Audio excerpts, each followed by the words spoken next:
present John le Carré's A Perfect Spy, adapted for radio in 8 parts by René Basilico.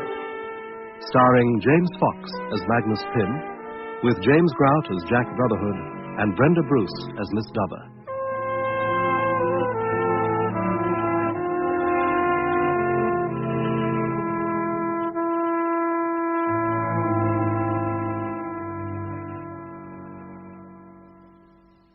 A Perfect Spy, Part 1. Don't just stand there, Magnus. Pass me those pearls, will you? Oh.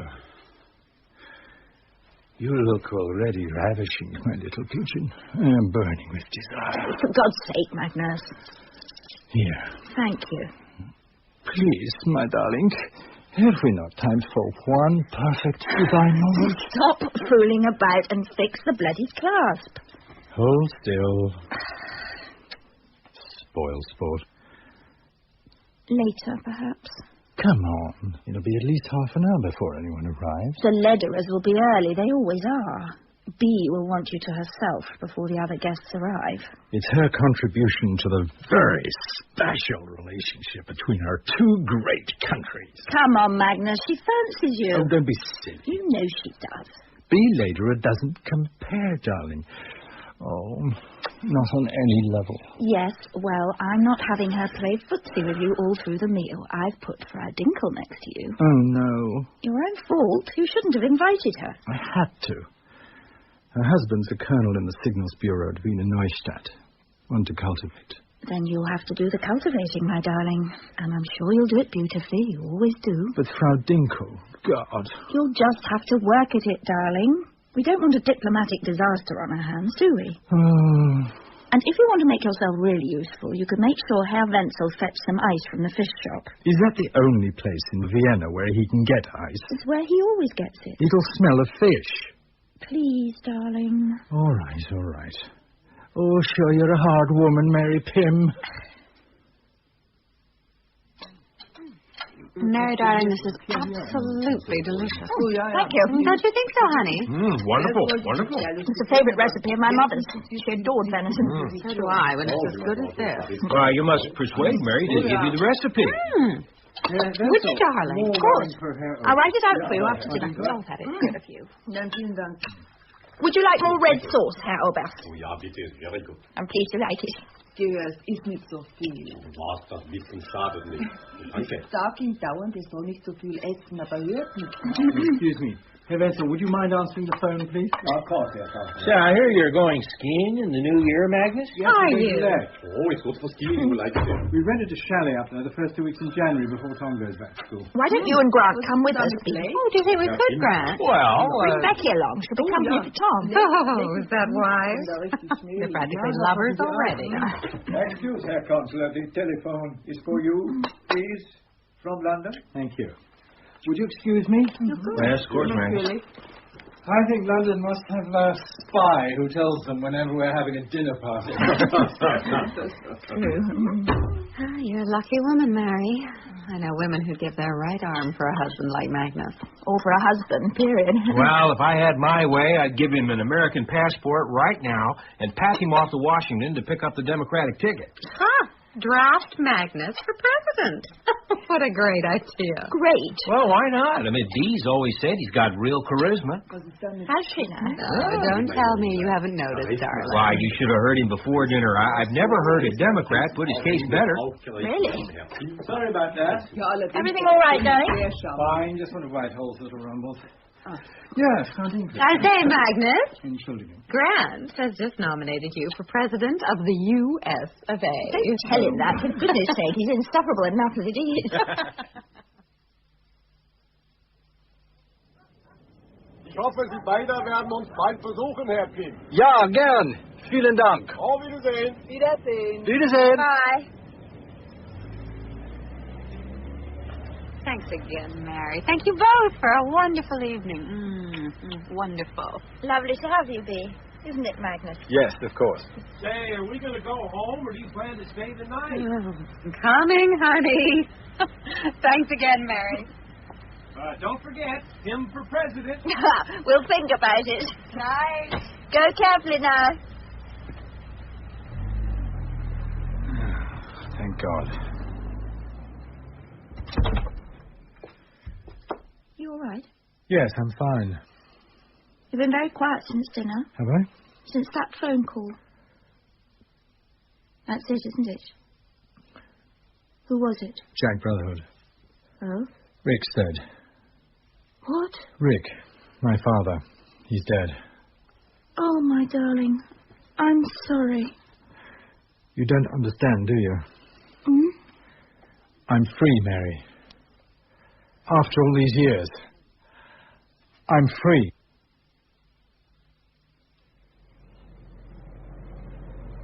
I know there'll be a lot to do, but you will make time to see Tom, won't you? Of course. Rick was his grandfather, after all. I know. But let me get the funeral over first, and I'll go straight on down to the school. I wouldn't want him to hear the news from anybody else. You sure you'll be all right? Here. Love you. Love you too. Go on. Don't keep the car waiting. See you on Monday night, then. BA 706. Gets in about 9:30. I know. I'll be there. Bye, darling. Bye, Magnus.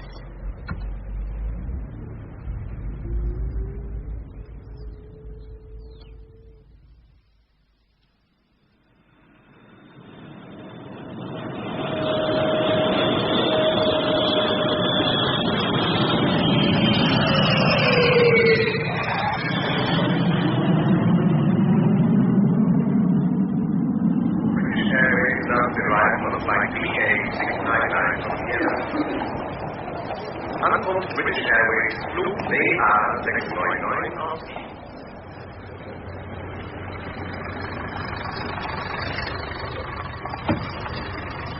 So it's all right, place, Gov? I think so. Bit of a dump, innit? That's seen better days, yes. Anyway, it's 20 quid in the clock, Gov. That's fine, thank you. Oh, thanks very much, sir. Cheers. Cheers.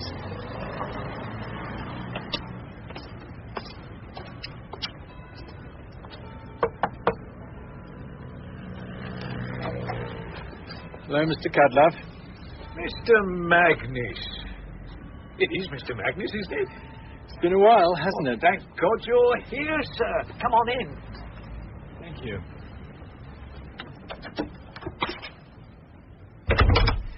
You still working for my father? Not working, sir. Not since they repossessed the rolls. Not much call for a chauffeur without the rolls, was there? But you stayed with him. Where there's life, you know, sir. And Mr. Rick was always very good to me. What's that? What's going on in there? Oh, that's two of his lovelies, sir. Well, you know what Mr. Rick was like. Yes. Meant to be sorting out his personal effects. I hope they're not taking liberties. I'd better go and see. Well, I would be grateful if you would, sir. I've just got a little job to attend to. Won't be more than a couple of minutes, if you'll excuse me, sir.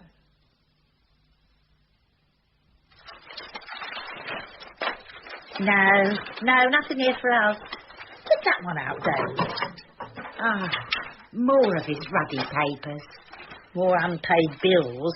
IOUs. God, they go back years, don't they? He said he'd see us right. Hang on. What's this? Bank statements. Well, forget it. Never asked for bloody red, was he? Hello. Who the hell are you? I'm Magnus, Mr. Pym's son. Oh, well, come in, dearie. Nice to meet you. Yes. Thank you. May I ask what you're doing? Well, we just... Yes, you're Mrs. Boy, all right. You can tell, can't you, Dave? Oh, yes, he's Rick to a T. He was proud of who he was. You could tell. Always talking about who he was, right up to the end. To the very end. Were you with him when he passed away? Oh, yes, dear, both of us. He was having a little cuddle, if you must know. He liked a little cuddle when he'd had a drink or two. Sort of comforting, like. Because he was a bit depressed, wasn't he, Dave? Oh, yeah. He really had them. Why? What was wrong? Well, he had a bit of a barney with the telephone people, hadn't he? He said if he couldn't have that phone no more, it was time to go. It was his lifeline, wasn't it, that telephone? How could he do business without a phone, a clean shirt? It was a judgment on him, as he said, wasn't it, Dave? Yeah, judgment. It was probably best this way, dear. Yes. So why are you going through his papers? Just rummaging. Why? What do you expect to find? Last thing he said to us was, there's enough in them files to see you girls right till you join me. But there isn't. There's bugger all. Yes. And don't look at me like that.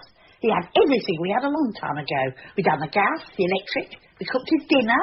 And we give him comfort, Vi. That's right, Dave. We did, whenever he needed it. Yes. I'm sorry. He was lucky. He was very lucky to have you two look after him. Right, Mr. Magnus, if you're ready. Mm-hmm. You want to see your father, sir? Of course he does, don't you, dear? Yes. What have you got all that ice for? Well, it's for Mr. Rick, sir. Where is he? In the bar, sir. Just along here. Thank you, Mr. Candler. I don't suppose you've got a bottle in that nice briefcase of yours? No, I'm afraid I haven't. Pity.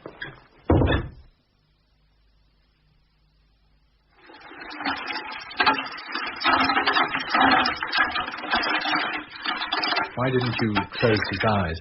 I did, sir, to be frank, but they kept opening again. What a tawdry end to come to. Well, there just wasn't the fun, sir. Not a penny piece anywhere. Look, let me give you a cheque for £200 to cover the immediate expenses. Thank you, sir. Make it out to cash if you wouldn't mind. I'll need cash in hand. There. If you need more, let me know. Yeah. I'm sorry about this, sir. Yes, well, if you could just get the undertakers to move the body, Mr. Cudlove, then this whole business can be wrapped up as quickly as possible. I understand, sir. Do you think it's time we were going in, sir? In a minute, Mr. Cudlove. You feeling all right, sir? Yes, I'm fine. Thank you. Good morning. Good morning. Who's that? One of his creditors, I should think. More than likely. Still, at least, we're not the only ones to see him off. No. When you think of the good old days, sir, and how many people are caused to be grateful for Mr. Rick's generosity. Yes. Where are they now, sir? Excuse me. Is this the interment of the late Richard T. Pym? Yes. Oh, thank God I've got here in time. Oh, it's all right, sir. The service hasn't started yet. Actually, he's being cremated. What? He's being cremated. Oh, no, they can't do that. They must stop the ceremony. Hey, where are you going? Let me go, please. Well, now, just knock it off. Now, there's a good lad. But I must speak to someone. They can't cremate him. I won't tell you again, sir. But they must stop the ceremony. I'm here to collect Mr. Pym's head. Right. That's it. Out. Let me go. Just a minute, Mr. Cudlove. Now, we can do without this. Please, Mr. Cudlove. What did you say? We want Mr. Pym's head. What? It belongs to the hospital. He sold it to us. It's ours. I've come to claim it. You've got a nerve. Here, I've got a receipt. Here. So the butchers, in consequence of the sum of £50 cash, I consent that on my death my head may be used for the purposes of furthering medical science. May I see? Thank you. It is his signature, sir. One of them. Yes. Here. You can't do that. Can't he? I'm going to buy your receipt back for £100. Well, I'm not sure if that's ethical. Well, of course it's ethical. 100% profit. That's handsome, mate. Handsome. There. I think the hospital would have preferred the head. I'm sure they would. Good day to you. Yes, thank you. Thank you very much. Shall we go in, Mr. Cudlove? He couldn't resist it, could he, sir? What? I once heard Mr. Rick say he'd sell his soul if it would solve his liquidity problem. But his head? Dear me.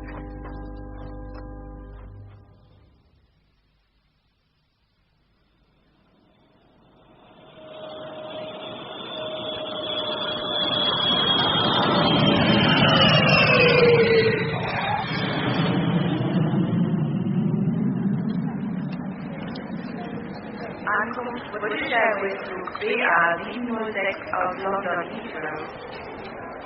British Airways announced the arrival of flight BA-706 from London.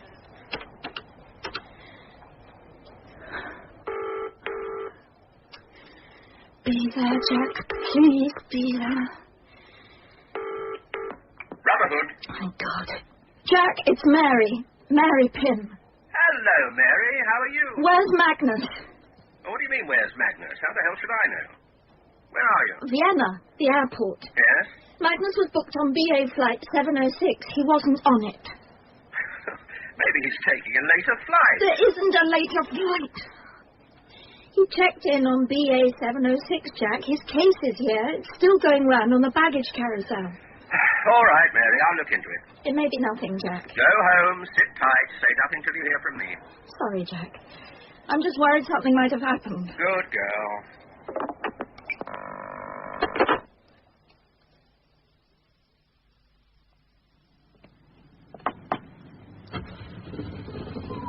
You for hire? Yes, sir. Surprised anyone's here at this time of the morning. There's usually one or two off the night train. I suppose so. Better you get in, sir. Then perhaps you can tell me where you want to go.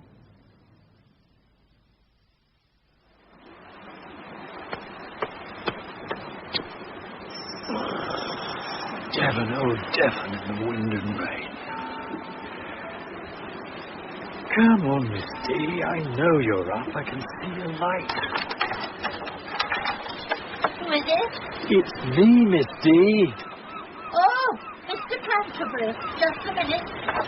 You bad man. You caught the night train down again, didn't you? Afraid so. Why ever didn't you telephone? I thought next door was up for sale. Seaview? It is. Why? There's a light on in the top bedroom. Oh, that'll be Celia.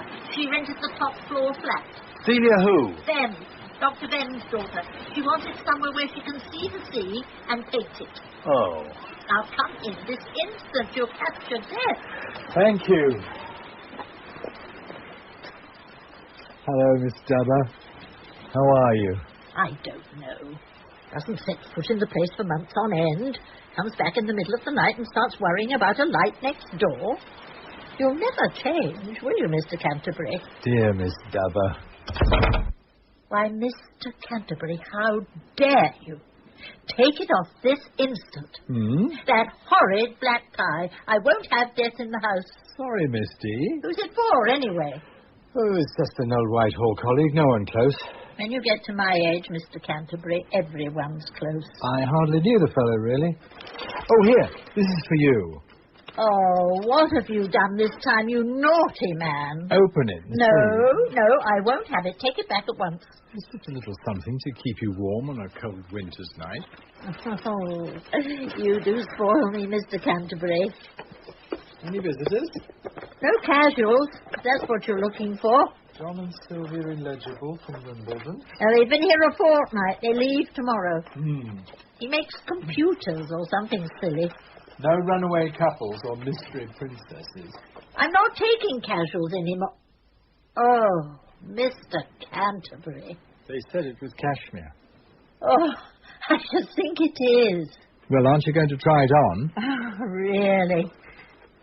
There now. Look in the mirror. Oh, it's beautiful. The most beautiful shawl I've ever seen. I'm glad you like it.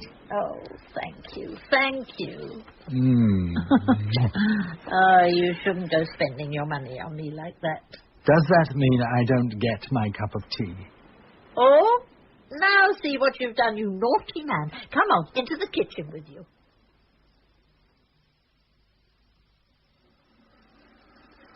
What were you saying about taking casual visitors? I've decided against it. Oh, why? I can't be bothered anymore. I think that's probably wise. I'll be sitting here sometimes with little Toby when the doorbell goes, and I'll say, "You answer it, Toby." He doesn't, of course. A cat can look at a queen, but he can't answer the door yet. Can you, Toby? So we sit here quite still until the footsteps go away and look for somewhere else. No, I can't be bothered with casuals. Well, I'll be staying for a while. That's all right with you, Misty? That's what you always say. You were going to live here forever last time. And then it was up first thing and back to Whitehall without your egg. This time's different. Oh, we've heard that before, haven't we, Toby? No, really, I've got some heavy writing to do. I had to take leave of absence so that I can work in peace. Oh, dear, Toby. Whatever will happen to the country with no Mr. Canterbury watching over it? While you make the tea, I'll just take my bag up to my room and freshen up. Would you like some toast and marmalade? You're spoiling me, Miss D. That man could have a knighthood by now, for all we know, Toby. He could be Prime Minister, and we'd only ever hear it from the television.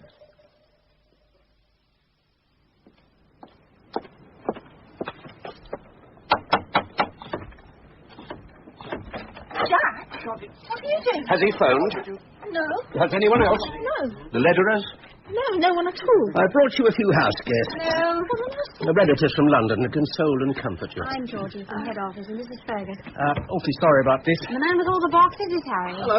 He's going to fix all sorts of clever devices to your telephone. Don't worry about it. Just use it normally and try not to think about it. You won't mind if we look around? Do I have any options? Not really, no. You know the routine, Mary. Where do we start, Jack? Upstairs. Right. Come on, Fergus, let's not hang about. We'll do our best not to break anything. Please. I'll start down here then. Fine. Where's he doing his homework, Mary? In the old servants' room next to the kitchen. Let's start there. If you say so. In here. Where is he, Jack? He's using tradecraft. Ours. Who does he know in Edinburgh? No one that I know of. Well, they think they've placed him there. I think he took the 5 o'clock shuttle from Heathrow. What do you think, Jack? Knowing our Magnus, he could be in Timbuktu. Is this his diary? Ours? Mind if I look? Well... I'm being polite.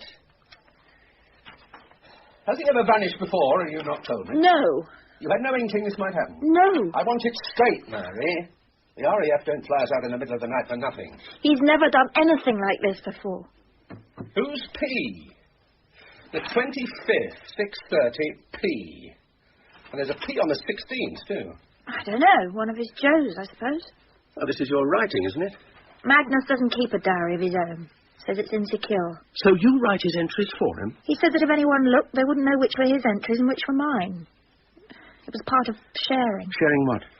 His work. Explain. If he couldn't tell me what he was doing, he could at least show me he was doing it. Did he say that? I could feel it. Feel what? What could you feel? That he was proud. He wanted me to know. Know what? That he had another life. An important one. You mind if I keep it? Yes, I need it. It's my diary, too. Remember? Well, you can copy what you need before I leave. Thanks very much. Why is the straw empty? I didn't know it was. What is he keeping it? Nothing in particular. Papers, documents? I don't know, Jack. How long has it been empty? I don't know. For God's sake, get off my back, will you? Was there a favourite place somewhere? I mean, some hideaway he might go to. He talked of Ireland once. Said he'd buy a croft overlooking the sea and write. I'd paint and he'd write. That was the plan. Northern Ireland or the South? South, I suppose, as long as it was by the sea. Never mentioned anywhere else, just Ireland. The Bahamas. When did he say that? He didn't. He just marked the property advertisements in the Times and left them for me to see. A sign? A reproach. A signal that he wanted to be somewhere else. Magnus has a lot of ways of talking to you. Has he ever talked of doing away with himself? They'll ask you, you know. No, he hasn't. Well, you don't sound too sure. I'm not. I have to think, Jack. He's a very complex individual. Hell, can't you see this has all come as such a total shock? Well, not that total, Mary. As soon as you knew he wasn't on that plane, you were on the phone to me. I was sick of seeing his suitcase go round and round that bloody carousel. And he didn't phone you from London? No. Think, Mary. 5 whole days he was away, and he didn't phone you. I told you, no. It wouldn't be usually? Yes, usually he would phone. He worries about us. He likes to know we're all right. Was that why you went off with such a bang when he didn't show up? Probably. Yes, I think I was already a bit worried. This mustn't get out, Mary. You've got to sit on it as long as possible. You know that. I guessed. There's his Joes to think of. It's much more than just his agents in the field. Much more. London's stiff with theories and begging for time. Are you sure Lederer hasn't phoned? You say nothing. Do you hear me? Nothing to anyone. And especially nothing to Lederer's crowd. There's trouble enough with the Americans as it is. What sort of trouble? There's no disappearance, nothing abnormal. Magnus went back to London to bury his father. He's staying on for talks at head office. Normal routine. Got it? Got it. Leave it. It might be Tom. I said leave it. Harry! Yeah? trig this call. Hang on. Now make it good and long, Mary. Spread it right out. You know how to play these games. Okay, Harry. Wait one. So. Nice and slow, Mary. Pym residence. Could be a code call. It is. What do I do? Speak. Hello? Speak up, please. Hier ist die Residenz von Councillor Magnus Pym von der britischen Botschaft. Wer ist da, bitte? So, sprechen Sie doch. Mr. Pym ist im Moment nicht hier. Speak up, please. This line is dreadful. Hello? Can you hear me? Who is this calling? Magnus, for God's sake, where are you, Magnus? Thank you, Mary. Too short, sir. I need another minute at least. Sorry. My fault. I had to cut her off. Was it foreign? It could be. Could be next door. Now, don't do that again, Mary. We are on the same side. I know. Sorry, Jack. Cigarette. No, thanks. I'm all right, really. This is an absurd situation, Mary. Yes. Now, let's go through it again, shall we? Starting with a phone call at your dinner party. Now, I tell Magnus his father has died. What's his reaction? We were in the middle of dinner. Yes, I know, but afterwards, when you were alone, how did he seem? Quiet. He just said he was free. I'm not sure what that meant. Free? Rick dies and Magnus is free? Yes. Didn't he want to talk about it? No. He looked lost, Jack. Lost? Like an actor without a part. His father takes up and dies, and suddenly Magnus doesn't have a part. I mean, what the hell's that supposed to mean? I don't know, Jack. All I know is I'm frightened. You and me both. Where the hell is he, Jack? What's happened to him?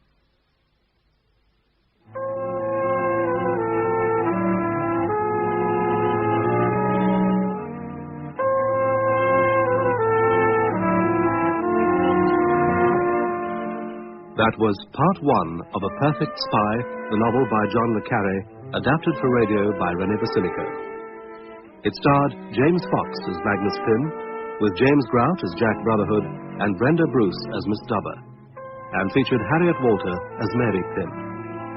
Grant Lederer was played by Vincent Marzello, B. Lederer and Georgie by Shelley Thompson, Herr Oberst and Harry by Peter Birch, Frau Dinkel by Aletta Lawson, Cudlove by Frank Mills, Vi by Fanny Carby, Daisy by Pat Coombs, and the medical student and Fergus by James Telfer. Other parts were played by members of the cast.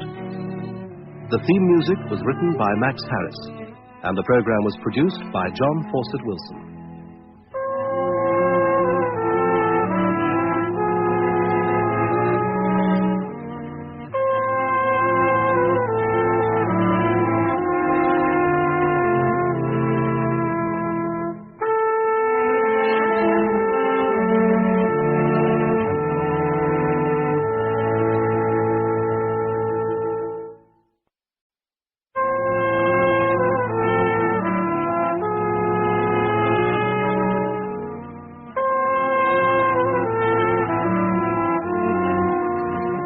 We present John le Carré's A Perfect Spy, adapted for radio in 8 parts by René Basilico. Starring James Fox as Magnus Pym, with James Grout as Jack Brotherhood and Brenda Bruce as Miss Dubber.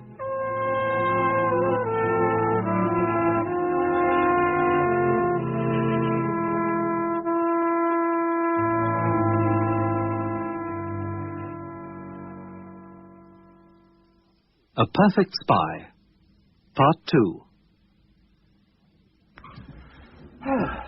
It'll be light soon. Yes. What on earth are they doing up there? Oh, come on, Mary, you know the form. Well, they don't have to tear the whole damn house apart. Oh, don't be so bloody naive. The firm didn't fly us out here to Vienna for a holiday. I know. When someone like Magnus disappears off the face of the earth, London wets its pants. We have to find him, Mary. I don't understand. I'll get you a drink. No, thanks. Do you mind if I do? Help yourself. There's not much left.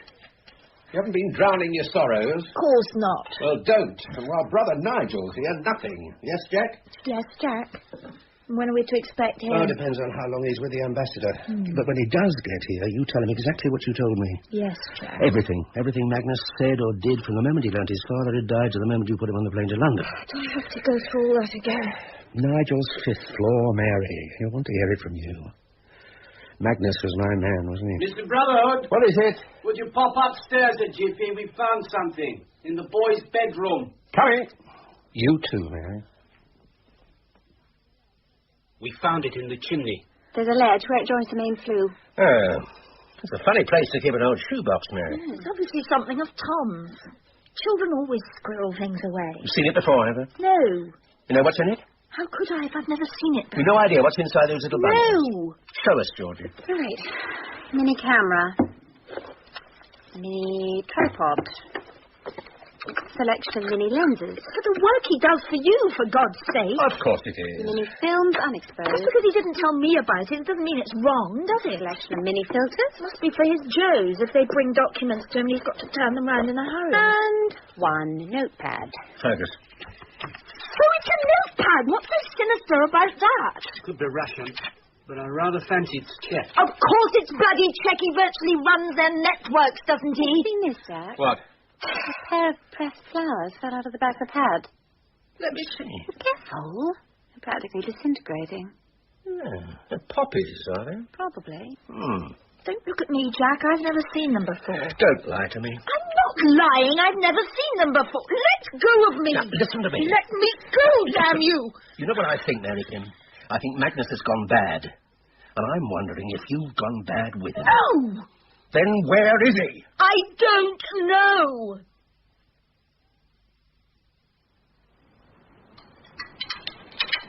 Was everything all right, Mr. Canterbury? Fine, Miss Deborah. I always do enjoy my breakfast when I come down here. It's the sea air. Yes, I'm sure you're right. You'll have a drop more coffee. No, thanks. I'd better get on. I've got a lot of writing to do and not a lot of time to do it in. But you said you'd be staying a while this time. Oh, I will. But this is a very big project. Oh? The work of a lifetime. Ah, well, I mustn't keep you from it then. Needs must when the devil drives, Mr. Canterbury.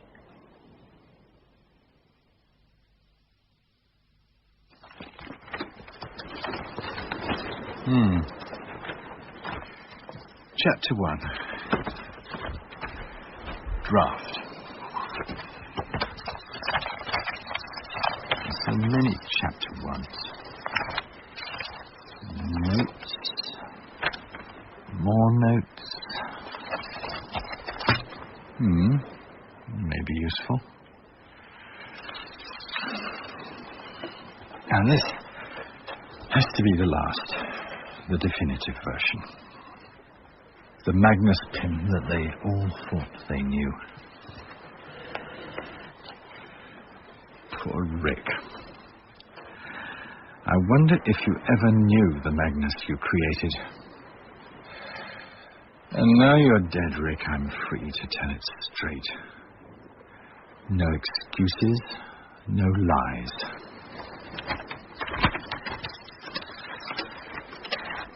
So, let's begin at the beginning. History records that his son, Magnus Richard, was born to Richard Thomas and Dorothy Godchild Pym at 6:45.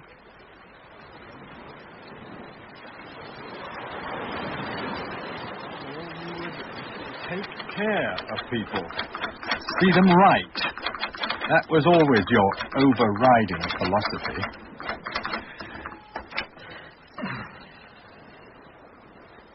And what did poor Mother make of it all, I wonder? Poor, sad, silent Mother.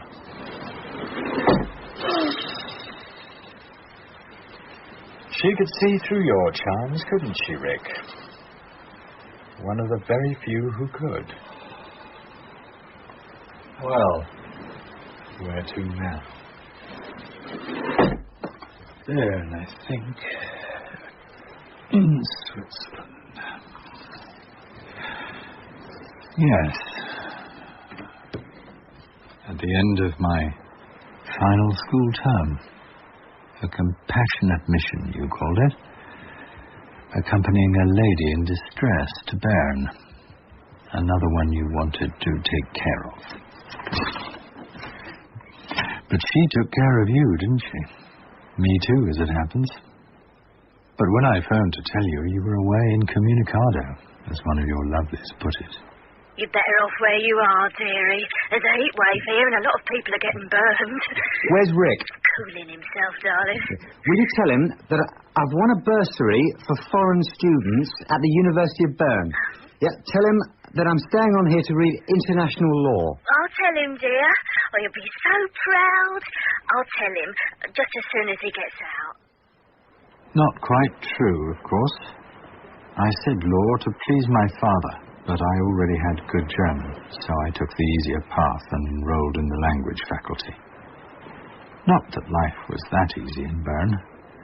I was barely 18, eking out an existence at the house of one Herr Ollinger, a factory proprietor of truly Christian charity, who took pity on penniless foreign students and lodged them in his own family home. He called us paying guests, though we rarely paid anything at all. Yes, I shall begin in the house of Herr Ollinger. The basement of Herr Ollinger's house was a ramshackle boiler room, where I had secretly taken to hanging my few bits of washing. The electric light had been left on, and there was a distinct aroma of cigars. But still, he surprised me. Do you not know it is forbidden for foreigners to hang clothes in Swiss basements? Where are you? It is forbidden for foreigners to hang clothes in Swiss basements. Is it? Yeah. To be poor is forbidden in Switzerland. To be foreign is also forbidden. And to hang wet clothes in Swiss basements is absolutely verboten. You're joking. Verboten. And punishment of death. No, worse than death.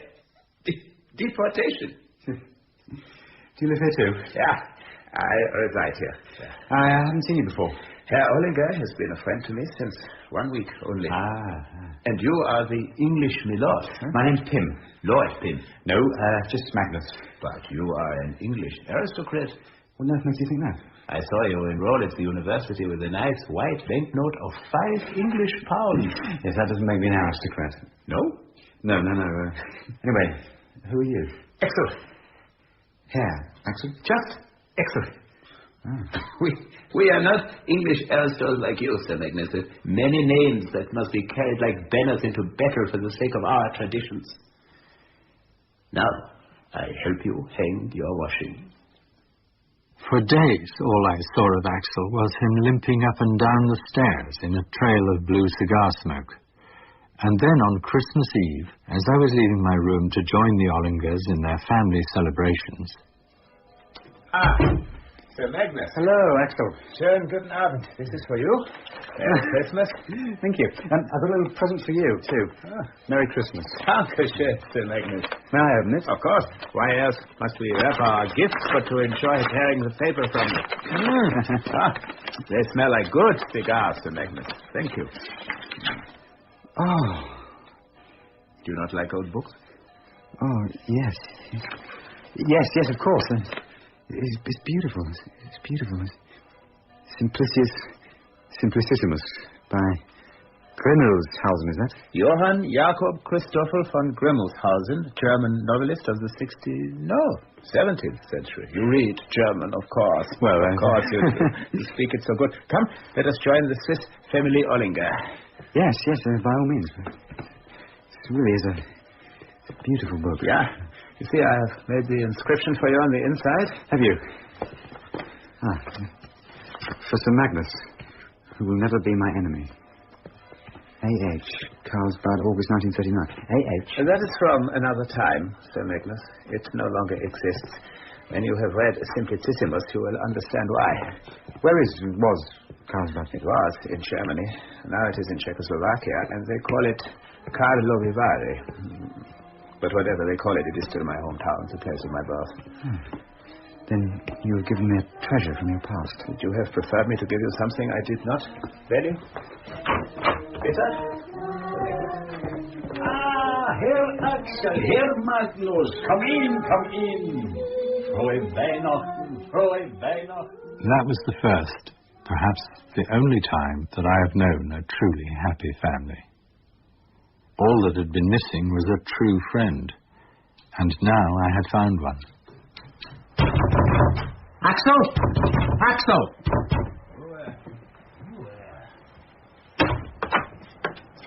It is you, Sir Magnus. What is it? I'd come for a walk, Axel. Walking is not easy for me. We can take it slowly. You did say to bang on your door if I was ever feeling lonely. Wait. I wear my coat. But if we are going to walk, Sir Magnus, we must walk maybe a little out of town. Somewhere on that freezing walk, Axel shoved his arm through mine to support himself. We have seldom walked together in any other way. But if he leaned on me physically, I was soon leaning on him intellectually. Within days, we had made a solemn pact to begin the education that neither of us had ever had. Was it, Sir Magnus? Prosit. We will appoint tomorrow the first day of the world, Sir Magnus, and Grimmelshausen will be our first subject because he taught that everything that appeared right was almost certainly wrong. You are worried, Sir Magnus. No. I'm just wondering whether my German's up to Grimmelshausen. Then permit me to take charge of your German. In fact, I shall not rest until you have achieved perfection, until Grimmelshausen for you is simple, simplicissimus. Is it a deal, Sir Magnus? Yes. Yes, please. Your word as an English Aristotle? My hand on it. And mine, Sir Magnus. Grimmelshausen was just the start. More and more, the waking hours between the illegal night jobs Herr Ollinger procured for me were spent in Axel's company. Consider, Sir Magnus, if we are to judge Christianity by the misery it has caused mankind, who would ever be a Christian? But no, we must accept no prejudices. We believe everything, as we read it, and only afterwards reject it. That is the secret of an open mind. To consider before we form our opinion. For me, if I'm honest, the substance of Axel's teaching was nowhere near so important as the joy of being taught by him. But now that I had found one best-loved friend, I also found another. In of all places, the doorway of the Church of St. George, the English Church. His card proclaimed him to be Captain J. Brotherhood, Assistant Passport Officer, British Embassy at Bern.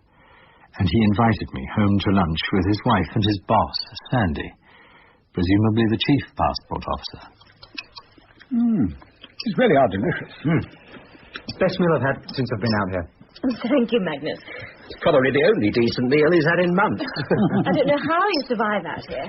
Well... Do you have any friends in Bern, Magnus? Some. The pretty ones, eh? There are one or two rather exotic beauties at the Cosmo Club, but they seem to be spoken for. I don't think I've heard of that one. The Cosmo Club. Have you, Sandy? No, can't say I have. It's sort of political forum for foreign students. Sounds distinctly fishy to me. Oh, come on, Sandy. Everything sounds fishy to you. Anyway, if there was anything a little nefarious going on, I'm sure Magnus would give us due warning. Wouldn't you, Magnus? Of course. No high-minded scruples about the sanctity of academic study, stuff like that? Well, not if it's for my country. Well said, Magnus. Spoken like a true Englishman. Here, let me top you up, Magnus. God knows why I had to portray such a patriotic version of myself that day, but I felt a kind of kinship with Jack Brotherhood, and I sensed that I had to live up to his expectations. In return, he pushed a few favors my way, mostly technical translations of one sort and another. You'll find they're mainly about funny little Swissy firms that are manufacturing things we don't much like. Nasty things that blow you up. You mean hush-hush sort of stuff? Well, sort of. I see. You interested? Of course I am, yes. Well, we pay. Not much, but then it is for Queen and country and all that. The translations were pretty straightforward and totally unsecret, but a few Swiss francs were riches in those days, and when Jack wanted to compile a student address list to promote one of the British Council's cultural events, I was only too happy to obtain the address list of the Cosmo Club for him. This was well done, Magnus. Very well done. Thank you.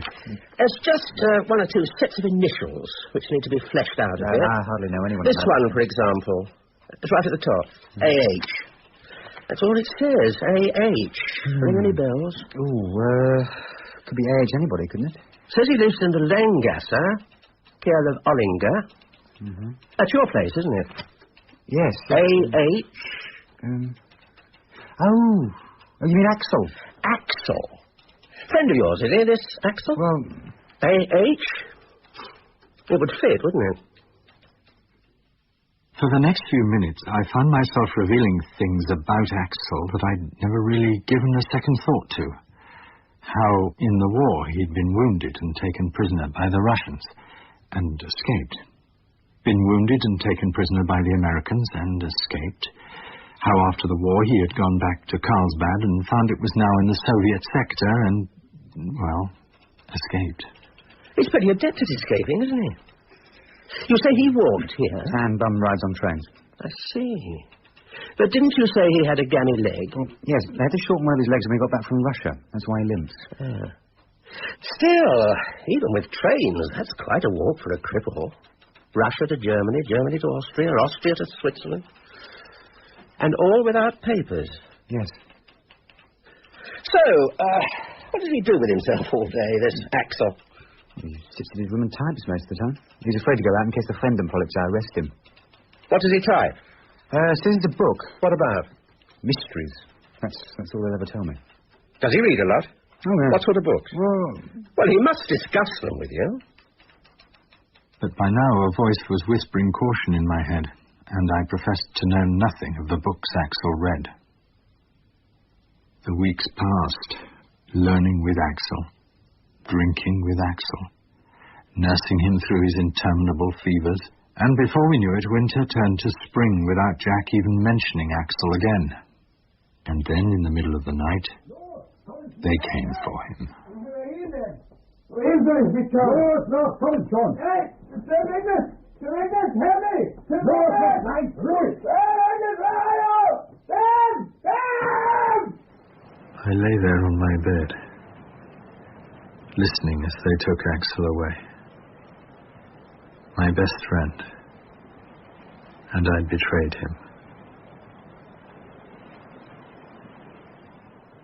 So, let me put it to you again, Mary. You know nothing about the stuff that was found in Tom's room. Nothing at all, Nigel. I swear it. Okay, Jack, you can stop the tape. Right.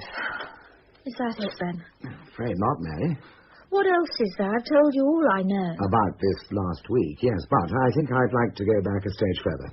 Oh. You do understand, this will be a voluntary statement. She signed the Official Secrets Act when she joined the firm. And I signed again when I married Magnus. So everything she knows belongs to us anyway. Start the machine, Jack. Recording. Sorry, Mary, this last summer, Magnus took mid-tour leave. Yes. Combined with summer halls. Yes. Whose idea? Magnus's. He wanted to get away from Vienna for a while, take Tom and have a real family holiday. I see. I'd have time to do some painting and he'd start work on his book. What sort of book? He didn't say. Where did you go for this holiday? Corfu. At least that's where we started. Tom joined us there when term ended. You didn't stay on in Corfu? No. Magnus said the place was too soft, too idyllic. He needed a different stimulus. Was that the only reason, do you think? That's what Magnus said, but... But what? Well, it was something Tom told me. What was that? He and Magnus had been watching a cricket match. In Corfu? They do play cricket in Corfu, apparently. Really? Anyway, Tom told me that this man came up and started talking to Magnus. What man? I don't know. Tom hadn't seen him before, but he obviously knew Magnus, just like old friends, that's what Tom said. And what made him say that? The man took Magnus's arm as they walked round the ground together. This, friend of Magnus's, Tom describe him? A stringy man, with a sad moustache. Oh, yes, and a limp. Or hobbly, Tom called him. Tom say what they were talking about? No, I should think he was more interested in the cricket. He had this idea, though, that there were 2 other men following them round the ground.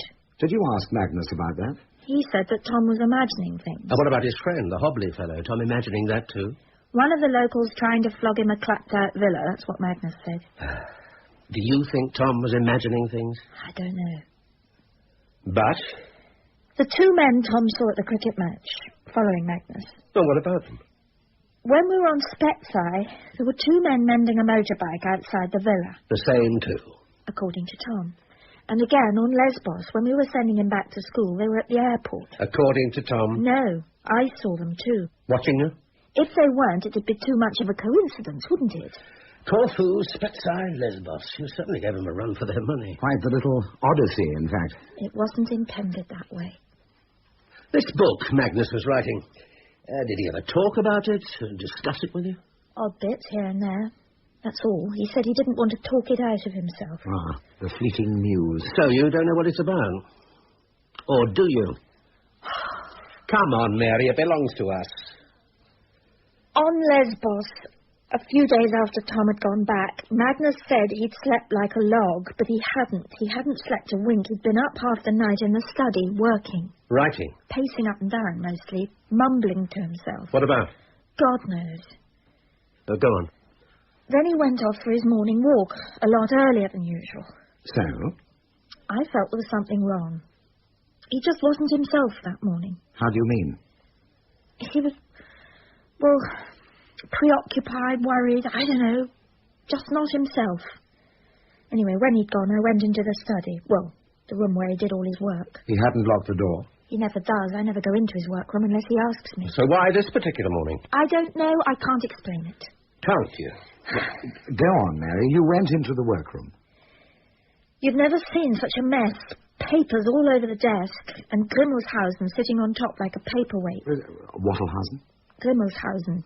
Early edition of his Simplicius Simplicissimus. Ah. Falling to bits. I've always wanted to have it rebound, but he wouldn't. It was given to him like that. From an old flame, probably. And what makes you think that? There's an inscription, handwritten in that Gothic script. Which is? For Sir Magnus, who will never be my enemy. Well, doesn't have to be a woman. Well, where is it now, this Simplicissimus?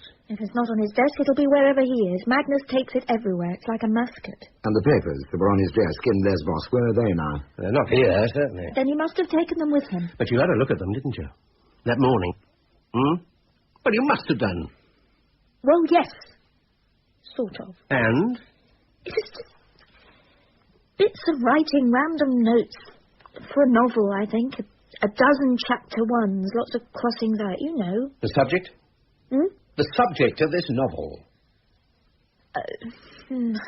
Mostly about the childhood of an orphan called Ben. And there was a folder full of final scenes, most of them addressed to Poppy. Dear bloody Poppy. Quotes, Mary, I want quotes. I can't remember. You can. Come on, Jack. After all this time... Doesn't matter. She'll remember. She remembers everything. She always could. Quotes, Mary. Yes. Just let me think a minute. There was something about all the systems in Ben's life collapsing. Yes. Verbatim, Mary. I want it verbatim. All his life, he's been creating versions of himself which are untrue. It's meaningless nonsense, Jack. Quote. Now he's coming face to face with the truth, and he's on the run. His Wentworth is standing at the door. Wentworth? Now keep going. You're doing fine. Rick invented me. Rick is dying. What will happen when Rick drops his end of the string? Wait! Go on. Wentworth was Rick's nemesis. Poppy was mine. We each spent our lives trying to put right the wrong that was done to them. More, Mary. Not too hard, Jack. What comes next, Mary? Everyone is after me. The firm, the Americans, and now you. Even poor Mary is after me, and she doesn't even know you exist. You? Who was the you? Poppy. My destiny. Dearest Poppy, best of best friends, get your bloody dogs off my doorstep. Poppy. Like the flowers we found in the notepad. Maybe. But singular. One poppy. Like someone's name. And Wentworth like the place? Yes. You know him, her, anyone of that name? No. I told you to wait! Go on. There's not much else. I want everything, Mary, everything you remember. There was one single sheet, written in longhand, for a later chapter, I think. Well, tell me. I am doing what I should have done years ago. To Jack, to Rick, to all the others who stole my life off my plate. While I watched you, Jack, Poppy, all of you, driving me into a lifetime. I said wait, damn you! Crash message from the embassy. The station burn box is missing. Oh, shut up! Now, yesterday, Emma, what did you say? All of us driving him into a lifetime's what? What? A lifetime's betrayal.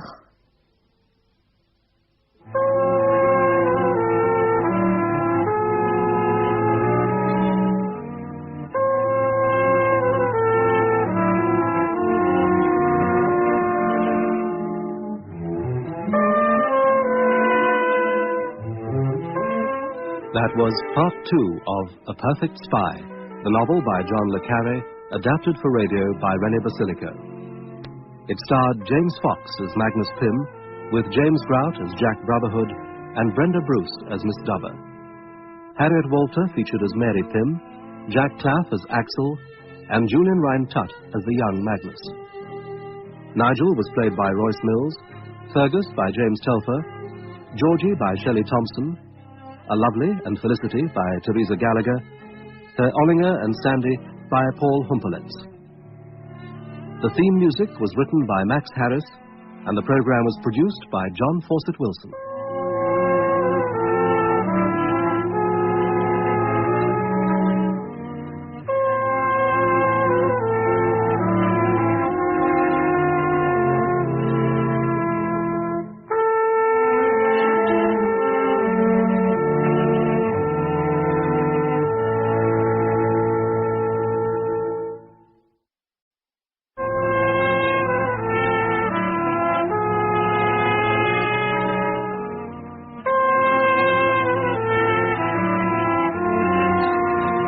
We present John le Carré's A Perfect Spy, adapted for radio in 8 parts by René Basilico.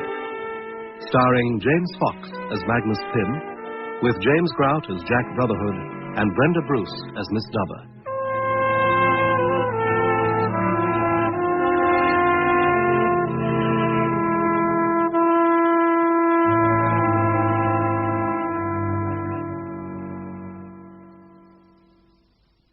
A Perfect Spy, Part 3. And I don't suppose there's a chance that it's all just pure coincidence. It seems unlikely, Ben. But you've no real proof that it was Pym who took the station burn box. It wasn't signed out to him. It wasn't signed out to anybody. Exactly. But the Chancery Guard said that Magnus called at the embassy on the way to the airport and left carrying a heavy black pouch. And the guard never thought to question him? No. Why not? He knew Pym Sr. had just died, and I suppose Magnus was in a hurry to catch the London flight. He can be very pushy. No excuse, Nigel. No. Jack's here, Beau. Oh, bring him in, Kate. Bring him Morning, in. Beau. Jack, welcome home. Good flight? Well, it got here. That's the best that can be said for it. Yes, well.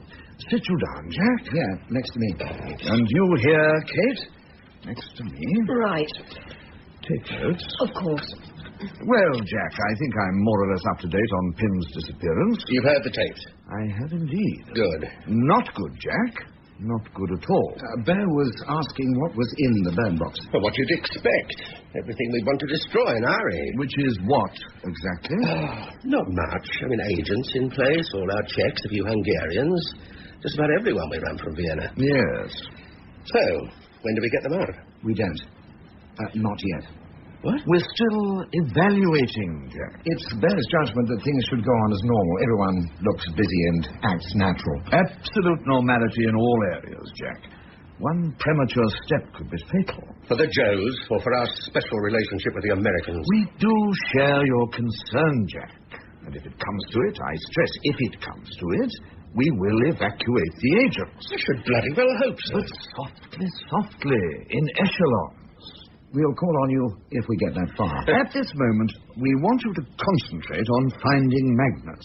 That's your first priority. I see. Who better?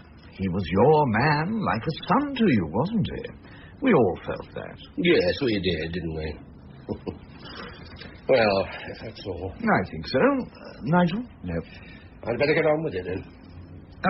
Well, where will you start, Jack? Oh, God knows. I might just drive down to the school and see his son, Tom. He seems to have been the last person Magnus saw before he... well, whatever.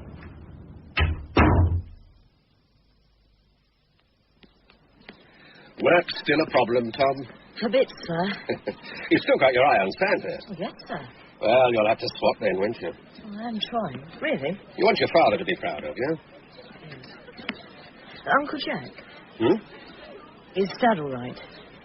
Well, why shouldn't he be? He seemed a bit down when he came to see me after my grandfather's funeral. Well, you'd be down if you just buried your old man, wouldn't you? Yes. Well, what made you say he was down, then? Something he said? It was weird. What was? Well, he talked about freedom all the time. How nobody could give it to us. We had to grab it for ourselves. Damn right. Well, he was saying if I was unhappy, I ought to, run away. From school? I think so. It was as if he wanted me to do something he'd always wanted to do himself. What, run away from school? It's really weird. No. It's just another way of saying he wants you to be happy. Come on. Where are we going? I thought we might shoot a few clay pigeons. You brought the guns? And all the rest of the gear. It's in the back of the car. Smashing. In you get. The other side. Right. You get a shift on or it'll be tea time before we've started.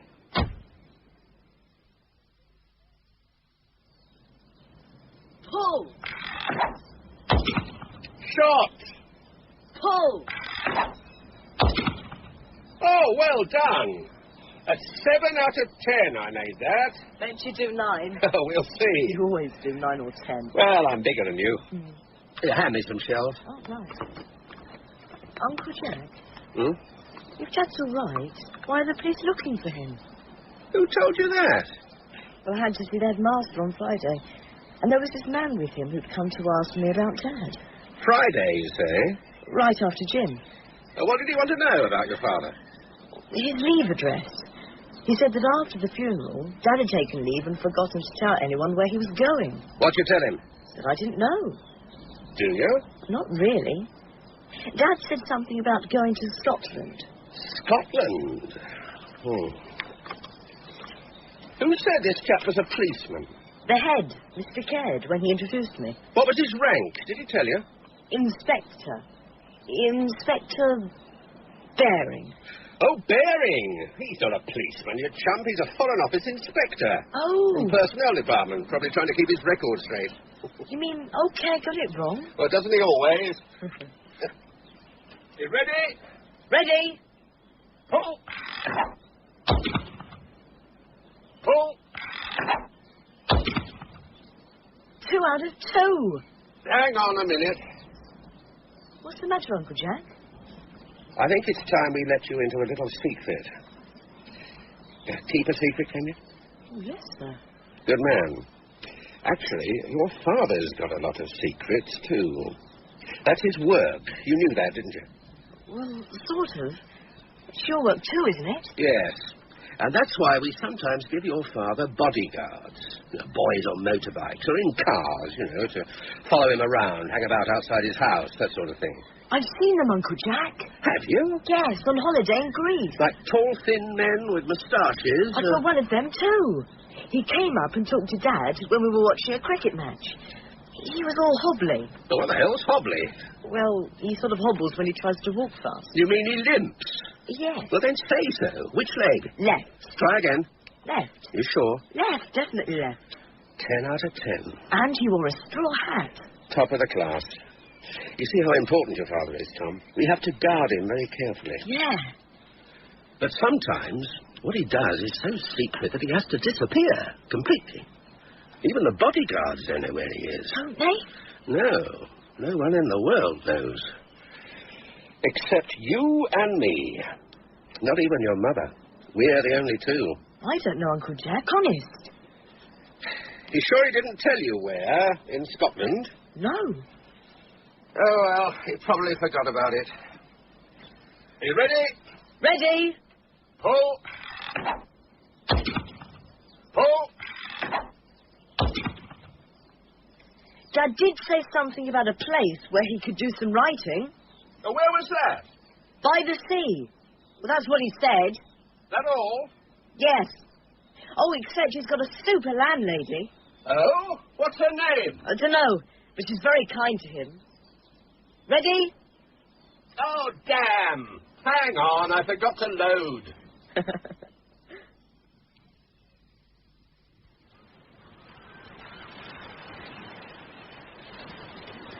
Life in Switzerland was suspended in limbo for months after Axel's sudden expulsion.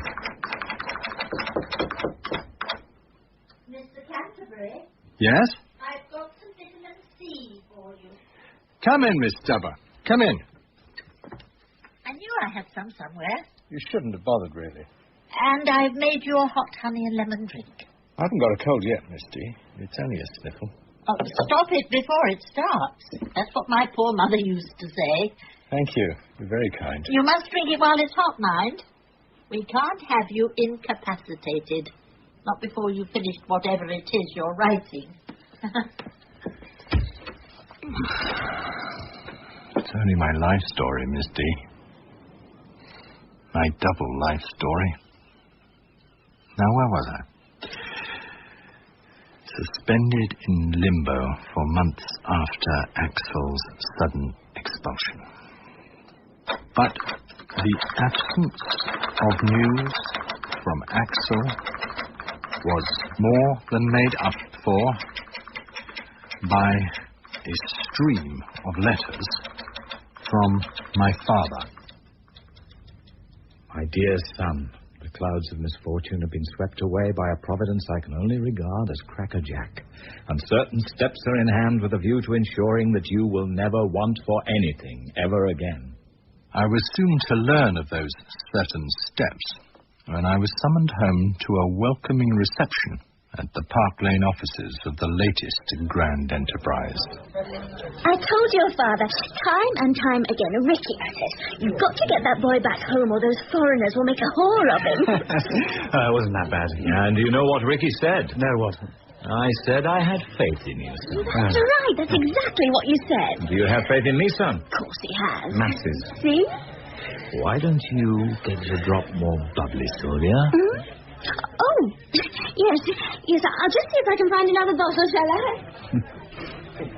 What do you think of her, son? Sylvia? She's, nice. Nice. That's exactly what she is. She's a damn nice woman, with 2 first-class husbands to her credit. She's, very attractive. Did you get yourself involved out there in Switzerland? Well, nothing serious. Good. No woman's ever going to come between us, son. Not between good pals like us, eh? No, never. Yes, son. You did a fine job out there in Switzerland. It didn't go unnoticed. Or unappreciated. What's this? Go on, read it. The Pym and Permanent Mutual Property Trust. Registered in Nassau. And you've been appointed its international legal advisor. Legal advisor? For life. Seen the salary? There. It's £500 a year. I should see you through Oxford, eh? Oxford? That's what I said, son. You mean the university? Where else would a son of mine be going? Dad? I don't know what to say. Learn the law as if your life depended on it. That's what you're being paid for, son, to learn the law. In Rick's eyes, university was a necessary prelude to having me appointed Lord Chief Justice, and thus securing for me a place among what he was pleased to call the highest in the land. But I hadn't been up at Oxford more than a week when I received a handwritten communication from the Regius Professor of Law. Dear Mr. Pym, yesterday Messrs. Harrods delivered to me a case of the most excellent port, together with a charming letter from your father, which would appear to commend you to me as my pupil. While it is not in my habit to turn away such generosity, I fear that the gesture would be better directed to my colleague in the Modern Languages School, since I understand from your senior tutor that you are reading German. I would be grateful if you could therefore arrange for this thoughtful gift to be redirected to him. I was carting the case back to my rooms when I ran into Kenny Sefton Boyd. We'd been at school, prep school, and God knows where else together, but Seth had come up a year ahead of me and now ran with a rich crowd at Balliol. What the hell you got there, Pim? Port. Oh, okay, sorry. Yep. Good stuff, too. Oh, let's have a look. Oh, where do you get it? Some rich queen in Merton's trying to get me into bed with him. Well, he may not know his Pim, but he certainly knows his port. Let's cart it down to the grid. If this doesn't get you elected, nothing will. Come on. If there ever was such a thing as a perfect time in my life, it was surely those first few terms at Oxford. There seemed to be a sort of safety among those dreaming spires. I was free of the past. And that first glorious summer, devoted almost entirely to girls, holding hands, gazing into eyes, and desperately trying to impress them with tales of my suffering at the hands of the murderous Swiss police. But I thought the Swiss were so terrifically neutral and humane. Not if you're different, Sarah. Oh. Swiss have two laws that really matter. Thou shalt not be poor, and thou shalt not be foreign. I was both. Poor you. You've really been through it. It was for England, Sarah. I had these awful things to do. What sort of things? I can't tell you. I can't tell anybody. They'd kill me. Oh, no. I love you, Sarah. You can put your hand up my skirt if you like. And so it went on. A different story for every girl. Little did I realize then how I was tempting Providence, calling down a fate on myself as surely as if I had begged for it by name. And sure enough, the divine response was waiting one Saturday morning in my cubbyhole at the Porter's Lodge. Mr. Pym, sir. A letter for you. Oh, thank you. And a word in your ear, sir. Yes, Bokkins. What is it? If your young ladies could content themselves with merely spraying perfume on their missives, sir, rather than pouring it on, I think we'd all be grateful. Sorry. Place is beginning to stink like a French brothel. The perfumed missive came not from a female admirer, but from Captain Jack Brotherhood, en route from Bern to a posting with a military mission in the Trucial Oman Emirates. My dear Magnus, just a line to wish you well with your studies and to repeat my interest in your progress. I have taken the liberty of passing your name to a colleague of mine, as there are important matters of mutual interest that you might be able to help us out with. His name is Michael, and he will be in the saloon bar of the Monmouth Arms at Burford at around midday on each of the next 3 Mondays. Should you care to meet him? Fate had caught up with me. That letter was to destroy the very safety I thought I'd found at Oxford. The following Monday, I went to Burford, armed with a copy of the Financial Times, for ease of recognition, as Jack put it. What's yours, sir? Oh, just half a bitter, please. Make that 2, Squire. 2 halves a bitter? No.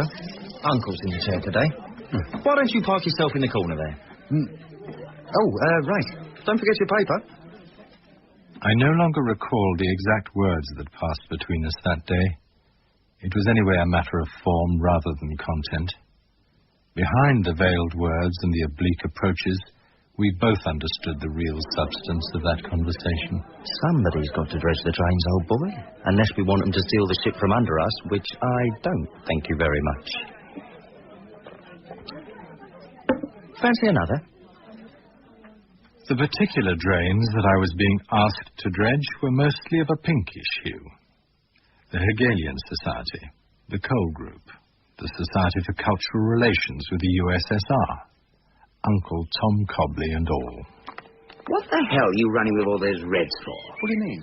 Well, someone told me you made some piss-awful speech at the Coal Group about the madness of war or something equally idiotic. Oh, that. Well, what the hell is the Coal Group, anyway? It's a discussion group run by G.D.H. Cole. Never heard of him. Don't want to. It explores avenues of socialism. Are they queer? Not that I know of. Well, explore someone else's avenues. Damn it, Pim, you're supposed to be a member of the grid. Now behave like one. I like to see all sides. They're not all sides. We are. They've pinched half Europe already. Exactly, sir. I'm doing it for my country. Bollocks. You're faffing around in Fantasyland again. But this time I was telling the truth. Perfumed envelopes were arriving from Michael every week now, suggesting areas of interest, ranging from the composition of a delegation to the Sarajevo Youth Festival to the antics of the Hungarian wife of a visiting lecturer from Leeds. It was all the same to me. It had become a way of life. I've just seen your nasty name on a poster, Pim. College Secretary of the Socialist Club. I mean, damn it, what's your father going to say to that? What do you mean? Well, it's a betrayal, an absolute bloody betrayal. What is? You! Parading around as a Red when your old man's standing as a Liberal. Standing for what? Parliament, you ass. Haven't you read the paper? No, not yet. Well, here it is. Gulworth North, R.T. Pym, philanthropist and property broker. Yeah, let's see that. There couldn't possibly be two R.T. Pyms, could there? And there, staring out at me from the newspaper, was Rick's portrait of self with red setter. The absolute epitome of sturdy yeoman respectability. Mr. Canterbury! Mr. Canterbury! Coming! Yes, Miss Dubber, what is it? Dinner will be ready in about 10 minutes. Righto. Would you like it in your room? No, I'll be right down. Pour your sherry, Miss D. Oh, thank you. Who's the poached egg on toast? Me, please. There you are, my dear. And a pot of tea and toast for you, sir. Thank you. I'll bring some cakes as soon as you're through that lot. Right. Well, all right, Tom. Fine, thank you. I don't suppose your father's been in touch since he came down to see you? On the phone or anything? Oh, he wrote me a letter. Quite long thing. Oh, must have had something really important to say to you. Well, I thought it was a bit weird, actually. Well, he was cut up. His old man died, so he writes to his son. Well, what's wrong with that? That's what's so weird. Well, I'm not with you. Well, he wasn't cut up. He was, well, sort of pleased. He actually wrote that, did he? Well, he said Grandad had gobbled up all the natural humanity in him, and he didn't want to do the same to me. Well, that's just another way of being cut up, isn't it? I suppose so. What else did he write? There was a whole lot of other stuff about Stephen Boyd's penknife, and some writing in the staff loo. Who's Stephen Boyd? Boy at school. His father was at the school too, same time as Dad. He was a member of Parliament. And, a friend of your father? I think so. It's quite a coincidence. Weird. You've got the letter with you? Can I see? He may have said things he didn't mean to, you know, the way it is when you're very upset. Thanks. Reading, is that, the postmark? I think so. First post Tuesday. Probably missed the last post on Monday. Yes, I hadn't thought of that. Do you mind if I hang on to that for a bit, Tom? So that we can talk about it next time I come down. Okay. Poached egg soup, Uncle Jack. Absolutely perfect. Good.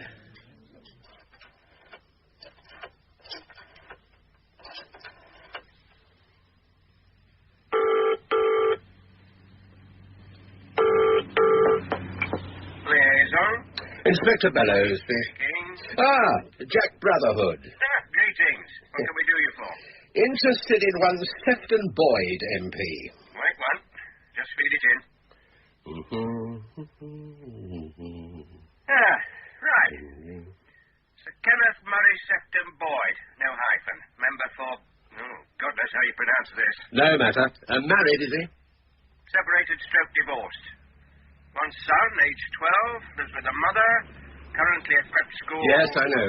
Where can I contact Sir Kenneth? Got a house in Chelsea. Oh, hang on. There's some more gent coming up. Oh, yes. Sir Kenneth's got a lad called Stegwold living with him. If you were old enough, I'd read you his record. For what? What do you think? Okay, give me the address, will you? You got a pencil? Shoot. Right.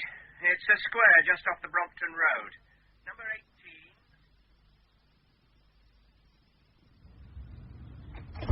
18. Is Sir Kenneth in, son? I don't know, do I? Hey, you just can't come in here. It's all right, he knows me. Name's Marlowe, son. Jack Marlowe. Who is it, Steggy? Bloke called Marlowe. Says he knows you. Where from? His constituency. Your constituency. Better show him in, then. You can hang your coat there. Thank you.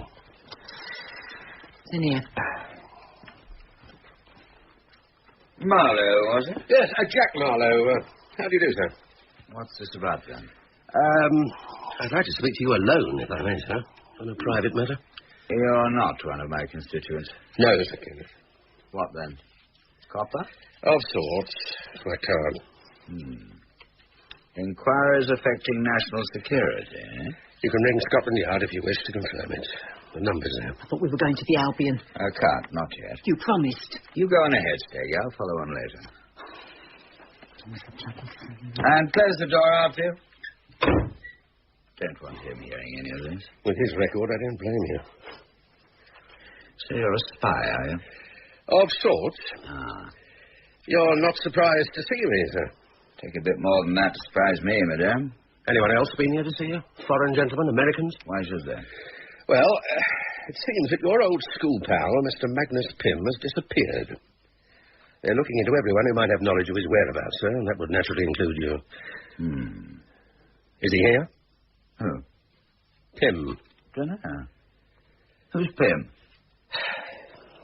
You mind if I look around? Got a warrant? No. Get a warrant and I might let you look. How old is Steggy, Sir Kenneth? Old enough. How old was he when he started here? Don't know. Look it up. I'm Pym's friend, too, you know. Doubt it. What's he been up to? Selling national secrets, I look of it. For money? Probably. Want a drink? Scotch? Beer? Well, I wouldn't say no to a whiskey, sir. Should think not. Damn decent malt. No, Magnus never cared about money. Love was all he cared about. Didn't know where to find it. Well, sit down then. Thanks. Help yourself to water. Thank you. Who's Poppy? Never heard of her. Or him. Nice thought, but no. Wentworth? Hate the place. He has been in touch with you, hasn't he, Sir Kenneth? Recently? Maybe. When was this? Monday night. Pissed out of his skull. Didn't recognize him at first. Hadn't heard from him for years. And suddenly he phones me. Where from? Any idea? Don't know. Call box somewhere. How did he sound? Tense? Nervous? Pissed, I told you. Couldn't tell whether he was laughing or crying. Said his father just died. He was over here to bury him. Drowning his sorrows, I should think. Next thing I knew, he was babbling on about carving my initials in the star flue at our prep school and getting me flogged for it. Ah, yes. Suppose I deserved it, really. I gave him a hard time at school. Always ragging him about his family. Did you ever meet them? Met his father once. Real con man, you know. Damn near ruined my arm with some hokum about building a new airport in Scotland. He even tried to get into Parliament. Really? Pity he didn't. He'd have been in good company. Yes, wasn't very nice to Magnus in those days. But you wouldn't let an old chum down, He's not here, I promise you. And you've no idea where? Not really. Witted on a bit about taking himself off to some sort of secret place, write a book, set the record straight. What record? God knows. Some nonsense about this brotherhood he worked for. Couldn't tell whether he was gibbering about the Masons or the Mafia. Then there was this other chap, you see. What other chap? Don't know, didn't get that bit. Drunks bore me. I'm one myself, you know. Did he, have a name, this other chap? Don't think so. Didn't stick if he did. Sorry. And this secret place of his, where was that? Didn't say. His business. Oh, of course, yes. And Pym told you he worked for this other chap? Said he worked for both of them, actually. The Brotherhood and the other chap. Oh, God.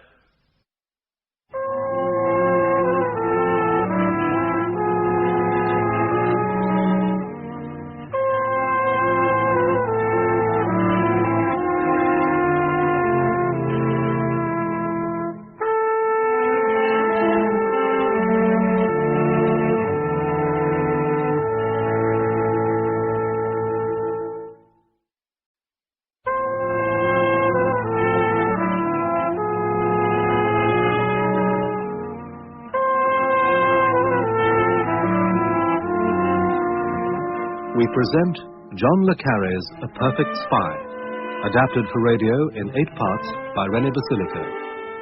Starring James Fox as Magnus Pym, with James Grout as Jack Brotherhood and Brenda Bruce as Miss Dover.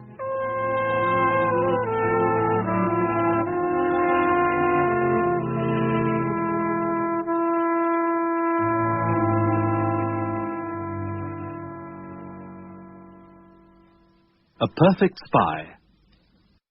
So, it would appear that you're no further forward, Jack. No, except I'm pretty sure that Pym's still alive and well. And living where, exactly?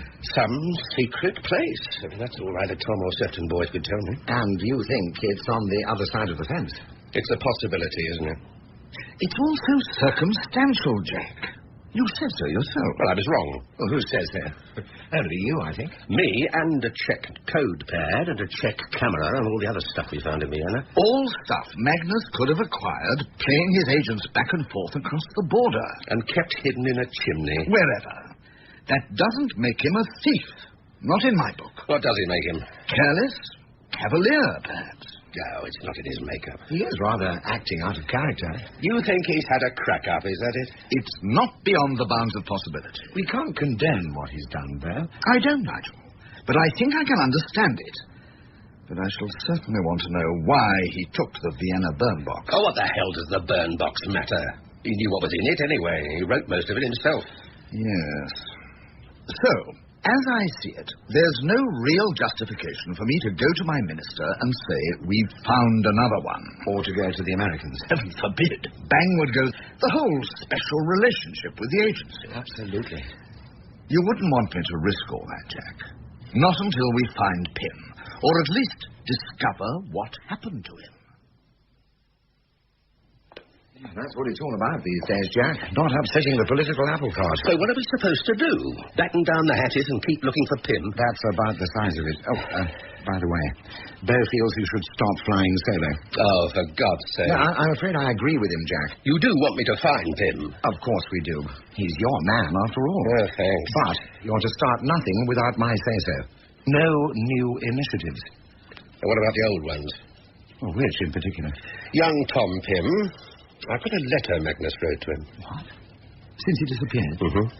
There are one or two things in it that I'd like the boy to explain to me. Might shed a little light. We won't be too long, will we, Uncle Jack? Mustn't be late for my next lesson. Oh, what time's that? 4:30. Only it's maths. And that's my worst thing. Don't worry, we'll have you back in good time. I don't suppose you've heard any more from your father. Well, not since that letter. Oh, yes. Here, you can have it back now. Oh, thanks. It's a fine letter, Tom. You should be proud. Yes. I see your dad mentions an Uncle Sid. Sir. If you're ever down on your luck, he says, and you need a hot meal or a bed for the night, don't forget Uncle Sid. Oh, yes. Well, who is this Uncle Sid? Oh, Sid Lemon, sir. He was a friend of Grandad's. Used to look after Dad sometimes when he was a boy. Where does he live? Surbiton, by the railway. He's got a great big flagpole in his front garden with the Union Jack on it.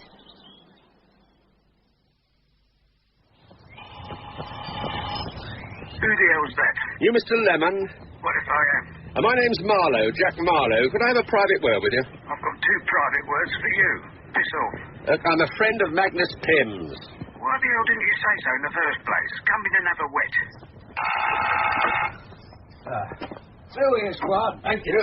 Leave the door, it shuts itself.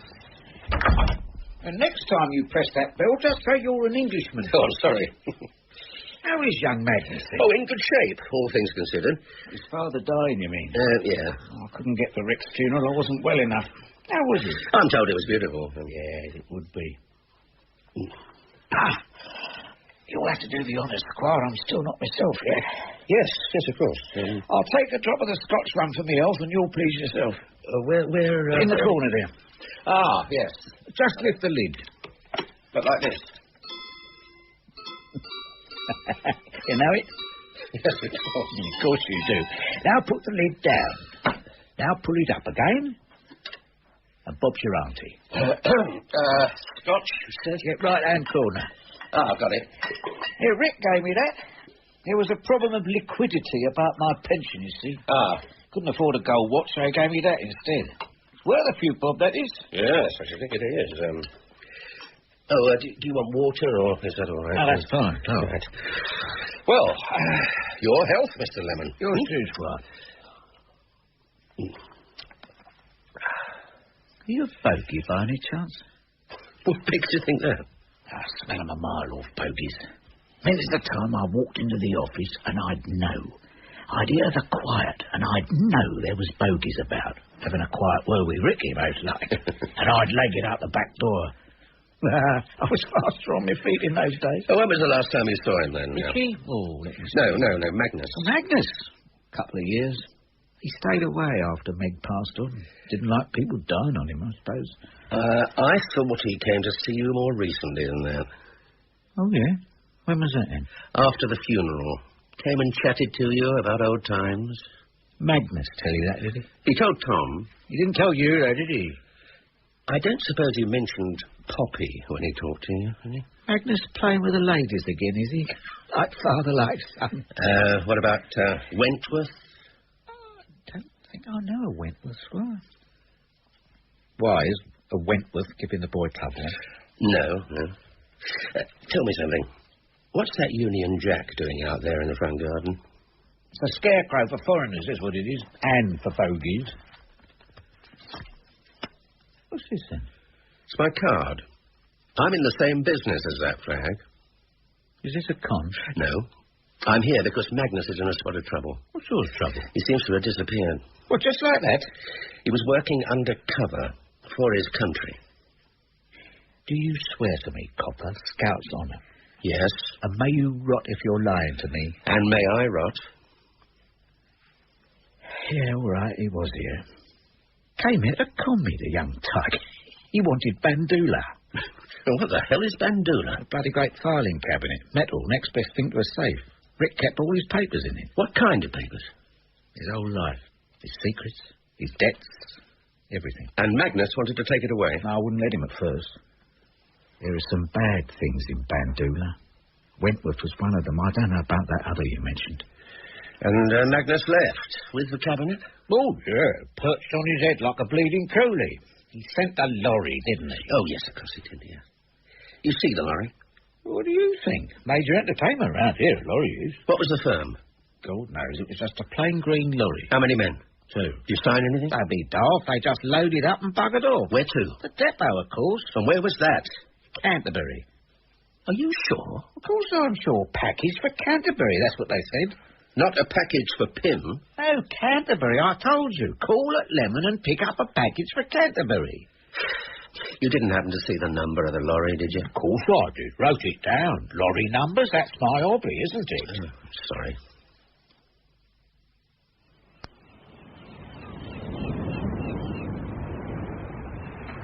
Oxford was more than a university education for me. But it's only now that I realize that Mr. Canterbury, there's a man here asking for you. Just a minute, Miss Dubber. Who is it, Miss Dubber? He didn't give his name. Where is he? Downstairs, with another man. 2 of them? And a cabinet, a horrid big greedy thing made of iron. Bandula. That's all right, then. Why were we whispering? No reason, Miss D. No reason at all. Excuse me a moment. Up here. Top of the stairs. Oh, bloody woodroom. Yeah. Ready up? Right. It's all right, Misty. I ordered the wretched thing. Would you tell us to be careful of the wall, Mr. Canterbury? It's only just been done. I'm sure they're being as careful as they can. I'll pay for any damage they cause, I promise. If you wanted a cabinet, why didn't you say so? You could have had the one in room 2. This is special, Misty. It houses some old ministry archives I'm working on. I thought it easier to ship the whole lot down in one fell swoop. Here, where do you want this stuff now? In here, against the wall there, if you would. Mind your back, love. Oh, sorry. What's he got in here, a dead body? Some old papers. Oh, bloody way, I can tell you. Oh, begging your pardon, missus. Really? Here's your say. A bit more that way. Put it down there. Right, gently up. Together now. 1, 2. How's that? Perfect. Thank God for that. Here, split that between you. Oh, that's very nice of you, Governor. Thanks very much. Cheers. Come on, Alfred. Bye. Thank you. Well, I'd better see them out, Mr. Canterbury. If you wouldn't mind, Misty. I still think that the cabinet from room 2 would have looked better. Probably. But this, dear Miss Dubber, is not just any old cabinet. This is Bandoola, the Ark of Rick's Covenant, with all his deeds and misdeeds locked away inside. The profit and loss account of a lifetime. London Gazette. Petition for bankruptcy. Receivers appointed for Magnus Dynamic and Astral and 83 associated companies. Director of Public Prosecutions invites Richard Thomas Pym to present himself for interview. Ah, yes. Photograph of Rick with red setter. Richard Thomas Pym, Liberal candidate in the Gulworth North by-election. A new chapter in all our lives, Rick called it. As soon as term ended at Oxford, I hurried over to join the campaign, to be met outside the station by Sid Lemon and a large van plastered all over with posters proclaiming Pym, the People's Man. Where are we going? Little Chedworth on the water. What's happening there? Main meeting of the day, isn't it? Your father's due to speak at 9 o'clock. Always supposing he makes it on time. Oh, there's one of Meg's meat pies in the back if you're hungry. We were only just in time. The Temperance Hall was buzzing with anticipation, and we had scarcely taken our seats on the platform before the agent was introducing my father to the audience. Ladies and gentlemen, I have great pleasure in introducing the next Member of Parliament for the Gulworth North constituency, the People's Choice, Richard Pym. Clap, Magnus, a little tight. That's your father, your best pal. Thank you, ladies and gentlemen, thank you. You have ventured out on this inhospitable night for one reason, and one reason only. Because you care about your country, as I do, and you care about its people. That's 2 reasons. Quite right, my friend, quite right. But the 2 are one, and indivisible. The country is the people. People like ourselves, gathered here tonight. English people, root and bough, worried about their beloved country and looking for the man to see them right. He was soon in full flow, explaining the true meaning of liberalism for those unfamiliar with the differences between the 3 great parties, and then milking their human kindness with stories of his deprived childhood and God-fearing adolescence. To the voters of Little Chedworth, without a certain someone up there acting night and day for me as my senior partner. Or laugh if you will, because I would rather be the object of your mockery than fall prey to the cynicism and godlessness that is sweeping our land. Without that certain someone up there, I wouldn't be where I am today, offering myself, be it never so humbly, to the people of Gulworth North. Every face in that little hall was turned flower-like towards the warmth of Rick's all-embracing light. Every face, except one. Yeah, look at that miserable old cow. Where? Her drove back, in the widow's weeds. Oh, yes. Maybe she's in mourning. What, for the Tories, you mean? Thank you, ladies and gentlemen. I understand our candidate's celebrated young son, Magus, is among us here tonight. Stand by, Magus. You're on your perk. Stand up and take a bow. Smile. Campaign. I'm sure we'd all appreciate a few words from you, Magus. Go on, say something nice about your old man. Thanks for coming, son. I knew you wouldn't let me down. That's all, Dad. Whatever's in your heart, just say it from the heart. Ladies and gentlemen, I expect that many of you here tonight are asking yourselves what kind of man my father is, even after the fine speech you've just heard. Well, I can put it quite simply. Your candidate is the most honest, the truest friend a man could ever have, and I should know. My father has been my best friend, my closest pal, since the day I was born. Thank you. Marvellous, Magus. Marvellous. You're right, Dad. Fantastic, son. Fantastic. If I'm spared to be 100, I'll never be a prouder man. Never. But amid all the euphoria and self-congratulation, I remember being worried, like every performer since time began, worried about the only member of the audience who did not applaud me. Who was that woman, Dad? Which woman's that, son? One all in black, sitting 3 rows back. Can't say I noticed her. But I noticed her. Every day at every meeting she would appear, like Banquo's ghost, unwanted at the feast. That gloomy woman was there again, Dad. Why is she following us around like that? Don't know. The other side probably sent her to put the mockers on us. Just the sort of thing they would do. But who is she? Keep your mind on the election, old son. Never mind anything else. Then one evening, returning from a hard day's canvassing to our campaign headquarters at the Temperance Hotel, I chanced to see her, creeping in at the back door, and followed her down to the cellar, where I found her, testing Bandula's locks with what looked like a small chisel. Who's that? What are you doing? Magnus, isn't it? Who are you? My name's Wentworth. Peggy Wentworth. Have you heard that name before, Magnus? I don't think so. Your father, Mr. Richard Thomas, almighty Pym, killed my husband, and as good as killed me too. No. And the proof's in this monstrous thing here. What, a Bandula? No. Why else would he bring it all the way up here, but that there was no one left to guard it in London? How did you know where to find it? I saw them unloading the stupid thing. I've been watching Mr. Richard Pym since the day he arrived up here. Well, I think it'll take a little bit more than the chisel to get Bandula to yield the secret. Magnus, where are you? Magnus, come on, stop mucking about. I better go. Can we meet again later? Well, I'd like to talk to you. The old cattle market, you know it? I think so. Meet me there in an hour. Magnus, where the hell are you? Here, sir, just coming. An hour then. The old cattle market. I went to meet her, of course. How could I not? She was waiting for me, a sad, lonely figure, standing by a crumbling wall which overlooked the derelict cowsheds. I've been coming here quite a lot lately. Huh?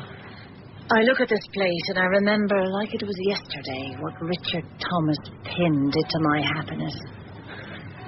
What was that? He robbed us, Magnus. He robbed us blind. So you say, but... Listen. We were farmers, John and I. Farmed a Cornish manor called Tamar Rose that John had inherited from his father, and his father before that. It was hard. Every grain had to be wrestled from the wind down there. I can imagine. But we had everything we wanted. We were happy. Oh, yes, we were happy. Until the accident.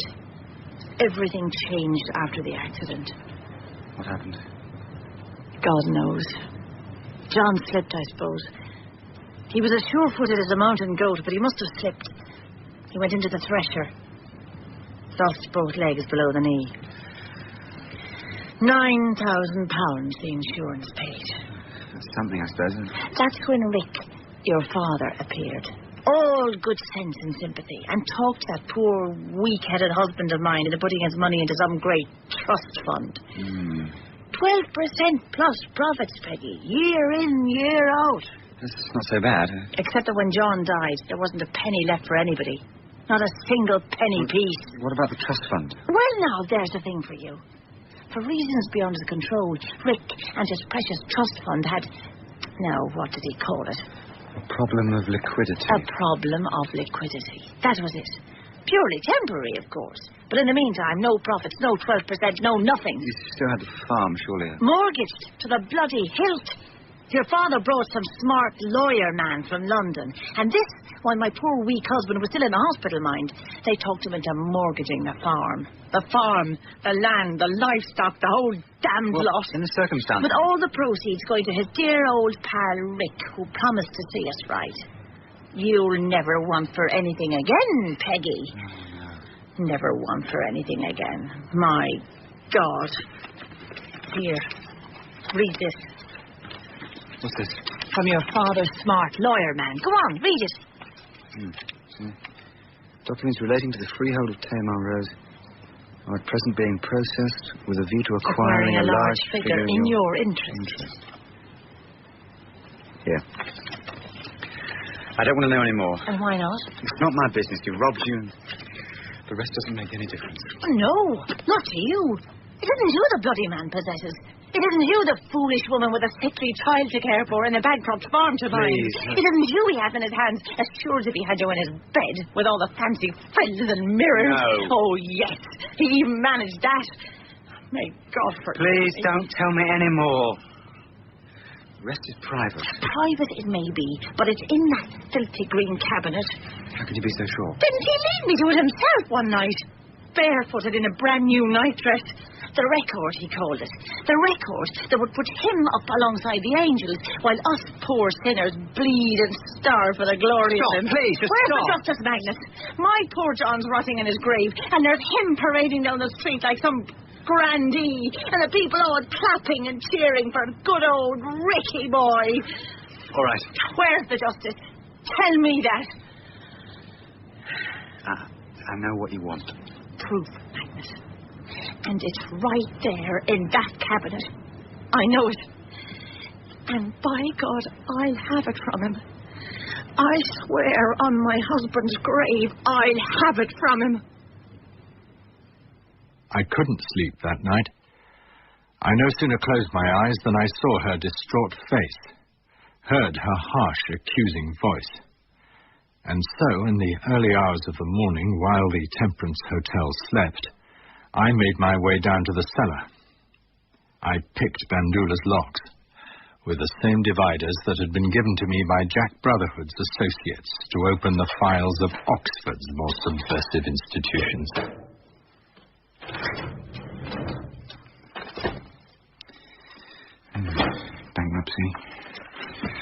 Bankruptcy.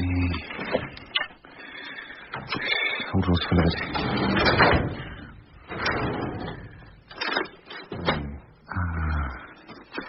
Wentworth.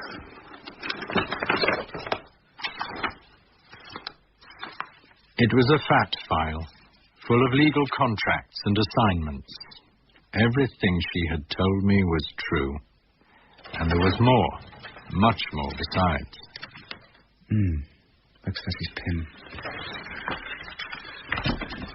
Rex versus Pym. Rex versus Pym. Rex versus... I read each one of them, summing up verdict, sentence. It was all there. A litany of madness. The madness of a man who spent his hours weaving a rope for his own neck. I decided it was a rope I would give to Peggy Wentworth. I had to see her right. But what is the point in this modern world, they ask, of a party of ideals? Ideals won't buy us a cup of tea or a nice English lamb chop. We can't pay for our son's education with ideals. How can we expect him to take his place among the highest in the land with nothing but ideals in his pocket? My answer to you, good people of Gulworth, is that ideals are like the stars in the sky. We cannot ever reach them, but we all profit by their presence. Thank you. Come on. Magnus Pratt? Marvellous load of cobblers, that was. Yes, terrific. What's the matter with you? Thank you, ladies and gentlemen. Thank you. And thank you, Lady Penn, the next Member of Parliament for this constituency. Or we'll know the reason why.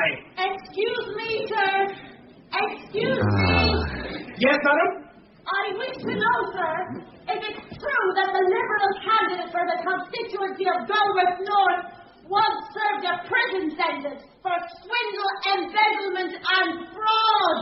Truth, that's torn it. Answer my question. Is it true? Ladies and gentlemen. Ladies and gentlemen, please.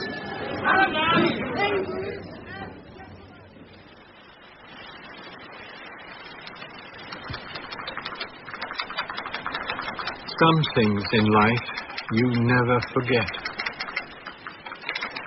Peggy Wentworth. Cold, impassive, an avenging angel. And Rick's angry, incredulous face as he turned to look at me. You should have died then, Rick. When I killed you.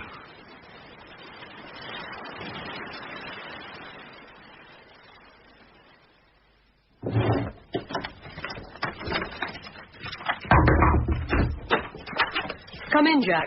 They're waiting for you. Who's they? Bone, Nigel, and Dorney from the Foreign Office. Oh, so there's a flat on. First signs of panic. They want to call in the police, special branch, and God knows who else besides. Well, they can't. Both told them that. And? They're not convinced. Oh, the bloody idiots. Where are they? The small conference room. Tread carefully, Jack. It's pure politics now. The only pure thing about politics, my darling, is the hypocrisy. But thanks for the warning.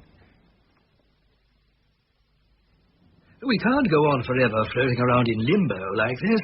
It's time to take a view. The minister will expect it. I agree, but it's a delicate balance. Ah, Jack, come in. You know Dorney? Yes, of course. Hello, Nigel. Hello, Jack. Pull up a chair. Dorney feels that it's time to take a view. Well, it depends on the view, doesn't it? And the FO's suggestion is... What exactly, Dorney? That it may be time to call in the police, circulate Pym's photograph. That wouldn't achieve anything. Why not? Well, he'll have used cutouts halfway out. I'm sure the police can handle that.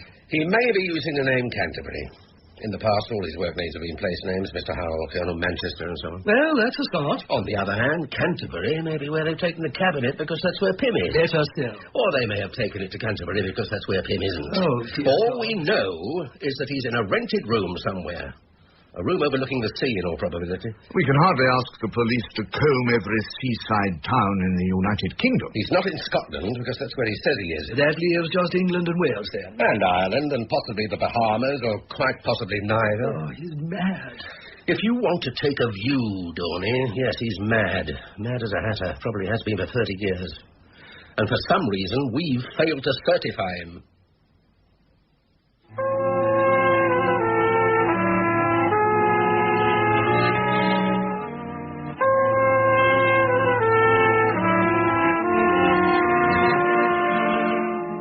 That was Part 4 of A Perfect Spy, the novel by John le Carré, adapted for radio by René Basilico.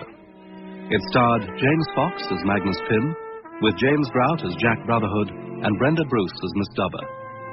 Malcolm Tierney featured as Rick, John Cater as Sid Lemon, Geraldine Fitzgerald as Peggy Wentworth, and Julian Ryan Tutt as the young Magnus.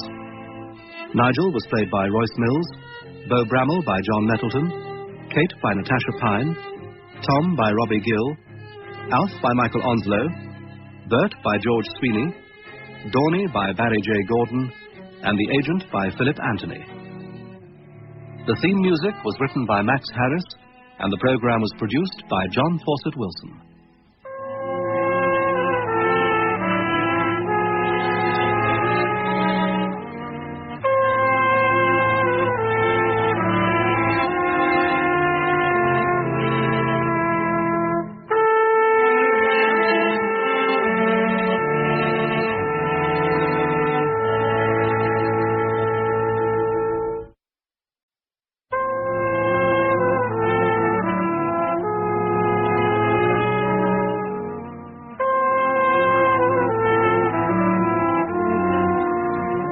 we present John le Carré's A Perfect Spy, adapted for radio in 8 parts by René Basilico.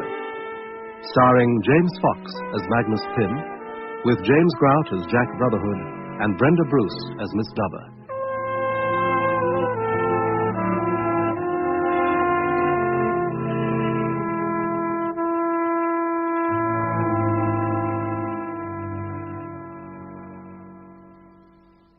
A Perfect Spy, Part 5.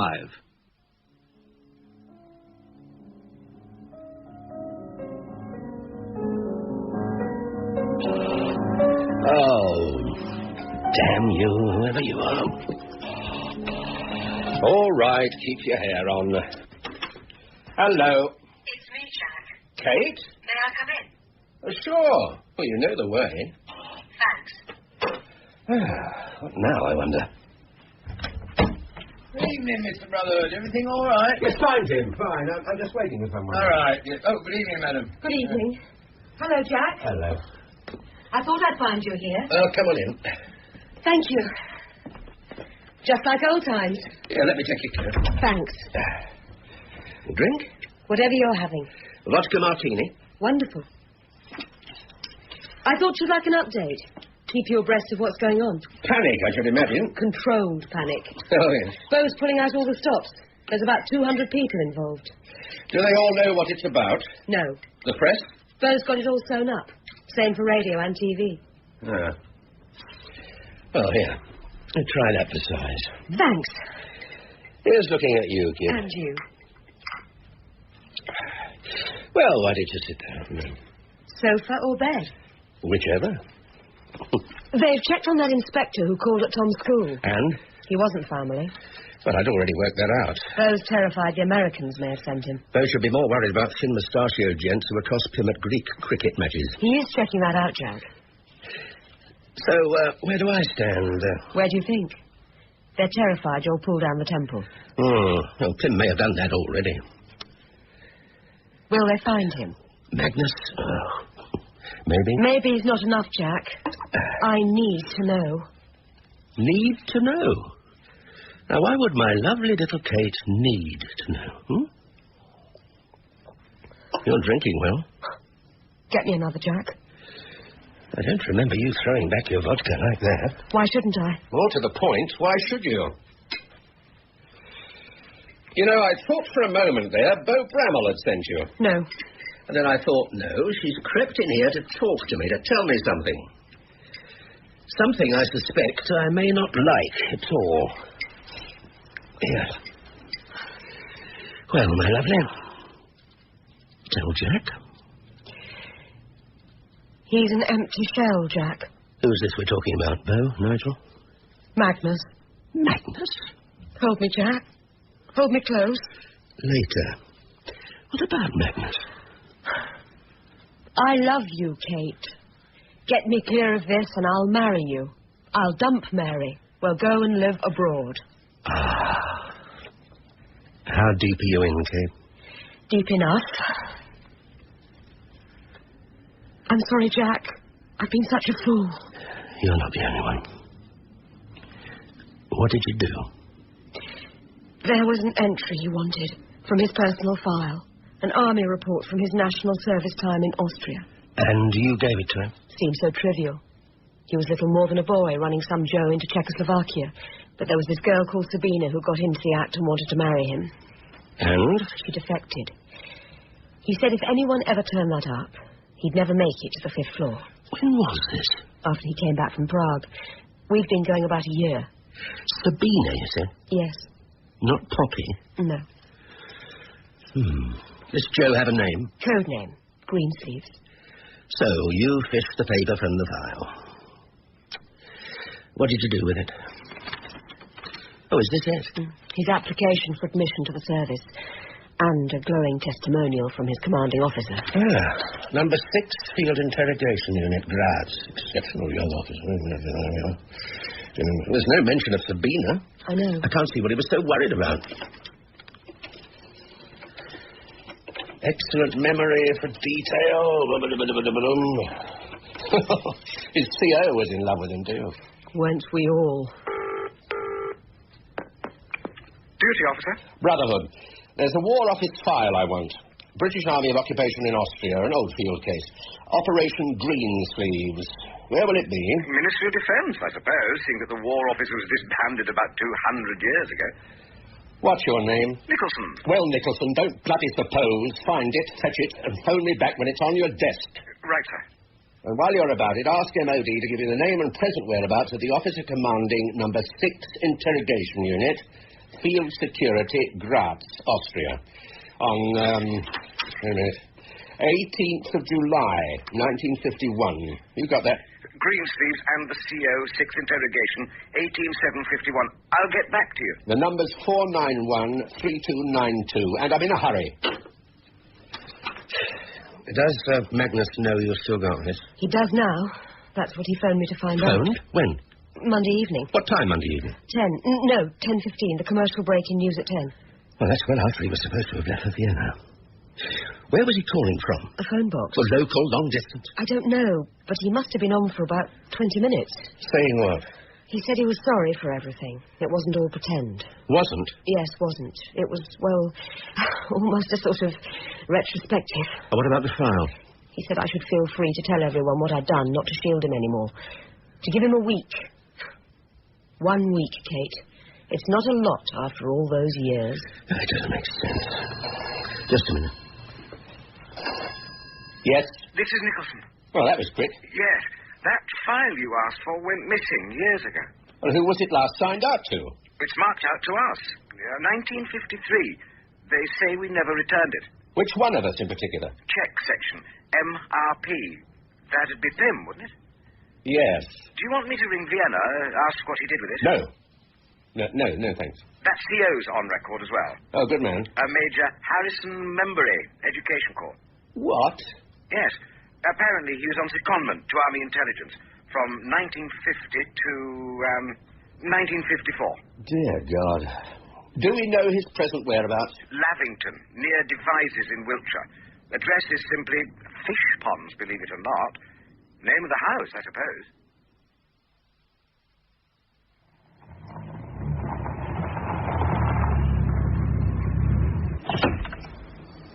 Hello there. Mrs. Membury? You managed to find us all right, then? Oh, very easily, thank you. Find Jack Marlowe. How do you do? Come and meet Harrison. He's still poodling around in the ponds. Oh, I hope I'm not disturbing him. Not at all. To tell you the truth, I think he's rather taken with the idea that anyone should want to write a history of field security. Well, it's only for the archives. Even so, I'm surprised anyone at the MOD had the wit to get hold of the actual people involved before they all peg out. Harry, Mr. Marlowe has arrived. Oh? Oh, righto. Just coming. How are the trout, dear? All right, I suppose. Trout? Oh, lovely. We don't eat them, Mr. Marlowe. Only the pike are allowed to do that. You're the academic chap, are you? He's a historian, darling. I told you. I can't think why they want to keep on raking over the past. It's the Greensleeves material we're particularly interested in, sir. Most of the original paperwork seems to have gone astray. Greensleeves, you say? Well, he was really young Pym's agent rather than mine. Was he? But you knew what was going on, Harry, didn't you? Yes. It was a long time ago, dear. Every little helps, sir. Pull the whole picture together. I suppose so. We've got some old photo albums of our time in Graz, if that would help. That could be very useful. Very useful. Let's go inside, then, shall we? Fine. Yeah, I say, Marlowe, whatever happened to young Pym? Do you know?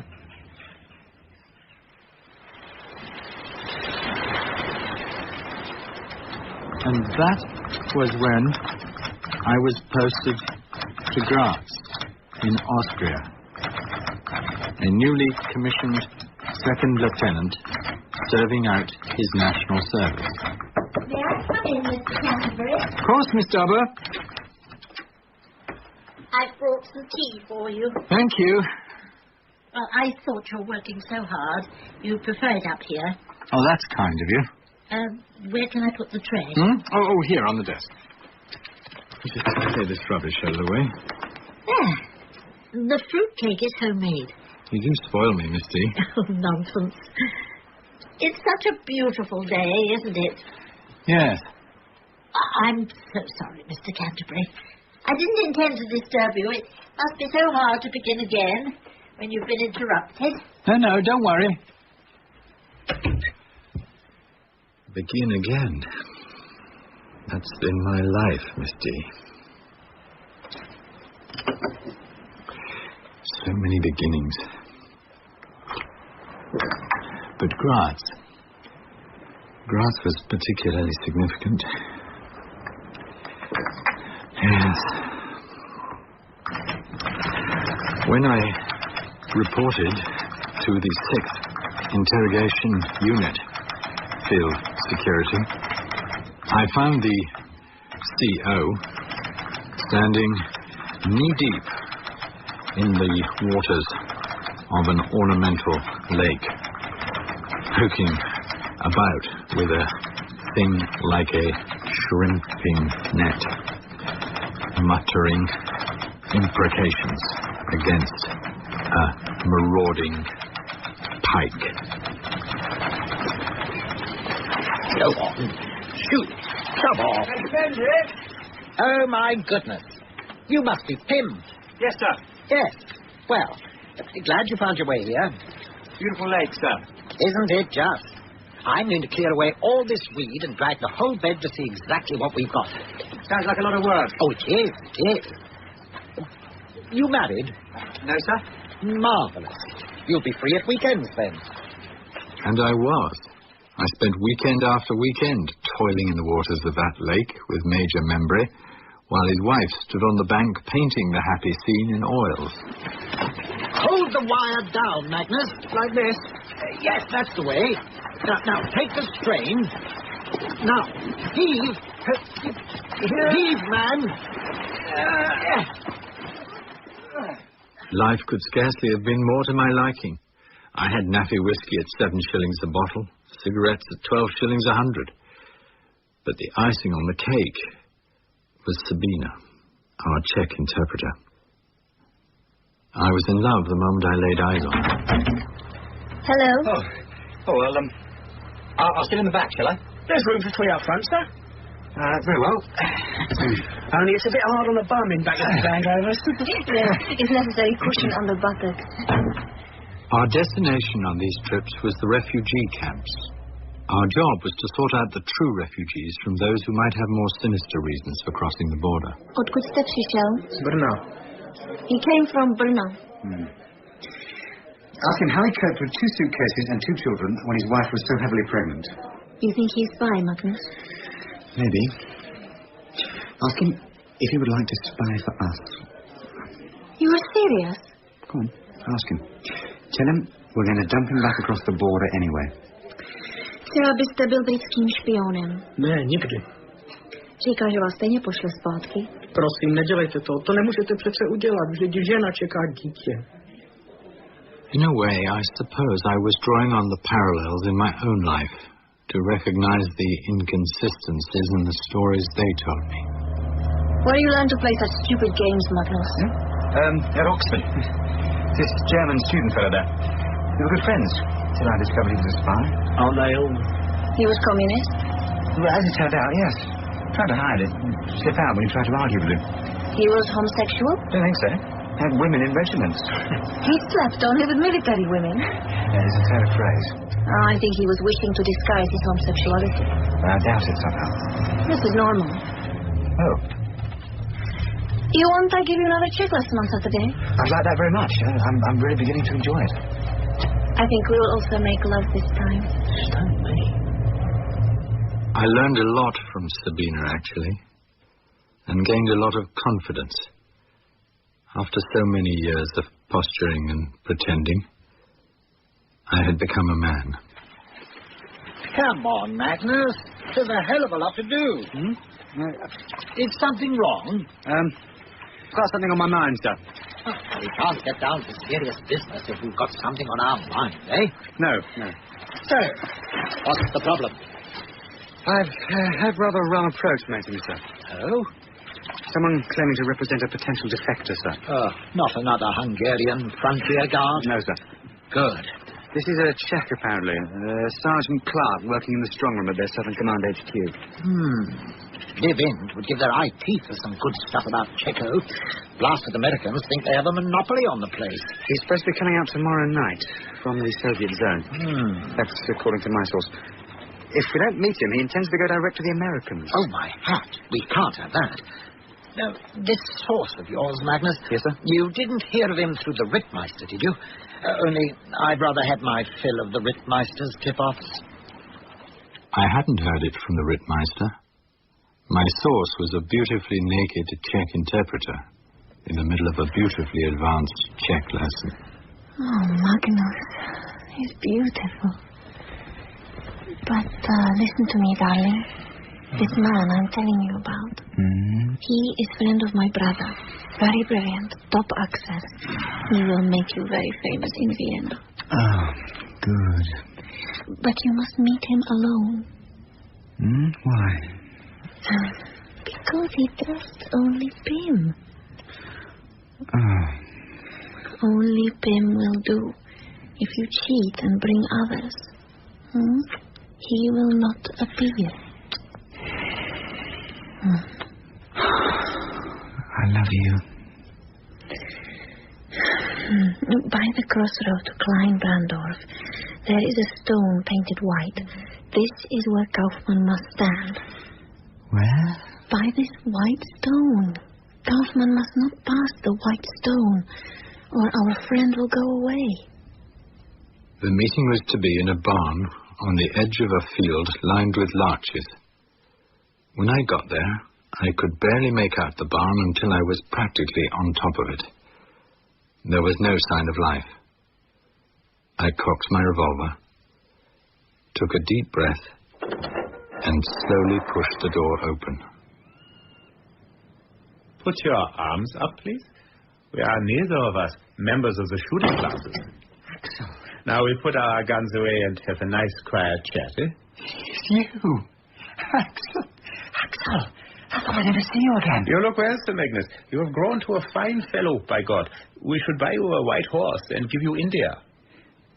So much had happened in our lives since that night in Bern when the Swiss police dragged Axel from his bed and deported him. I had to protest my innocence in that affair, and I did it well. Who gives a damn? I was illegal. No money, no papers, so they threw me out, so... Yeah, but it's so unfair. A fish gets a hook in its mouth. A trader gets a bullet in the head. An illegal gets marched across the border. For me, 2 borders. First Austria, then Czechoslovakia. Who gives a damn? It's all in the past, anyway. But in the new Czechoslovakia, Axel was far from being illegal.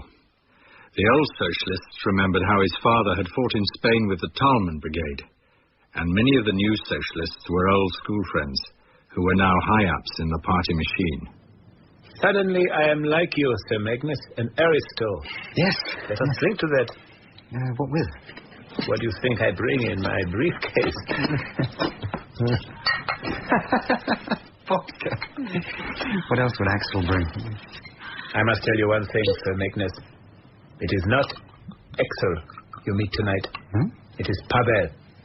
Sad Sergeant Pavel, with a wife who beats him, kids who hate him, Russian bosses who treat him like a dog. Here? Thanks. So, to brave Lieutenant Pim from British Field Security and said Sergeant Pavel from Czech Military Intelligence. Who wants to defect. Prosit. Prosit. You are still proposing to come over to us, aren't you? Look, Sir Magnus, I think I crossed my last frontier a long time ago. Then why are you here? Because, like you, Sir Magnus, I also am a great spy. So when I hear about you, I get excited. Yeah, I think of you spying on me and me spying on you. I think we are 2 reasonable men. Maybe we can put our heads together and set the world to rights like we used to in the old days. Do you still have your Grimmelshausen? I still treasure it. Here. This is better. Is this genuine? If they ever find out, I can bring you my balls as well. I don't believe it. The Soviet order of battle in Czechoslovakia. Not 100% up to date, perhaps, but a great coup for you, Sir Magnus. You have a defector in place, a defector with access who will give you such information like Vienna has never seen before. Axel was right, of course. I was to discover that a man with a highly regarded source was cherished by everyone. Membury, Vienna, even Whitehall. Questions. They ask always more questions. We are at the center of a fantastic industry, Sir Magnus. Oh, it's amazing. They do not have good cigars at your nephew? Afraid not. Don't stop the Sancerre either. Had to get it from the officer's mess. Good, though. You smoked salmon also. You want some more? So, what have you got for me this time round? Nothing. What? I think perhaps we let them starve a little. Give them better appetite next time. I've got to give them something. Tell them Sergeant Pavel is having a crisis of conscience. It is normal, I think. For a defector in place, that is quite normal. But it was not Sergeant Pavel who was to have the real crisis of conscience. It was Lieutenant Pym. 2 or 3 months later, the same barn. The same list of follow-up questions from Vienna. But not the same Axel. I have trouble, Sir Magnus. You must help me. For God's sake, help me. Why? What's happened? They're arresting my friends. 2 were dragged from their beds this morning. Many have just disappeared. No. Do you know what they do to people like us? Do you understand? Prague, it seemed, was having one of its periodic purges. The catalogue was endless. Factory workers, academics, even the military, taken and tortured. I had to tell them about us, Sir Magnus. There was no other way. Tell them what? I had to explain why I keep crossing the border, so I made up a story. I told them I was cultivating a British traitor. Big fish. Me. But they want proof. Proof? What sort of proof? Intelligence, Sir Magnus. Product. Something a British traitor would give me when I blackmail him. Not the secrets of the atom bomb, but good. Not chicken feed. Oh, my God. Steal something for me, Sir Magnus, or I am a dead man. A dead man, you understand. I remember that day. I shall remember it all my life. As we walked back towards the white stone where Kaufmann was waiting, Axel stooped and picked a couple of harvest poppies and handed them to me. I give you one for me, Sir Magnus, and one for you. There will never be another of either of us. It is you who are the keeper of our friendship now. Life is one continuous payment. It's just a question of which creditor is asking the loudest. I had to see him right. Oh, another snap of Harry and his waders, I'm afraid. Looks a nice little lake. Not bad. Kept him out of mischief, Mr. Marlowe. Yes, I'm sure. A group photograph. Oh, yes. I think I took this one. Mm-hmm. That's the old Rittmeister, and next to him, what was the mess waiter's name, Harry? I forget. Who's that? On your left, Major. That's young Magnus, isn't it? Him. He did all the brilliant work. And those are the girls. Remember them, Harry? Mm-hmm. They were nothing but trouble, Mr. Marlowe. They did our interpreting for us. Was an interpreter involved in the Greensleeves operation? Oh, there's no need. Greensleeves spoke German. Young Pym handled him solo. Completely on his own? Mm-hmm. Greensleeves insisted on it. And when Pym left, who took him over then? I did. Oh, never thought much to the fellow, actually. London was jumping with joy, but I always thought his stuff was a bit too flashy. How do you mean? Well, it all looked very good on the plate, but when you came to chew it over, there was precious little there. Like trying to eat a pike, all bones. And no meat. Exactly. I sometimes wondered if the Czechs went batting and bowling at the same time. Harry always thought that was why Greensleeves didn't show up after young Magnus left. Didn't you, dear? Mean of me, I expect. Are you saying you never met Greensleeves? Mm-hmm. Blighter stood me up at the altar. Vienna were absolutely furious. Blamed it all on poor Harry. And then, when I told them that he was no good anyway, they didn't like it one little bit. Packed me off back to the education corps at the double. Typical. Greensleeves didn't have any other code name at any time, did he? Let me think. I thought there was another source in Graz around that time. Sabina, was it Sabrina? Something like that. Sabina? He's talking about a source, darling. Sabina was an interpreter. That's her there. The blonde. Little minx. Set her cap at Magnus, didn't she? What became of her, do you know? Went back home to Czechoslovakia. Left a note for Harry saying she was homesick or something equally absurd. You don't remember her other name, by any chance, eh? Court, wasn't it, Harry? K-O-R-D-T? Her other name. Poppy. What did you say, Major? Yes, Poppy. That's it. Nonsense. No one ever called her anything but Sabina. I'm not talking about her. Greensleeves. His real name was Pavel something or other, I forget what. And then for some reason, Magnus started calling him Poppy. Are you sure about that? Oh, absolutely positive. We called him Poppy right up to Remembrance Day. And then some buffoon in London decided that calling him Poppy was an insult to the fallen. Probably got promoted for it, darling. More than likely. Poppies are for heroes, not traitors. That was the official line.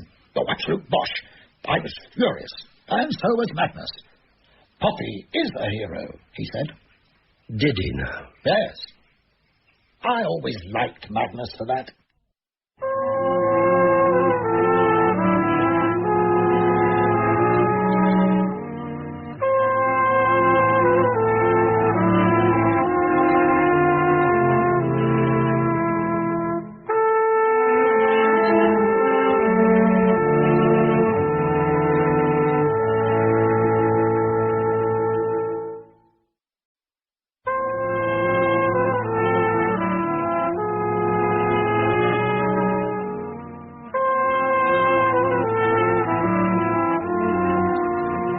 We present John le Carré's A Perfect Spy, adapted for radio in 8 parts by René Basilico.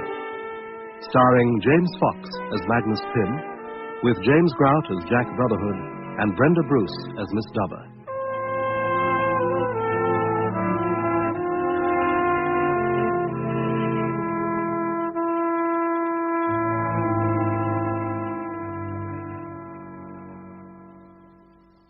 A Perfect Spy.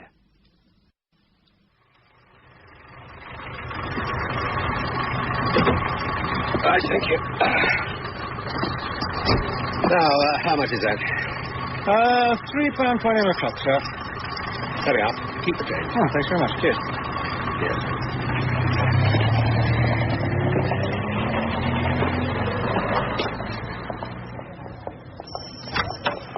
Oh, hello. Sorry. Now, you must be, let me see, Lucy? Yes. Is your mother in? Yes. Mum, there's a man here to see you. Coming. She's just coming. Thank you. Excuse me, I'm late for school. Oh, it's you. Hello, Belinda. Can I come in? Paul? Paul? Yeah? What is it? Come down. It's Jack Brotherhood. He's bound to want something. I'll be right with you. In here, Jack. You never change, dear Belinda. Not where you're concerned. They have already been here, in case you don't know, Jack. Who's they? Lorimer, is it? From personnel? Oh, probably. And Nigel something or other. Grade A creep. What were they here for, did they say? What's it to you? I don't know what Nigel told you, but I can guarantee it was a load of old codswallop. They were vetting Magnus for a top appointment, if you must know. Oh, that's what Nigel told you. Yes, it is. Do you believe it? Don't answer him, darling. Well, do you? Come on, Jack. Out. You're welcome any time for a drink, but not for this nonsense. Sorry, but out. Magnus has jumped ship, Belinda. Oh, God. What do you mean? He's bolted. Nigel and his little band of brothers are after his blood. And you? What are you after? Well, he's my man. I'm not quite so enthusiastic as everyone else. Hold on. Let me get this straight. Are you saying... Don't bother. They put a muzzle on your editor, same as on everyone else's. Not another bloody D notice. For the moment. But if Nigel has his way, they'll soon be plastering Belinda's previous marriage all over the front page. Oh, God. Look, why don't you make us all some coffee, darling, and then get back to work? You sure? Black, no sugar. All right. Yell if you need me. She won't. It's me that needs help. Well? You know Magnus's father died. Nigel Creep told me. Asked me how it might affect Magnus. And did you express a view? Well? Magnus always wanted me to shield him from Rick. Shield him? Oh, you know, answer the phone for him, say he was abroad when he wasn't, that sort of thing. I sometimes think that's why Magnus joined the firm. How do you mean? It was a good hiding place. From his father? Same as he married me because he was too scared to risk it with Jemima. Jemima who? Sefton Boyd. Oh. She was a close friend of mine at school. Too damn close, actually. Could Magnus have gone to her, do you think? I doubt it. I'm told it's not men she's interested in these days. Where would he go, Belinda? Who'd have him? Seth, perhaps? If he was in real trouble, he might go to Kenny Sefton Boyd. The brother, is that? Yes.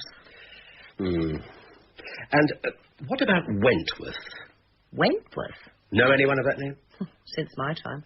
What about Poppy? Look, Jack, my time ended with his second marriage. If there's a Poppy, that's Mary's bad luck. When did you last hear from Magnus? That was what Nigel Creep asked me. And? I told him I was married to Magnus for 6 years, there were no kids. It was a mistake. Why should either of us want to relive it? Magnus didn't phone you. He phoned everyone else that mattered. Monday. What time? Oh, about 11, I should think. I remember because Lucy was late with her homework that night. Where was he phoning from? A call box. He didn't say where. At first I thought he was drunk. And what did he say? Rick's dead. I wish we'd had a child. And that's all? No. He said he'd always hated himself for marrying me. Now he understood himself, and he... Oh, what?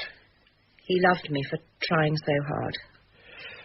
You tell Nigel that? None of his business, is it? No. You always were very, protective? Mm. He'd have been all right if he'd never met people like you.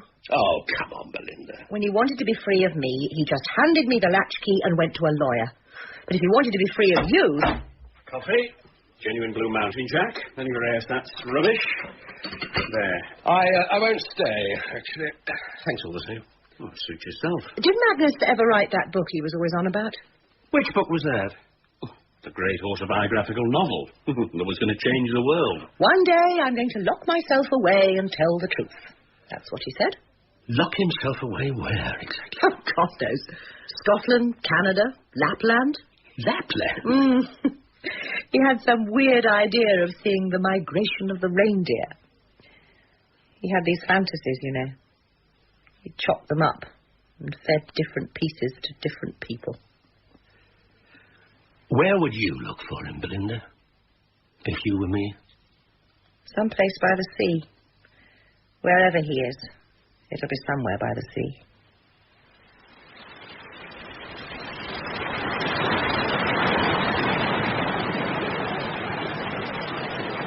After Vienna, Graz, and National Service, there was London.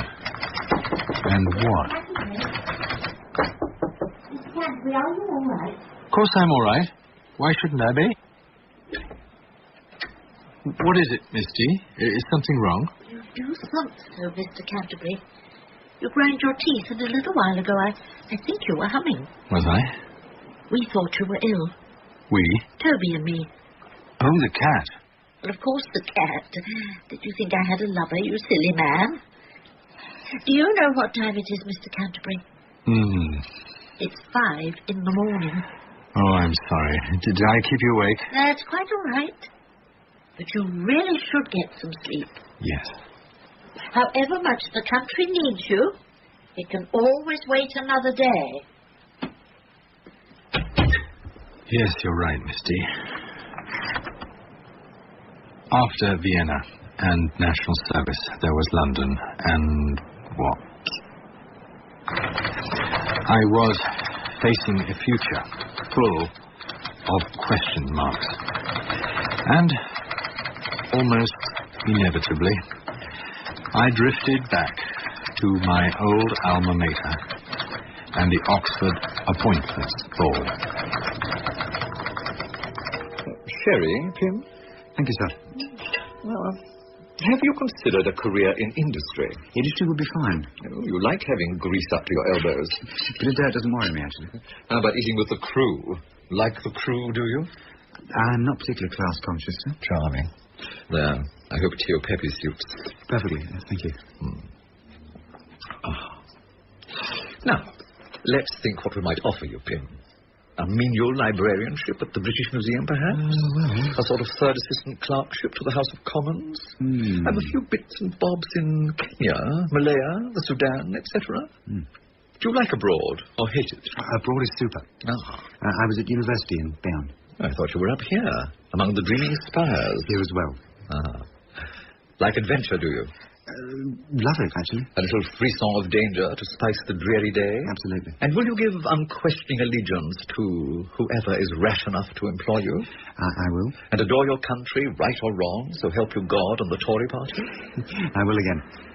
I swear it. And do you also believe that to be born British is to be born a winner in the great lottery of life? Well, yes. That too, to be honest. Then join the firm. What firm? The firm. Be a spy, dear boy. What's this? And what does it look like? An application form. I believe you know Jack Brotherhood. Yes. Yes, I do. He sends his love and says, why the hell haven't you been in touch with him instead of wasting your time applying for jobs you were never cut out for?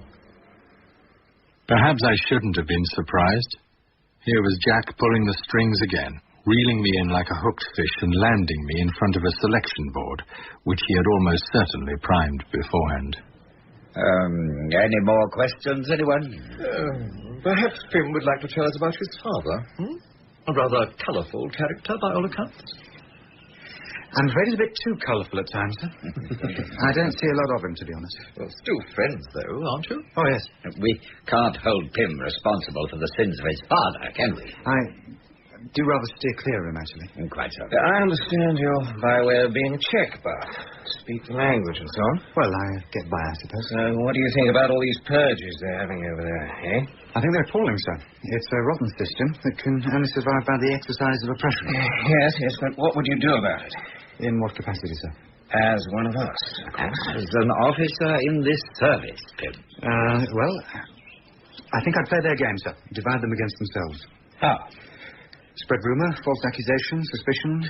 Let dog eat dog. You mean you wouldn't mind getting innocent chaps chucked into prison by their own police? Not if it shortens the life of the system. A bit harsh, isn't it? No, sir. I don't think so. Anyway, I'm by no means convinced these innocent chaps are all that innocent. They're not fighting the system. They're only trying to make it more acceptable to themselves. Well said, Pym. In life, we rarely end up doing the thing we do best. What my best was, I shall never know, because I accepted the firm's offer without hesitation, and then made an offer of my own to Belinda, which she also accepted without hesitation. And how do you intend to keep your charming bride in the style to which she is accustomed, Magnus? It's Magnus, actually. Well, I'm only a management trainee. But he's got tremendous prospects. Yes, yes. We're exporting to Eastern Europe, the Iron Curtain country. Tremendous potential. How fascinating. Such a pity your parents couldn't be here. Yes, isn't it? Lovely wedding. Don't happen to know where they've hidden the bubbly, do you? It's awful. Who is he then? Oh, where's that boy of mine? Oh, my God. Who is it? Rick. There you are. Hello, old son. Well, don't you recognize your old pal? Hello. Well, aren't you going to introduce me to the bride? Linda, This jokes on she's a beauty. Magnus, who is this Come man? here, my dear. What? Give your old father-in-law a big kiss. Oh, my father-in-law? Magnus, you are a lucky chap. Ladies and gentlemen, could I have your attention, please? Now, Dad, I please. may have come a little late to the feast, but I would like to address a few words to you on this most auspicious of occasions. Just a few, because this is their day, and when two young people love each other, us old uns who have had our day should stand well aside. I remember little now of that speech, except that it was beautiful and modest and free of all his usual hyperbole. And he finished by ushering us both outside to bestow his wedding present on us, a brand new Jaguar XK15 with Mr. Cudlove, dear old Cuddy at the wheel. Well, Belinda, Magnus, what do you think of it? Supreme example of British engineering genius. Oh, it's beautiful, isn't it, Magnus? Super. It's your old man's gift to both of you. Dear old Cuddy's going to drive it wherever you want to go. It's yours. And nobody will ever take it from you as long as God spares me.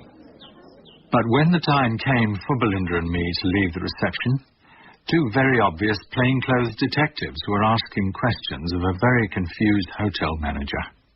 And both dear old Cuddy and the supreme example of British engineering genius had quietly disappeared.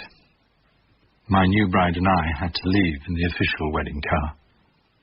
We had hardly settled in our seats when a complete stranger leaned in after us and gave us the very best present of all. These for you, please, madam. Flower. Oh, thank you. Is to bring special good fortune, always. They're beautiful, thank you. Who was that? God knows. Well, there's no card. No, there wouldn't be. They're absolutely beautiful, aren't they? And very unusual. They were beautiful. The most beautiful poppies I'd ever seen. Once the honeymoon was over, I settled quickly into a new routine. Wedded bliss, punctuated by regular trips behind the Iron Curtain. Chesterton Clary. Thank you. Anglican? English? Yes. Magnus Richard Pym. For what you're come to Czechoslovakia? Business. What business? Electrical. Alternators, oscillators. That sort of thing, you know? Rozumím. Dej mi to. I have an official appointment to visit a factory in Saskonice. Saskonice? Co je to, člověče? No přece Magnus Richard Pym je pozván na návštěvu našeho podniku v Saskonicích. On this occasion, I had an unofficial appointment with one of the firm's dead letter boxes at Pisac, 19 kilometers to the northeast. And by the time I arrived at my hotel, I felt flat and bored, as I usually did on the firm's business. Vaše jméno, prosím. Pym. P-Y-M. Okamžik. Podepište, prosím. Stop! What's it? Hýbat se. What is it? What's going on? Nekecaj. Motor se každý. As you wish. Magnus, Richard Pym? Yes. Silence! Face the wall! Hands on your head, you fascist swine! Probably not! Jo, dobře. Magnus, Richard Pym. You are charged with crimes of espionage, provocation, and incitement to treason. But that's rubbish. Je čisté, nic nemá. Sorry, Gustav. Ale discomfort, kontrolu. Dobře, provedu.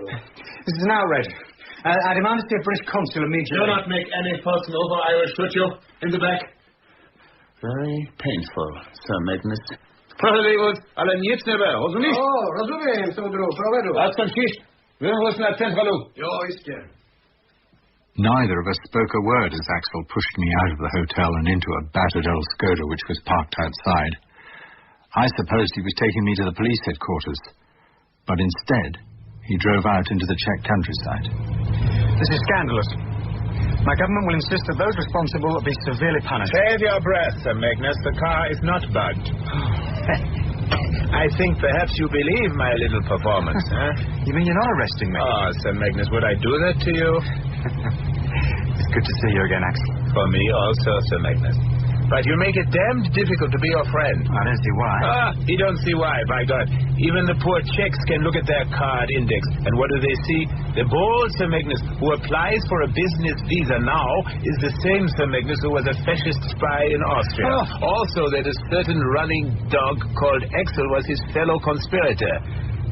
Why in God's name couldn't you use an alias? They said it's better being me. They call it natural cover. Sometimes I think you have been put on earth to be my black angel. Funny. I've always thought of you as my guardian angel. So I am, Sir Magnus, so I am. But it is dangerous to know you. By God, damned dangerous. We drove on until dusk, when Axel stopped the car at an old hunting lodge. We were obviously expected. There was a fire blazing in the hearth, and a table laid out with a tray of black bread and gherkins, the familiar bottle of vodka, just as it used to be in the barn in Austria. Prosit. Prosit. They want me to blackmail you, Sir Magnus. Who do? The aristos I work for. They have photographs of us together, coming out of that barn in Austria, tape recordings of our conversations. Can I put some more logs on this fire? Sure. Put them all. What if I refuse to be blackmailed? They will hang you.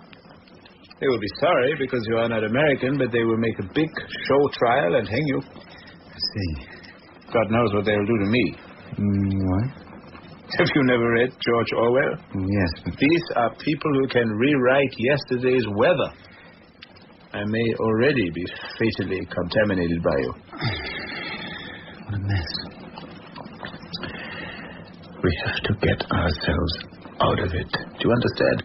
We must help each other. Look after each other's careers. And this time we do it properly. No shrinking back. When did I ever shrink from anything? Come, Sir Magnus. You have in the past betrayed me.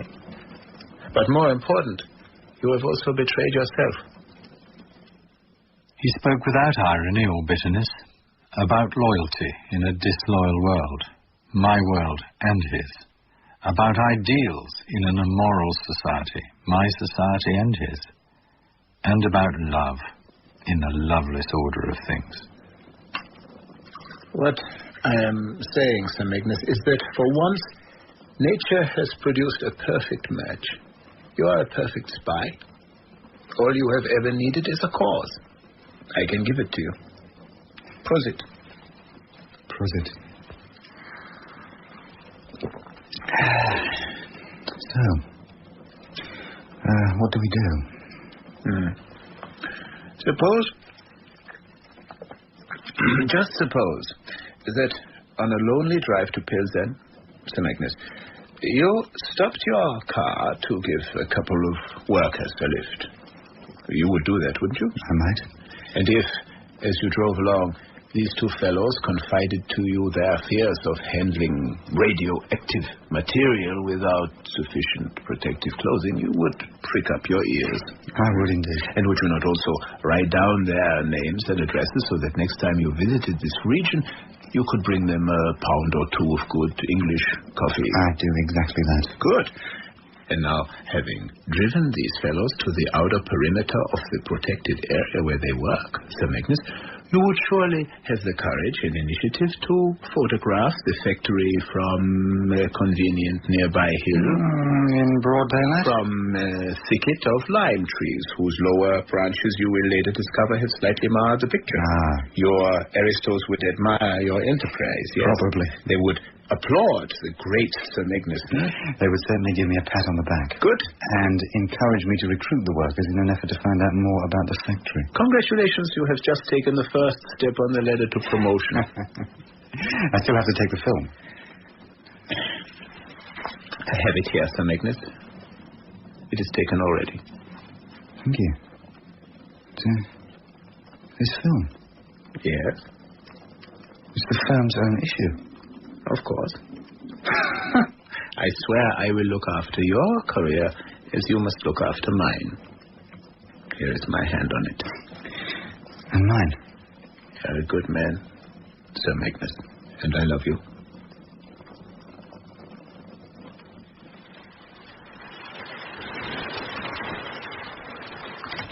I shall never forget that touch of his hand. Dry and decent and forgiving. Axel was my friend again.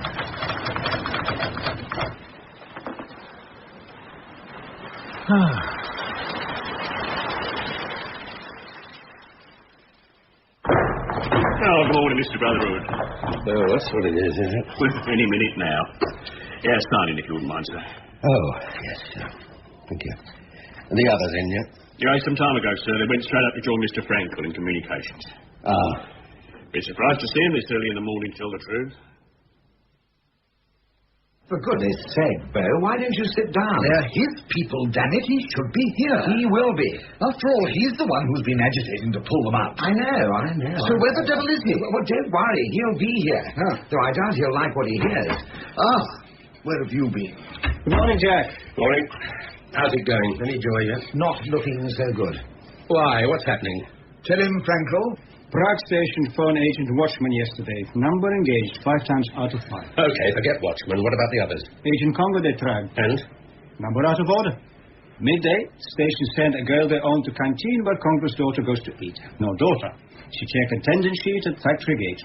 Congo's daughter not present. Not sick listed. Vanished like into thin air. Any more? Agent Merriman. 7 o'clock yesterday morning, Prague Station put 2 boys to men telegraph Tolden Street where Merriman lived. Instead of cul-de-sac. No other way out. Merriman not there. Car not there. Nix. Okay? Okay. Okay. Now, boys are bright. Good boys. They phone Merriman at laboratory with bad news. Papa Merriman is very ill suddenly. Like dying. Laboratory say, Merriman don't come in today. Going to Brno for special high-level conference. Bollocks. Yeah, sure, Jack. My reaction, absolutely. State laboratories don't give out details of staff movements. They just don't. They're top-secret installations, for Christ's sake. You want us to go on? With already such problems, we instruct Budapest to reach Agent Voltaire direct. And? Agent Voltaire is sick. Voltaire's never had a day's sickness in his life. It is just possible, Jack. Never. Ministry says he's sick. Wife says he's sick. Ministry says he's sick. Everybody say the same. He eats some bad mushrooms. He's sick. Official. I'll say it's official. Congo on the line, sir. Thank God for that. Congo ready to send. Stand by. Congo's operator is online. Now, watch the red light left, please. It burns. He's talking, see? Ah, yes. Hey. What the hell's happened? Transmission abrupted out. Rewinding. Into decoder at once, please. What is it, Frankel? A fault at the other end? It's possible. Wait, please. Maybe his mind was on the blink. Now we'll see. Not very long, was it? Accelerated Morse code, Jack. All tape and no handwriting. Let's just be grateful he's alive. Sure. In a minute he comes through again. No problem. Yeah, let's see then. Yeah, and tell him to print another copy, will you, Frankel? Then we can all have a look. What's it say, Jack? Routine intelligence report. Subject restationing of Soviet missile bases in the mountains north of Pilsen. Message reads, Subsource Talleyrand confirms empty low loaders leaving... That's it. Well, stopped. Mid-sentence. It's obviously Winder. Unless signal that maybe hit free condition.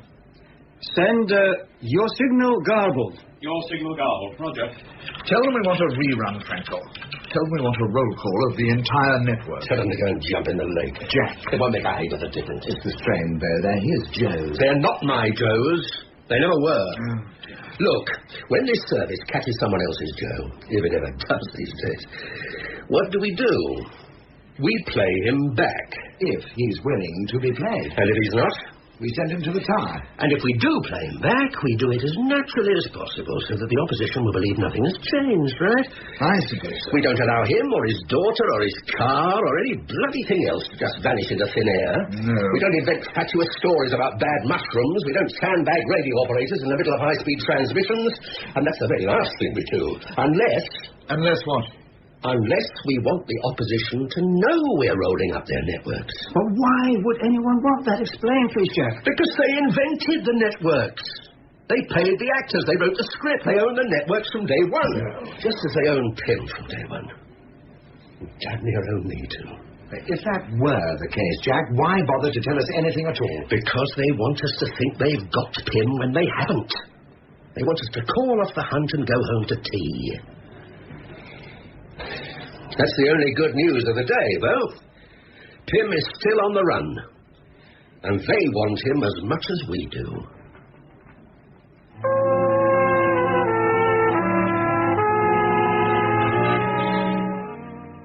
That was Part 6 of A Perfect Spy, the novel by John le Carré, adapted for radio by René Basilico.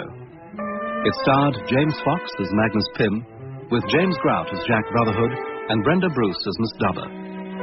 Jack Claff featured as Axel, Malcolm Tierney as Rick, Sally Grace as Belinda, and Julian Rhine-Tutt as the young Magnus. Paul was played by Gareth Armstrong, Lucy by Rebecca Cullum, the Professor by John Carlin, the Chairman by Colin Pinney, the Colonel by Dominic Letts.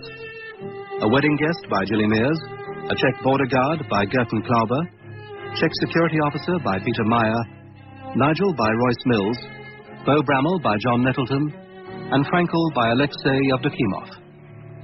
The theme music was written by Max Harris, and the program was produced by John Fawcett Wilson.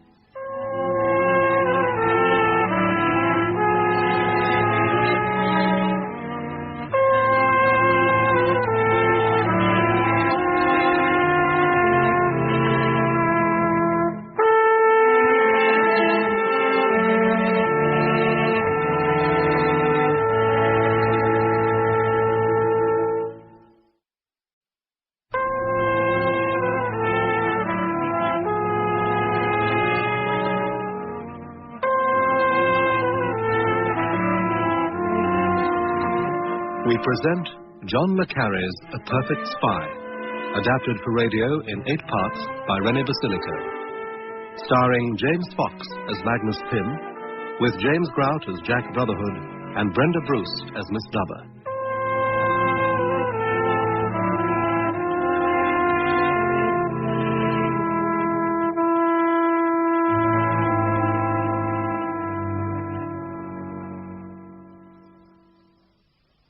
A Perfect Spy, Part 7.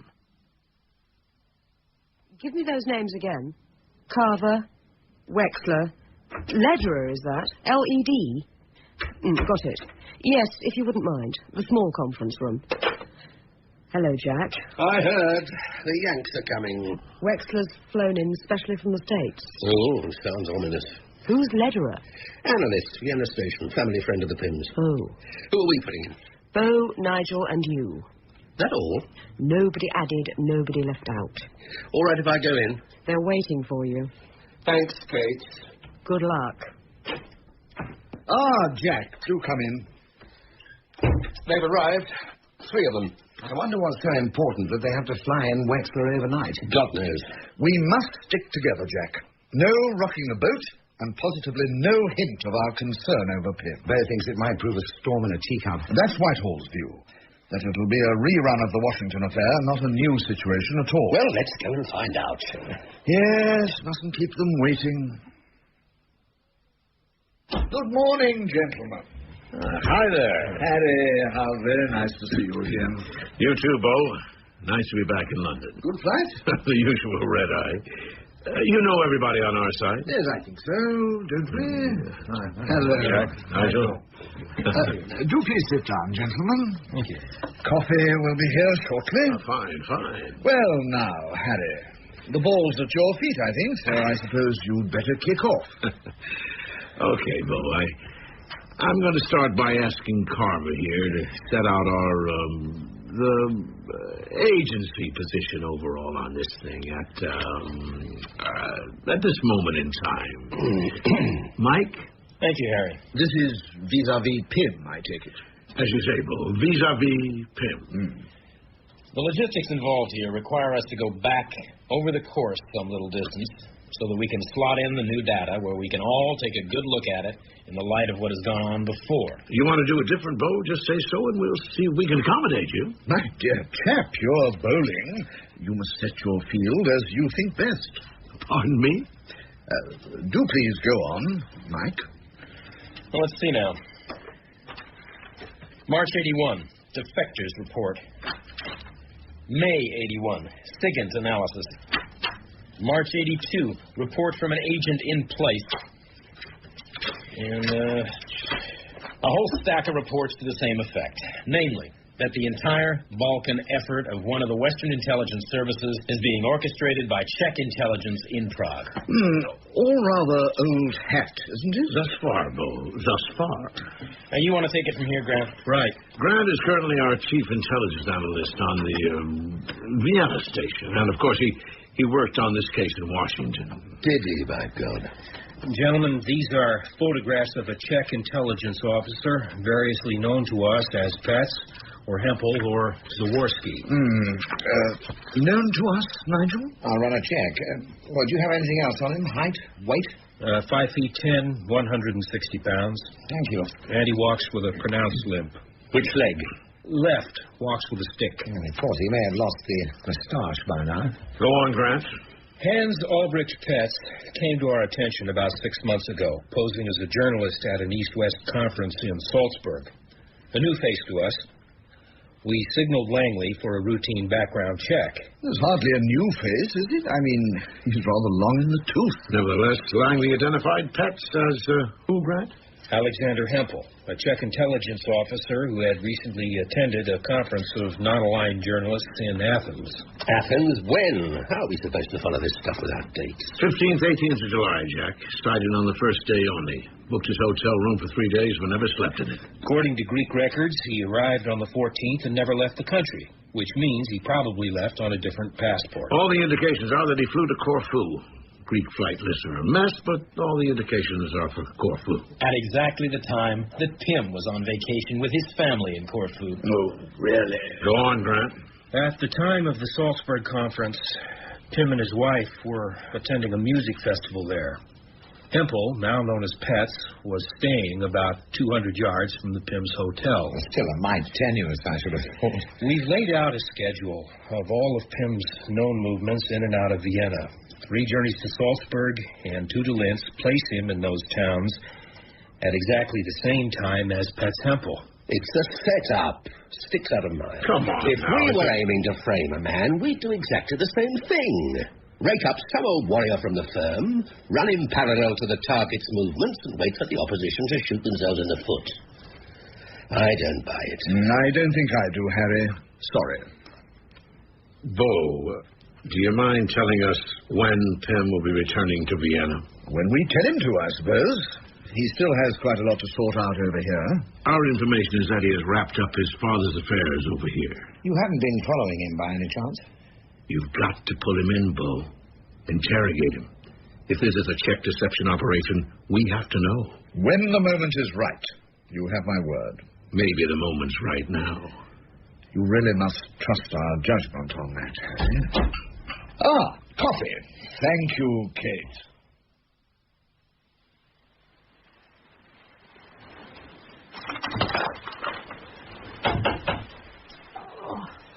I do hope this isn't more bills. Miss Dean. What is it, Mr. Canterbury? Who is that? The postman, Mr. Canterbury. Was it our usual then? I expect so. Usually is. Then why did he knock? Well, he always does second post. Habit, I suppose. Oh, there's one here for Mr. Dubber.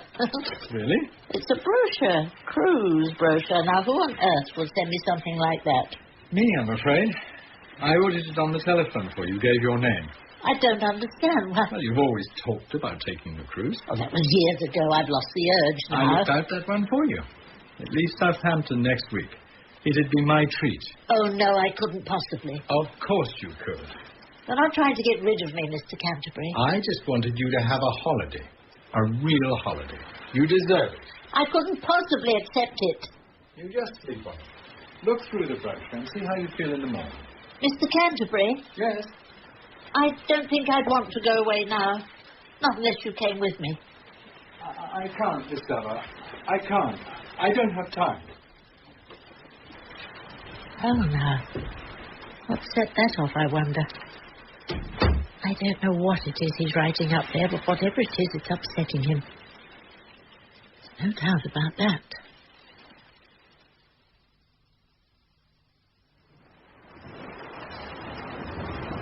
In the beginning, it was A for Axel. In all the beginnings, it was A for Axel. It was Axel who created a whole series of fictitious defectors in place. Axel who produced a whole repertory company of Czech actors to make up my agent networks. And Axel who ignited the rocket which lifted me straight into the middle echelons of the firm. and to an important posting in Prague. You like the auto, Sir Magnus? The blackened windows, especially. This is the way the Aristos travel. We have come up in the world. Where are we going?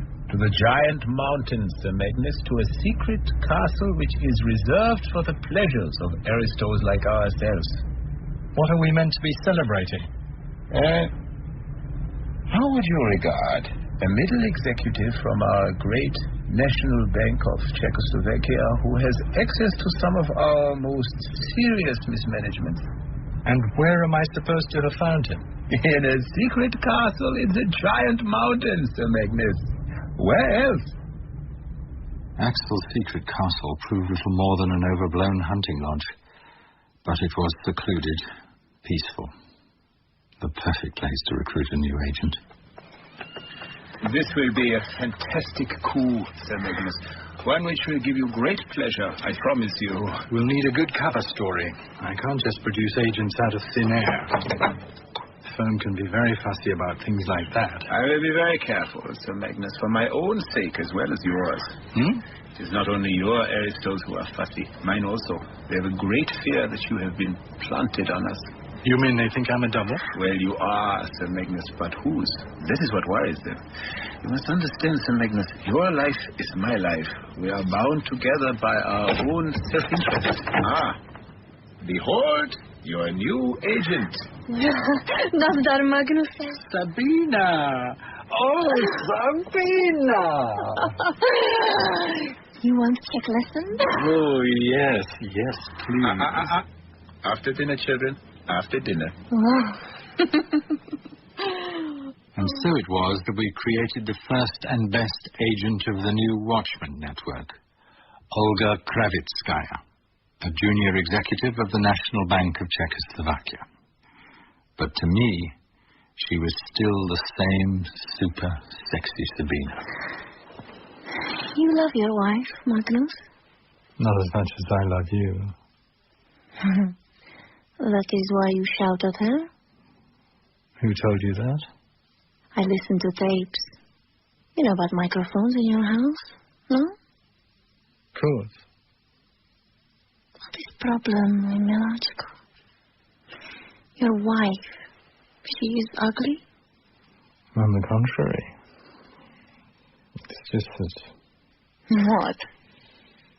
They seem to be mutually incompatible. We just seem to have grown apart. So you will divorce her? Eventually. Good. Now we make some more Czech lessons. You? They were the halcyon days. My beloved Olga Kravitskaya was to provide a never-ending stream of intelligence as she rose to the dizzy heights of secretary to the Prague Internal Committee on Economic Affairs. As for Belinda and me, yes, well, it was to be another 3 years before a posting to Berlin gave us the excuse to put an end to an unhappy marriage. So, it is over, Sir Magnus? Yes. You're sure? Belinda's gone back to London. She's taking some sort of course in journalism. And she will not come back? Not to me. Prosit. Then you must find another wife, Sir Magnus, or we will never get to America. America? Of course. America. It's the promised land. Milk and honey for us instead of all the plagues of Egypt. Think America, Sir Magnus. Think America. But for the moment it was Berlin. There never was such a garrison of spies as Berlin. British, American, East German, Russian, and Axel, of course. There was always Axel, slipping in and out of the city on a variety of false passports. I hear you are sharing the same woman as Czech Brotherhood. It would appear so. Who is she? One of our backroom girls here in Berlin. Good. Our family's connections with the firm go back to William the Conqueror. Excellent. Is she married? You know I never sleep with married women. Unless they absolutely insist. Look who's talking. Has she the makings of one of your wonderful English diplomatic geishas? Well, she's rich, beautiful, and frightfully British. Then she's maybe just the ticket that will get us to Washington, Sir Magnus. You are serious, aren't you? Yeah. It is anyway time you stopped your philandering. You begin to give espionage a bad name. And so I took Mary to be my lawful wedded partner at the high table of the great Anglo-American alliance. After all I'd given away, it seemed a very reasonable sacrifice. The love, what there was of it, came later. America, much later still. But when I eventually arrived in the Promised Land, I did so with a bang, as deputy head of station in Washington. Excuse me, please. Okay, for someone, fella? Poppy, yes, Poppy. Do you know her? Poppy, where are you? Poppy, honey, where are you? Your boyfriend's here. Please, it's quite all right. You're going to lose him if you don't come quick. Thank you. Excuse me. Would you mind, please? Thank you. Your friend Poppy cannot come tonight, Sir Magnus. Huh? Thank God, I thought you hadn't come. I said I will be here. Yes, I know. I'm sorry. Your beautiful wife, where is she? She had to take Tom home. He was getting too excited. So, Sir Magnus, we made it. We will feed now at the top table, mixed with what did you call them? My father would have called them the highest in the land. The highest in the land. In the land of the free and easy. Axel was right. No country was ever easier to spy on. No nation so free with its secrets. And so ready to make them available.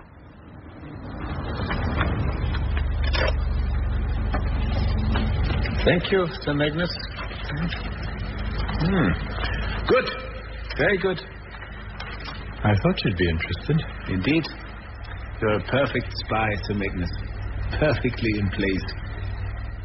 But Axel wasn't the only one I was perfectly in place for. There was someone else. Someone who always had one more trick to play. Magnus Pym? Counselor Pym? Yes? I have a call collect from New Jersey. Will you accept? Yes? Happy Christmas, Magnus. Father? Well, son. What are you doing in New Jersey? God's the 12th man on the cricket team, son. It's God who tells us to keep the left elbow up, no one else. He's umpire, judge, and jury rolled into one. Are you drunk? There's no conning God. There never was. I'm not conning God. I'm about to celebrate Christmas with my family. That grandson of mine all right, is he? Tom's fine. Blue eyes, same as mine. He's got Mary's eyes. I hear she's first class. They say she's got a nice little piece of property down in Dorset that must be worth a bob or two. The pathetic ghost of so many Christmases past had returned to haunt me. Every town I went to, every building I entered, I expected to see Rick, shuffling and smirking like a pauper and parading his diminished status like a begging bowl. Aren't you glad I bought you an education? Of course I am. I did it all for you, son. Thanks to me that you've taken your place among the highest in the land. I know. Got a few coppers to spare for your old man, have you? Of course.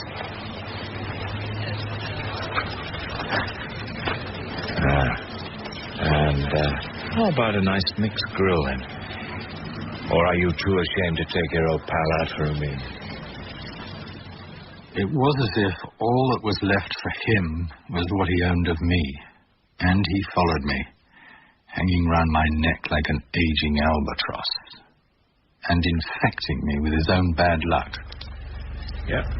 More product. Always more product, Sir Magnus. Damn good product. I'm sure.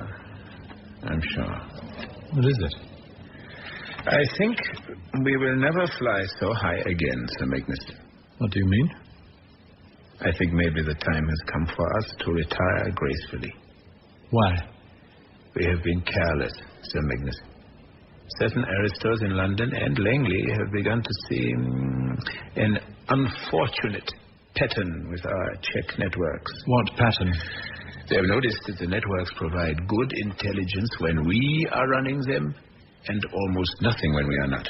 All networks go moribund now and then. It's quite normal. These networks go moribund only when we are not there. That is the pattern. It shows up on their computers. Then signal Prague. Tell your aristos we need better material. I have not the power, Sir Magnus. You know what they are like in Prague. The man who is absent is the man they conspire against. It is always the same. Some time later, when I was visiting an industrialist I had befriended, I found myself standing in front of a replica of Nathan Hale, who had been hanged by the British as a spy. His last words were inscribed below. I only regret that I have but one life to lose for my country.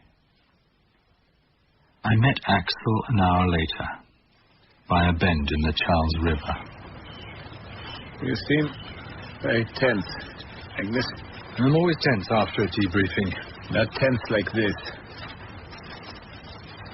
He wouldn't talk to me. Who wouldn't? I asked him about the Nimitz refit, and he said his corporation were making great strides in Saudi Arabia. I see. I asked him about his discussions with the Pentagon, and he asked me when I was going to bring Mary up to Maine for the weekend. What else? The way he looked at me.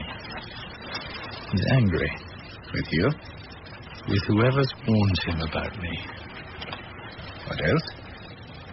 I was followed to his house. Green fort, smoked windows. There was nowhere for them to hang around, so they left. What else? Stop asking what else. With you, Sir Magnus, there's always something else. Axel? Yes? When we were in Bern together, when we were students, you weren't... What? You weren't spying then, were you? There were no, aristos running you? I was not spying. No one ran me, no one owned me. Is that true? It was always your idea that I was a spy, Sir Magnus. It was never mine. It was actually Jack Brotherhood's idea. Funny all those years. It's the one thing that I've ever really held against him. It doesn't matter. It's unimportant now. I'm being posted, Axel. Where to? London. Beau Bramwell's authorized a hostile interrogation. So, it is over, Sir Magnus. It is time for us to get out. It is over.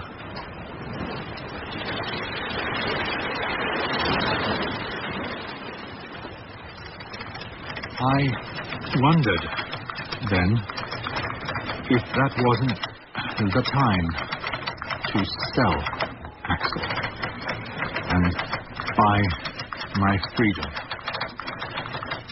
But I never did. I never could. Axel was that part of me that was not owned by anybody else. He was my keeper and my virtue. My keeper and my virtue. That could be my epitaph.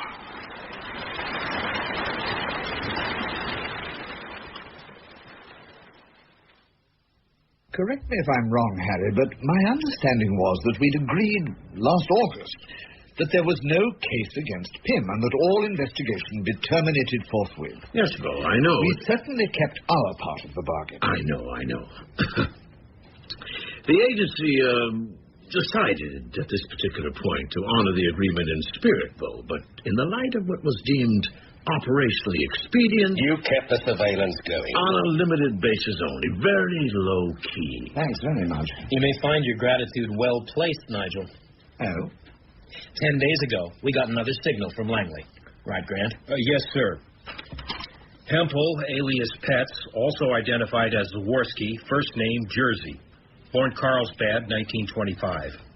West German journalist of Czech origin. Made 9 legal journeys to the U.S. of A. on, well, there. See for yourself, sir. Thank you. The dates coincide, presumably, with Pym's tour of duty in the States. They do. Perfect. Give him the rest, Grant. Okay. Our SIGINT section was asked to reappraise all clandestine radio transmissions beamed from the Czech Embassy in Washington and other known Czech facilities in the United States between certain dates. These dates here, when Pym was in America? Yes, sir, exactly those dates. Thank you. Our people prepared a schedule of such transmissions so that they could be matched against the movements of eligible suspects. You mean one eligible suspect, don't you, Harry? You're going to tell us yet again that every time Pym left Washington, a particular series of coded transmissions from the Czech Embassy was discontinued. Well, yes, sir, with embellishments, I am. This is becoming rather wearisome. The embellishment being, Bo, that every American city visited by Pym was also visited on the same dates by Hempel, alias Petz, alias Zavorsky. Right, Grant? Every time. Your assumption being that radio transmissions were superfluous because a personal encounter was taking place between the agent in the field and his visiting controller. Correct. Bollocks. Whoever dreamt that up deserves an Oscar. Jack has a point. I mean, if you were framing a man, isn't that precisely what you would do? Not today, Bo. I wouldn't be that dumb. What do you mean? We all know it's standard practice to continue transmitting even when the party at the other end is known not to be listening. And besides, where is it, Grant, the SIGINT report? Right here. Bottom of the page. All right, thanks. According to our SIGINT analysts, and I quote, the communication techniques we see here, the types of code used in these transmissions, have been out of fashion for years.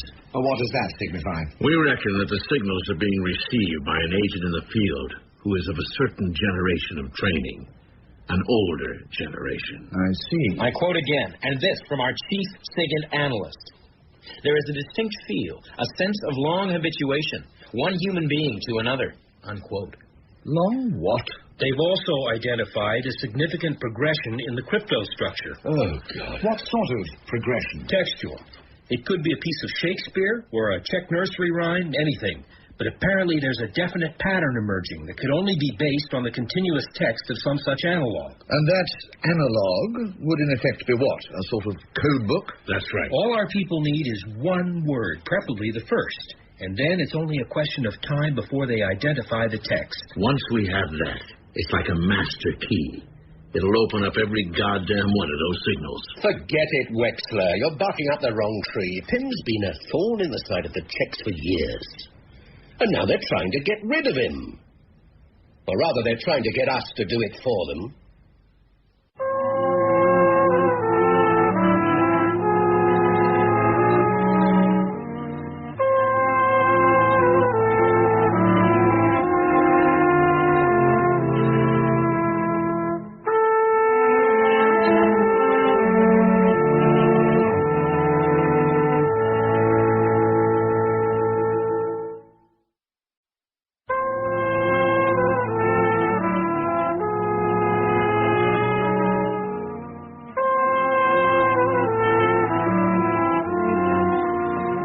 We present John le Carré's A Perfect Spy, adapted for radio in 8 parts by René Basilico, starring James Fox as Magnus Pym, with James Grout as Jack Brotherhood and Brenda Bruce as Miss Dubber.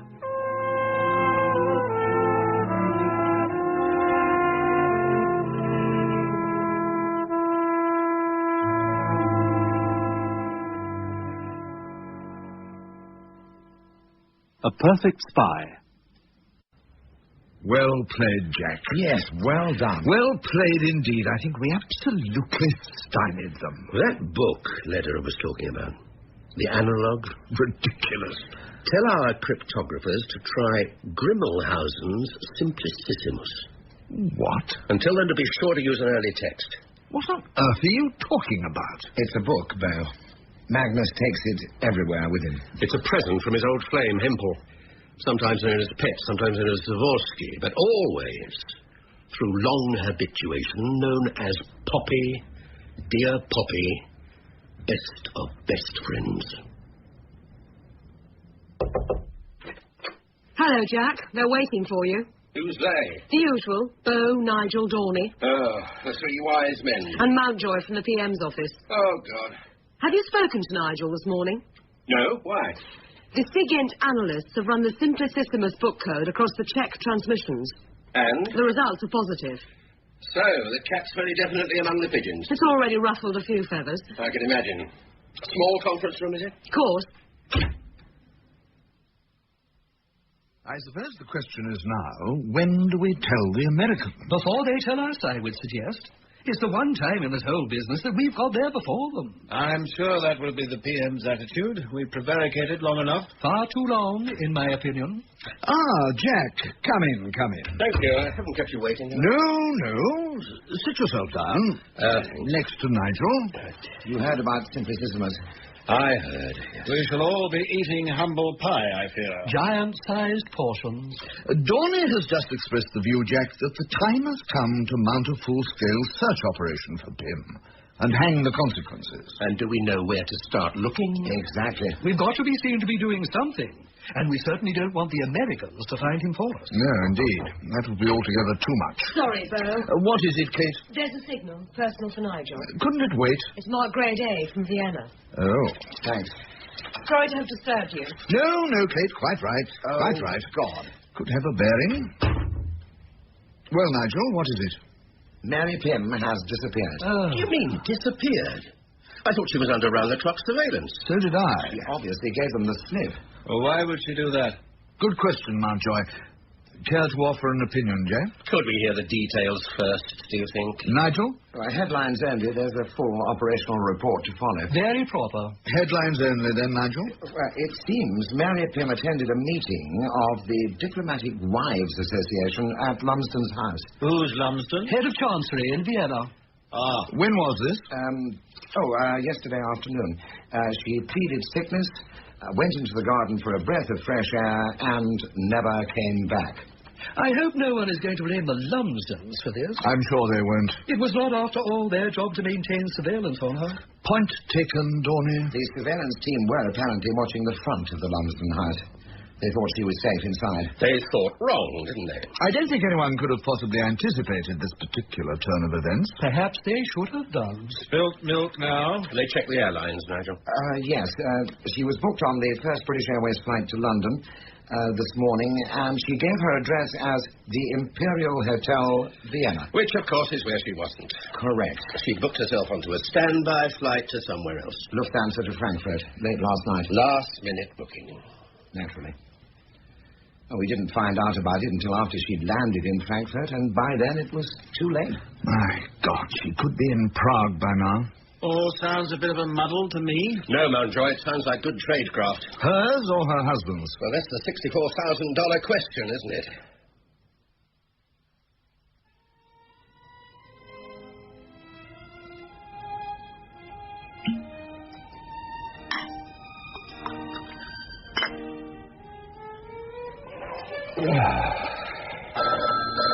Go away, whoever you are. All right.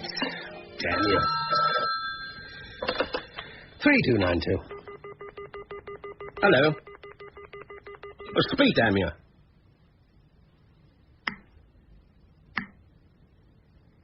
Check call sign.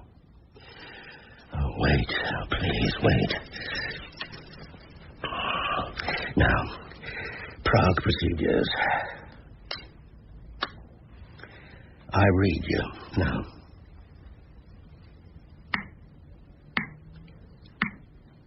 You want a meeting? All right, I'm to stay here. Oh, don't worry, I'll be here. Oh, now what? Yes? It's me, Nigel. You've been listening in on my phone? No, why? Well, some joker just called me with a check call sign. What did he want? Oh, God knows. Well, if he comes through again, let us know at once. Oh, and use the operational line. Oh? Yeah, Bear's ordered the Whitehall lines to be disconnected. We've switched to operational lines only. So, he's hit the panic button at last. Mountjoy insisted. The PM, too, presumably. We're circulating Pym's description and photograph to every police station in the country. They won't find him. Probably not, but as Dorney said, we have to be seen to be doing something. Now, do keep in touch, Jack, won't you? Do keep in touch, Jack. If you want to collect your pension. It can't be. Hello, who is it? It's me, Jack. What the... Oh, come up, damn you.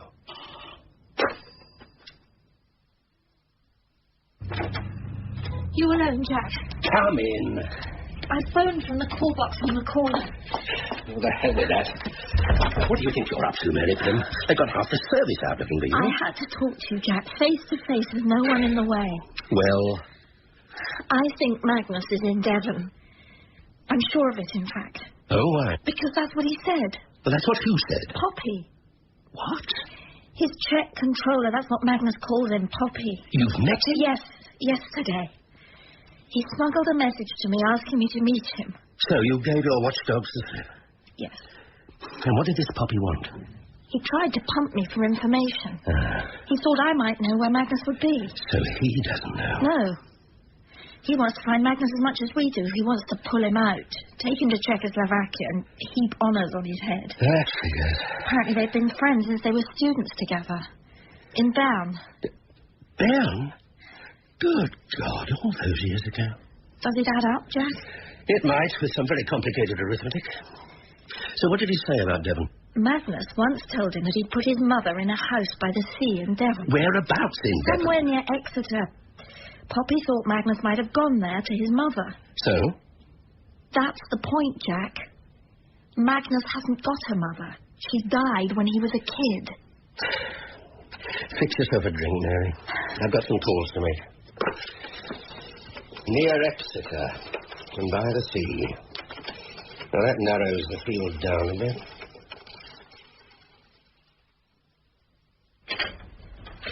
Dear Miss Stubber, I wonder if you know how much you meant to me over all these years. Oh, go away, you silly man. You get back to your writing and those papers of yours. The sooner you finish with them, the better. I have finished, more or less. Oh, dear. Does that mean you'll be leaving us? Not just yet, Miss Stubber. Not for a little while. Oh, good. There are one or two papers I still have to clear up. What about that horrid cabinet of yours? Bandula? Will that be going back to London? Oh, yes. Somebody will be down to collect it within a week, I should think. Good. That's the only ugly thing you've ever brought into my life, Mr. Canterbury. It really is an eyesore. Here, let me do the washing up for a change. I can manage perfectly well, thank you. Well, I'll do the drying then. No need.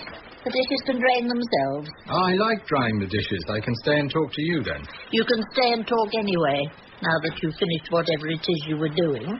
Writing, mostly. There were a lot of things that I had to put in order to explain before... You've been working too hard, Mr. Canterbury. You really have, way beyond the call of duty. Yes, well, that's practically over now. And I can dry your dishes with a clear conscience.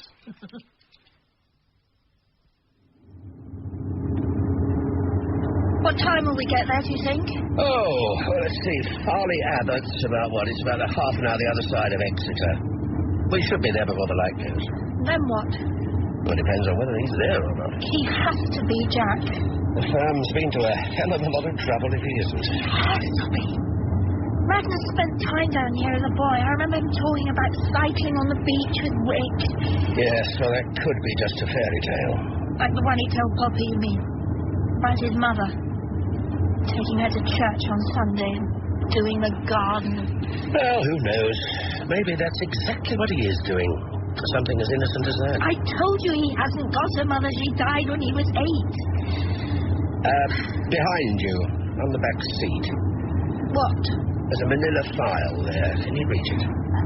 I think so. Got it.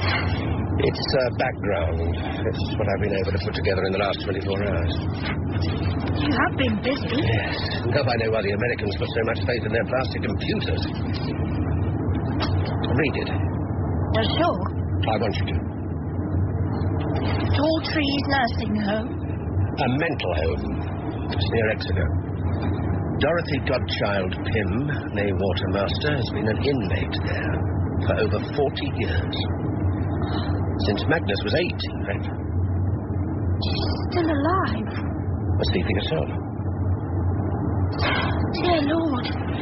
You've got a copy of her birth certificate there, and her marriage certificate. No death certificate. No. What are all these? Oh, they relate to Rick's various activities. As many as I could lay my hands on. The Magnus Star and Equitable Company Limited. Incorporated on the day Magnus was born, with a paid-up share capital of £2,000 and the stated purpose of providing life insurance for the elderly, needy and disabled. Alamein Sickness and Health Company. The Military Permanent and Pensions Fund. Don't waste your time. They're all as phony as hell. I don't understand. Ricky Pym was a con man, Mary. You knew that, surely. No. I never met him. Neither did Tom. Magnus forbade it, absolutely. Now you know why. Yes. They were two of a sort, weren't they? Maybe it takes one to know one.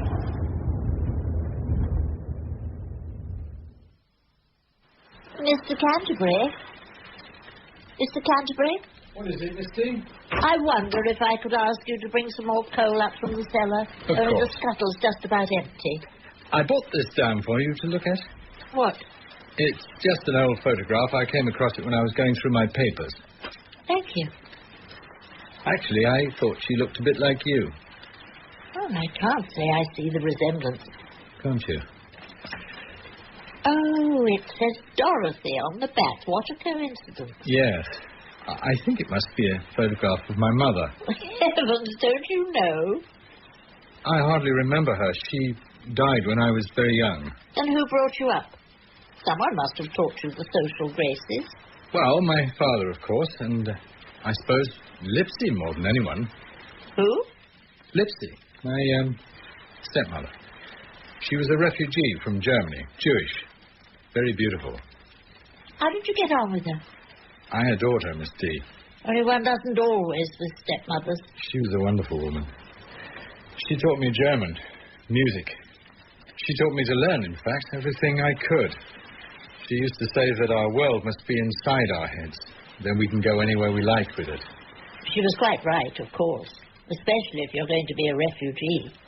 Yes. Is she still alive? No, she died. She died when I was still at school. She fell from a window. Oh, how awful. Yes. I must say, you do seem to have had a most unfortunate childhood. I suppose it's made me what I am, Miss D. I'll go and get the coal, shall I? Thank you. Won't be a tick. Fancy. Another Dorothy. Yes. Well, perhaps there is just the faintest resemblance.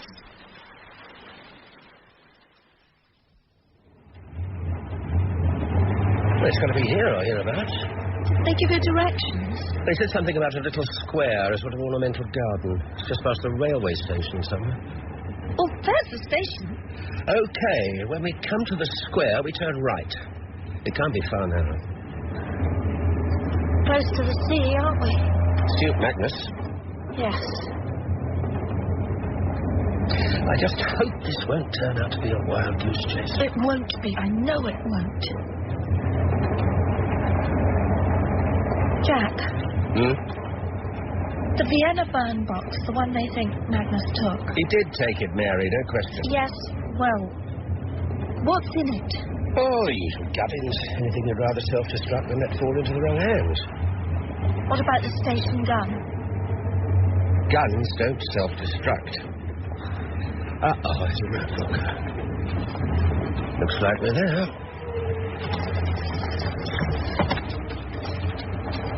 Hello, what's the hold-up? Sorry, sir, you can't get through this way.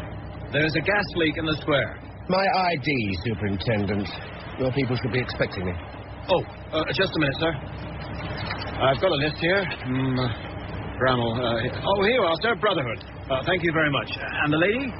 Pym. P-Y-M. She should be on there somewhere. Pym. Oh, Pym. Got it. Good. That completes the set. Have you tracked him down yet? Yes, sir. In one of those Victorian boarding houses, sir. Off the far side of the square. Using the name Canterbury, apparently. That's our man. Seems he's well-liked locally. He's always well-liked as part of his cover.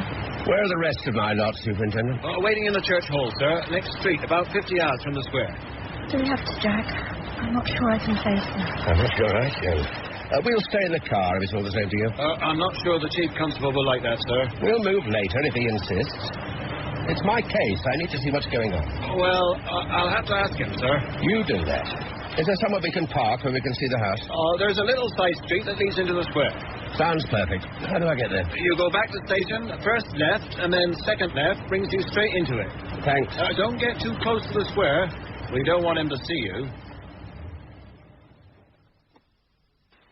You have finished with the writing now, have you, Mr. Canterbury? Oh, yes. All finished. Oh, so nice to have your company in the evening. It's very cosy. It's very cosy indeed. How's the cocoa? Just right, as always. Good. Good. I was just thinking, that new shawl, it really does sit well on you, doesn't it? It's a godsend. I don't know how I've ever got through a winter without it. Or without you, Mr. Canterbury. Nonsense. Could I have a biscuit, do you think? Well, as if you have to ask. Help yourself, you know where they are. Yes, I know. Is this a letter from your sister in Sri Lanka, the one that came this morning? Would you like me to read it for you? Oh, yes, please. If you're sure you have the time. Oh, yes. I've all the time in the world now. Did you know my mother's name was Dorothy? Before tonight, Emmy? Oh, yes. Long time ago. In fact, I often wondered if that was the reason you kept coming back here. One of them, perhaps. Anyway, dear Dorothy, I think of you more a good deal now that summer is here in Colombo. For winter, dreadful winter, it must be upon you in poor old England. And the mere thought of all that sleet and snow chills me to the marrow. I'm still feeling cold. That's a line. I can't turn the heater on without starting the engine. I know. I'm sorry. How much longer, Jack? Your guess is as good as mine. Better, probably. Yes, Superintendent. Begging your pardon, sir, but perhaps the lady would like to come into the church hall. No, thank you. Only it's much warmer there, and there's a bit of company, too. She's better off here. Well, this could well take all night and all day tomorrow, probably. She's all right as she is. When you need her, this is where she'll be. Well, I'm afraid she won't, sir, to be truthful, not when we go in. If we have to, that is. She'll have to withdraw to a safer position, and so will you. We'll play that one as it comes, shall we? Well... Keep us informed, Superintendent. Right you are, sir. Idiot. Poor chap's the go-between. They've chosen him for his bedside manner. You're shivering, Miss D. No, I'm all right, really. Let me fix that shawl properly for you. It's not doing you any good like that. There. Dear Miss D. Thank you. And we'll have a bit more coal on that fire, shall we? As you wish. Did we finish Alice's letter? The rest is about the race riots. I didn't think you'd want to hear about that. I most certainly would not. There's enough unpleasantness in the world. Yes, that's what I thought. You're feeling better now, aren't you, Mr. Canterbury? Better than when you came. How can you tell? Oh, I can tell. You've exorcised it. Exercise what? Whatever ghost was troubling you. You'll be all right now. I can tell. Yes. Oh, who can that be at this time of night? Don't worry, I'll get it. Tell them to go away, whoever it is. Hello. Hello? Yes? Hello, Bill? Well, thank you. Thank you. That's very generous of you. And of the minister. Thank him for me, will you? Yes, why don't we? I'll look forward to it. Thanks again. Good of you to ring. Good news, Mr. Canterbury. Oh, yes. Apparently the minister's quite pleased with some work I did for him. That was his private secretary, Sir William Wells. I see. Hard man to please, the minister. It's practically unheard of him to hand out compliments. It wasn't the old man himself, of course. He's in all-night session. That was his private secretary. So you said. Jolly decent of Bill to pass it on. That's medal material, Pym, dear boy. That's what he said, medal material. Be nice to have a gong, wouldn't it? Put it over the fireplace. Our own private medal, earned on the premises. Why does he call you Pym, if your name is Canterbury? That's my first name, Pym. Like Pip, Pym Canterbury. Well, we're both too old for first names now, aren't we? Come on, Miss D. You must be tired. Let me see you up to your bedroom. What's the matter?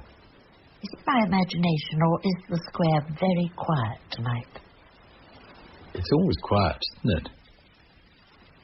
Just seems more so tonight. I don't think so. It's probably they've all gone to bed. Yes, probably. Are you all right, Mr. Canterbury? You've gone quite pale. Yes, of course I am.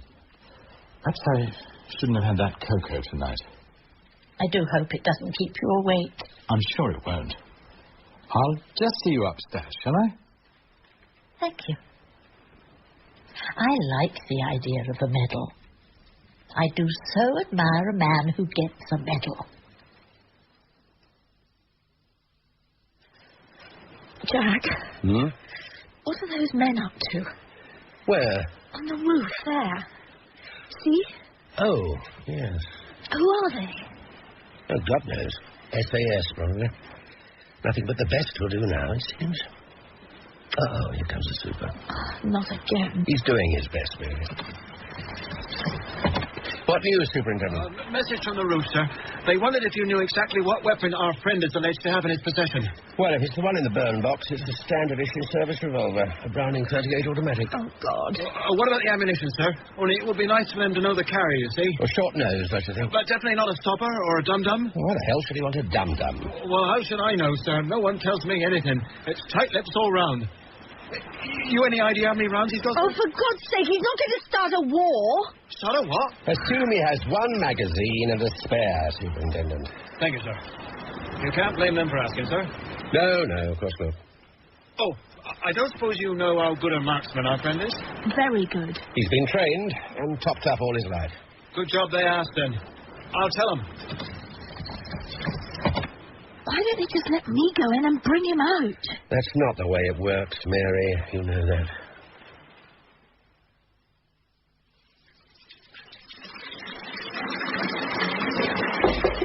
Mr. Canterbury.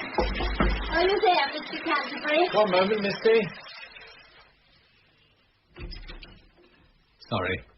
I was running a bath. What's the matter? Didn't you hear it just now? A funny noise. No. Where? On the roof. I'm sure there's something scrabbling about on the roof. Probably a couple of cats prowling around, Misty. Do you think so? I'm sure so. Nothing to worry about.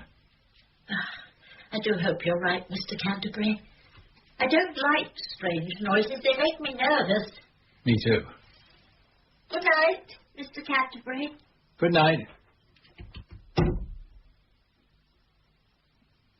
Good night, Miss Dubber.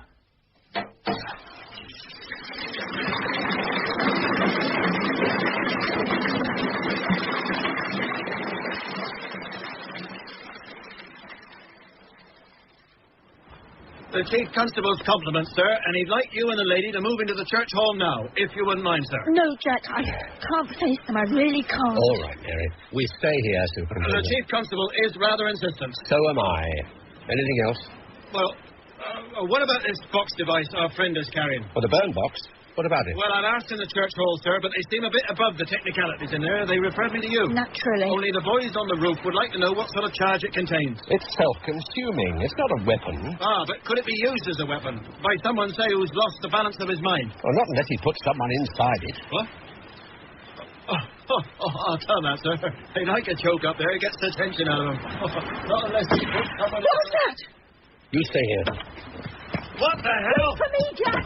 Hey, come back, miss. You can't go over there. Mr. Canterbury, Mr. Canterbury. Mr. Canterbury. Out the way, please, Mom. It's locked, Sarge. Who are you? What are you Come doing? here, love. Don't want to get in the way. What happened? What's going on? Right, Steve, in you go. My bathroom. Look yourself. Oh, bloody hell. You better come in, Sarge. He's topped himself. Guessed as much.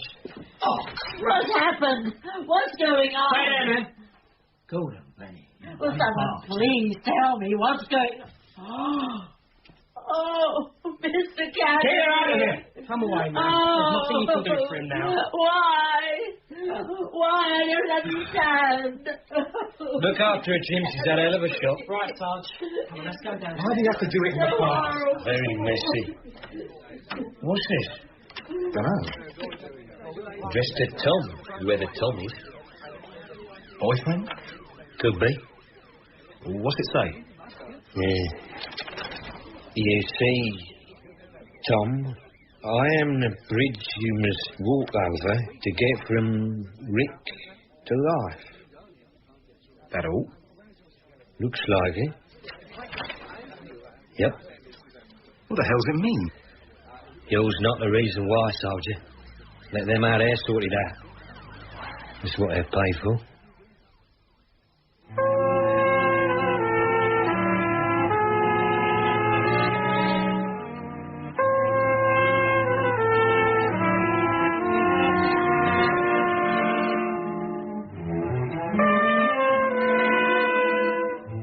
That was the 8th and final episode of A Perfect Spy, the novel by John le Carré, adapted for radio by René Basilico.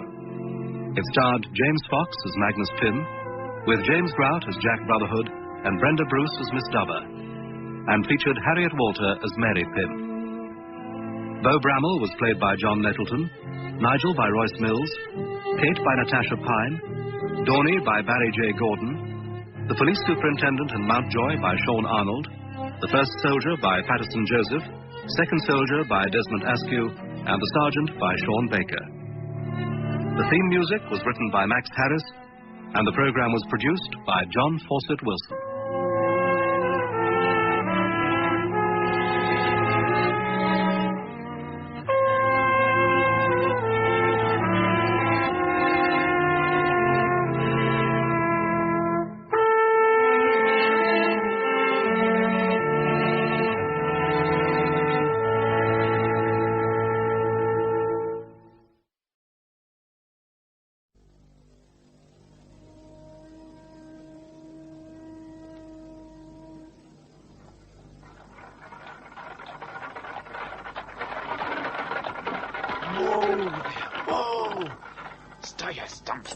Right, Frag.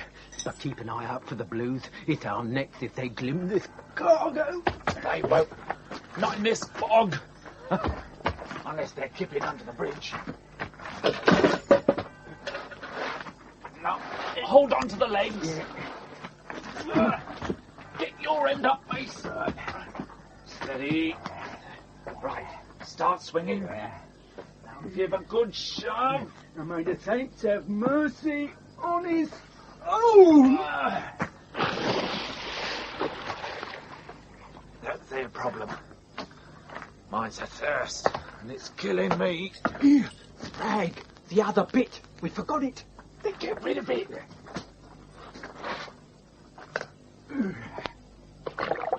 Now let's be moving. Here, that last bit's Bragg. What was it? His punching bag. His punching bag? Yeah. No, Mace. It was his head. And if he'd used it, it might still be on his shoulders.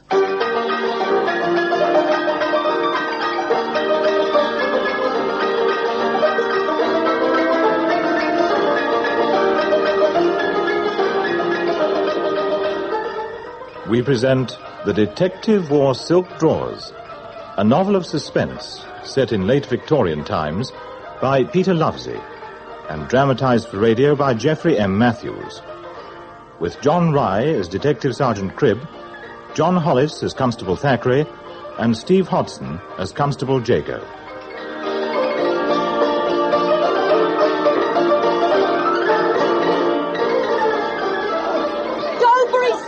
Get the claret flowing, Billy boys! Here, watch it, lads! A balloon! Now then, come on. That's enough. Right. John, get out of the way! Rules, lads, rules. Hey, keep off me, you. Billy, oh, that's right, Billy. Get him again, mate. Right. That's enough, lads. Right, back, all of you. Come on, lads. Let's get out of here. Come on, girls, please. Yeah. You all right, Thackeray? Blimey. Mr. Cribb, you're a welcome sight, Sergeant. What happened? You were felled, Thackeray. A punch right on the mark. The mark? Point to the stomach, Thackeray. Broughton's mark. Oh. A truly classic punch. You ought to congratulate the lads when you round them up. That ain't likely, Sarge. I should have let him get on with it, the little varmints. But, Sarge, what you... Well, I mean, Hampstead ain't your line of country. No, that's true. But since you were on duty here, Tell me, are you enjoying it? Beat bashing? No, Sarge. Well, Hampstead, well, it ain't exactly noted for its crime rate. Well, I wouldn't despair, Thackeray. Now, if you've not changed over much, I sense you could do with some refreshment. Yeah.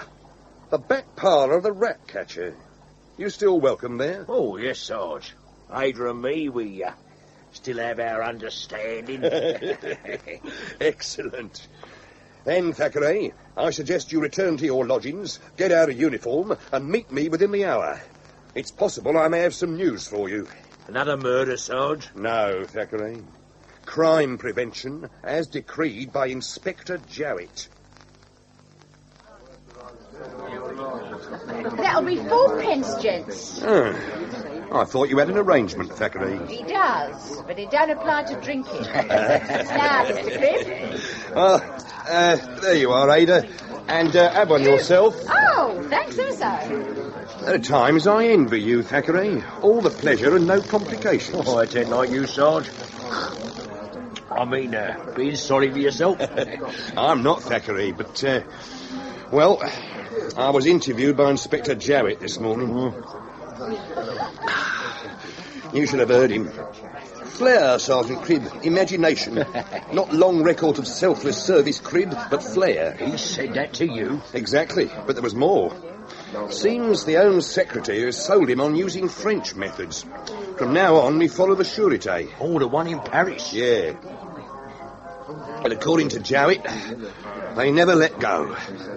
You have 47 undetected crimes in your division, Cribb. This would not happen in France. No, Cribb. They would persevere. Send in, well, probably you wouldn't know the term. And an agent provocateur, Sarge. Amazing, Thackeray. The pronunciation, however, is agent provocateur. Oh, it don't matter how you say it, Sarge. It's still illegal in England. That's precisely what I told Jowett. So we came to an agreement.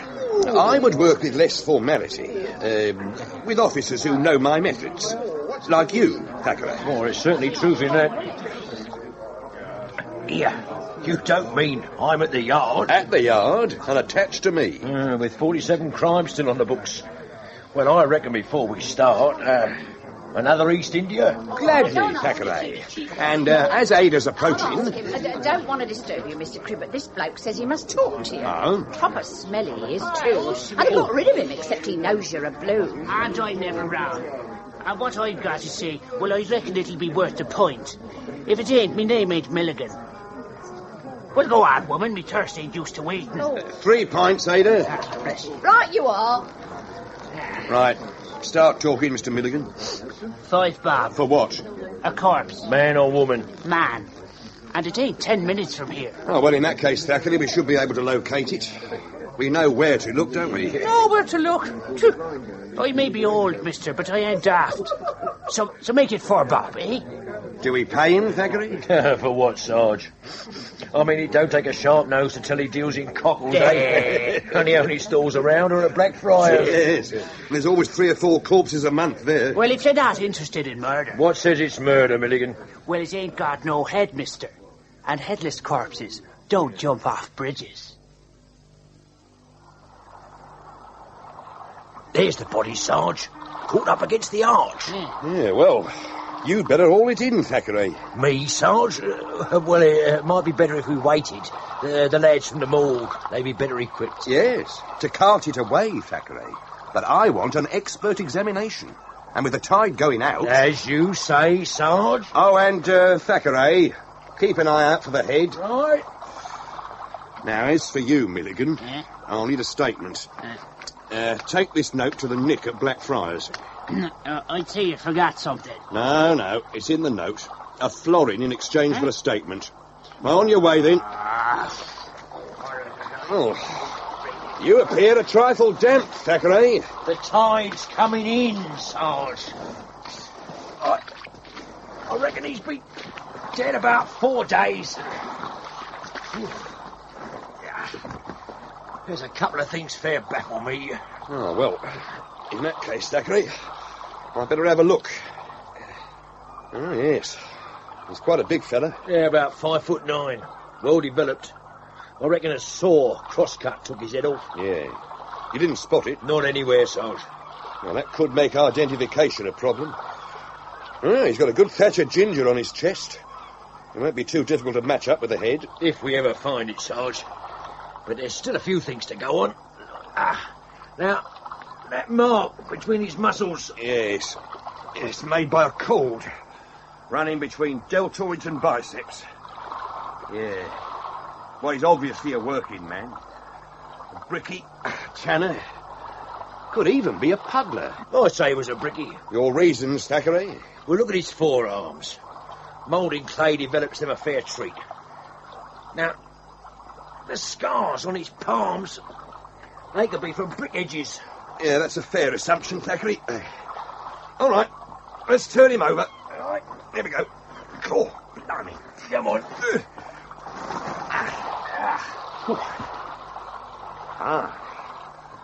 Now, that really is something.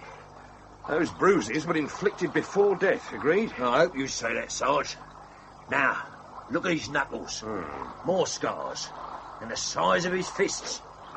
It just don't make sense. But you have a theory. Yes, Sarge. I'd say his hands have been pickled in vinegar and scarred from knuckle fighting. And brickies and knuckle fighting usually went together. Right, Sarge. But knuckle fighting's been illegal for 12 years. And these scars are fresh. Makes me wonder where we start. Well, you start with a walk to Fleet Street, Thackeray. The boxing reporters, the Bell, Sporting Life, the referee. Extract all you can about pugilism in London. And you can make it clear they will not be implicated. And you, Sarge, where will you be? Home, Thackeray. I require time to consider. What, Sarge? How to break the news to Inspector Jowett. You see, Thackeray, we now have 48 unsolved crimes in the division. Intuition and inspiration, Sergeant. They must go together. Exactly, sir. That is why I am here. Oh, you have a case which requires my guidance? Just agreement, sir. To what? A novel method of investigation. What precisely do you mean by novel, Sergeant? Well, sir, a corpse was dragged from the Thames last night, and I believe it to be that of a pugilist. The modern term, Sergeant Cribb, is boxer. For a glove fighter, sir. This man was a pugilist, a pug. His hands have been pickled, and recently. A knuckle fighter? Ridiculous. London prize ring bouts were banned over a decade ago. You don't just stop a sport. Not when it's been in for over a century. Oh, no, sir, it goes on. Not in my division, I assure you. But it goes on. Now, I'm taking this case very seriously, sir. Very seriously indeed. Why this one in particular? And it struck a chord in my memory. I spent most of the night checking the dead person's foul play suspected lists. Found 2 other corpses, both well-muscled, both hooked from the Thames, both suspected of being pugilists. A coincidence, Cribb? Hardly, sir. Both corpses, and the one last night, Had one more thing in common. Go on, Sergeant. They were all headless. It could add up to a pretty pattern of murder in the fist-fighting fraternity. There is no such thing, Crib. The magistrates put pay to it in the 60s. The fines were so monstrous, no promoter could afford the risk. And once railway excursions were banned, that ended it. You can't make a profit if no one attends. That may be, but there's still plenty who'll pay for a set to with bare knuckles. And our victim... Now, the medical report indicates he'd been fighting shortly before his death. Oh, he was a pug, all right. I'll stake my stripes on that. A prophetic statement, Sergeant? If I am wrong, sir. But to prove anything, I must get in with the fraternity, gain their confidence. So you wish me to release you from your duties? Well, rather more than that, sir. As you said, fist-fighting's illegal. Now, I may have to stand by, do nothing while it goes on. And, even appear to enjoy it. French methods, as you might say, sir. French methods? You believe subterfuge is really necessary? Oh, essential, sir. However, if you consider the method too, outre, unorthodox, then, the crime will remain unsolved. Very well, you may proceed. But, Crib, be extremely cautious. Do nothing that smacks of conspiracy. Morning, Sarge. Afternoon, Thackeray. Sorry, Sarge, but, well, it was a long night. Ada was... Yes, well, you can tell me about that later, Thackeray. Now, if you've recovered, what news from Fleet Street? Nostalgia, Sarge. The reporters, they'll talk about the golden days, all right. But you ask where the knucklers are today, you'd think you wanted an audience with Prince Albert, Lord rest his soul. The promoters, any mention of where they scuttled? To the turf, pedestrianism, wherever the money is. Wherever the money is. Thackeray, you are a genius. Jago, we must see Jago. Jago, Sarge? What's he then, another reporter? No. Henry Jago's more useful than that. He's a first-class boxer, and a crusher to boot. A police constable, Sarge? Yes, Thackeray. A simple constable. Just like you. Tell me, Henry, your prospects of advancement, are they good? Honestly, Lydia. Yes. I suppose so. But first I shall have to prove myself. Why? Father was asking. It's funny. He knows so little about the constabulary. He wanted to know how many non-commissioned officers worked for you. What did you tell him? The truth, that I didn't know. You're sure that he doesn't suspect that you, visit me without a chaperone? No, I'm not sure, Henry. But he has suggested I increase my circle of friends. In fact, he's invited one to supper on Saturday. Oh, really? How do you feel about that? Well, I don't have any choice. He's the curate from St. Martin's. I know. You could leave your visiting card. Perhaps. Don't think it'd do any good, not with your father. I'm sure he would ask you to call, and then you could explain. Tell him that the constabulary is like a military regiment, that there's a very strict discipline. That would appeal to him. I'm sure it would. Now, may I pour you some more tea? Oh, you're not expecting visitors. Oh, Henry, my reputation... Oh, Lydia, don't worry, my dear. Just keep calm. Yes. Coming!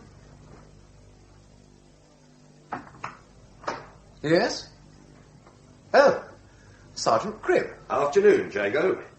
Oh, by the way, this is Constable Thackeray, attached to us from S Division. Do you mind if we come in? Well, the fact is, Sergeant, I have a visitor, a young lady. And no chaperone, really, Jago. No. And as there's only one exit from these rooms, You need have no fears about our discretion, Jago. But the matter is urgent. Oh, very well, Sergeant. Do come in and make yourselves comfortable. Thank you.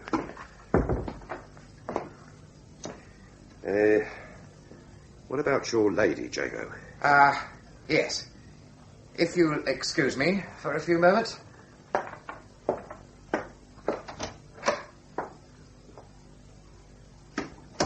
Jago may be well informed about boxing, Sarge, but, well, that nameplate on the door. Henry Jago, Constable, Criminal Investigation Department. I don't reckon even Inspector Jowett has that. Keep your voice down, Thackeray. And the furnishing, Sarge, eh? Silver goblets. Blimey, Sarge, that crest. Well, Jago comes from a high-class family, Thackeray. Oh. Private tutors, public school. He'd have gone to the university except for a disagreement with his father. That's why he walked out and joined the force. Oh, I thought you said he had brains, Sarge. Cut glass decanters. Oh, blimey, Sarge, what is it? That's Elliman's embrocation. I smelled it from here. Excellent for toning muscles, but not recommended by the glass. This way, Lydia. Henry, will you... Good day, ma'am. Good day, gentlemen. Goodbye, Lydia. And about my card. I will drop it in.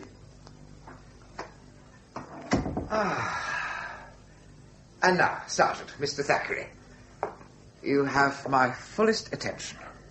You're still keeping up your sporting interest, Jago? That comment was uncalled for, Sergeant. Now, simmer down. I refer to your trophies. Ah, yes. You have 2 new ones. Yes. Police tournament and the Queensberry Cup. Yes. It was a pity about that middleweight title. Bit of bad luck you're missing that. Had nothing to do with luck, Sergeant. I just hadn't trained enough. Where do you train, Jago? Oh, here, mostly. I have dumbbells, chest expanders. Now, don't fence, Jago. Where do you train? Covent Garden, Sergeant, a pub called the Anchor. Most boxers know it. What about, fist fighters? Pugilists? Oh, no. Strictly for glove fighting. It's not quite the Athenaeum, but we do control membership. So none of the fist-fighting fraternity get there? Well, some of the attendants could be ex-pugilists. I don't really know. Don't mix with them. Oh, that's a pity. Prize fighting. Have you any idea where it goes on now?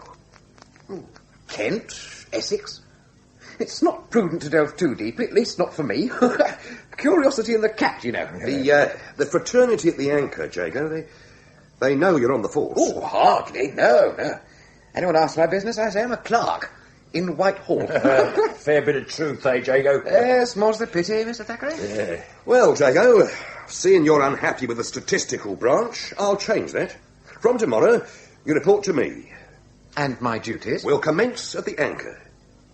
You see, Jago, I need information on knuckle fighting. Where it goes on, who's involved. And I want to witness a mix. The sooner the better.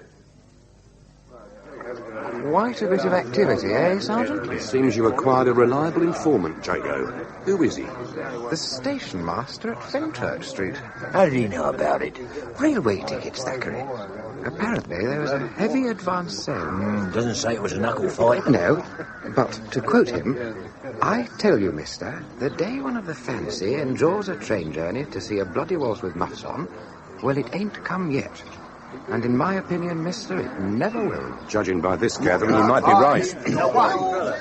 5 to 1, the Ebony. 2 to 1. Any combination. Given or taken. Who's the Ebony, Jago? The local tram pimp. His real name's Sylvanus Morgan.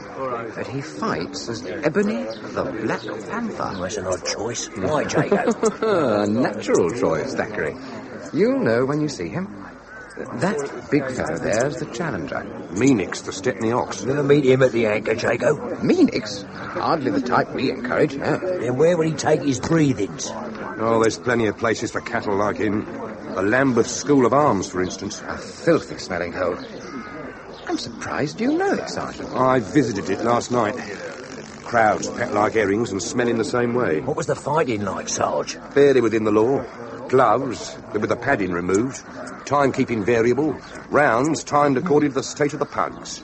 Bloody as an abattoir. Might be where our corpse was beaten to death, Sarge. Hardly, Thackeray. The state of his knuckles was not consistent with any form of glove fighting. Your corpse was definitely a pugilist. No wonder he's called the Ebony. He's a Negro. The size of him! Into the ring, Ebony! Quiet! Quiet, you rebel, quiet! Right. Contestants will take their corner. And for those who fancy him, the challenger, Meanix the Stepney Ox. Weighing 15 stone and 4 pounds. And by his own choice in the black corner, the defending champion, Sylvanus Morgan. Ebony the Black, weighing 13 stone and 3 pounds.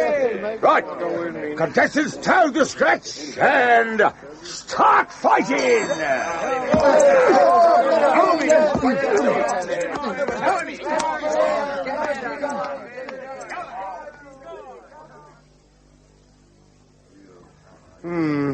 A short, unentertaining bout. Still, it has raised a thirst. 2 glasses of porter, please, landlord. Yep. And for you, Jago? A cordial, Sergeant. The local people, landlord, not many attending the bout. We got better ways of passing the time, sir. That right, ain't it, Ben? Oh, aye. Betting ain't part of God's law. Anyway, I do better with me money in here. When you're not on the slate, it'll be 5 pence, gents. Meanix, the London pug. How long did he last? A mere 14 rounds. And I realised the Ebony's form might have wagered a few pounds. Well, the Ebony's form ain't widely known. Be different if the papers still reported fistfights. But he has had a number of bouts. No, only 2, as I knows of. Here in Raynham, that is. Were the bouts held recently? One was last November. That right, ain't it, Ben? November was when the Bermondsey boy lost all his ivories. The other was at Easter. Webster, the bloke was called. Took 6 hours to bring him round. The Ebony's training man. I should like to meet him. Oh, that ain't likely, mister. Not unless you're invited to the hall. The hall? Ebony takes his breed-ins at Radstock Hall. The Vibart place up there on the hill. And Mr. Vibart discourages visitors? No, he's been dead this 12 months. It's the others. The servants? And training folk. Londoners. They don't come in here, except for Mr. Edmund. Mr. Edmund? Edmund Vibart. Brother to the deceased, Mr. Vibart. We see him once a week regular, don't we, Ben? I thought you said he didn't come in here. Oh, they don't. No, we see Mr. Edmund in church. He plays the organ. Rare musician he is. But his language, when he hits a wrong note, makes even the choir boys blush. Have you ever been inside Radstock Hall? No, not since the Vibarts took it over. No. Some of the village wenches used to work up there, but they didn't stay long. Oh, this Vibart one for the ladies, eh? No, it's the woman, Mrs. Vibart. Strange she is. Strange? So they say. Her late husband lived abroad. Brought back a load of stuff, statues and the like. Gods, images. Well, they say, that Mrs. Vibart's been taken over by them. Oh, it's just wenches gossip, Tom. They said they was scared. Talked about strange happenings. Well, no doubt most of the stories grew in the telling, but... ain't much you can tell some of the lasses, eh, Tom? My age, it ain't even worth trying. Now, if it's the London train you want, you've got 5 minutes, and I got work to do. One last question. Is Ebony the only fist fight at Radstock? Well, not having been there, I wouldn't know. Now, Ben, the cellar. The train, Sarge. We ain't got much time. Right, Thackeray. Jago, I want you to travel in the same coach as Meanix. Keep your eyes and ears open. Thackeray and I are going visiting.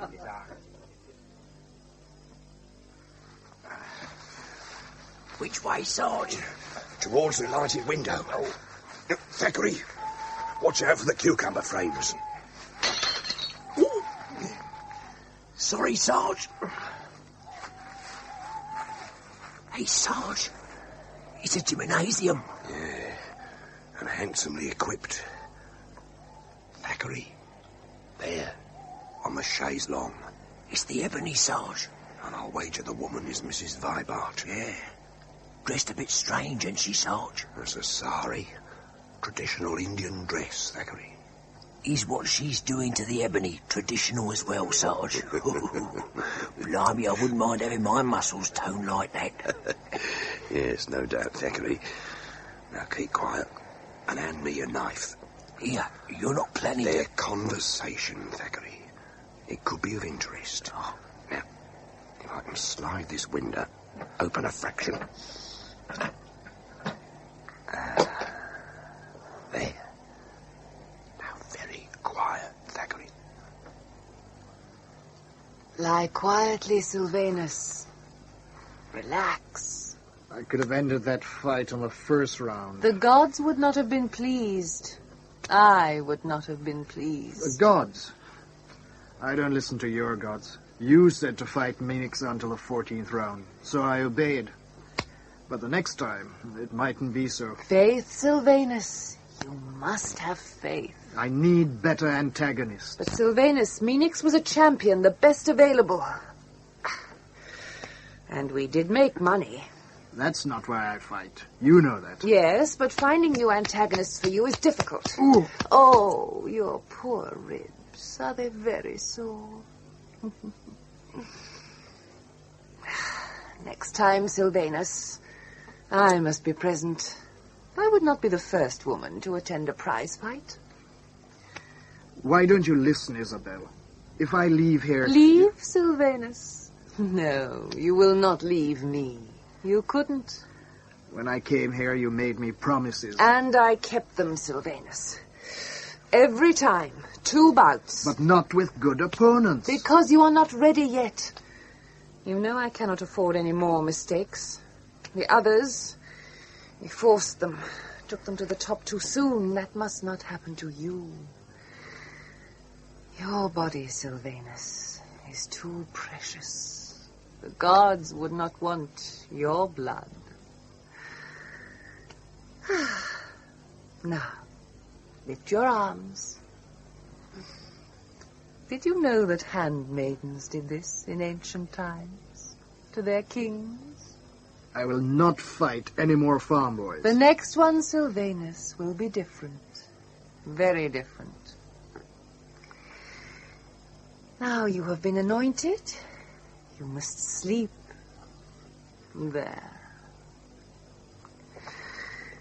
It's time for Edmund to release the hounds. We cannot risk prowlers. No more than we can afford to be sniffed out. I don't know what you heard, Thackeray, but I've learned enough to get us a quick promotion. Sunshine, Thackeray. Yeah. Changes the whole face of London. Yes, it's good to be out. Maybe, Sarge. But our corpse... It's over a week now, and we haven't progressed any further. You found nothing significant in criminal records? Oh, only confirmed young Jago here's reports. Minix, no convictions. How about Matthew Beckett? The promoter who hired Minix. Exactly, Jago. Drunkenness, a few petty crimes, but no record. Not like some of the scum on that train. We should have pulled them in, Sergeant. Why waste time? No, I've only one concern at present. Matthew Beckett. Your training, Jago, it's progressing well. Oh, the professor at Shoreditch knows his business. Then keep at it hard. I've an idea next week's going to be crucial. Why next week, Sarge? Why, Thackeray? Because Beckett hired Minix for only one reason, to make money. Minix lost the fight. Beckett lost a deal of cash. He has to recoup. But, Sarge, Minix was odds-on favourite. Beckett couldn't have made money on the bout, not unless he bet against his own man. Right, Jago? You're forgetting side bets, Thackeray. Side bets? The fight was carefully planned, Thackeray. Minix was to control it round by round, according to the odds. He would have, too. Except for Ebony. A ringer, Thackeray. Minix expected your usual muscle-bound ploughboy.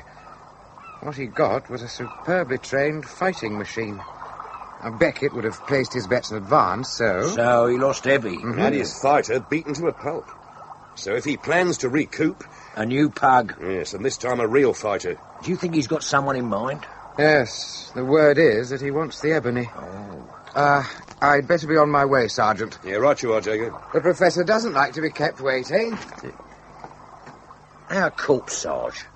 You reckon he might have disappointed the gamblers? Well, plenty have, Thackeray. But they haven't been topped. Not in London, anyhow. Well, he could be a provincial, except he'd be missed. Right, Thackeray, but only locally. So suppose he'd been specially imported. Oh, go to that bother, Sarge. How about our friends at Radstock? What, the Vibarts? Why not? They have the ebony, and he isn't exactly local. Then there were the other pugs. She pushed them too hard. Now, suppose one of them, or even more, had been badly injured or killed. Who'd miss 'em? Not the locals. They never visit the hall or know how many pugs train there. The only problem would be getting rid of the body. The river. Why not? It's away from Raynham, and topping 'em would make identification difficult. So, no awkward questions. Yeah. Speaking of questions, Sarge, the Professor, the Shoreditch School of Arms, if I didn't know you better... You'd say Jago was training as a knuckle fighter. Well, you'd be right, Thackeray. What? That is exactly what he's doing. Well, you can't allow that, Sarge, not Jago. He's a boxer. Queensberry rules don't allow wrestling, spike boots, kidney punches. Jago will be taught to ribbons. It's vicious. We're playing a vicious game, Thackeray. Sarge with 3 headless corpses. And you saw whatever he did to Meanix. He's scarred for life. And Meanix was a seasoned pug. You can't risk Jago like that. I know the risks, Thackeray. But I need someone inside Radstock Hall. Someone the Vibarts will accept. Someone who can dig out evidence. Yeah. How do you plan to get him into the hall, Sarge? Easily, Thackeray. He's well known at the Anchor. Now, the Vibarts aren't amateurs. They've invested heavy. The gymnasium, the equipment proves that. Now, we know they're on the market for pugs. So once the word gets round that Henry Jago's ready to fight with the Rawans, they'll come sniffing. So could some others, Sarge. And if they found out, well, we could be pulling Jago from the river. Then there's his young lady, Sarge, the one at his digs. She's sweet on him, and if he went missing, there ain't no way I know to muzzle a curious woman. Come in. What is it, Helga? Herr Jago, he is here. Then show him in, woman. Herr Vibart will see him now. Thank you. Good day, Mr. Vibart. Jago. Shut the door, woman. Right on time, Jago. I like that. So will Isabel. Isabel? My sister-in-law. Married my little brother last year. 20 years difference in their ages. He died at Christmas. Heart failure. Oh, I'm sorry. So am I. He left her the whole damned estate. But she permits you to stay here? Oh, yes. With a cook, a gardener, and a maid. They're Germans, all of them. Blasted messenger boy, that's what I am. But I thought... I understood I'd be working for you. No. Isabel's the governor here. But the fancy don't like doing business with a woman, so I act as her agent. It is a man's game, Mr. Vibart. Yeah, don't tell her that, Jago. Isabel's never seen a mix, but the prize ring rules, she quotes them better than a priest knows the commandments. She's waiting in the gym. Follow me. Isabel, Jago's here. Ah, welcome to Radstock, Mr. Jago. I am Isabel Vibart. I am at your service, Mrs. Vibart. I hope so, Mr. Jago. There is no need for you to stay, Edmund. Very well. Edmund has very little charm, Mr. Jago. So unlike my late husband. However, he has his uses. Now, please, sit here beside me. Yes, very well. Edmund informs me you're an experienced boxer. Have you won any championships? No, but I have beaten a number of reputable amateurs. I see. Now, why do you wish to be a pugilist? I need money, Mrs. Vibart. And without money or prospects, marriage is out of the question. Marriage, Mrs. Vibart? You do have a lady friend. Why, yes. And you have admitted a need for money. Obviously, you are considering marriage. Don't be embarrassed, Mr. Jago. Oh, I'm not, Mrs. Vibart. Just impressed. Good. You see, Mr. Jago, what we do at Radstock is, well, not accepted. I need to know all about people who come here. I have excellent informants, some even at the Anchor, where you train. Now tell me, do you approve of my gymnasium? The equipment is unbelievable. It is the best available, Mr. Jago. My fighters lack for nothing. Now please remove your clothes. My clothes? Yes. I want to see you exercise. Have no fear, Mr. Jago. You will find drawers and pumps in that cubicle. Ah. Go on.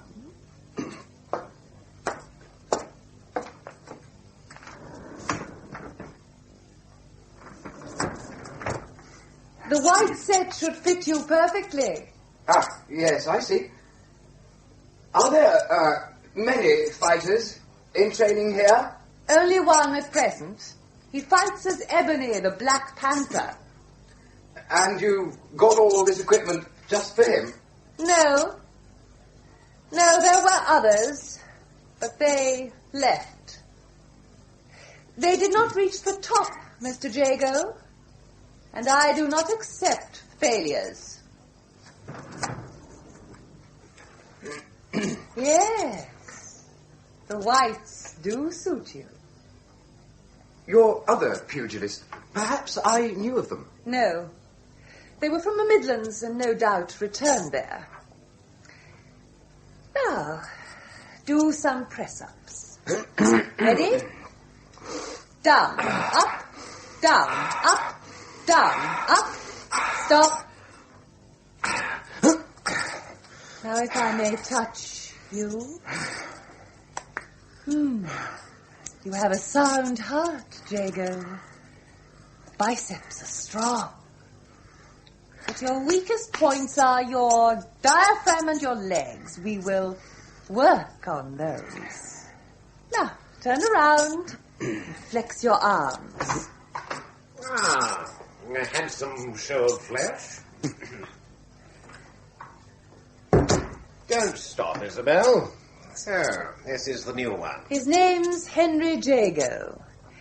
This is Robert Destin, Mr. Jago. I hope he will agree to train you. Glad to meet you, Jago. I should have warned you about the hand. Had an accident with a 4-ball. It took off 3 fingers. A sad accident, Destin. You can save your sorrow, Jago, or give it to the bastard who didn't clean it proper, but he carries his own souvenir. I saw to that. Well, don't stand about, man. A sawdust bag. I want to see your fist move. Yes. Come on. Harder. Oh, come, you can do better than that. Stop. Now, let's look at those knuckles. Tender, are they? Yes, they'll need pickling, Isabel, and the sooner the better. No, Robert. I believe the first thing that Mr. Jago needs is physicking. Physicking? Yes, inner cleanliness, Jago, a prime maxim. We start with a strong emetic and follow it with daily doses of Glauber's salts.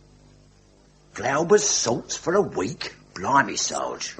It's in Jago's report, Thackeray. I reckon all he's putting up with deserves a gallantry medal. Doubt I could stand it. Given that treatment, Thackeray, you'd answer the call. Yes, well, it looks like they're getting him fit for next Saturday. Yeah, you ain't going to let him go through with it. Well, it's only against a local man. Jago will handle him easily. Well, I hope his opponent realises that, Sarge, otherwise... Oh, Jago's done well so far. His tip about pugs from the Midlands paid off handsomely. Here, look. Birmingham Constabulary, July 20th. Your inquiry. Missing persons register includes 2 brickmakers. Daniel Ives, age 24. And Thomas Quinton, age 38. Height 5'9", weight 12 stone. Red hair. 2 convictions for common assault. This Thomas Quinton, Sarge. The description fits our corpse to a T. Red hair. And if you had the convictions, well, I mean, common assaults meant prize fighting before now. Oh, it's Quinton, all right. We still haven't found his head, Sarge. No, well, I'm working on that. Quinton had a wife. Now, she's been located. We'll give her a squint at our dead friend's clothes, and given luck, she'll identify them. And if she don't? We carry on, Thackeray. Starting at Jago's mix next Saturday. Not many here, Sarge. Thackeray, we are here in disguise, so it's Crib, eh? Oh, I'm sorry, Sarge. Mr. Crib. Right. I must say that Norfolk jacket and deerstalker suit you a treat. Yeah, I don't get much chance to wear it. Mrs. Cribb don't approve of checks. Pity you don't smoke, Sarge. Had a pipe to that outfit, you could be a dead ringer for what's his name, the detective from the Strand magazine. The sporty looker with Jago. He must be Edmund Vibart. Yeah, he fits Jago's description. So the other one? Yes, 3 fingers missing. He must be the trainer, Robert Destin. Henry Jago! Now, this here is Luke Judd from Benson's Farm. They both know the rules. Yes, London prize ring as amended in 1866. Correct. In your corners, then. And Luke, no butting or gouging, understand? All right. Handlers will leave the ring. Ready? Time!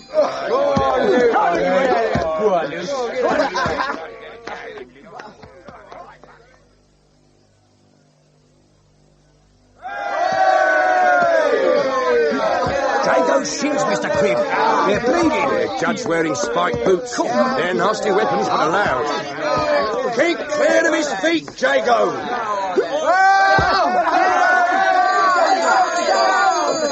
First, drop down to Luke Judd.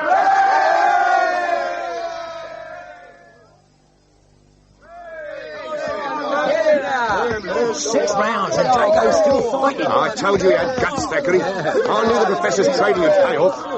There, Jago's got the ploughboy's measure all right. So could someone else, Sarge. What? Look there, in the next field. Oh, it's the village bobby. He could get us involved. I think discretion, Thackeray. Hey, ref!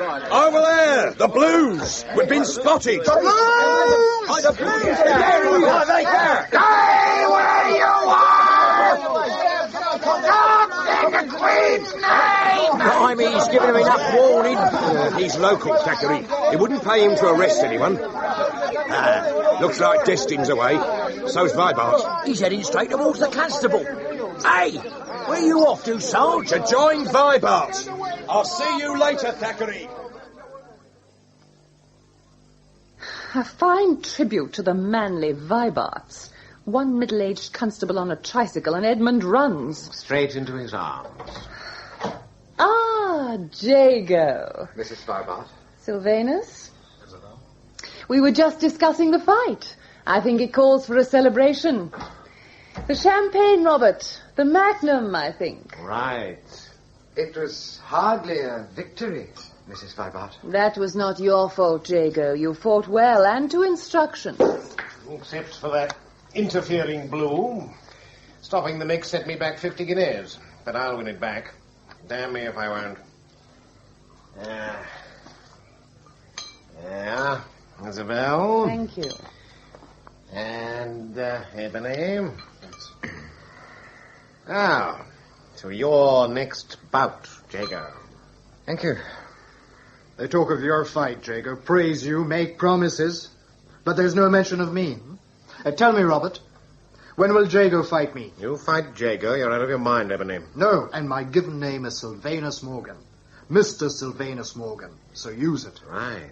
So stir your gammon, Mr. Morgan. Only when you answer my question. When do I meet Jago? Never. You are a champion. The bout wouldn't last 2 rounds. You know, Isabel, I believe Sylvanus feels neglected. He has no cause to. Listen to me, Sylvanus. We are in this game for profit. Profit? How many times do I have to say it? I have money. What I need are bouts. I am a fighter. And a good one, so we must find you the best antagonist, and we will. Now, Jago, do you approve of my necklace?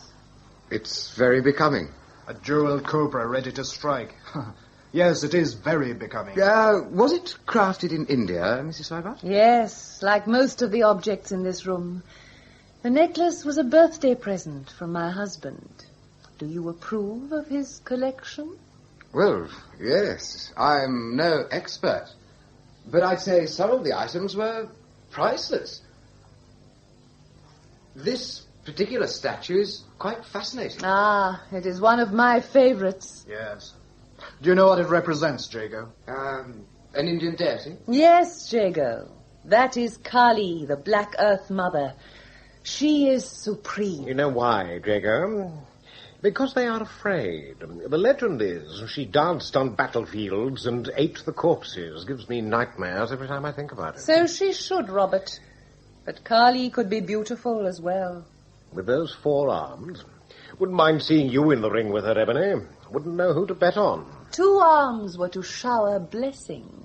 Kali can be very generous to her followers. And the other 2? See what they're holding, Jago. How was she to know that? or that one drop of its blood touching the earth would create 1,000 more demons. If one drop had touched the ground... We'd be up to our heads in demons. Ruddy poppycock. You can sneer, Robert. But Kali is a very potent goddess. One we must all appease. She's the goddess of death. It's not wise to provoke her. Well, then we'll drink to her. Ah, cosy party. Didn't think you're coming to fetch me, did you, Destin? Stop shouting, Edmund. Sylvanus, refill the glasses, please. Yes, Isabel. Edmund, sit down and tell me what happened. That damned village blue happened. He started off slow, and he put on the pressure. What did you tell him, Edmund? Nothing. Except my name and address, and he knew that already. Thank you, Sylvanus. Anyway, he was more interested in the bloke from London. One of Matthew Beckett's men? No, it was a gent.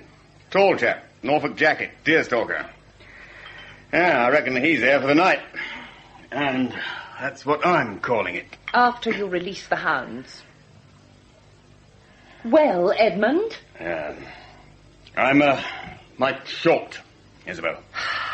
Your gambling losses are not my concern, Edmund. Damn it, Isabel. 30 quid. That's all. And I was Jago's bottle holder. That's worth of it, ain't it? You said I'd get paid. Go and release the hounds, Edmund. Right. Isabel, if that's your blasted attitude, I'll have this. It's mine by rights anyway. Replace that figurine immediately, Edmund. And if I don't... I shall ask Robert to break your arm. Be a sore temptation. Damn you. Keep that damn thing, then. You stand on, Sylvanus. What for? The small talk bores me. I need fights, not fancy parties. Edmund has so little control. But I suppose we were thoughtless. Have some more champagne, Jago. I've had quite sufficient, Mrs. Vibart, thank you. Now, I should also like to be excused. Already? Oh, but of course, how stupid of me. Your muscles must be stiff. They need massage. I'd accept the offer, Jago. Isabel's technique works wonders. The ebony can testify to that, eh, Isabel? Oh, thank you. But no, really, Mrs. Vibart, I'm too tired tonight. Very well, Jago. You may retire. Yes. Well, good night.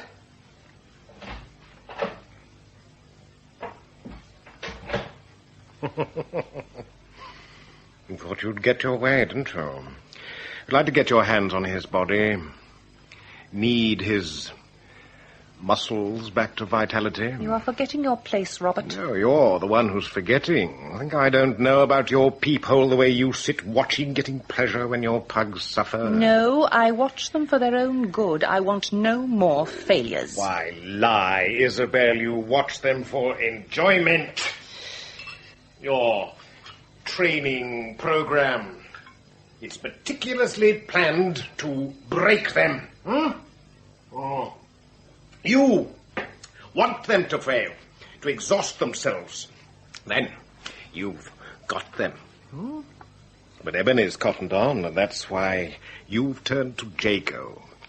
I think I haven't seen him prowling around at night, keeping him on tenterhooks, are you? Obviously, you have been prowling as well, Robert. Don't act so innocent, Isabel, not with me. Jago ain't actually visited you yet, but only because he knows I'm watching you.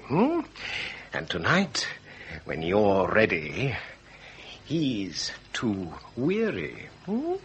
Well, I'm not. I've waited long enough. Get away from me, Robert. Forget who I am. You animal, you... No!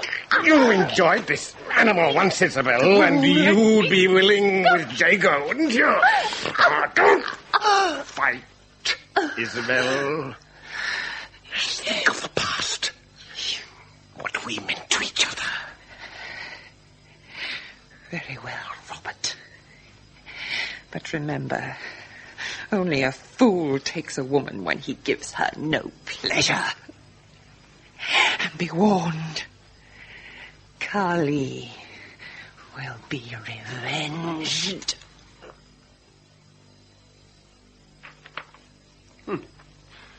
Carly? Demons? Cobras? Oh, you saw Jago after the mix, Thackeray. Any head injuries? Nah, he was limping a bit, Sarge, that's all. Why? Well, this report's full of self-pity. I thought young Jago could take pressure. Now he wants to bow out from Radstock before he's done anything. He did help us identify Quinton, Sarge. Besides risking his neck, that is. Could be he's suffering from shock. Shock? Well, he looked more than shaken when he heard you was arrested with Vibart. That worried me a bit too. I wasn't sure you'd get away. Not without saying you was on the force. Oh, I couldn't do that, Thackeray. No, I realised that Bobby stumbled on the mix by accident. All he wanted was a quencher with his cronies. Oh. So I held back until Vibart was released. Then I took the offensive. Appealed to the constable's vanity. Indicated I was a reporter. Stressed that over 100 spectators and the antagonist got away scot-free. Suggested his county inspector might want to know why. Made him reconsider, did it? Yes, we came to an arrangement. He released me. I promised not to write anything. It's a pity I couldn't speak to Jago. Yeah, he says the Ebony's determined to leave Radstock. Well, that means Jago's left to do the fighting. No wonder he wants to get away. There could be another reason. Mrs. Vibart. Seems like she's paying him certain attentions as well. Not massage. Oh, if only I was a mite younger, Sarge. But I thought Mrs. Vibart was looking after the Ebony. She was. But now the Ebony's scared. Won't go near her. He told Jago a great evil will descend on Radstock, and he plans to leave before that happens, with help from Edmund. But why would he want to cheat his sister-in-law? He's short of money, and Matt Beckett will pay a lot for the Ebony. Come in. Sergeant Cribb, Miss Lydia Boltrover. Jago's lady friend, Sarge. That could mean trouble. Or salvation, Thackeray. Show Miss Boltrover in, Constable. Very well, Sarge. This way, miss. Thank you, Constable. Miss Boltrover. My name's Cribb. Chair, please, Thackeray. Oh, here you are, miss. Oh, thank you. Right. Now, how may I help you? You can tell me where to find Henry Jago. Jago, Miss Boltrover? I hardly... There's no need for charade, Sergeant. I realise you are trying to be discreet, but we have met. Briefly. At Constable Jago's. Since then, I've heard nothing from him. Now, please, tell me what Henry is doing. Attending to his duties, miss. His duties? Oh. Then perhaps you can explain this newspaper report. I have marked the relevant paragraphs. It appears to be a report of a prize fight, miss. Highly illegal. Where these reporters get their information from, I'll never know. Does it refer to my Henry? Yes, but I know all about it. But it's illegal. Barbarous. My Henry could get hurt. Please modulate your voice, Miss Boltrover. Constable Jago is involved in an extremely delicate investigation. But he is fighting. He could be mutilated, killed. We are taking care of his welfare, Miss Boltrover. I would tell you more, but the matter must remain highly confidential. After this newspaper report, Sergeant? No disrespect to you, miss, but, Bell's life. It don't circulate too widely. But it describes him. Muscled arms, slender loins, good attitude. He is instantly recognisable. Only to those who know him well, miss. There aren't many others who'd make the connection. The truth is, Miss Boltrover, that Constable Jago is investigating certain suspicious persons. Knuckle fighting gives him a reason for being there. You would like to contact him? Would it be possible? Oh, I don't see why not, miss. Yes, you may write him a letter. And then, if you don't mind, I should like to add 1 or 2 lines. You could write them. You see, I need a way to get instructions to him. Will it help Henry? It will, miss. Rest assured, it will. Tension, Jago. We must get rid of it. There. Is that not better? Really, Mrs. Vibart, there's no need. I decide your needs, Jago. Now, please loosen your drawers. My drawers? Mrs. Vibart, I do not think... No, Jago, you don't. Oh... You have disappointed me, Henry Jago. Our activities, you know they are confidential. Of course. Then how do you explain this? It is addressed to you. But only one... no one knows I'm here. You were about to say only one person, your Lydia. Oh, Lydia doesn't... Don't lie to me, Jago. I read the letter. I had to. It is obvious you have written to her before. How many times? Only once. Then you will write once more. You will inform your Miss Boltrover that there must be no more letters, that if she plans to marry you, she must be patient. She at least still has prospects. Is that understood, Jago? Yes. Now, if you have quite finished, Mrs. Vibart... Not quite, Jago. You are still tense.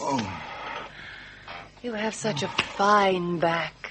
Not a blemish on it. I think we will change that. Well, there's a mark for you, Casanova. My mark. Now you can compose a letter to your Lydia. And, Jago, so you really understand the meaning of loyalty. Your training exercises are doubled, no rest periods, and this afternoon you will spar with Sylvanus. I doubt that, Mrs. Vibart. Rebellion, Jago. No, but Sylvanus left Radstock soon after breakfast, and I doubt that he will return. Quite a turn-up, Thackeray. Yeah. Matthew Beckett must have made a real heavy offer to get the ebony away so fast. You in a drinking mood on expenses? The pubs around Shoreditch, Sarge? Yes. If the ebony's anywhere in London, they'll have word. If he's anywhere in the East End, Sarge, they'll know. They better, Thackeray. This time, Jago's head could depend on it. A toast, gentlemen, to Jago's next bout. The contract Edmund has negotiated is worth a great deal of money. I'm glad to hear it. Who is to be my antagonist? You mean you don't know? Tell him, Isabel. A mutual friend, Sylvanus Morgan. The ebony? You said I wasn't ready. You're not. You don't think you're going to win, do you? Edmund has little tact, Jago. The fact is that Sylvanus has joined a promoter from London, Matthew Beckett. How that was negotiated, I still have to discover. And when I do... But that is another matter. The point is that Sylvanus is going has resolved a major problem. Beckett's a businessman, Jago. He's got the ebony. Now he wants to mix with one of our fighters. We will promote it as a grudge contest. The ebony determined to defeat the man who has taken his place. But before he does that, we will win a great deal. So, the bout is to be engineered. Said you had a good head, Jago. Yes, you and the ebony will fight to instructions. And so as no one gets too suspicious, you'll go down in the 26th round. If I fight Sylvanus, I fight to win. Listen to me, Jago. You need money. And what of my reputation? I am not insensitive, Jago. You will fight under another name. Henry Jago will suffer no loss of reputation, I promise you. My idea, Jago. You're forgetting one thing. I'm well known in Raynham. Which is why the fight will be staged in Surrey. And my alias? You will use the name of a pugilist who once trained here. A game fighter, Jago. Name of Quinton. Thomas Quinton. That headless corpse of yours, Crib. Thomas Quinton, Inspector? Yes. You considered he was a pugilist? I thought so, Mr. Jarrett, yes. Still haven't found his murderer, have you? Now, Jago, we will go over it once more. Very well. I allow Sylvanus to win the first 2 rounds, and then we continue equally until he knocks me out in the 26th. Just so long as you know how to count, Jago. Now, are there any more grubs? Jago must suffer no permanent injury, Mr. Beckett. A certain amount of bloodletting is necessary, but gouging is not. Your thumbnails, Sylvanus, will be clipped. Perhaps you will clip them for me. You have more instructions? Your special hold, where you crook your arm around your opponent's neck and batter his face. The suit in Chancery. It will not be used on Jago. Hold on. You can dictate all you want to Jago, but the ebony's mine. And you are welcome to him, Mr. Beckett. But that hold can kill. She's right, Matt. We don't want another one of those. Shut your mouth, Edmund. Well, Mr. Beckett? Oh, great. Now, our 500 and flimsies here. Who takes them? Finance is my concern, Mr. Beckett. We can discuss details in my salon. Some of my belongings are there, Mrs. Vibart. I need them. They are now in the storeroom, Sylvanus. I will take you there as soon as I finish with Mr. Beckett. One thing, Isabel. The time and place for the mix. We ought to decide that now. It's the same in every pub, Sarge. The Ebony fights tomorrow. Do they know the antagonist, Thackeray? Thomas Quinton, Sarge. They say he's training at Radstock Hall. Now, we know Quinton's dead, so it has to be Jago. Jago against the Ebony. Yeah, that's interesting. Where do they meet? Somewhere in Surrey. Do you aim to stop it? Naturally, Thackeray. Somewhere in Surrey. Now, that means Jago and the handlers will leave Radstock about 11. Yes. Yeah, I think that's time enough. For what, Sarge? A quiet chat with Isabel Vibart and to reach the fight in good time. So the bout will not take place in Surrey? Surrey? Not likely, Jago. Now the Blues got ways of hearing about a mix, so we set up stakes in Kent. While half the Surrey Blues went out shoe leather searching Red Hill. Clever, eh, Jago? But the bookies, the fencing. Don't worry about them, Jago. The real word will go out at 11 tomorrow. Every fighting pub will have it by 12. And by the time the Blues get organised, we'll be back here counting our winnings. You ready, Ebony? I have everything now. Yeah, it looks like you have too. What's in the bundle? Mrs. Vibart's silver. Better not be, or she'll turn the hounds on you. Where is she? She's gone to bed. Look, are we leaving now? Oh, rush. Never stay still, does our Ebony. Funny he'll square up to any pug in London, but face your hounds, he goes white at the thought.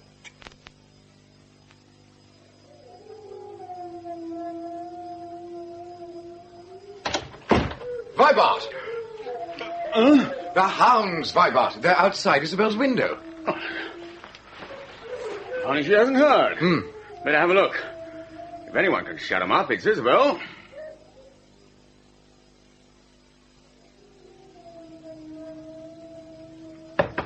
Isabel! Mrs. Vibart! You all right, Isabel? Isabel? Jago. Here. Blood. All over the bed. God. She's dead. Stabbed. And viciously, too. No sign of a weapon. Jago. The safe. It's open. Beckett's 500 gone. The bastard to kill her for that. Who, Vibart? The Ebony. You know how he hated her? And he was the last person to see her. That's not evidence. No, his bundle, Jago. Remember? The knife and the money, they were wrapped in the bundle. That's why he was in such a hurry. Look, you'd better wait, Destin. Then we'll inform the police. Call the Blues? Can't do that, Jago. Well, not unless you fancy a trial at the Old Bailey. No.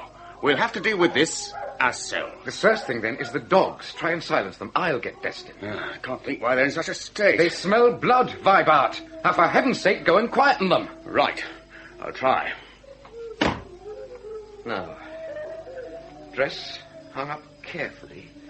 Underwear soiled but left in plain view. Not esteem for Isabel. Obviously not expecting a visitor. Safe has not been forced, so someone has the key.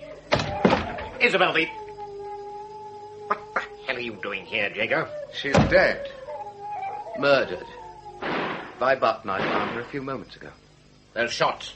Oh, Vibart, the hound, I think he shot them. And raised all the servants, damn the man. Vibart doesn't want the police. No, we'll get rid of the servants. Tell them Isabel left for London last night. And as we're away, they'll welcome a weekend off. Then we clear up here.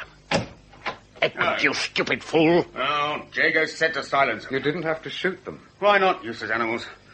Now, what do we do about the Ebony? The Ebony? Vibart thinks that he killed Isabel.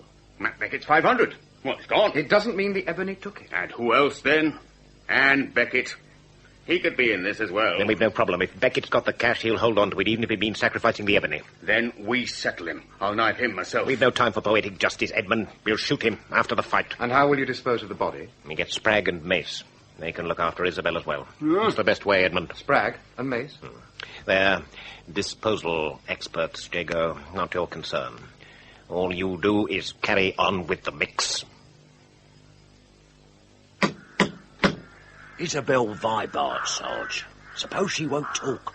Suppose they start to mix early. Suppose they do, Thackeray.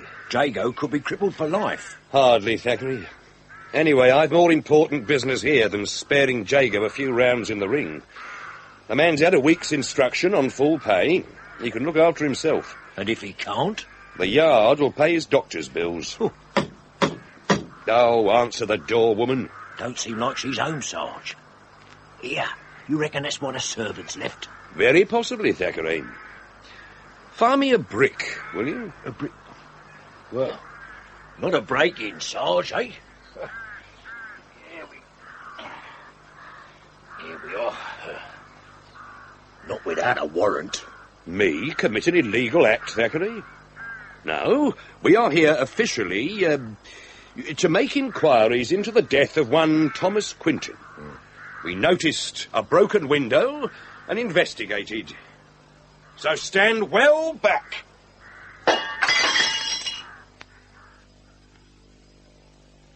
2-1 on the ebony. 5-1 on Quinton's. Time to toss in the hat.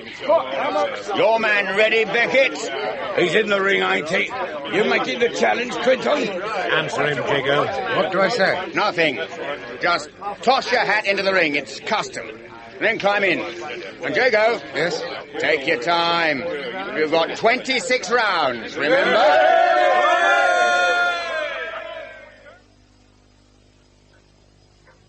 It's weird, Sarge.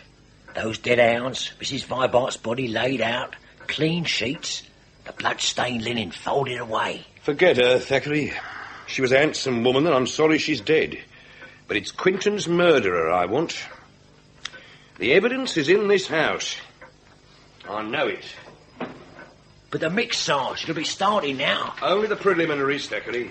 We'll get to Jago in time, never fear. We ought to see him now, Sarge. Later, Thackeray. Now, search the next room. I did, Sarge.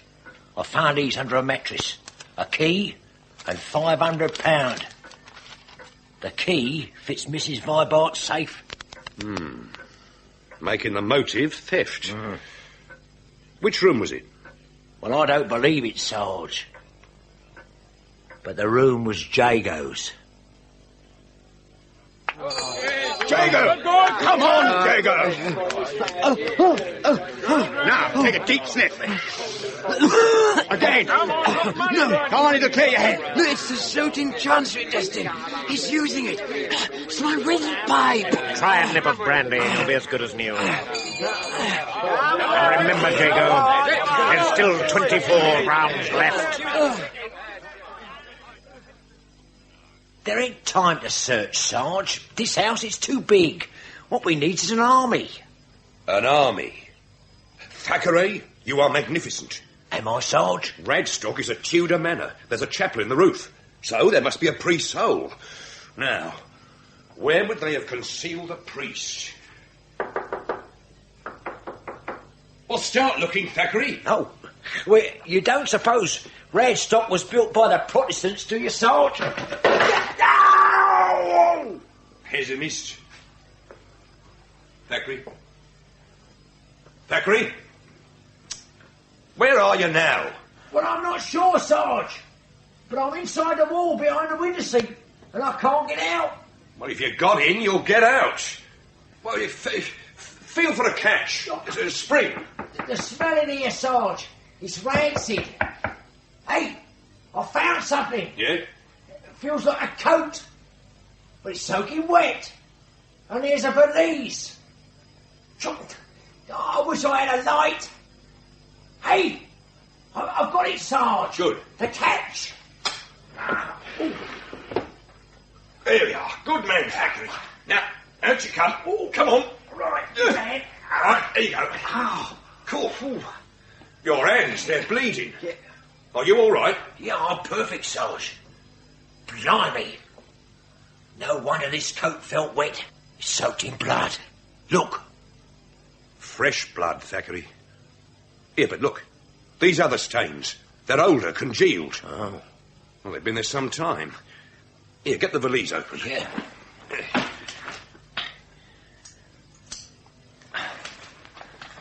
Well, it's, documents? Yeah. Oh, a knife. And a cross-cut saw. Both heavily blood-stained. Right, Sarge. Looks like I found your evidence. I believe you have, Thackeray. I believe you have. So, we'd better be off. I think it's time we arrested a murderer. But which one do we arrest, Sarge? Ebony, Vibart, or Destin? Well, we could accept the obvious and go for Jago. I can't, Destin. No more. Fight him back, Jago. Go for his throat. Straight punches with the knuckles forward. To my face, Destin. He just keeps on at my face. Then don't drop your guard. Get in there and fight. I'll do my best.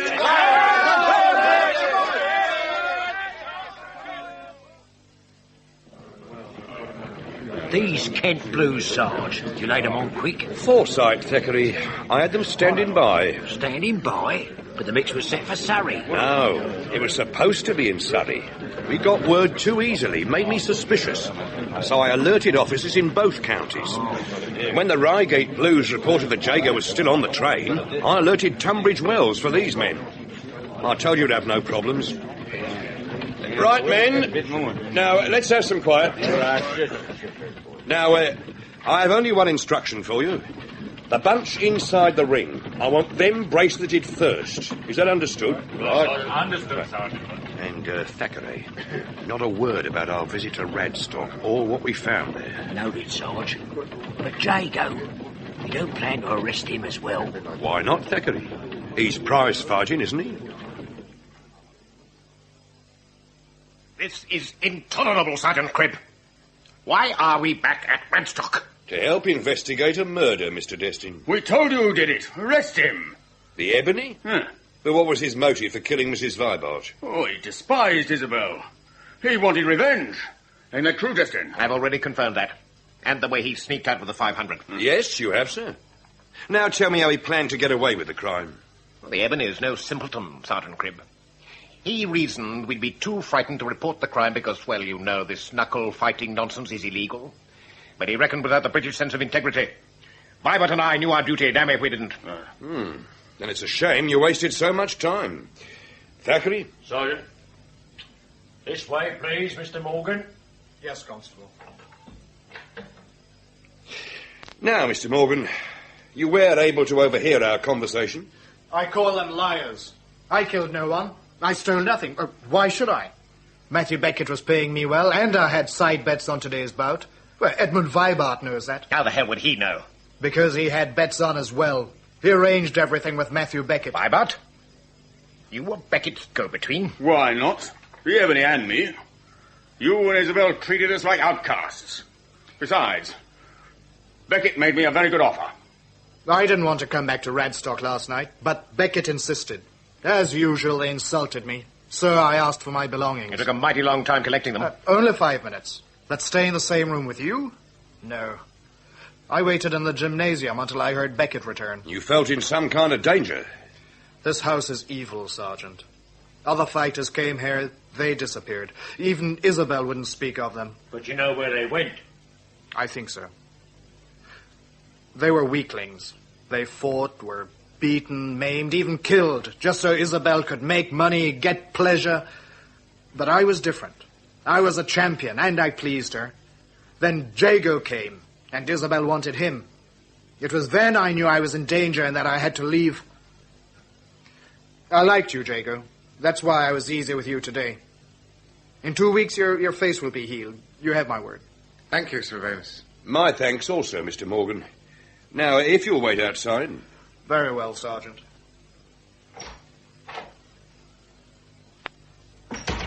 A convincing story, gentlemen. I told you Morgan was clever. The fact is, he was alone for 45 minutes. Time enough to kill Isabel. Perhaps.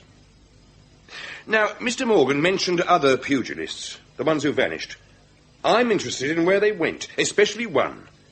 We fished him out of the Thames. He'd lost his head, so to speak. His name was Quinton.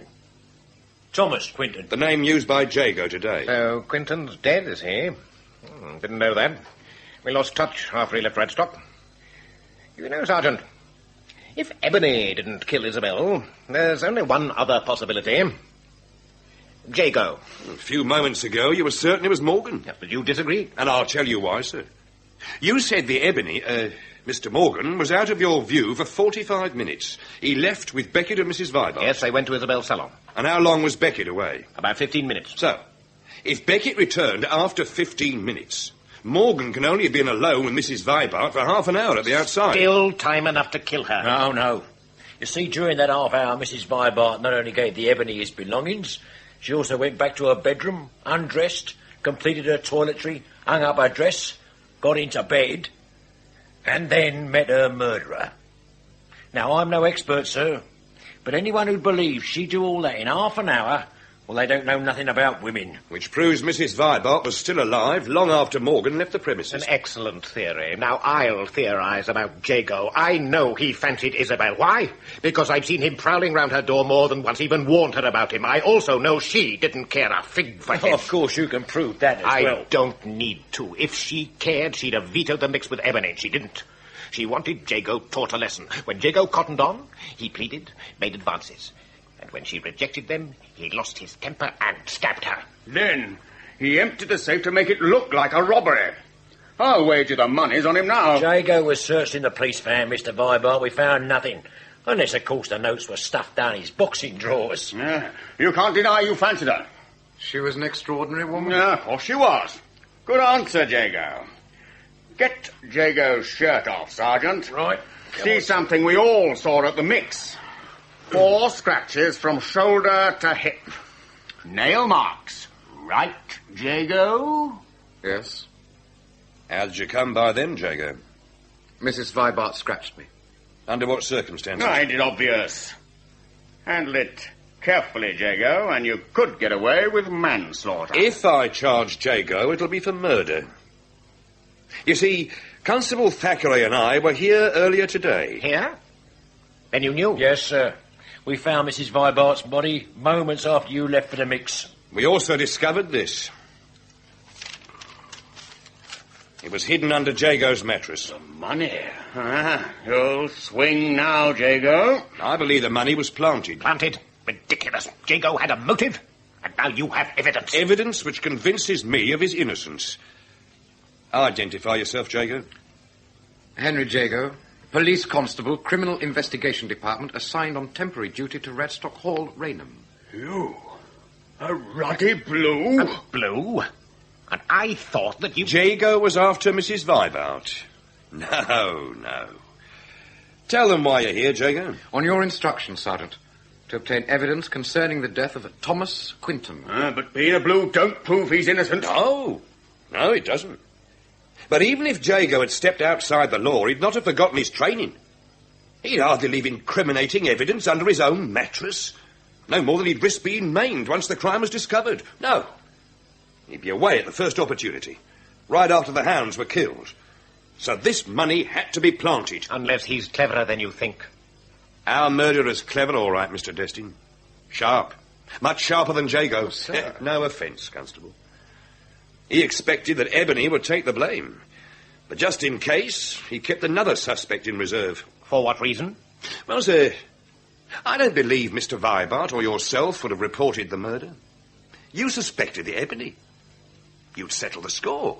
But in case the body was discovered while you were in Essex, a suspect in reserve was a smart precaution. And if the body wasn't discovered? You would have returned. Mrs. Vibart and the Ebony would have been disposed of, and the money removed from Jago's room. Confidentially, though, we stumbled on something else.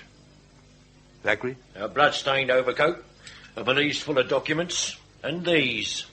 A dagger, You'll note the bloodstains. Obviously the murder weapon. And this cross-cut saw, also bloodstained.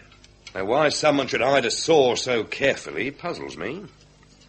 Still, I'm sure someone with a good head will provide the answer. We've only 2 suspects left, Sarge. So we have, Thackeray. Mr. Destin, representing unrequited passion, and Mr. Vibart, personal gain. Now, Jago, you examine Mrs. Vibart's body. Describe the wounds. 5 stab wounds on the left-hand side of the chest. Heavy bruising towards the front of the neck and on the left shoulder. Which tells us what? How the crime was committed. The bruises show that our killer held Mrs. Vibart down with one hand. Now, I've always admired the handicapped, like Mr. Destin here. I don't reckon he has too many problems. His single thumb and finger, they can be put to 1,000 uses, can't they, sir? You're insane, Crib. I couldn't hold a dagger firm enough to stab her once, let alone 5 times. Your left hand ain't crippled. True. But think about it, Mr. Vibart. Then Destin's left hand would wield the dagger, while the crippled hand would be round Mrs. Vibart's throat. Well, then that's how he did it. No. The bruises are very clear. 4 fingers and a thumb, so it wasn't Destin. Which leaves only you, Vibart. True, Jago. Except you ain't got no proof. At least not enough for a jury. He's right, Jago. Circumstantial evidence. You wanted to regain your inheritance, you needed money, even your disloyalty to Mrs. Vibart. It's all circumstantial. Oh, I dare say I could involve you in the death of Thomas Quinton and maybe 1 or 2 other pugs. But you'd get a good lawyer. He'd get off scot-free, Crib. You know, Sergeant, I think Edmund and I should settle this privately. Poetic justice, Edmund. We've time for that now. Oh, look, Robert, I mean, you don't really believe I killed Isabel. I mean, well, we were related. Yes. And I loved her. I will extract payment in full, Edmund. Never fear. Sergeant, Jago, you've got to believe me. But I do, Mr. Vibart. So, there's no reason for us to stay. You coming, Thackeray? Oh, yes. Jago? Yes, Sergeant. Edmund,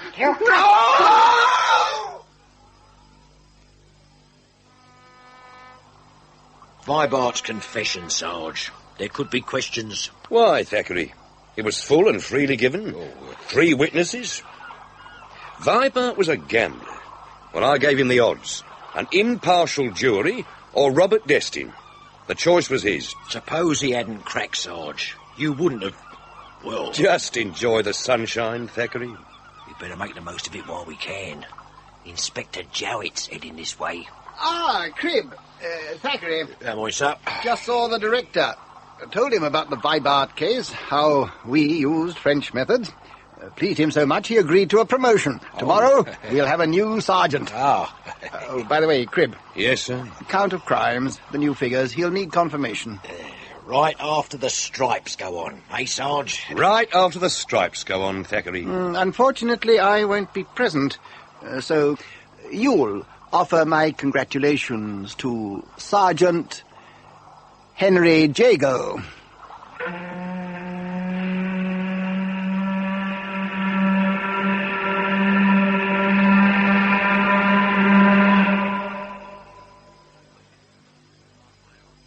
In The Detective Wore Silk Drawers, Detective Sergeant Crib was John Rye, Constable Thackeray, John Hollis, Constable Jago, Steve Hodson. Isabel Vibart, Carol Boyd, Edmund Vibart, Michael Goldie, Robert Destin, William Edel.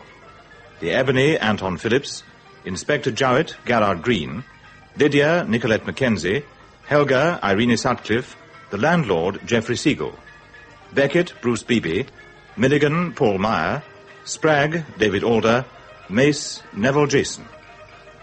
Peter Loves's novel, The Detective Wore Silk Drawers, was dramatized by Geoffrey M. Matthews and produced and directed by Graham Gould.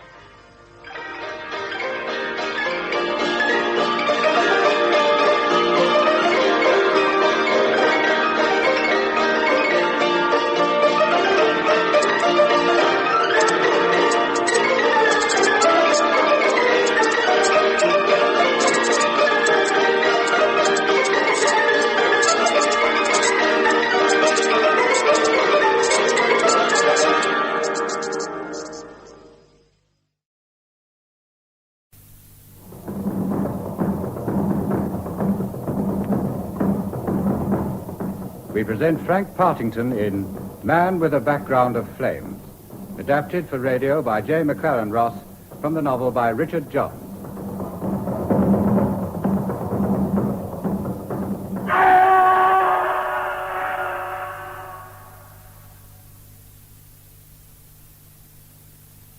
The day Jim Flaherty jumped off the roof, I decided to write this story. Of course, I don't know how it's going to end, but there's no difficulty about beginning with Lisa. Lisa, you see, had just turned me down.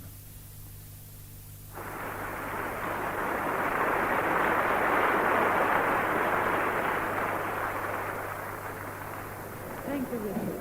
I enjoyed the show very much. Especially the clown who made me think of you. Can you imagine us getting rid of our inhibitions like he did? Chewing up that matchbox and so on? I can imagine nothing more inhibiting. Oh, what shall we do now? Well, personally, I intend to go straight home. Can I come too? You know why you can't. As you're already separated from your husband, I don't see any good reason why not. But if we must make it a family matter, you shall get divorced and I'll marry you as soon as the decree's through. I don't know you well enough. What do you want to know me for? Love is impersonal, Lisa. It transcends. Oh, don't be absurd, Richard. Please, don't be absurd. At this time, I was deciding to have a nervous breakdown. It was not a serious breakdown. Psychoanalysis had just come back into fashion, and I thought I'd have a go with the psychoanalyst my friend Freddie Van Berg recommended. Have 3 sessions a fortnight. I'd try to drag it out for 6 months if I were you. Otherwise, you won't get your fun. But it turned out there was no fun to be had with Mr. French. Now, why did you come to me, Mr. Johns? I was recommended. Yes, but I mean, why do you want to be analyzed? Well, it's very hard to bring out. But I've been turned down by a woman, and this puts me out of my stride. In what way? What sort of effect did it have? A diminution of personality is the best way I can put it. But you got what you wanted. You felt safe. What do you mean, safe? Sit down, Mr. Johns. Why were you afraid of this woman? Because I'm afraid of uncontrolled feeling. I was trained as an engineer, and I like controlled factors. You haven't been following your profession lately? And the war gave me a get-out. I was in the Navy. How old are you? 29. An engineer who isn't engineering. I'm writing about it. I run a technical magazine about tractors. Or rather, I did. Good. If my job folded today, our department was scrapped. And when you fall in love, you get worried. I seem to have done this time. Tell me, are you coming to me as a sort of hobby? I don't know what you mean. In any case, I'm very much afraid I shouldn't be able to help you, Mr. Johns. There will be no fee. But why have you changed your mind? We hadn't started. Look, Mr. French, can I tell you a symptom? It's a mental one, but I feel there's no possibility of action. There's nothing I can do. I can move about, I can eat, drink, and sleep, but no action, nothing. That's something we've all got to resolve for ourselves, Mr. Johns. After that interview, I knew what a tennis ball feels like when bounced against the wall. It was Freddie Van Berg who sent me to Mr. French, and when I got home, there was a message to meet Freddie at the Patisserie Pompeii next morning. I understand. Being sacked is like being bitched by a woman. Nobody likes it. Now, give me another croissant, Rich. Crescent rolls, they call them here. Do you know anything about diamonds? No, I've always been told they're a bit ostentatious. Diamonds are extraordinary stones. When well set, they're so alive. You know, diamonds can be made very cheap. Synthetic? No, real ones. I mean, they can be obtained very cheap. But you've heard the story of the Vaal River. Freddie Van B., when I finished my coffee and croissant... Crescent roll, you I'm mean? going back to the department to correct the last proofs of the last issue of the Tractor Times. I just say that, Freddie, to remind you I don't operate in diamonds. I'm not interested in diamonds. I don't want any diamonds. You have not heard the story of the Vaal River? No, thank you very much. Nor of Lichtenberg? Nope. The diamond rush in 28? I'd have been 6 in 1928. Just the sort of thing that would have thrilled you then. A diamond rush. 200,000 people camping in lawless squalor, fighting over their claims. And in 1 year, 1928, producing 69.33% of the total world output of diamonds. I'm glad about the .33, but I don't see how you could have a sort of gold rush in diamond mining. The machinery is far too expensive. They didn't need machinery. They found the diamonds in the pebbles on the beach. There is what they call diamond-bearing alluvial gravel. This pocket I was telling you about is at Lichtenberg, and another lode is near the confluence of the Vaal and the Orange Rivers. Some geologists say they come from a wonderful diamond-bearing reef we haven't found yet.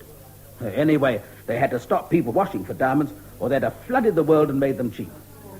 There was a law passed making diamond washing practically illegal in these places. And the claims were taken over by the big combines. All right. Put up your proposition and I'll knock it down, Freddie. Would you like to join me? I want to pick up some diamonds from the beach. You wouldn't have to go to Africa in person any more than I would. Freddie, your story's far too cock and bull. You can confirm it in any reference book. Richard, tell me, would you like a job in Fleet Street? Now you're talking. But that's what I've been talking about all the time. A man I know from Joburg. Now listen, Rich. All right, Freddie, you have the floor. A man I know called Herzog, a South African, wants to set up a London office and put a man in charge. What for? For an American and European news digest. But who for? He has a Sunday paper in Joburg and one in Afrikaans. What's his name again? Rich, did you ever hear of a man called Tommy Blair? I thought you said Herzog just now. Oh, Herzog, the news agency chap. Tommy Blair was a prospector for diamonds. Whoa, Freddie. If your man Herzog has a job going in Fleet Street, then I'd like to meet him. Can we fix anything? Phone him from here? Rich, that window there looks down on Marble Arch. Now, once Tommy Blair, this prospector, was in a taxi cab. A 6-wheel lorry came round Edgware Road. It got Tommy Blair's taxi up on the pavement and into Hyde Park railings. One of the railings went through Tommy Blair's chest. It was bad luck, a nasty accident. That window probably looks down on it. Freddie, this hurts. Tommy Blair found the diamond-bearing soil in Alexander Bay. He came here to raise capital, and after he was dead, a couple of other geologists picked up 150,000 pounds worth of diamonds in 6 weeks. Are we talking about geology or this chap Herzog with a job to offer? Both. They interlock. Tommy Blair had a nephew. He lives here now. Your Mr. Blair is probably as real as your Mr. Herzog. Oh, all right, Rich. There's no reason why you shouldn't meet Herzog now.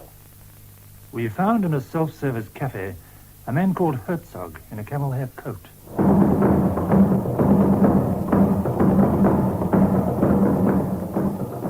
About 6 months after being appointed African News Digest London man, I walked across Fleet Street to the American offices. Herzog had acquired the right for us to copy their cables. It was 3 a.m. Even the snooker players at the press club had gone home at this time.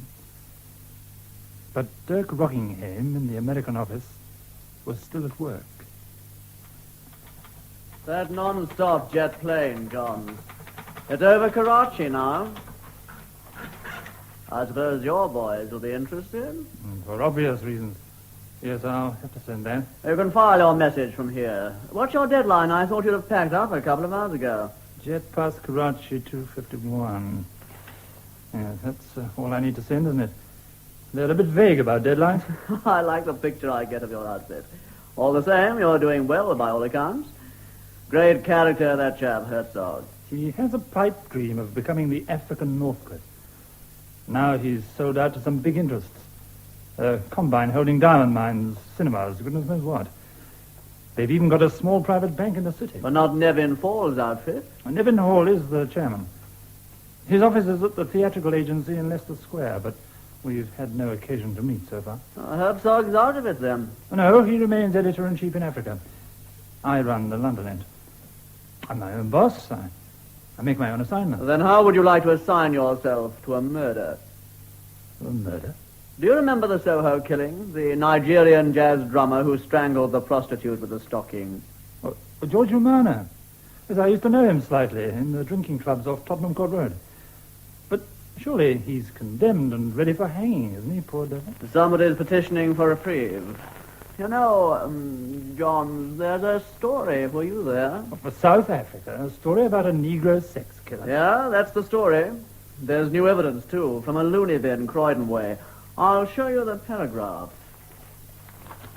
You see, he's been in this bin already. Makes a difference. It's a humdinger of a story with a Negro and a prostitute, if anybody knew how. Not for South Africa. All the same, you've given me an idea. As I say, I've met this George Umana. If I were to make an appointment with the medical superintendent of the loony bin, it gives the address here. Up to you, John. It'll probably get me shot at dawn. Remember, I want to be buried in an old-fashioned grave. If I could just ask a few questions now, Doctor. For instance, what exactly have you said to the Home Office about George Umana? As the medical superintendent, that's a question for me to dodge. The short answer is you should ask the Home Secretary. But just so as we stay friends, I'll add, we naturally sent on a case history of the accused. Am I allowed to see it? We might be able to give you a rough summary, don't you think so, Dr. Berg? Dr. Berg was in charge of George when he was with us, Mr. Johns. I was. Right from the beginning, Mr. Jones. You could see when he came in that he was a special case. Special in what way? Of course, the relevant symptom. This terrific hatred of white women. He didn't seem to hate them. You knew him? Yes, we've met. Whatever he said to you, Mr. Jones, this was the symptom he came in with. He told me that to see a white woman in semi-nude even made him feel physically sick. He was very ashamed of himself. Did he come or was he sent? He came of his own accord. And what did you do for this interesting case? That would take too long to describe, Mr. Jones. In any event, I wish not to talk of his condition, which is a technical matter, but this symptom, this physical nausea. Well, he had the chance to see plenty of semi-nude English females almost every day. How? Well, nature of his job. A drummer for dance shows, cabaret I reviews. just say it's down in the notes, but we spend less time on what we call the content of our patients' psychotic processes than on the form. That is, however, technical again. And George was psychotic? Oh, yes. Do you mean he was off his rocker when he was here and all right when he left? We discharged him because he could be a useful member of society once more. Without danger to other people? So we thought. He wasn't certified? There was no reason to certify. And now? Yes. I would certify him now. Look, aren't you sticking your neck out just a bit? I always do. It's just a habit. He's done a murder. If that makes him mad, it goes for every murderer. What do you think, Dr. Berg? Possibly Mr. Jones. I don't know. Anyhow, it goes for George Umana. Still, I'm not judging him, thank the Lord. I just sent his papers to the Home Office. It seemed to me I was involved in this thing now. And I went on half automatically looking for a story. There was a caretaker at the rehearsal rooms in Soho, where George Umana used to work, not far from Archer Street, the jazz drummers' stock exchange.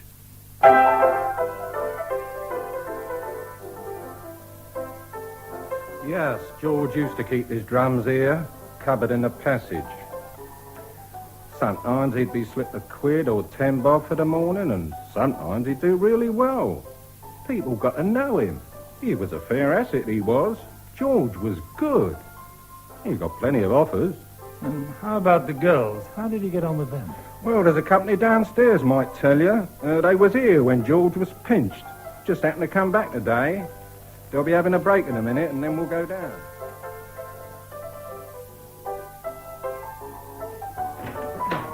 Thanks. I didn't get your surname. My name's same as his. George. Never give no other to you gentlemen of the press.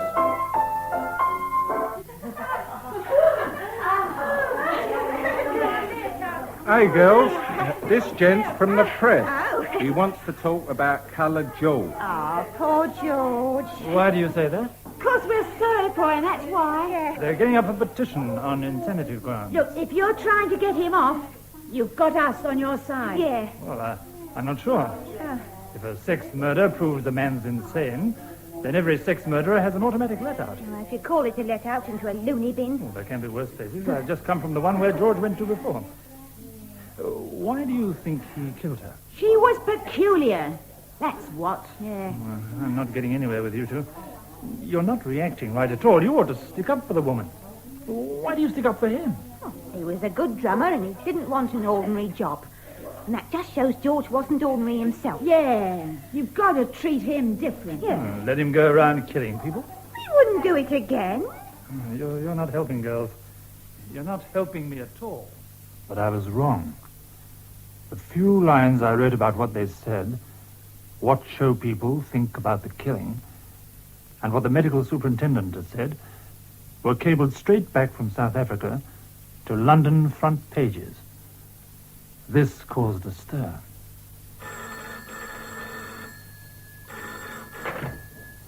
Africa News Service? Ernest Madam speaking. Have you seen this morning's press? That's what I'm paid for. Well, better come round to my office quite soon, if you don't mind. Mr. John, will you telephone Mr. Ernest Madam? He rang twice. I've already spoken to him, Miss Sparrow. Oh, good. But he seemed to think you might want to go around and see some of them. To see who? Chairman, I should wonder. Mr. Nevin Fall. Did Mr. Madam say so? Not he. That's just my guess. Mr. Madam's very close. I fancy you know this organization better than I do, Miss Sparrow. What is Ernest Madam's exact job? He runs a theatrical agency, and he's confidential clerk. Who to? Mr. Nevin Fall himself, and some of the others, to a lesser extent.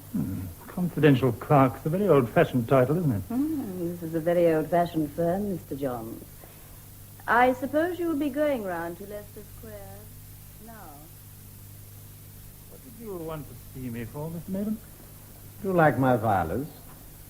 They're a very underrated flower. Do you know just how much you've stuck your neck out, Mr. Johns? What about George Umana? How did you guess? It was a good story. Rockingham in the American office put me onto it. Well, the Americans didn't print it. Oh, of course not. It's local news. Perhaps it's the local angle you don't appreciate. I know you're new and have the confidence of youth. I don't know whether you've got any excuses. When it's a question of policy, I'd always rather talk to the policymakers. Well, that's what you may have to do before you're much older, my boy. Well, when can it be arranged? Have you Mr. Fall's engagement book? Oh, dear. It's not as easy as that. Well, that's his office through there, isn't it? Yes, indeed. Like to see inside? As you'll see, the chairman's chair is unoccupied this morning. Mr. Nevin has several companies to attend to. Of course, what they can't understand over there is why we of all people, should suddenly start defending a colored murderer. Well, practically every London paper had it on the front page. Quoted from us, cabled back. Does that make it a good story or not? Oh, I know I'm in another section. I'm in the entertainment business and you're in journalism. Lovely perfume, these flowers. But it always seems to me you chaps are so crude. You don't ask yourself whether it's good publicity or bad. Any sort of publicity is okay with you. Well, I'd rather not discuss it now. Perhaps when Mr. Hall comes back. Ah, you think you'd rather talk to the boss? Well, I'll forgive you. I know you're new in these parts. You'll have to talk to Mr. George Newbold at the Afrikaans Bank near the Mansion House. I can't think why you got me down to Leicester Square when the real appointment's in the city. I never understand this outfit. Oh, we just wanted a preliminary chat. Well, when am I supposed to see Mr. Newbold? 12:30. Of course, if it had been a question of the sack, I'm still empowered to give it to you. And good day, old son. Good day to you, Mr. Richard Johns, Mr. Newbold. Oh, of course, the News Digest. Sit you down. You haven't been to see us at the bank here before, if I mistake not? No. Tell me all about it. Well, there's not much to tell. I understand there's a policy objection to my story this morning. All I can say is it's a good story, as you can see from every front page. Oh, come. We don't want to lose you, and I shall refuse to quarrel. Do you agree with Mr. Madam that I got bad publicity for the African News Service? I never agree with Mr. Madam. It didn't do us any harm in London. It may even have done us good, the Union being more liberal than London for once. We'll get over it all right. There are a few testy old gentlemen over there, but, well, there are always a few testy old gentlemen. Have I your support in running the news service without worrying too much about them? The service is young, and you've been running it brilliantly. There's even been talk of a directorship for you. But if you want to get round the testy old gentlemen or get quick ones past them, You'd better keep in touch pretty closely. Am I to regard you as the liaison? Between ourselves. Between ourselves. Come in. I beg pardon, sir. There was a message on the telephone for Mr. Johns. The gentleman will ring you at your office later. Mr. Frederick Van Berg. You haven't forgotten, my dear Rich, that I got this job for you for a purpose. Diamond-bearing gravels, remember? Freddie, that's phony. I want you to meet this chap, Jim Flaherty. You remember, Rich, he's the nephew of Tommy Blair, the geologist who was killed in the crash at Marble Arch. He's an Australian, an art dealer, goes in for primitive stuff. Freddie, Flaherty's giving a party tonight to launch a new business enterprise at his house in Regent's Park. You know how much I hate parties. Lisa will be coming. She'll be expecting you, Rich.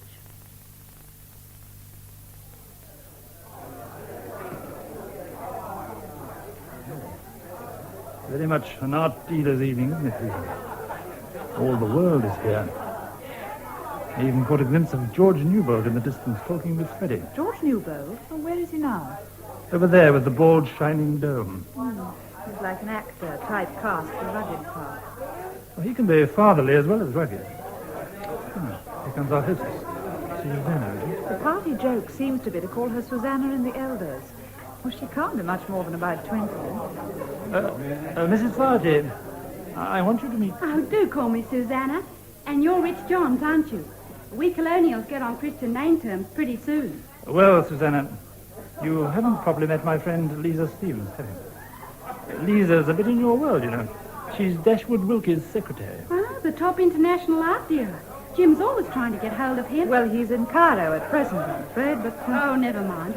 You must both come over and see Jim's girl. Jim's? That's what we call her. The African wood carving he's going to market. She's only about 8 inches high. Just look at her. Isn't she a beaut? I say the man who made her must have been seeing American movies. Notice how the wood being in 2 colours makes her still more a black beauty for not being quite black. Jim's found a way of reproducing her, too. They can do it absolutely perfectly. She'll be a terrific hit. Sell like hot cakes. We need some money.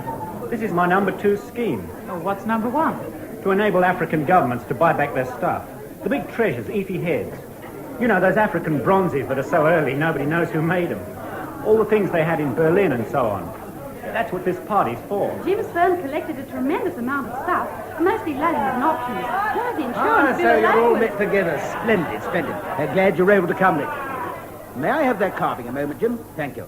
Now, gather round. Gather round, everybody. This is a game. Now, see, I place this lady in the hands of this gentleman here. Will you close your eyes, sir? I want you to stroke the lady. We're all going to take turns. Nobody need get jealous. That's the old free association game, Fred. Something of the sort. Now, sir, have you got hold of the lady firmly? Are your eyes closed? Does everybody agree he's closed his eyes properly? Yes. Good. Then, sir, stroke her. Stroke gently. I warn you, sir, at a given point, I'm going to say stop. Say the first word that comes into your head. Mrs. Flaherty will give the signal. Both thumbs up, Susanna, when I'm to say stop. Righto, Freddie. Now, sir, you again. You are stroking the nape of the lady's neck. Now her shoulders down to the elbows. Can you feel your way? Stop. Thank you, Susanna and the elders. Keep your eyes closed, sir. I'm going to count 3.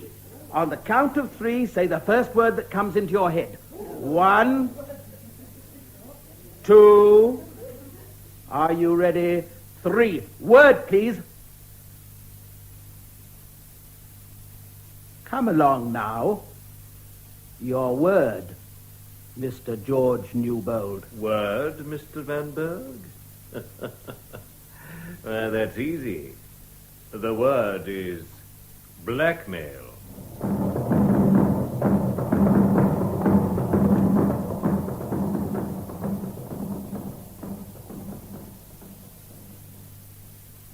Well, do you think it was a success, the party? Lisa, Rich, what do you think? Oh, of course it was, Susan. Except for Freddie making an ass of himself. Half a mo while I look for the whiskey. You must be pretty fed up about what happened tonight, Susanna. Why? What did happen? Lisa means that exchange of broadsides between Freddie and George Newbold, don't you, Lisa? Yes. I mean, you can't afford a quarrel with the Afrikaans Bank, can you? But was there a quarrel? I thought Mr. Newbold was awfully sweet. Freddie was telling me about Jim's uncle. Wasn't he a prospector for diamonds in Africa? You mean Uncle Tom Blair? For some reason, we always called him that. In full, his name was... Yes, we're sort of cousins, Jim and I. I can remember Uncle Tom Blair, too, though Jim laughs his head off when I say so. Too right, I do. Whiskey, everybody? Yes, please. Yes, You couldn't have been more than 4 when he got bumped off. I was 5 1/2, so there. I suppose you all thought he was going to make the family fortune. I'll say we did. Mind you, Uncle Tom Blair made about 3 fortunes in his time. I can remember my parents talking in their bedroom next door to mine when I was a kid. We used to say he'd found all the diamonds in the world. And he damn nearly did at that.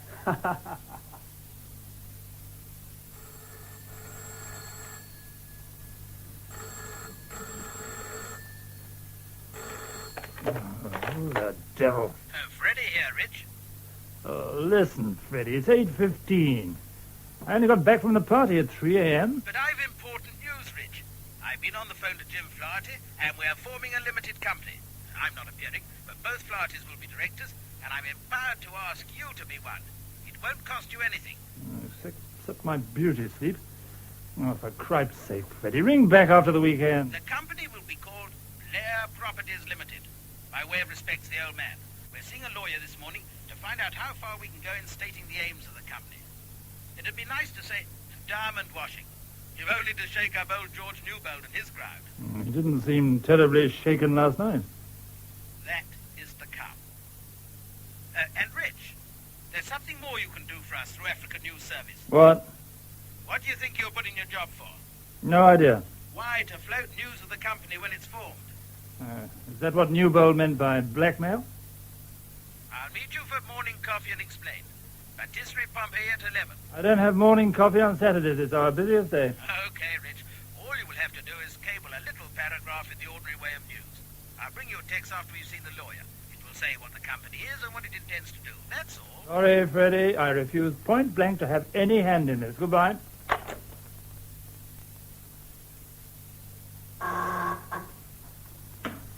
Call for you, Mr. Johns. Oh. Shall I put the lady through? Thank you, Miss Barrow. Hello? Who is that? Good morning, Richard. Lisa, what the... Rich, I hear you've been talking to Freddie. Oh, you do? Listen, my dear, I don't have a love life on Saturday mornings. I'm funny that way. I'm coming down to Fleet Street, Rich. I've got to see you. Oh, not at the office then, for goodness sake. In the pub opposite. Oh, Miss Sparrow, I'll be in the Mermaid for about half an hour if anybody wants me. The downstairs bar.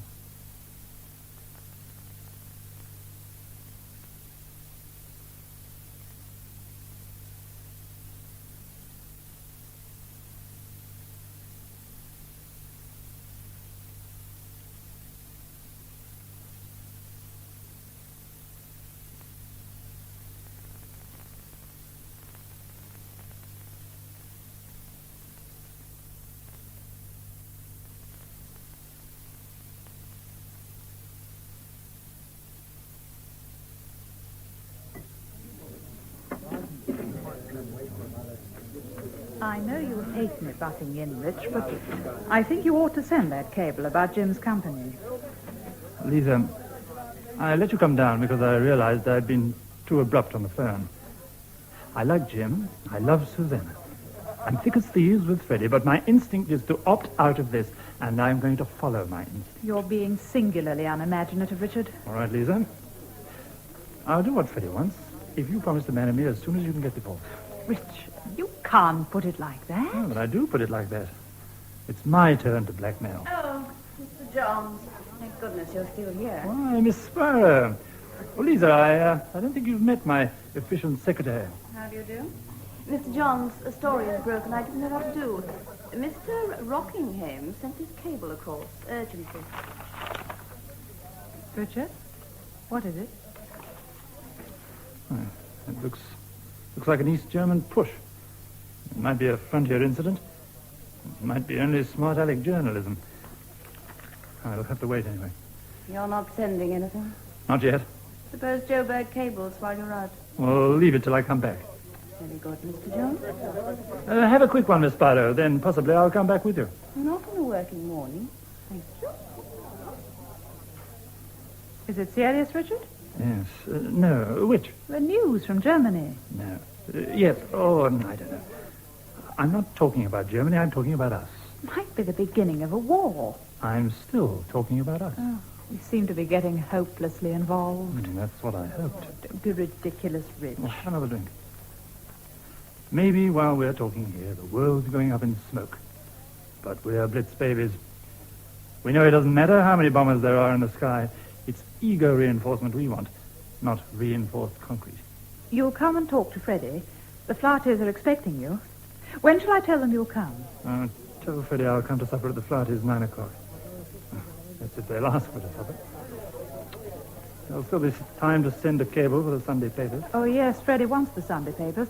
He says it gives longer for the news to sink in. You know, Lisa, you make me feel like Samson being shorn.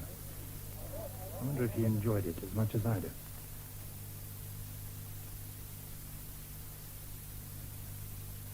Ladies and gentlemen, pray silence for Mr. Van Berg. He's now going to read us his great communique, aren't you, Freddie? Here, Rich can read it for himself. You see, Rich? It says simply that a company's been set up of diamond prospectors with a view to exploiting certain unspecified diamond-bearing gravels. I've put in a bit about Tommy Blair. Just within the law, as long as we don't specify places. Why, it might be in Nigeria. But I bet the law officers in Cape Town will be going through it with a tooth comb tomorrow morning. If it gets in. You will send it, won't you, Rich? I'll send it all right. Lisa and I have a bargain about that. But with this German crisis... I don't know anything about any bargain. Flaherty here. Is Richard Johns there, please? Oh, yes, he's here. For you, Rich. Oh, thanks. Who's this? Dirk Rockingham. Oh, you've heard something? Just had a tinkle from one of our contacts in diplomatic circles. If it's true, it kills the whole story. Waiting confirmation now. Better catch a cab straight over. I'll be with you, Dirk. Better give me your communique, Freddie. I've got to get over to the American offices. Turned out there was no frontier clash after all. It was just a pack of lies. But that's newspaper work. However, I sent Freddie's cable. And on Monday, waiting at my office, was an invitation from George Newbold.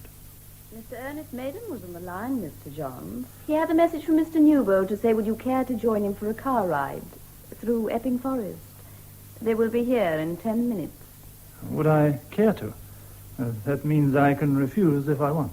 Mr. Maiden didn't give any indication. Thank you, Miss Barrow.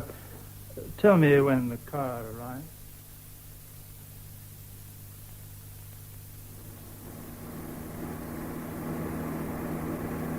I don't suppose you know Epping Forest. Nobody does. I seem to remember it as a nice forest, Mr. Newbold. William Morris called it this strange, unexampled, and most romantic wood. He was born there, like me. Oh, I thought you were a Scotsman. By parentage. But this rather scruffy end of London is my stamping ground. I come here when I want to think. Glades of hornbeam and beech. I want to talk to you, but you'll have a chance to look round. You'll be absolutely shaken merely to look at it in this sun. Glades of hornbeam, my boy. That's what you'll see. I'll see something different.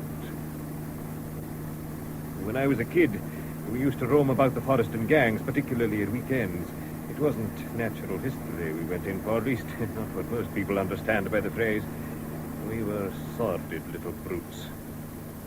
Peeping Toms. Seen much of your friends, the Flahertys, and, what's his name, Freddie Van Berg, lately? I see them from time to time. Here's the forest now. Glades of hornbeam and, as I told you, small boys' natural history lessons. Stop the car. I've been hoping for this little talk for some time, Richard. I'm still not sure you've got things as clear as they ought to be. Now, do you see how the forest piles up in the sun? Quite a spectacle. As you know, we're in Essex now. Ever study history? In some ways, our times are rather like Queen Elizabeth I's. We haven't got a Shakespeare, oh dear, no, but we have got rising prices And we've got treasure. You see, it's the official theory nowadays that the extraordinary things that happened in the first Elizabethan age were caused by its being an era of rapidly rising prices, brought about by the income of treasure from South America.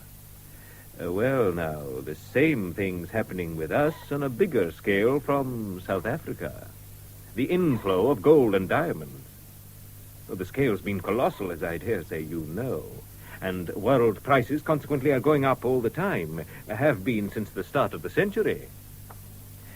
Now, what you must understand, my boy, is that when you come to an organization like ours, you're approaching the people who control the rising prices.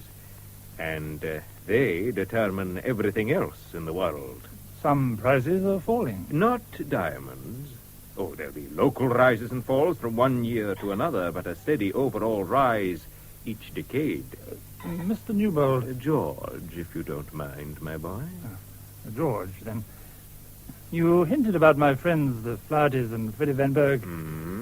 Their diamond company and so on doesn't find favor, I imagine, with your principles. If the treasure, as you call it, flowed too quickly, it would spoil things. If it flowed at its natural speed, it would spoil everything. You're interested in diamonds, all right. Let your gravel-bearing geologists get busy, and within a year or two, diamonds of 20 carats, why, they'd be as cheap as glass beads. Diamonds are quite fun for their own sake, really. It would be nice if everybody had some. And cheap oysters and champagne for everybody, too, I suppose. I believe your friend Jim Flaherty has been trying to get in touch with me. Perhaps he wants us to buy him off, Well, you might tell him there's nothing doing. Nothing at all. Drive on, chauffeur. Of course, I saw it all plainly now. Freddie had gone all this long way round, getting me a job with Herzog, because for his purposes, a news item cabled by African News Digest was rather like sending an anonymous blackmailing circular to the big diamond combines. But still, the thought of being George Newbold's stooge and informer revolted me. I didn't quite know what to do. I had to ask someone's advice. Lisa's, if possible. But Lisa was cagey and wouldn't meet me till I bribed her with a seat at the opera.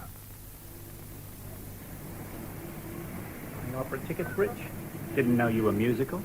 Jim, you startled me. Yes, I'm taking Lisa to tonight.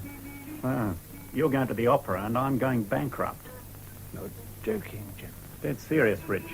There's a whole series of things been happening to me. The landlord suddenly descends with a repairing order on my art gallery. I took no notice, just laughed. It wasn't till I got his lawyer's letter I realized he meant every word of it. Hard luck. Luck? Listen, what about this? Bank manager sends for me yesterday, calls in the overdraft. No notice, nothing. Just plain blank bloody rudeness. You don't see any connection? Frankly, no. Then to cap it all, remember that pretty little African statuette girl we were going to town with? I was going to have about 1 million replicas made. Getting them in every suburban front window. I've got my first consignment of wood. I've got my permit for the second. Now I find the consignment requisitioned and the permit cancelled. Well, with all this, do you think you're wise in complicating your business just now? What with? You mean diamonds? Exactly. I always play high stakes, Rich. So long.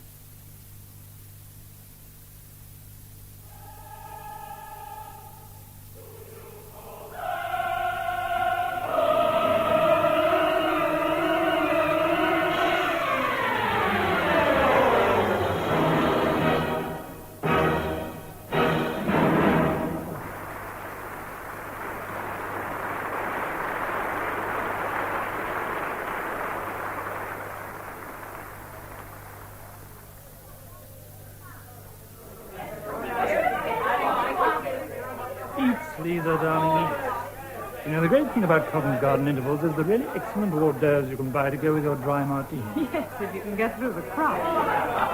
I've got to have something out with you, Lisa. You obviously can't do it here. What about these eats you mentioned? Rich, Lisa. Thank God I remembered you'd be here. Jim, how on earth did you get in without tickets? I wangled it somehow. You know the latest? The big deal between the government here and the government of Nigeria for the Efi heads. It's been overturned. We're really bankrupt now. Calm down, Jim. There's surely some mistake. No mistake at all. Why, the deal was arranged months ago. Only the final details to be hammered out. And now suddenly it's all off. But, Jim, there must be an explanation. Well, Freddie has one. We're all meeting at my place tonight, later on. The explanation is simple. George Newbold has been busy, and behind him is Nevin Fall. Jim and I have been talking it over, and we're quite agreed the only defense is the offensive, which will be taken, as usual, by our friend Rich. Oh, no, you don't. Not me again. Who else? Haven't you been appointed London features editor in addition to your other glories? Features? Freddie had in mind a series of articles. By a well-known professor of geology. Jim here has one taped, who will write the truth about the diamond-bearing gravels and scare the daylights out of Newbold and Fall. Then an article by a South African historian to tell the whole story of Tommy Blair and the 1928 diamond rush. And, of course, Tommy Blair's so very accidental demise. And my job, I suppose, will be to get these articles somehow into our papers. You've hit it. As features editor, that should present no difficulties to you at all, my dearie. But one afternoon, Lisa rang me from the Flaherty house, saying that Jim had disappeared. Jim didn't come home last night, and the shop in Burlington Arcade is no news of him either. Oh, I wouldn't worry too much, Susanna. Probably Jim was called out of town and just forgot to tell you. There's more to it than that, Rich. What about the man who called on Jim, Susanna? What man's this? Perhaps there wasn't a man. You see, Jim's been drinking rather a lot lately, and, well, I didn't take too much notice of what he said when he came home at night. Anybody might get a persecution complex with the things he's been going through. He was imagining things a bit. He thought they were after him, you see. They? Well, George Newbold and Nevin Fall, obviously. And in what way were they after him, Susanna? Well, the other night, for instance, he had a wild story. He said, and he was quite coherent this time, he came home and said a man had been to see him. Why did the man come to see him? He said he'd been hired to kill Jim. Did he want Jim to buy him off? No, I don't think so. Jim didn't say so, anyhow. Well, what was his object, then? Just to warn him, I suppose. I'm sorry, Rich, I know I'm not telling this very well. You said Jim told you what the man was like. And his name. His name was Bones. A Victorian name for Negroes. Was he a Negro? I don't know. I didn't think of him as a Negro. Jim just said a man, and if you don't say black man, you assume white usually, don't you? But the name, Bones, definitely stuck in my head. Can you remember anything else? I do remember Jim said Bones wasn't furtive. He was just stocky and stood on the balls of his feet. Always stood on the balls of his feet. And how was he supposed to be going to kill Jim? I think he did say how, but I don't remember. It may have been something to do with cars. Yes, a garage came into it, I'm sure. Definitely a garage. In the end, we decided not to ring the police just yet. But 2 days later, Lisa rang me up to say that they had been to the morgue. A body had been found in the Thames near Wapping. It was Jim, darling. It was Jim. Truly it was. Did Susanna identify him too? No, she just looked blank, Rich. Oh, it was horrible. You'd think she'd lost her memory. The police doctor was kind. He said the wives often go like that. Blank. Where is Susanna now? The doctor gave her a shot of something. She's asleep. And, oh, dear, I'm supposed to go to the coroner's court almost immediately to see someone called the coroner's beadle. You are Mrs. Lisa Stevens, a married woman living at 125 Paddington Street, West 1. On the second instant, you accompanied Mrs. O'Flaherty... No, sorry. The name's Flaherty, officer. Oh, I beg pardon, sir. You accompanied Mrs. Flaherty to the River Police Station at Wapping, where you identified the body of a drowned man as the husband of the said Mrs. O'Flaherty. Beg pardon, Flaherty. Now, had you any reason to suppose that the deceased intended to do harm to himself? Well, he talked about being threatened. Threatened? Why bring that up, Lisa? It's all nonsense. We'll only be making fools of ourselves. Now, just a minute, sir. It sounds as if we may have to adjourn. We don't want to, but we may have to. You mean you finished with us for now? No. I mean the inquest. May have to adjourn for another 8 days, maybe more. Oh, why do I always have to open my damn big mouth? It is your duty, madam, to give the police all the help and information that is in your power. There was a formal inquest where Lisa identified the body, and then the coroner adjourned for 10 days. It was over in 5 minutes. I put Lisa and Susanna into a taxi with the idea of going straight back to the office. But then a hunch got into me, and I went instead to the rehearsal rooms back of Shaftesbury Avenue to interview the caretaker, George. Now, don't tell me I never forget a face. Gotcha. The newspaper bloke what wrote about Coloured George, right? There, you see. Well, what can I do for you? Have you ever heard of a man called Bones? Well, another darky? No, one was enough. Still, you got George Umana off, you did? Still in the mental home, is he? Have you been to see him? Catch me going to one of them places. One of the girls went once, though, of a Sunday. She said they're doing him proud. Poor old George. And you don't know anyone called Bones, eh? Oh, not by that name. Well, it's a small village. You could ask round the pubs, or there's the Sphinx, the nude review theatre, or the cafe where the showgirls go, or there's the 2 garages. A garage? Yeah, that's right. There's 2 of them. Thanks, George. I just remembered something somebody said. A garage.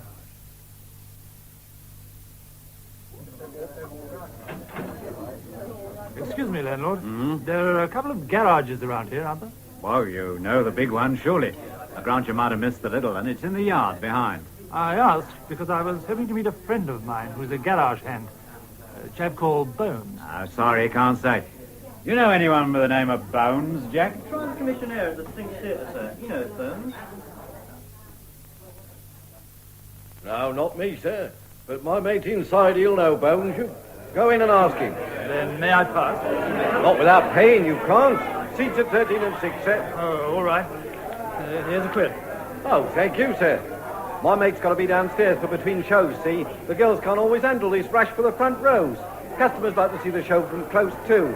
We've had to stop them climbing over the seats to get there. Proper Grand National they'd have left to themselves. My mate's there to stop it, see? You'll find him there between shows. And I've got to sit through the show to find him? Well, you've paid your money, ain't you?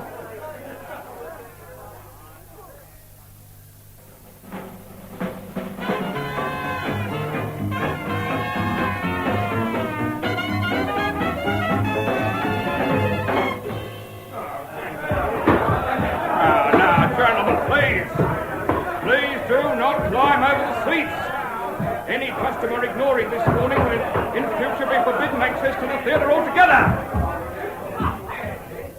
Clearly the worst punishment. Don't you? Ever heard of a man called Bones? Bones? No, you won't find him here. You'll find him in the horse meat shop in Terminus Street.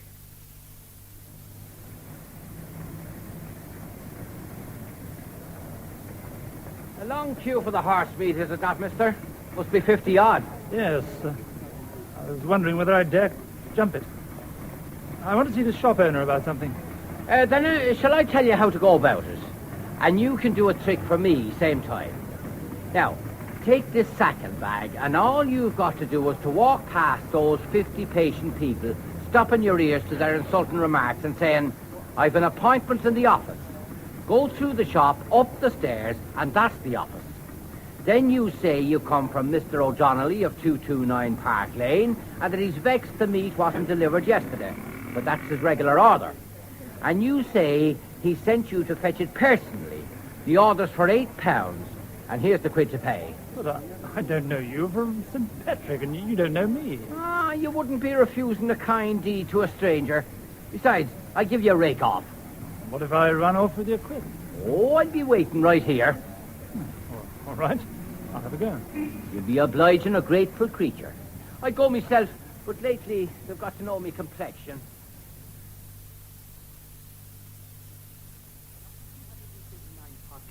Mr. O'Donnelly. Yes, here's the entry. The meat was delivered yesterday. No, as you were. It was cancelled. Order cancelled. But he wants the order. He's vexed. Well, I'd check with the delivery man if you wait. Delivery man's out at this time. You ought to know that. Then you'll have to see the boss. He won't be a minute. Left next year, there won't. I don't know what we're going to do. We're killing them in hundreds. It's a massacre. Mr. O'Donnelly's order, 229 Park Lane. Oh, just you go down to the shop, and they'll fill that bag up for you. Mr. O'Donnelly will be most grateful. Are you You don't happen to employ anyone called Bones, I suppose? Bones? The driver?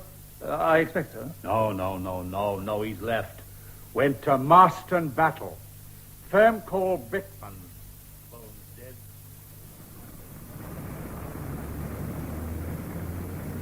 Oh, here's your bag. 8 pounds heavier, 1 drop of blood on the outside. That's the good Samaritan you are. And in return for your kind offices, may I slip you this $50? It's the half of what I'd be making myself. I'd be offering me rounds after a drink.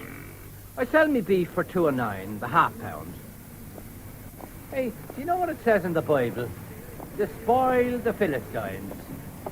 Did they ever tell you me mother was a Protestant? It also says, feed me sheep. Went to Marston Battle, a firm called Bickman's. But when I got there, a 2-mile walk through a shower of rain, I was told... Bones? Oh, he's gone, got himself another job. You don't happen to know where? Garage down by the station, about 2 miles back along the road. Yes, I know. I've just come from there.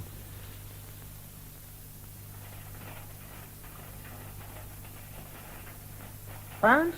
Oh, he'll be having his tea. You know when he'll be back? Well, not till the business train comes in, around 7. Well, you can go round to his sister's if you like. That's where he has his tea. Is it far? Oh, it's about 100 yards. You see them royal cottages over there? It's the second one down.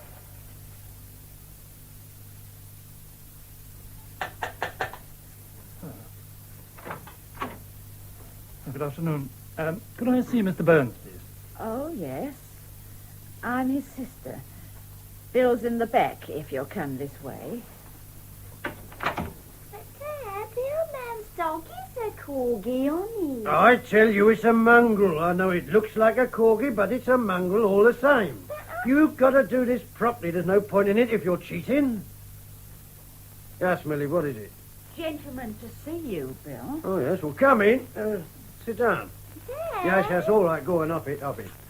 Bear in mind, though, there's not many dog spotters got a papillion on their cards.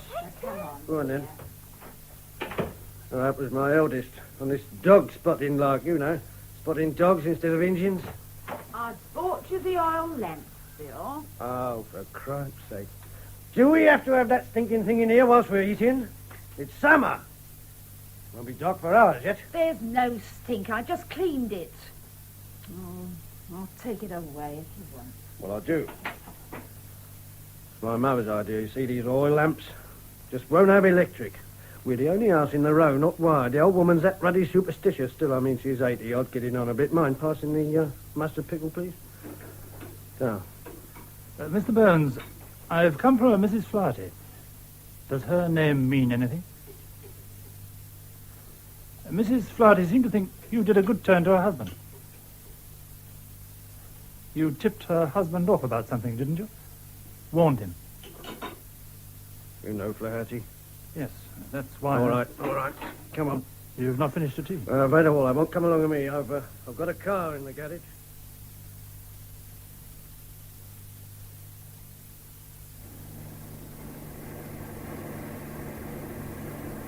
You know what I told Jim Flaherty? No. No? Well, you're a liar. Why are we pulling up here?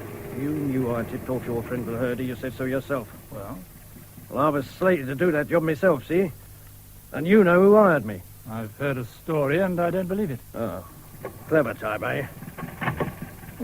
Well, why are we turning round here? We're going back to the garage. You were taking me to someone, weren't you? Was it somebody in that end house? I've changed my mind. I don't like clever types. What did you do in the war? Navy. Yeah. Well, you ought to have known better. Officer? Yes. All right, well, never believe what you're told. Look here, you can't do this. Take me back wherever it was. For goodness sake, finish what you started, man. There's a train back to London in 2 minutes. I'll choose my own train, thanks very much. You know, so in the Navy, they went in for a system of applied psychology. I mean, if you want to get people to do things for you, it's wise to put on a politeness act. Sweet voice, don't shout, acquire habits of command. That kind of art. Mr. Burns, please have a heart. You see, Jim Flaherty was a great friend of mine. And it seems you did him a good turn. I don't quite understand how. Can't you see, for his wife's sake and everything, I have to find out what happened. Oh, all right, we'll go back.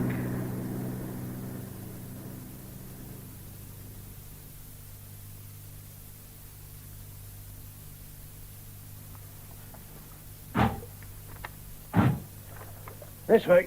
Come on.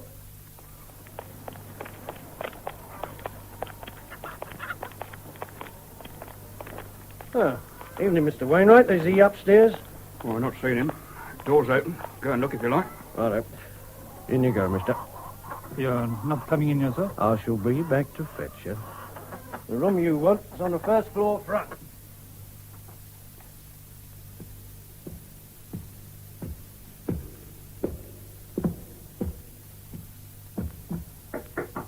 Come in. Jim! Come in and shut the door, Rich. So you've smelled me out, have you? Jim, of all the Come over to the window. There's a good view out there. You can see all the way to the Devil's Punch Bowl. Do you realize poor Susanna thinks you're dead? What else could I do? Nevin Four was after me. He detailed Bones for the job, but he hit on a soft character. That was his bad luck. Bones came and told me all about it. So we reckoned I'd better lie low for a bit. Don't believe me, do you? Never believe anything, you newspaper blokes. I suppose you did the wisest thing. Besides, I had to get away and think. Freddie's smart, but is he smart enough for Newbold and Fall? I had to work things out, don't you see, Rich? But couldn't you have tried to let Susanna know? What sort of bloody fool do you take me for? Have a beer. The bottle's empty. You want a drink? Yeah. There's a free house on the corner. Oh, come on, then. No, you go and get us a quart. The rain stopped. I never go out if I can help it.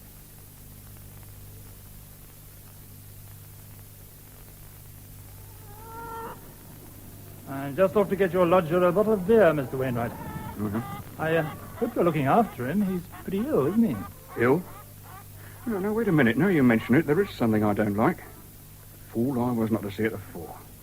You better take him away. Oh, that's just what I want to do, but give me time. I'll try and persuade him to go home, Not but... persuade hell, just take him. I don't like it. I got my missus to think of. Is he, safe, left? I'll get a doctor if you like, but I can't before tomorrow. Well, get him away tomorrow, that's all I'm asking.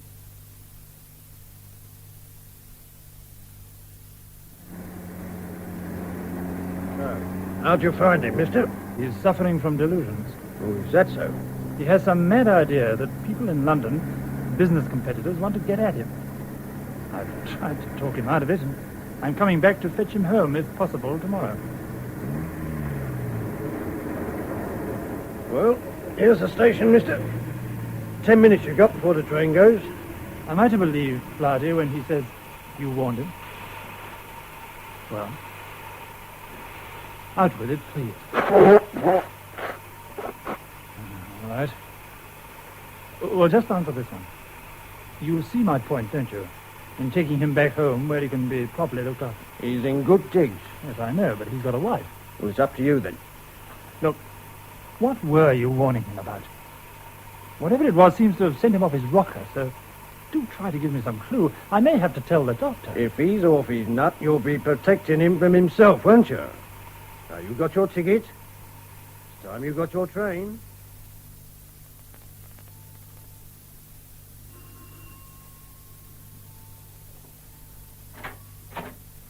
Hello, Lisa.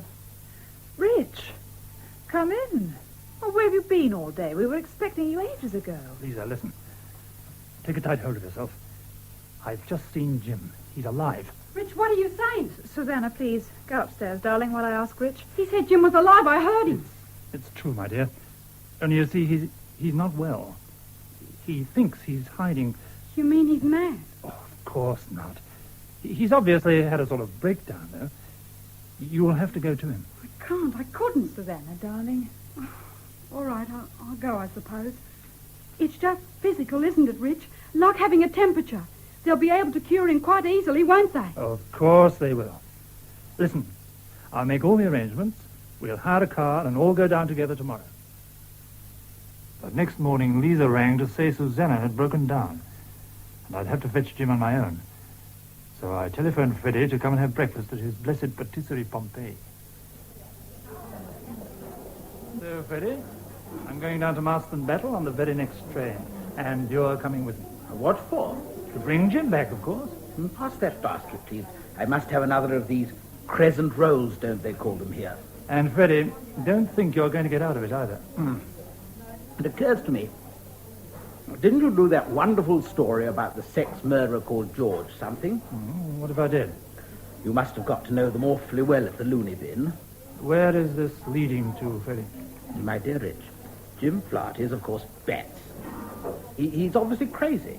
So why not first consult with your friend, the medical superintendent, who is practiced in the handling of such cases? We have a case, Doctor, in which we think you might be interested. A very great friend of ours who has the delusion that he's being pursued and probably will be killed by the diamond firms from South Africa because he thinks he has the secret of diamond-bearing gravels. Now, one moment, please. Accordingly, this friend staged so convincing a disappearance that it deceived his own wife, who thought he had committed suicide. And, indeed, that's officially what he has done. I'm afraid, Mr. My name is Van Berg, Christian name Frederick. Now, what we came to ask you, Doctor, is whether this fascinating case might not be added to your collection, apart from which you and Mr. Johns here have exchanged services in the past. And where did all this happen, please? In London. Yes, but the exact address is... Our unfortunate friend's address is Kent Terrace, Regent's Park. And where is he supposed to have committed suicide? And the body of the unknown man was found... Where was it found, Rich? In Wapping. And the patient at this moment is where? At a place called Marston Battle. Good. Now, Mr. Van Berg, you'll understand that in public psychiatric practice we have to fix our boundaries and be quite meticulous in keeping to them. Oh, of course, Doctor. Naturally. So when I tell you that not one of the addresses you have mentioned comes within my catchment area, I'm sure you can see that with the best will in the world, there's nothing I can do for you. But, Doctor... Shut up a moment, Freddy. There was a woman doctor, sir, in charge of George Umana's case. I wonder if she would help by giving us a few tips on how best to persuade my friend to come home. Dr. Berg, you mean? Oh, I don't see why not. I'll send you to her. Oh, how nice to see you back again, Mr. Jones. Did you come to inquire after George Umana? Oh, not really, Dr. Berg. It's a private worry. Your name is Berg, mine is Frederick Van Berg. No doubt we're distant relatives. But you've got my friend's name slightly wrong. Johns, and not Jones.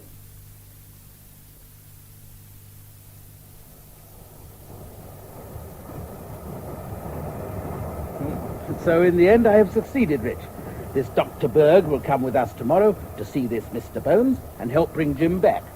Myself, I'd say you played every single card wrong. Oh, nonsense, Rich. You're jealous, that's all. Now to business. In my briefcase here, I have the first of your series of articles. What articles? The ones you're going to get printed for us.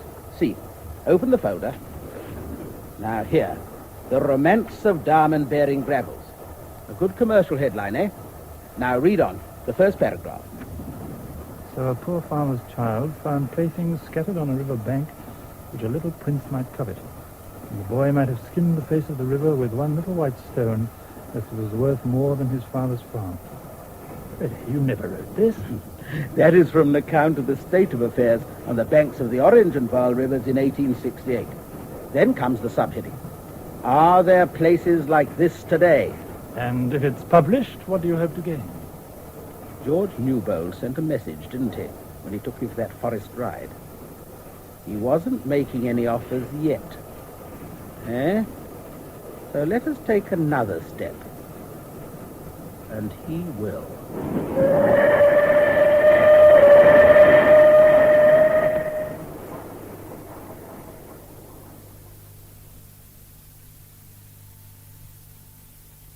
Mr. Bones, won't you sit in the easy chair and relax?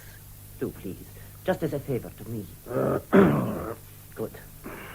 Now, you've probably gathered I'm a doctor, and these friends of yours have called me in about the case of your friend, Mr. Flaherty. He's not my friend. But you helped him, didn't you? He wanted to get out of London. I found him some digs. And I'm sure you found him some nice digs. That's right, Doctor. They're some of the nicest digs in Marston Battle. But he's married, and digs are for a single man. We are come to ask Mr. Flaherty to come home.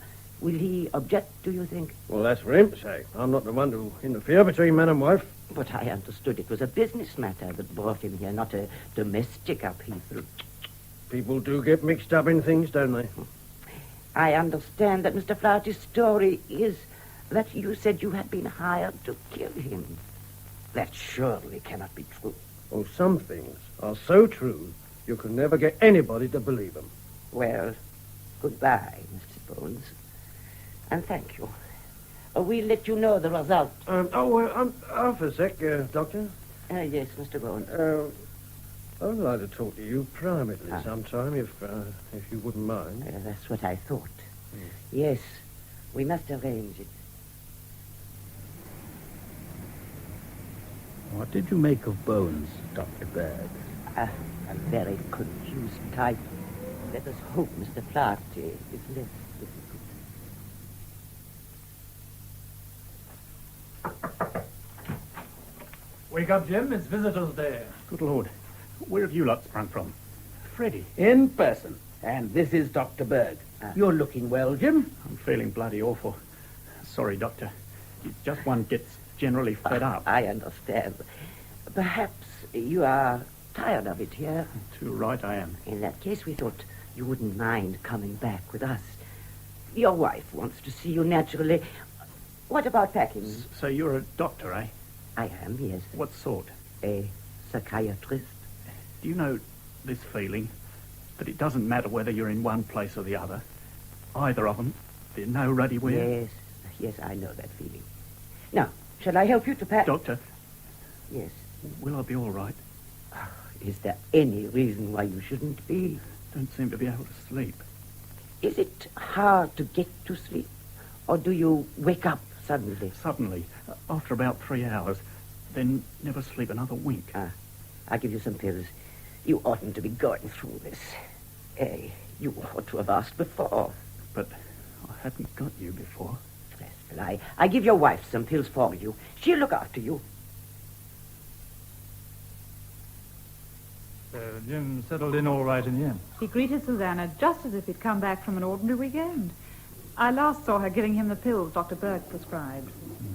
She must be relieved, to say the least. Oh, drink up, Lisa. Let's celebrate. Oh, waiter, bring another bottle of wine, please. Very good, sir. What's in that folder you've been carrying about all evening? Freddie's articles, The Romance of Diamonds, all ready to go off by airmail tomorrow. Richard, if Freddie and Co. did start picking up diamonds on the riverbank, just like that, would it really mean diamonds would become as cheap as glass? So George Newbold said. And will those articles do the trick? I mean, make Newbold buy us out? That's what Freddie thinks. I'd be careful about publishing them, Rich. Don't do anything that'll get you into trouble. George Newbold is such an old maneuverer. I like him, but I'd like to outmaneuver him, too. And Nevin Fall? I had a message from him today to ring his office before sending off the articles. And it's funny. He's never tried to get in touch with me before.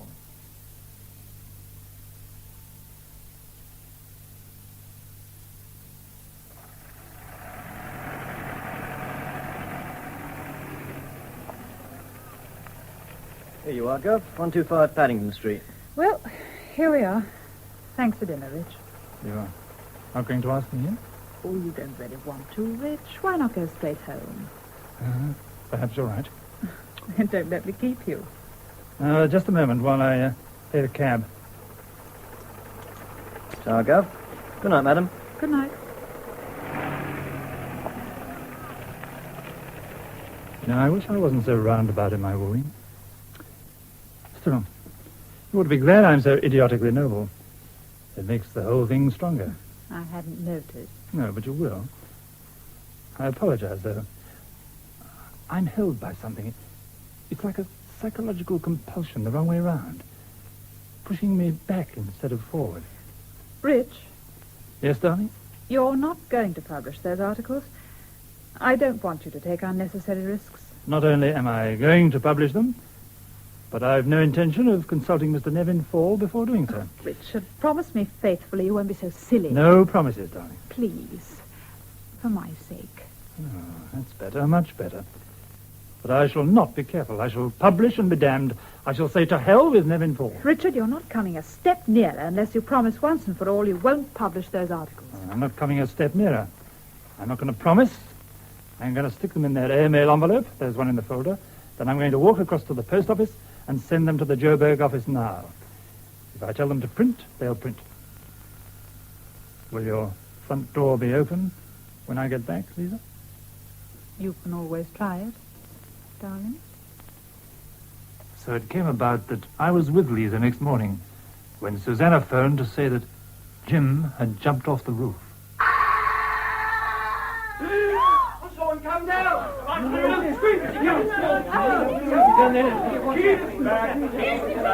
Keep back, sir. And you, madam. We're friends of the deceased? Oh, yes. He's at it all right. We've sent for the ambulance, but that's just a formality.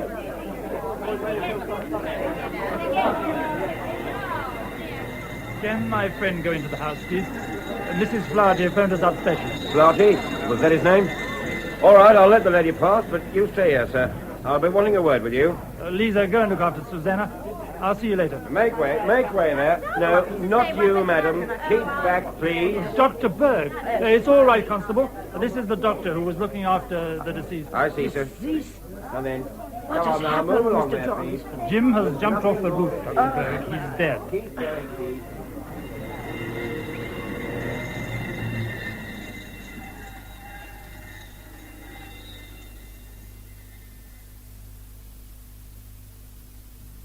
Soon, Dr. Berg and I were in the coroner's court, being questioned by the beadle. Now, Doctor, when they took you round to see the patient, did they tell you he was supposed to be dead, and this gentleman's young lady friend had already identified the body? No, nothing of that sort. They didn't add that inquiries had been opened and that the inquest had stood adjourned? No, I went with Mr. Johns to a place called Marston Batten, where we saw, in this order, a man named Bones and second James Flaherty. What opinion did you form? The opinion that he was mentally ill. Was he suffering from delusions? He believed that business competitors had hired this man, Bones, to kill him. You didn't report Bones? Why should I? There were no signs of illegality. And you did not consider the possibilities of suicide in relation to the deceased? This is a risk I have to take every day of my life 50 times. Unless you want me to put everybody in straitjackets, including your staff. All right, Dr. Berg. We'll get in touch with you later. If you'll kindly leave your telephone number. Yes. No. Sit down, Mr. Johns. We haven't started with you yet. Good day, Dr. Berg. Good day. You know, Mr. Johns, you really ought to have come and told us when your friend turned up alive. Now, I'm afraid that this means the CID. I'll have to hand the case over. I've no option. Mr. Johns, they call me Pongo. Know what that means? Regular army. Had to fight for my living. Now I leg it instead. Know how far I've legged it on your case? I calculate 100 miles. This man's Bones now. Could I get a word out of him? No. All that way down to Marston Battle. Well, anyhow, I've read your deposition. Do you want police protection? Whatever for? Well, you know what your friend said. He was threatened. That was a delusion. We had a psychiatrist to him. Well, it didn't stop him being killed. He killed himself. You don't want one of our chaps to tell you? One chap, 24-hour shifts. All right, two chaps, one day, one night. That lot of use therapy if I was in real danger. They wouldn't see me more than 3 or 4 times a day. Mr. Flaherty, you'll be surprised. Flaherty is not my name. Oh, sorry, of course, that's the stiff. Well, as I say, Mr. Johns, you'd be surprised. Once it's known one of my men's on your tail, you'll be as safe as houses.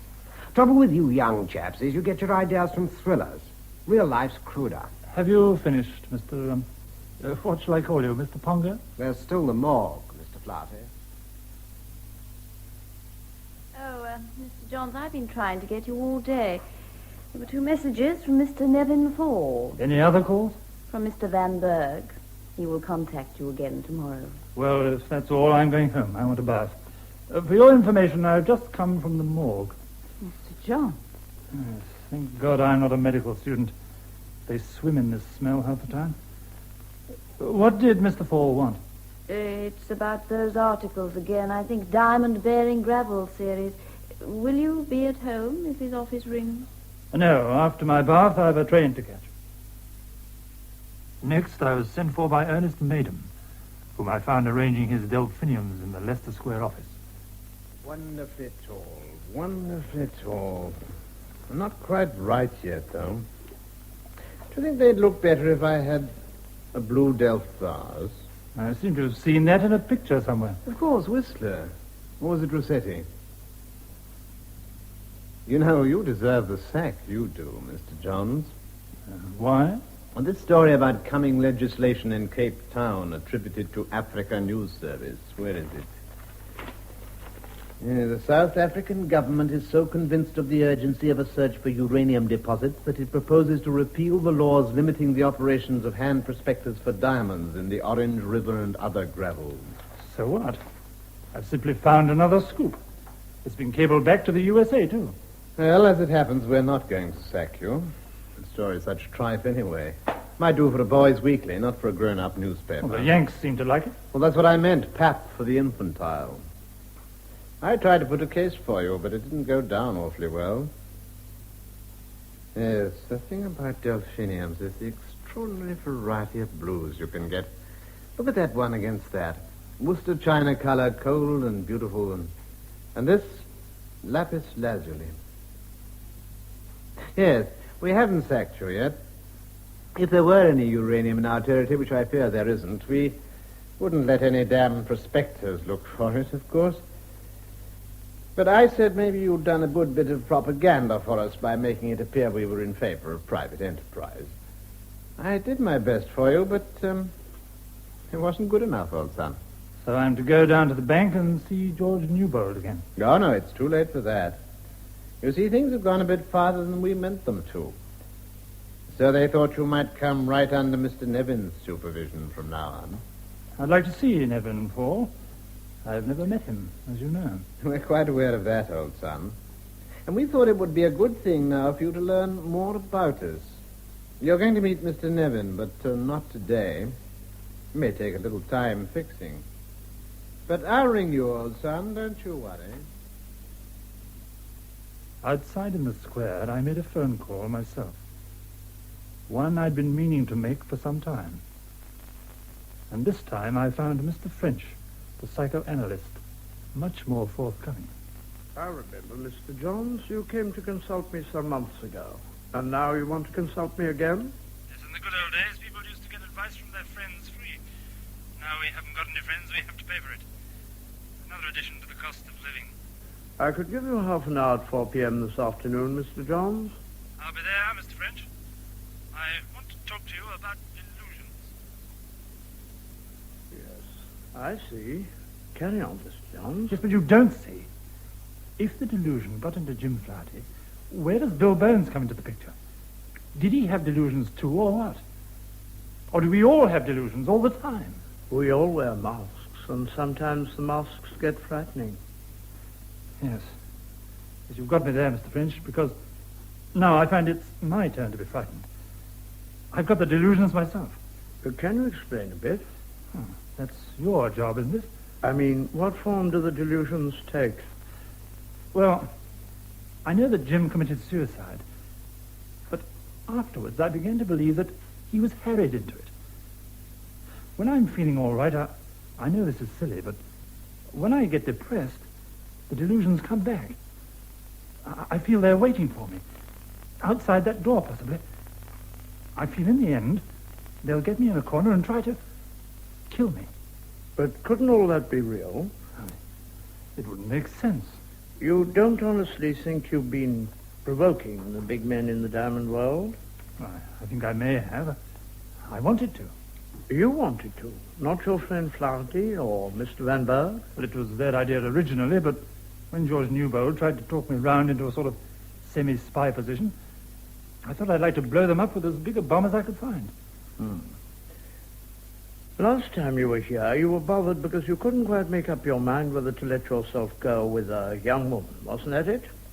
Very broadly, yes. And that's all settled now? Anything but, unfortunately. Well, now. A few months ago, I felt there wasn't much I could do for you, and your condition didn't seem to warrant spending time. But since then, your condition seems to have got rather worse. Oh, that's encouraging. I always go in for frankness about these things. Going in for frankness isn't always the same as frankness, is it, Mr. French?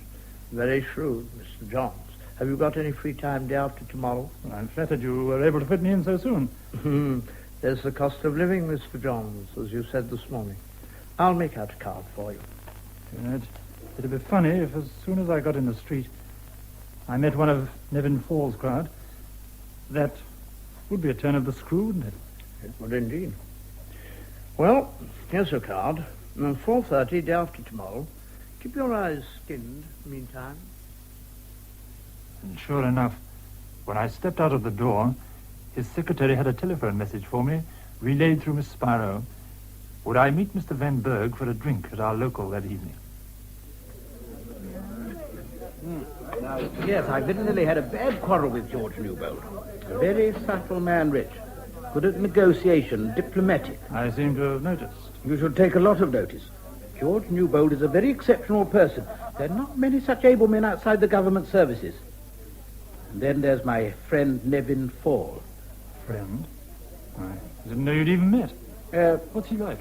There's an atmosphere of quietness about your top men, which goes with self-confidence. In so large an organization, it's perhaps not so surprising. But we poor foreigners, we're impressed, in spite of ourselves. Have another drink. 2 more of the same, please, miss. Right you are, sir. It's not like you to drink so quickly, Freddie. Well, this is a celebration. A farewell. A farewell? Yes. That will be 360, sir. Here. Thank you. Yes, what I wanted to tell you is that I'm going away for a bit. Back to Holland? No, not this time. I got to have a look at Paris and then perhaps Germany, west, of course. Have you been left a fortune? Unfortunately, no, rather the reverse. Well, I'll see you when I get back, if I get back. Well, you're not going yet. I have to pack, Rich. I'd keep well away from Newbold and Fall if I were you. I can't. I work for them. Then I'd find a new job. Freddie, what are you trying to say? Freddie, come back here. Goodbye, Rich. Good luck. Give my love to Lisa.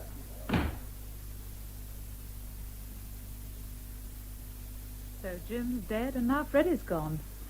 Well, there are still the 2 of us left. Lisa, I don't know whether you realize how important you've become in my life lately. I'm going to talk to my psychiatrist about it tomorrow. Don't be an ass, Rich. You see, what I'm trying to do is to make love to you in daylight. The difference between you and other women is that you are good-looking enough to stand up to it. Few human beings are. All right, Rich. If this is going to be daylight, let's have daylight. I don't want to marry you. I want horizons. You mean travel, money? Sometimes that seems to be the only way to get what I want.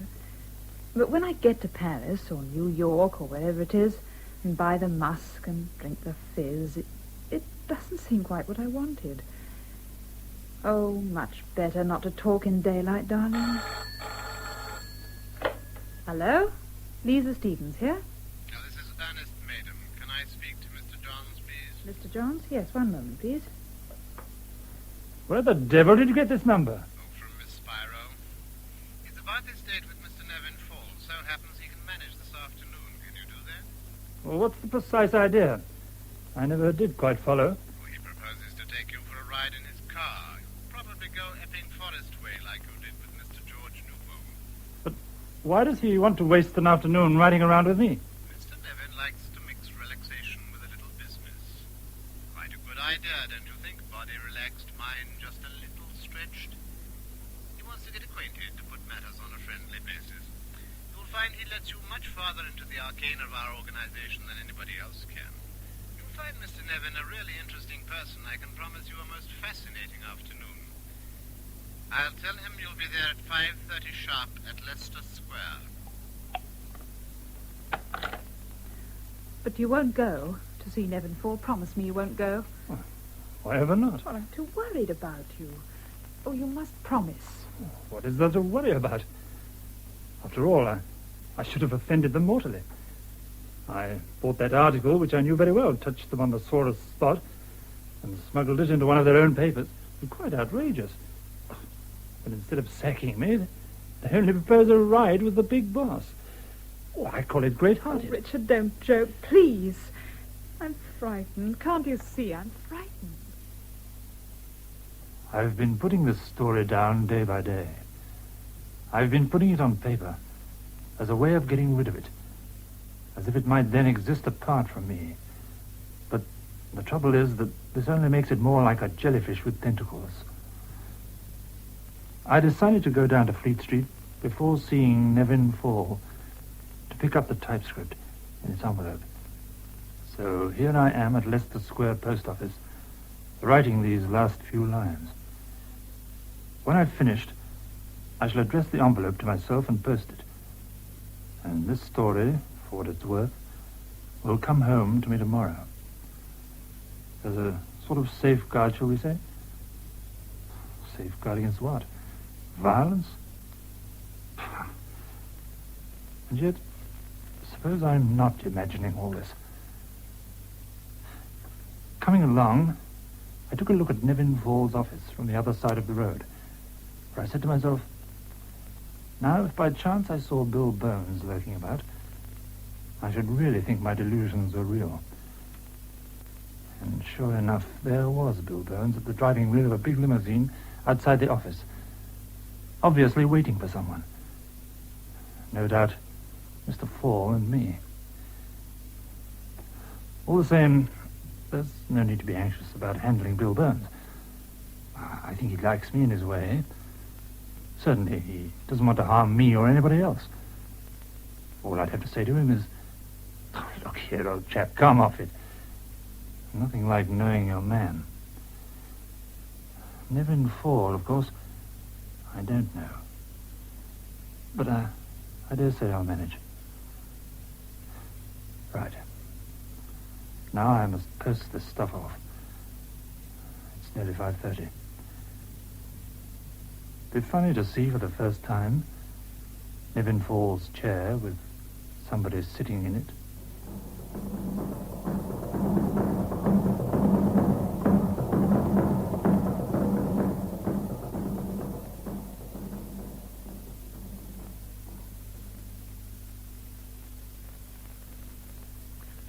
This is the producer of the program speaking.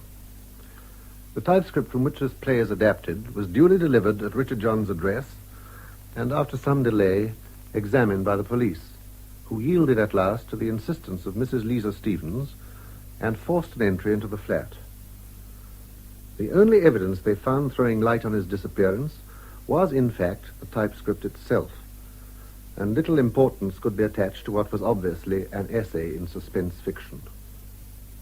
Mr. Johns has not since been heard of. Good night, everybody. Thank you for listening. That was Man with a Background of Flames by Richard Johns, adapted by J. McLaren Ross. The part of Richard Johns was played by Frank Partington, Lisa by Anne Jamison, Jim Flaherty by Stanley Labore, Susanna by Rosamund Waring, and Freddie Van Berg by Tony Van den Berg. Ernest Maydam was played by Malcolm Hayes, George Newbold by John Graham, Miss Spiro, Gudrun Ure, Mr. French, J. McLaren Ross, Dr. Berg, Griselda Harvey, Medical Superintendent Arthur Gomez, Dirk Rockingham, Jonathan Scott, Caretaker Joe Stern, Coroner's Beadle Philip Morant, Irishman Brian O'Higgins, Bones John Dirth, his sister Betty Linton, and Pongo John Brining. Other parts were played by Charles Ray and members of the BBC Drama Repertory Company. The play, which was recorded, was produced by R.D. Smith. That was a repeat of last Saturday's broadcast.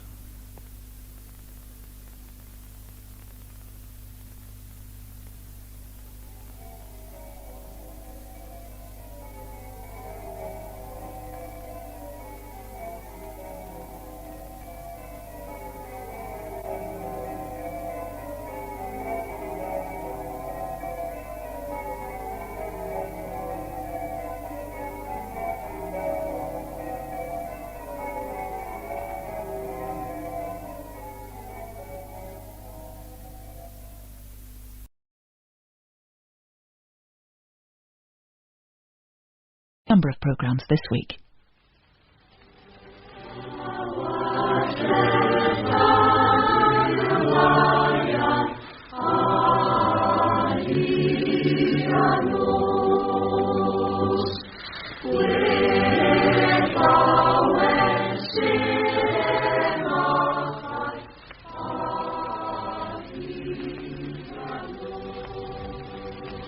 The Corn is Green by Emmeline Williams, with Gladys Young as Miss Moffat and Richard Burton as Morgan Evans. The play adapted for broadcasting by T. Rowland Hughes and produced by P.H. Burton. The Corn is Green.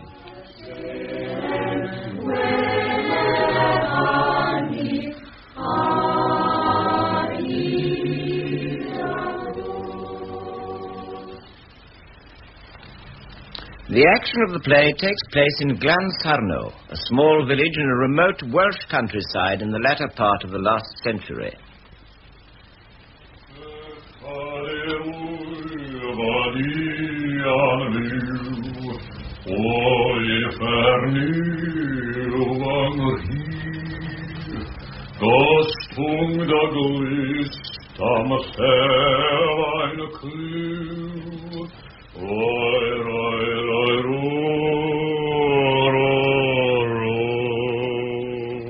Your voice, Mr. Jones, has given me an agonizing headache.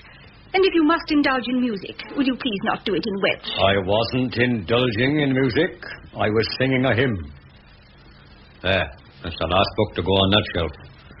And if a hymn gives you a headache, there is nothing wrong with a hymn. There is something wrong with your head, Miss Ronbury. I still don't see the necessity for it. I sing to cheer myself up. What do the words mean? The wicked shall burn in hell.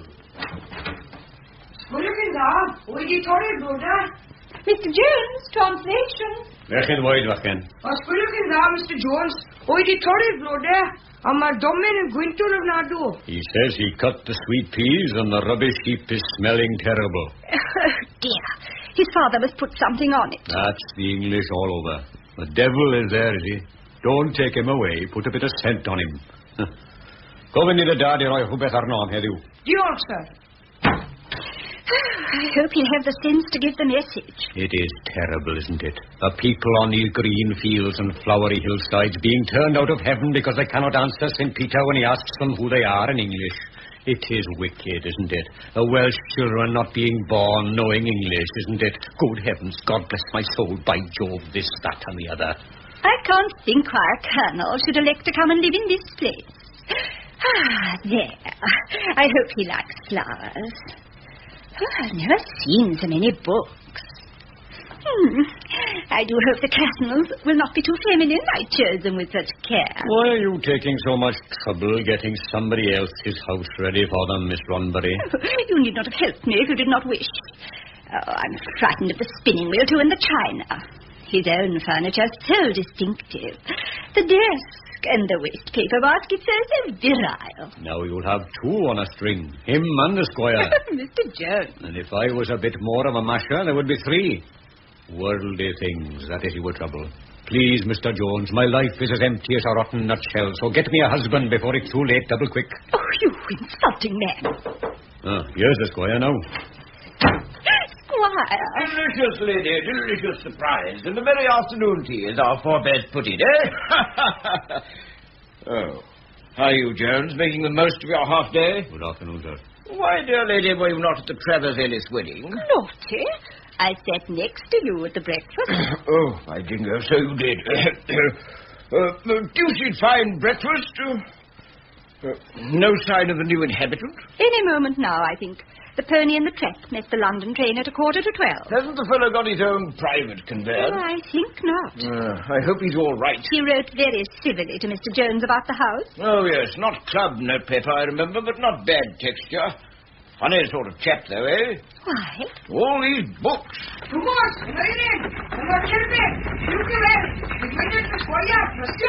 that must be something. You must mean the Colonel. How gratifying. Capital. But who on earth is this woman and this girl? You speak English? I do. Be a dear and hold this emperor, and I'll go and get the rest. Crikey, a colonel with an Abigail. Well, why don't you say something, girl? I never speak till I'm spoken to. Who was that? My mummy. I never had no daddy. My God, these parcels are heavy. What are they? Books. There, I'll let it emperor now. Here you are. Is your employer with you, my good woman? No, followed behind most of the way. Ought to be heavy now. I'll have a see. Here we are. Cheerio. Thought we'd lost you. I was hoping to pass you, but that last hill was too much for me. There's the smallest crowd already. I don't think they've seen a woman on a bicycle before, so I thought I'd better bring Priscilla inside. Those children out there would wear a bell out. Watty, can you find someone for her? I don't know, I'm sure. Oh, that must be in the kitchen in there. We'll have to hang her with the bacon. Come on, Bessie, give us a hand. Don't stand there getting into mischief. Good afternoon. So this is my house. No, it isn't. Oh? Isn't this Pengarth, the name of the building, I mean? Yes, it is. That's right. It was left me by my uncle, Dr. Moffat. I'm Miss Moffat. But surely those letters were written by a man. Well, if they were, I've been grossly deceiving myself for over 40 years. Now, this is jolly interesting. Why did it never occur to you that I might be a woman? The paper wasn't sent in. In such a bold hand. And that long piece about the lease being 99 years, don't you know? Was there anything wrong with it? No, there wasn't. That's the point. I see. And surely you signed your name very oddly. My initials, L.C. Moffat. You see, I've never felt that Lily Christabel really suited me. And I thought he meant Lieutenant Colonel. But there was a military title after it. M.A., Master of Arts. A female M.A.? And how long's that going to last? Quite a long time, I hope, considering we've been waiting for it for 2,000 years. And now you know all about me. What do you do? I'm afraid I don't do anything. Mr. Trevor, he owns the hall. Really? I've never had much to do with the landed gentry. Interesting. Au revoir, dear Miss Ronbury. Day, Jones. Well, nobody could say that I've made a conquest there. What's the matter with him? I found the team. Looks all right. Good. And the big luggage is coming after. Where's his lordship? Took offence and left. I'll just have a look at the upstairs. Took offence? I'm afraid so. Oh, well, I'm jiggered. What do you think of her, eh? Ain't she a clinker? She is unusual, is she not? She's a clinker, that's what. Terrible strong-willed, of course. Terrible. Get her into mischief, I keep telling her. Would bring me here. I said no. I said not with my past, I said. Your past? Before she took me up. But what with her, and now I've joined the corps, it's all blotted out. The corps? The militant righteous corps. Ran into him in the street, I did, singing and praying and collecting full blast. And I've been a different woman since. Are you, sire? Yes, I am. So am I. Aren't it lovely? But what was your past? Light fingers. Light fingers? You mean stealing? Everywhere I went. Terrible. Pennies, stockings, brooches, spoons, tiddly, anything. And I always looked surprised. Every time there was a do, everything went. And I always knew it was me. I was just telling him about my troubles. Well, don't tell him any more. Is your kitchen all right? Oh, I ain't seen no mice yet. You've arranged my things quite splendidly, Miss Ronbury. I do thank you, both of you. I like this house. What's that singing? Boys coming home from the mine. They burst into song on the slightest provocation. You mustn't take any notice. I like it. And those mountains, that grand, wild countryside, foreign-looking people. But business. I've heard about that mine. How far is it? It's the Glassaglow coal mine, 6 miles over the hill. We're hoping it'll stay the only one, or our scenery will be ruined. Such a pretty landscape. What's that large, empty building next door? Next door? Oh, the old barn belonging to the Gwalior farm before the farm was burnt down. So it's free? Free? Yes. Well, I'm overstaying my welcome. So very charming. I also. All the volumes are displayed. I want you two people, very specially. First you, Miss Ronbury. I used to meet friends of yours at lectures in London. You live alone, you've just enough money, you're not badly educated, and time lies heavy on your hands. The Wingrove. Oh, how mean. I should never have thought... Isn't that so? Not at all. When the right gentleman appears... If you're a spinster well on in her 30s, he's lost his way and he isn't coming.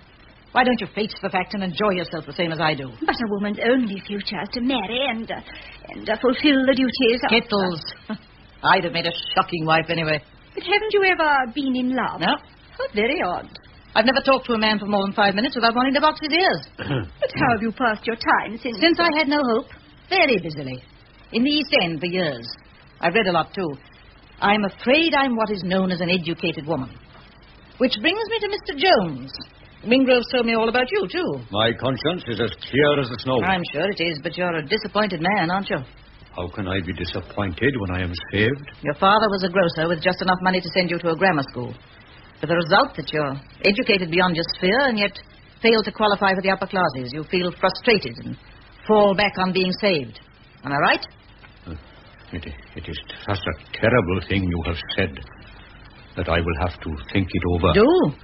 But in the meantime, would you two like to stop moping and be very useful to me? Useful? Tell me, within a radius of 5 miles, how many families are there around here? Families? Oh, there's the squire, of course, and Mrs. Gwent Price in the little class lodge. Quite a dear. No, I mean ordinary people. Villagers? Yes. How many families? I really haven't a There are hint. about 20 families in the village and 15 in the farms around. Many children?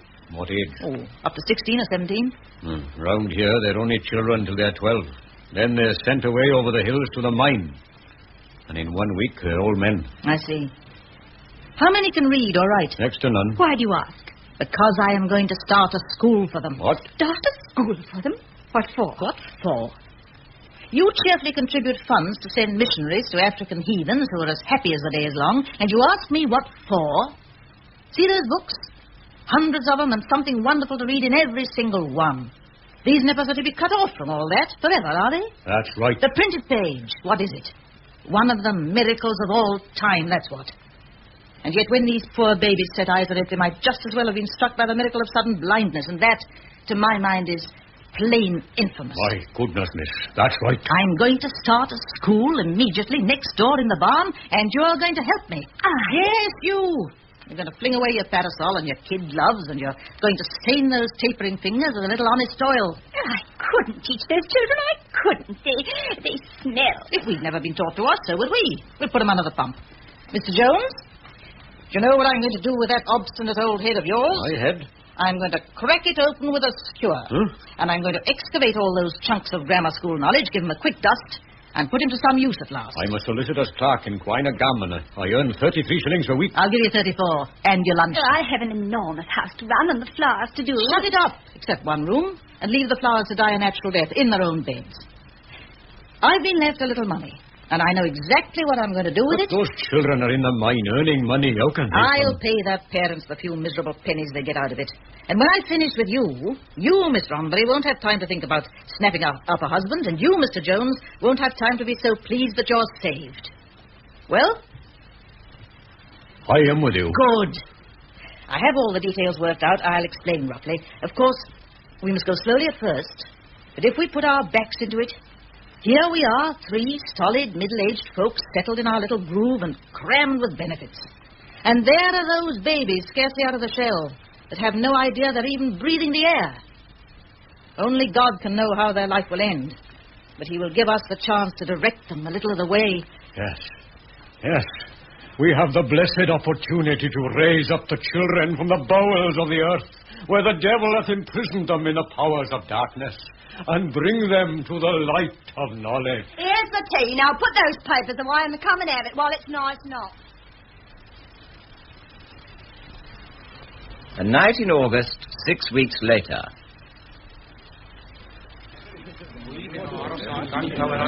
Arroz, you can dig in a hole, John Bakhan.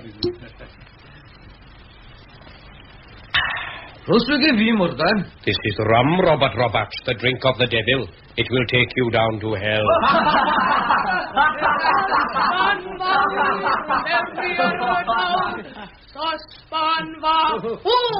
too late already, owl. What happened to you, idiot? Get out of my school, you dirty toffee. I am on side, I am on this side. You here again. It's my invite. I said you here again. No, miss. What do you mean, no, miss? We isn't here again, miss. What are you then? We isn't the same lot as this morning, miss. Ain't you? Miss Ronnie Berry tell us to wait, miss. No. Yes? 5 more nigger boys for you. Please, miss, can I have a kiss? You naughty boy. You wait till you see Miss Moffat. She'll give you what for. Can I have a kiss, indeed? That is the West End.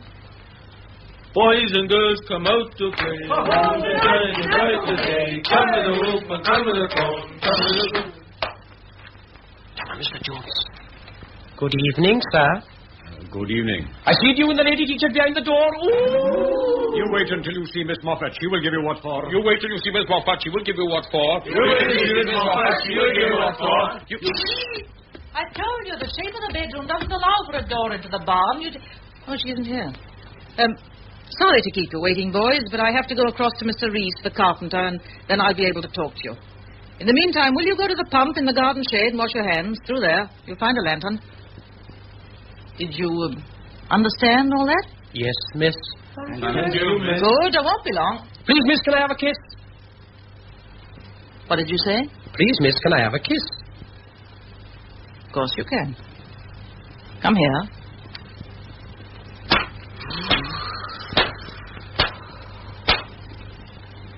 Can I oblige anybody else? No? Once again, I won't be long. Please, miss, can I have a smock bottom? Well, look, it's not missing my poor loud, I party. Wel, so chi rioed rai wel hwnna? Nawn ni drio mol chi. Dew, bethgen. Mae'n well na gael sydd yma. Dew. O'r gora? Siwr mae'n pen ôl nawr, Morgan.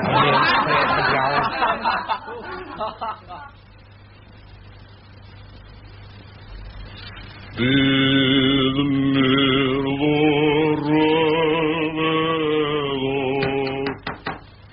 Diolch mewn. Clwch ar ysgol, Mr. Jones. Oh, diolch, Mackenny. Nos da. Nos da, Mr. Jones. Mr. Jones, it said in this book... Oh, what's that box? It was just brought the school bell. Really? Oh, Miss Moffat. Well?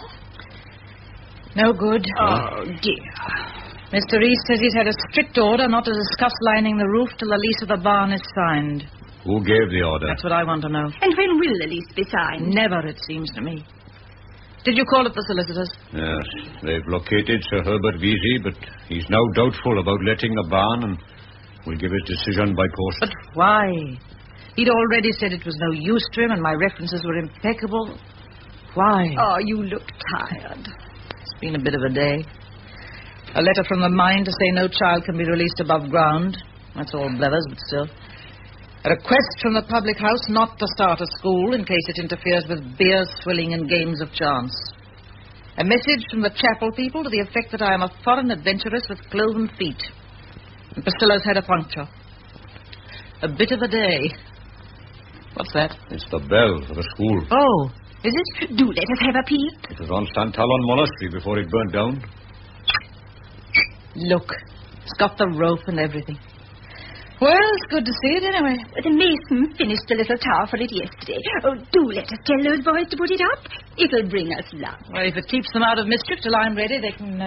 Mr. Jones, do go and tell them. Very good. I'll take it out to them now.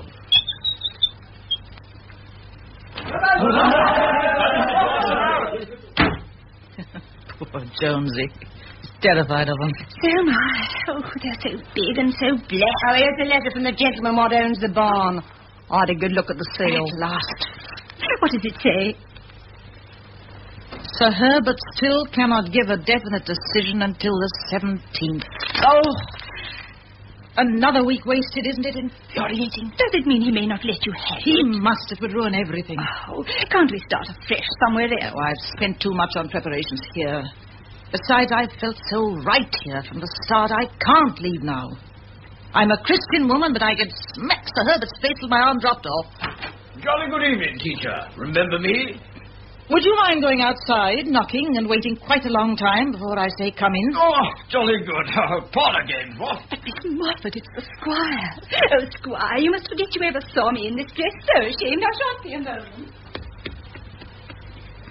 Rat-tat-tat. 1, 2, 3, 4. Come in. 1, 2, 3, 4. Forward march. Oh, my dear madam, you're not in class now. I'm rather irritable this evening, so unless there's a reason for your visit, but there is. Very important message, word of mouth. From a gent that's just been dining with me, Sir Herbert Vesey. Yes? Oh, do be quick. He's definitely decided that he has no use for the barn. Oh. But he doesn't see it as a school, and under no circumstances will he let it as such, so he must regretfully decline, etc., etc.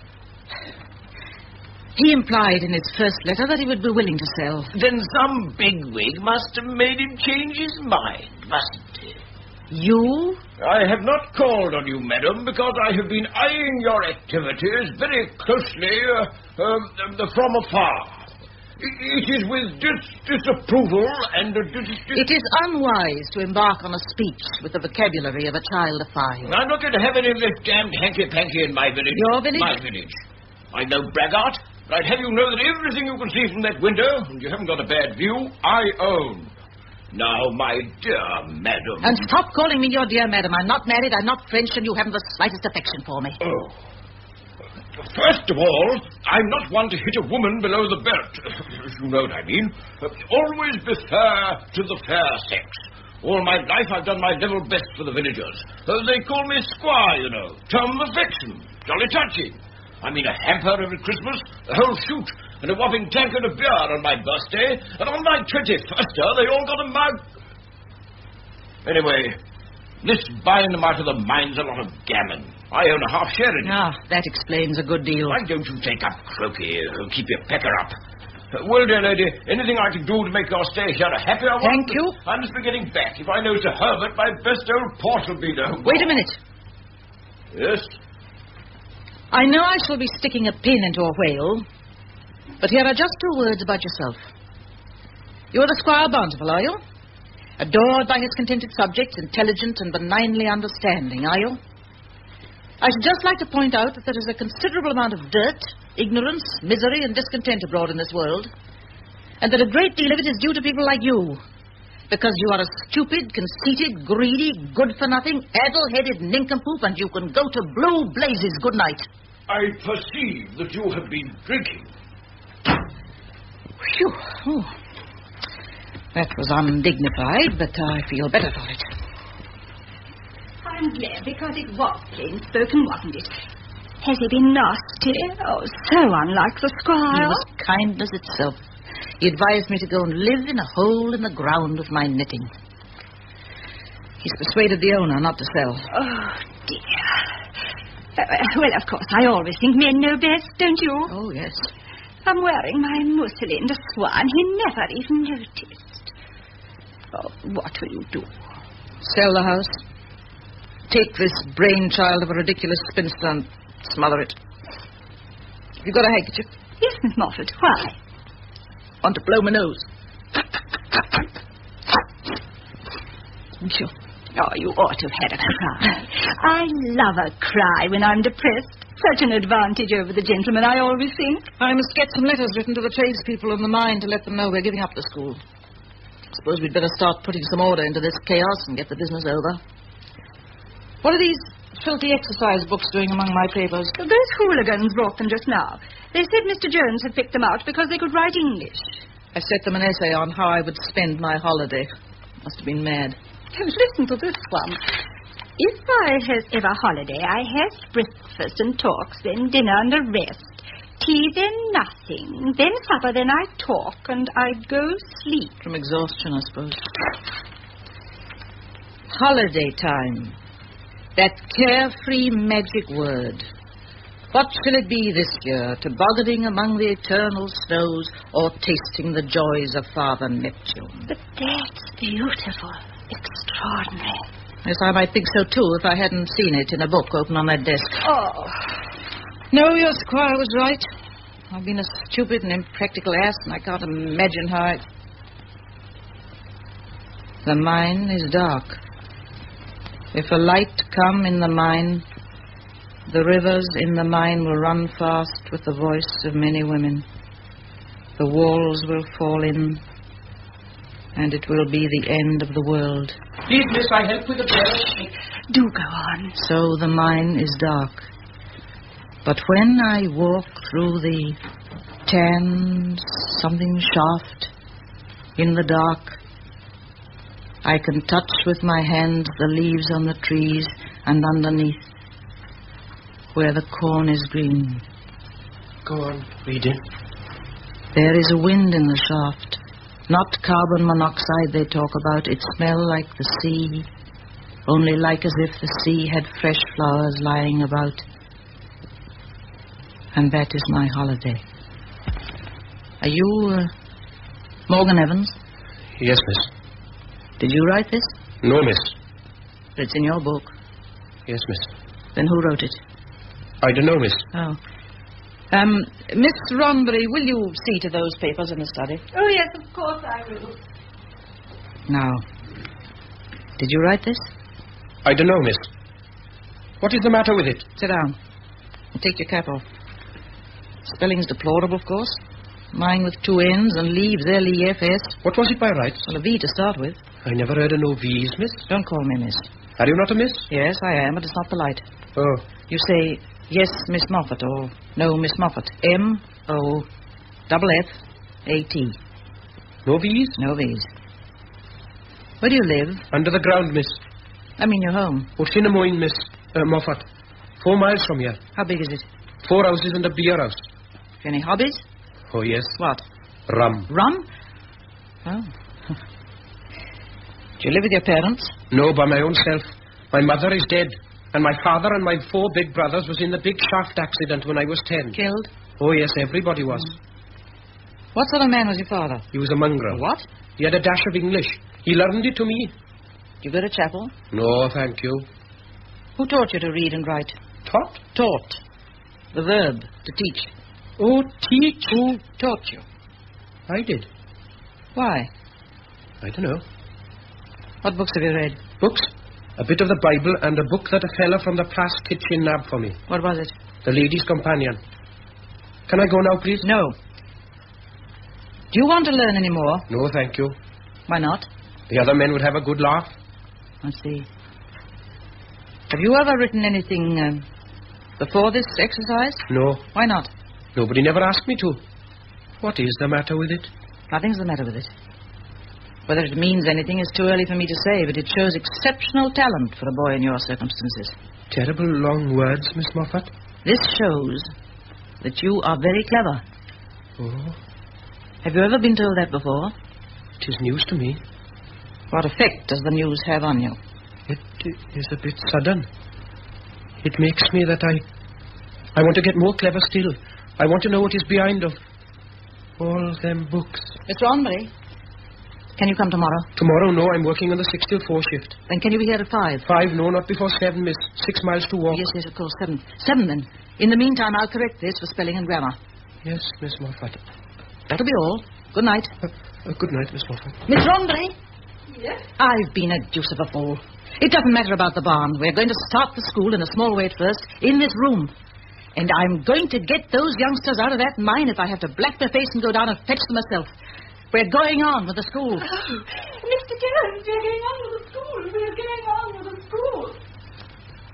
And when I walk in the dark, I can touch with my hands where the corn is green.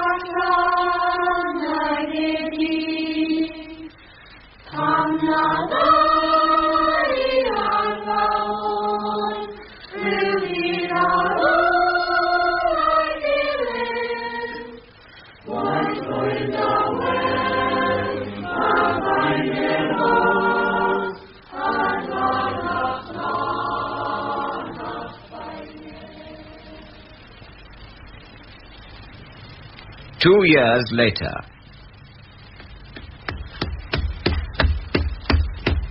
Anybody seen a Greek book? Ah, here it is. Greek, Miss Moffat? Morgan Evans is starting Greek this month. No. I didn't know you knew Greek. I don't. I've just got to keep one day ahead of him and trust to luck. To think that 2 years ago he hardly knew English. Stuck-up teacher's pet. You must not think that, Bessie dear. Miss Moffat says he's clever. He always looks right through me, so I don't know, I'm sure. Stuck-up teacher's pet. Oh, she has some wonderful plans for him. I can tell by her manner. I think she's trying to send him to one of those church schools to be a curate. Would not that be exciting? I think she's riding for a fall. Bessie, why? All this ordering him about. I got eyes in my head if she hadn't. He's getting sick of it. I think a lady ought to be dainty. She's no idea. Well, I must get on with my work. Evans! Evans! Yes, Miss Moffat? Finished? Yes, Miss Moffat. How many pages? 9. 3 too many. Boiled down to 6. You got those lines of Voltaire? Yes, Miss Moffat. Here. It's just 5. Have your walk now, good and brisk. Here's your cap. Yes, Miss Moffat. But kill 2 birds and get the Voltaire by heart. If you can ever argue a point like that, you'll do. Back in 20 minutes. And take your pen from behind your ear. Now turn a somersault in bed. Can you smell scent? Yes. Nice, isn't it? I don't know. I never come across scent before. I did never come across scent before. Bright, aren't you? Don't you ever get tired of lessons? Noisy. Quite made me jump. My mummy ought to be back soon, and then we'll know something. What's the matter? Where's she gone? One of her prayer meetings. 20 miles to shake a tambourine in the open air. I think it's wicked. She ought to be just in time, and then we'll know. Know what? About that horrid Morgan Evans. It's been lessons every night with teacher, hasn't it, since we left the mine? And long walks in between to blow the cobwebs away. But the last week or 2, we've been breaking our journey, so we've heard. How do you mean? A glass of rum next door at the Westmore Arms, and then another, and then another. Oh, whoever told you that? A little bird. And if my mummy sciatica's better, she's going to jump up and look over the frosty part, and then we'll know. Guess what's happened to me? What? I'm a sergeant major. Did you jump to see into the bar? Just caught him. Having a good swig, miss. Don't you dare tell her, you little dolly mop, or I'll rattle your bones. Was it a nice service, was it?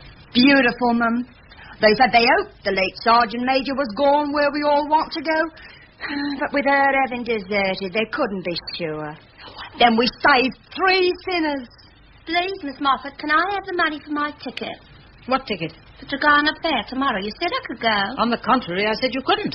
Not in school hours. Are you feeling better, dear? No, Miss Runbury. It's all this sitting down. It's been going on for 2 years now. I heard tell it ends in everything rotting away. What's rotting away? This is she's been sitting down for 2 years. Lucky. My feet feel as if I've been standing for the same length of time. What are these papers, Ron? 2 more accounts, I fear. Oh, yes. Yes, the Little and Scott and Evans's new suit. Oh. I shall have to sell out a couple more shares, I expect. Oh, dear. Not at all. It's easy to squander money and it's easy to hoard it. The most difficult thing in the world is to use it. And if I've learnt to use it, I've done something. My plans are laid, Ron, my dear. My plans are laid. But don't ask me what I'm hatching, because I can't tell you till tomorrow. Oh, you are wonderful. Oh, to Halifax. I'm enjoying myself. And now, Bessie Watty, what is all this dying duck business? Yes, Miss Moffat. Don't yes, Miss Moffat, me. Explain yourself. My mummy said all these lessons is bad for my inside. She told me they stopped you eating sweets, but perhaps I'm telling the lies. Yes, Miss Moffat. What's the matter with your inside? It goes round and round through sitting down. That's what I want is a change. Not you, once castor oil. Adelphus, the brother.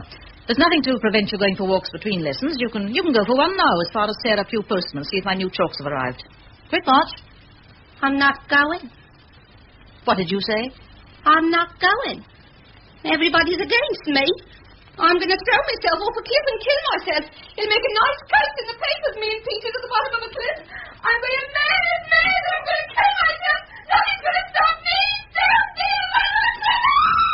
Oh, dear, she's at it again. See if that won't stop your nonsense. There. Nothing like cold water, Mum. I learnt that with her father. He was foreign, you know. She'll catch her death. Oh, I made a mess of your rug, but I think it's worth it. She's got bad blood, this girl. Mark my word. And how do you feel after that? I can't remember anything. I'm in a coma. Come on. Upstairs with you. We'll sit on our bed for an hour with the door locked, shall we? And try to remember.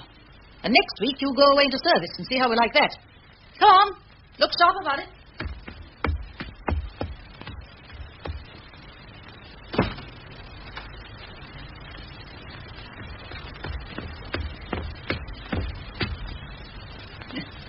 I must count her as one of my failures.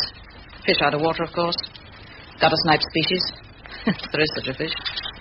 She'll be more at home in service. Now, where was I? Dendron, a tree. Oh, Miss Moffat, I'm bursting with curiosity. Your plans for Morgan Evans. Is it a curatorship? No, it isn't a curatorship. I'll go and have something to eat. Oh, it's you, Morgan. Miss Moffat is having something to eat. And I've been having something to drink, so we are quit. Oh, I will tell her that you're back. I don't want to see no Miss Moffat. You mean I don't want to see Miss Moffat? The double negative? Now, don't you start. I like the double negative. It says what I want the way I like, and I'm not going to stand no interferences from nobody. Voltaire, indeed. Oh, I've never seen you like this before. You haven't, have you? Well, now I come to think of it, I haven't neither, not for 2 years, and I'm surprised by myself and shocked by myself. Going inside one of them public houses and putting my nice clean boots on that dirty rail and my dainty lady fingers on that detestable mucky counter, pouring poison rum down my nice clean teeth and spitting it in a spittoon. What's come over you, Morgan Evans? You come back to your little cage, and if you comb hair and wash hands and get your grammar right and forget you was once the middleweight champion of the Glasgow Miners, we might give you a nice bit of sewing to do. Where's that Bessie Watty sending a mother to spy on me? I'll knock her bloody block. Morgan Evans, language. Don't you dare use an expression like that to me again. I got plenty of others, thank you, and they're all coming out. I'm going to surprise quite a few. No, I'll drink the milk in here, Watty. Have a good walk, Evans? Yes, Miss Moffat. Can you repeat the Voltaire? Not yet. Well, it's very short. Paper blowed away. Oh. Well, copy it again, will you, and bring it to me? Yes, Miss Moffat. I'll go and do it now. Hope he's not going to be slow at French. It'll make the Greek so much more difficult. You don't think perhaps all this, in his situation, is rather sudden for him, I mean... Not for him, my dear. He has the most brilliantly receptive brain I've ever come across. Don't tell him so, but he has. Oh, I know his brain is all right. I'm very pleased with his progress on the whole. Wait a minute. Yes, it is. Royalty, the Conservatives, and all the Grand Lamas rolled into one. The Squire. The Squire? Oh, my. It is indeed, oh, my. I'll run upstairs a moment. You open the door to him, Ron.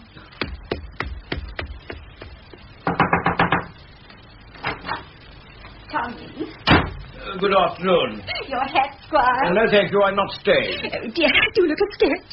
Well, this is the seat of learning. Oh, we're always on the point of a good spring clean. How dreadful that we have no refreshment to offer you. Has she given it up, then? Tell her from me that I'm not here to be insulted again. Oh, I'm sure you aren't. I mean... Last time I was here, she called me an addle-headed nincompoop. Miss Rombury, dear, my roses are dying. Would you pour out a little water for them? I have such a headache, I don't think I can... Oh, Squire. You wrote to me. Perhaps you've forgotten. Oh, how could I forget? I only thought that after the overwrought fashion of my behavior at our last meeting, you must ignore my very nervous invitation. Miss Rombury, a chair, dear, for the Squire. I've not a great deal of time to spare, I fear. Of course you haven't. I was just saying to Miss Rombury, he's so busy he'll never be able to fit it in. Miss Rombury, dear, would you get some water for those flowers? Of course. Excuse me, Squire. Tell me, Squire, how did your prize-giving fare this afternoon? Rather a bore, you know. I had so hoped to see you judge. I love flowers. It wasn't flowers, it was cows. Oh. It was your speech I wanted to hear, of course. I heard you made such an amusing one at the croquet. Oh, did they tell you about that? Rather a good pun, eh? May I sit down? Do. I thought Griffith the butcher was going to laugh his napper off. Indeed. Well, you know, Squire, that makes me rather proud. Proud? Why? Because he wouldn't have understood a word if his little girls hadn't learned English at my school. Oh, I never thought of it like that. Oh. Headache? Squire, you see before you a tired woman. We live and learn. And I've learned how right you were that night. I've worked my fingers to the bone, battering my head against the stone wall. But I heard you were a spitting success. Oh, no. Oh, it's fair of you to admit it, I must say. You see, in one's womanly enthusiasm, one forgets that the qualities vital to success in this sort of venture are completely lacking in one. Intelligence, courage, and authority.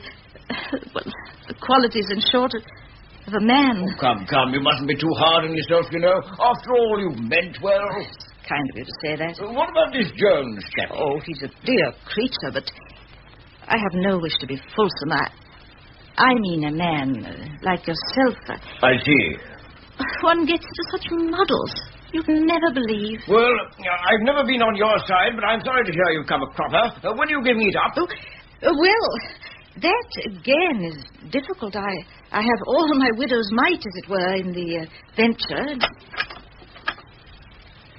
Please excuse me. It's all right, Evans. Have you copied it on my desk, will you? Yes, Miss Moffat. Excuse me, sir. Thank you, sir. Good afternoon, sir. Good afternoon, my boy. Nice, well-spoken lad. Relative? No, a pupil. He used to be one of your miners. No. I'm glad you thought he was a nice, well-spoken boy. Yes, one of my miners. Interesting. Because he is the problem. I should like your advice about. Oh, what's he been up to? Poaching? No. Bit of muslin? No. Whether or none, anyway. What about that little cockney filly? Bessie Watty? Oh, no, I assure you. She's a schoolgirl. No. All these young people growing up together, you know, eh? I think it's good for them. No, there's nothing of that sort. But he's a problem just the same, and like a true woman, I have to scream for help to a man. To you.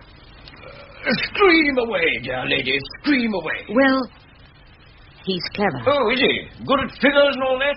Because if he is, there's no reason why I shouldn't put him in my mine office as junior office boy. Now, what do you think of that? No, figures aren't his strong point. You said he was clever. But to begin with, he can write. Oh. Well? Very well. Oh, then he could make fair copies, eh? No. This boy is quite out of the ordinary. Sure? As sure as one of your miners would be cutting through coal and striking a diamond without a flaw. He was born with very exceptional gifts. They must be... Well, they ought to be given every chance. You mean he might turn into a literary bloke? He might, yes. I'm blowed. How do you know? By his work. It's very good. How do you know it's good? How does one know Shakespeare's good? Shakespeare? Well, what's he got to do with it? He was a literary bloke. Yes. He was good, of course. But how do you know he was? I've heard he was. This little tenant of yours, Squire, has it in him to bring great credit to you? Yes, he is a tenant of mine, isn't he? Imagine if you could say that you had known, well, say Lord Tennyson as a boy on your estate. Rather a lark, was he? Well, it's a bit different, you know. Tennyson was at Cambridge, my old college. Oh, poor Evans. What a pity he wasn't born at the beginning of the 18th century. Beginning of the 18th century? Oh, now, when was that? He would have had a protector. What again? A patron. Pope, you recall, dedicated the famous essay on man to his protector. Here it is. Look. Oh. To 8 St. John Lord Bolingbroke. Yes, I have heard of it, now I remember. Isn't it wonderful to think that that inscription is handed down to posterity? And here's another. To the Right Honourable Earl of Southampton, to your honours in all duty, William Shakespeare. Oh, I often think of the pride that surged from the Earl's bosom when his encouragement gave birth to the masterpiece of a poor, humble writer. Funny, I never thought of Shakespeare being poor, somehow. Some say his father was a butcher. The Earl realised he had genius and fostered it. If this boy really is clever, it seems a pity for me not to do something about it, doesn't it? A great pity. And I can tell you exactly how you can do something about it. How? There's a scholarship going. Scholarship? Where? To Oxford. Oxford? A scholarship to Trinity College, Oxford, open to boys of secondary education in the British Isles. My school hardly comes under the heading of secondary education, and I wrote to your brother at Magdalen. What? Yes, and he pulled some strings for me, and they have agreed to make a special case of this boy on one condition, that you vouch for him. Will you? My dear lady, you take the cake. Can't he be just as clever at home? No, he can't. For the sort of future he ought to have, he must have polish. He has everything else. The background of the university would be invaluable to him. Will you? Well, the varsity, you know, hang it all. Mind you, we'll never get it. No, I know, but he must have the chance. Still, you know, even the mere prospect of one of my minors. Think of Shakespeare. All serene. I'll drop a line to Henry next week. Oh, rather a lark, what? I should be most obliged if the letter could be posted tomorrow. Would you like me to draft out a recommendation and send it over to the hall? You must be so busy with your state. I am rather. Polka supper tomorrow night. Yes, do that. Goodbye, dear lady. Thank you so very much, Squire. Happier conditions and all that. Glad you've come to your senses. Thank you so very much, Squire. Not at all. I'm all for giving a writer fellow a helping hand. Oh, tell my brother that, if you like. You know, I can never get over Henry being a don, though I always said he'd end up as something funny. That man is so stupid, it sits on him like a halo. What happened? In 10 minutes, I've given the Squire the impression that he spends his whole time fostering genius in the illiterate. Oh, but how? Soft soap and curtsying with my brain, my heart, and my soul. I've beaten you at your own game, my dear. At my age and with my looks, I've flirted with him. And he's going to write to Oxford. At least I'm going to write to Oxford for him. Hooray! Hip, hip, hip, hip, hooray! Oxford. I'm entering my little pit pony for a scholarship to Oxford, child. Oxford University. But they don't have minors at Oxford University. Well, they're going to. The lad is on this earth for 80 years at the most, out of a few millions. Let the proud, silly ones grovel and be useful for a change so he can step up on their backs to something better. I was bursting to say that to the Lord of the Manor, so I must vent it on you. Now you've served your purpose, you can go home. But you'd better watch out. I may race you to the altar yet. Evans! Yes? Come and sit down. Is this your essay on the wealth of nations? Yes. Say so and underline it. Nothing irritates examiners more than this sort of vagueness. I couldn't work this sentence out. What does it say? The 18th century was a cauldron. Vice and elegance boiled to a simmer until the kitchen of society reeked fulminously and the smell percolated to the marble halls above. Do you know what that means? Yes, Miss Moffat. Because I don't. Clarify, my boy, clarify and leave the rest to Mrs. Henry Wood. Water with 2 T's. Oh, that's a bad lapse. The Adam Smith sentence is good. Original and clear as well. 7 out of 10. Not bad, but not good. You must avoid long words until you know exactly what they mean. Otherwise, domino. There you are. Now then, you're reading? Burke's Cause of the Present Discontent. Style? His style appears to me as if there was too much of it. His style struck me as florid. His style struck me as florid. Again? His style struck me as florid. Subject matter? A sound argument falsified by the high colour of the sentiments. The high colour of the sentiments. Odd. No, not too odd. Good, stylish. Now for next time. Walpole and Sheridan as representatives of their age. And no smelly cauldrons. By the way, next Tuesday I'm starting you on Greek. Yes? I'm going to put you in for a scholarship to Oxford. Oxford? Where all the lords go? The same. I made a simplified alphabet to begin with. Jolly interesting after Latin. Where have I put it? Have a look at it by Tuesday so that we can make a good start. Oh, and before we go on with the lesson, I found the nail file I mentioned. I'll show you how to use it. Had them both here somewhere. I shall not need a nail file in the coal mine. The what? I'm going back to the coal mine. I don't understand you. Explain yourself. I do not want to learn Greek, not to pronounce any long English words, not to keep my hands clean. What's the matter with you? Why not?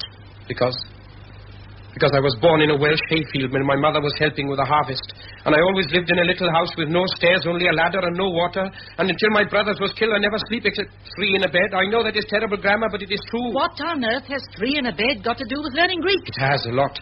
The last 2 years, I've not had no proper talk with English chaps in the mine because I was so busy keeping this old grammar in its place. Trying to better myself the day and the night. You cannot take a nail file into the Westmore Arms public bar. My dear boy, file your nails at home. I never heard anything so ridiculous. Besides, you don't go to the Westmore Arms. Yes, I do. I've been there every afternoon for a week, spending your pocket money. And I've been there now. And that is why I can speak my mind. I had no idea that you felt like this. Because you are not interested in me.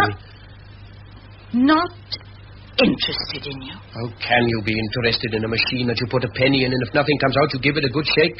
Evans, write me an essay. Evans, get up and bow. Evans, what is the subjunctive? My name is Morgan Evans, and all my friends call me Morgan. And if there is anything gets on the wrong side of me, it's calling me Evans. And you know what they call me in the village? T. Bacher Scott. The schoolmistress's little dog.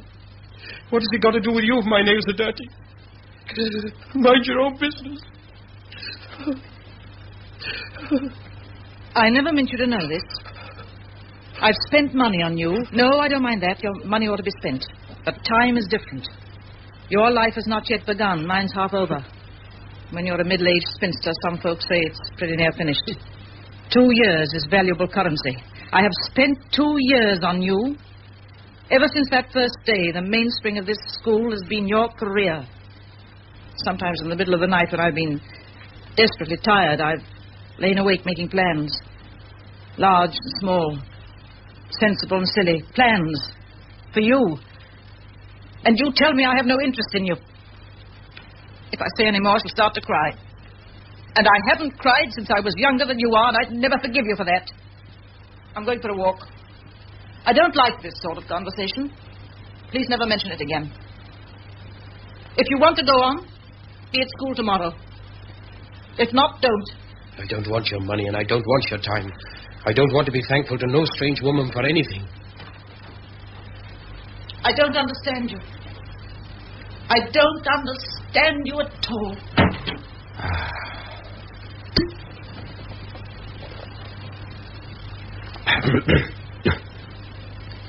Wealth of nations. Hello? Caught me knee climbing down the rain pipe. Oh. Perhaps I'm invisible.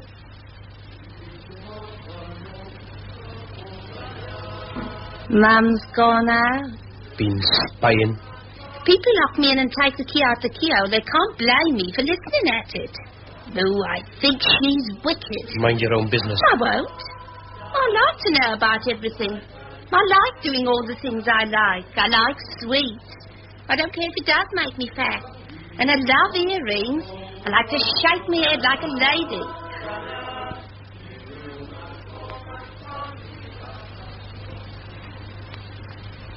It's funny.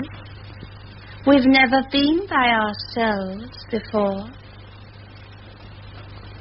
Die Davoiti Vaserin Olai Lugwin Rosinar Ha Tadir Gurain Verhagarai Lugwin Rosinar Ha. Didn't know I knew Welsh, did you? You like that song, don't you? That's why I learned it. You are different when you sing. Am I? You know, you was quite right to put her in her place. Clever chap like you learning lessons off a woman. That's right. You don't have to go to Oxford. Clever chap like you. That's right. What a man wants is a bit of sympathy. Yes. Yes, fine. Yes. Oh, you're hurting me.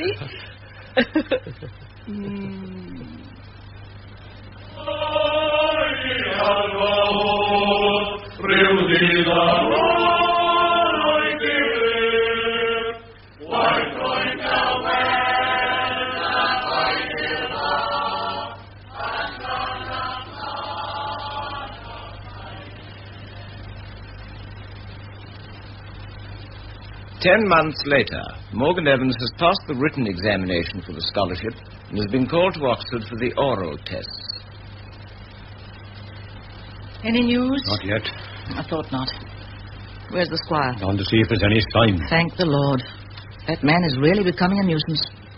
He gave up Henley to be here this week, did you know? You do not appear nervous. Past being nervous. If Morgan Evans has won this scholarship, I shan't believe it, flatly.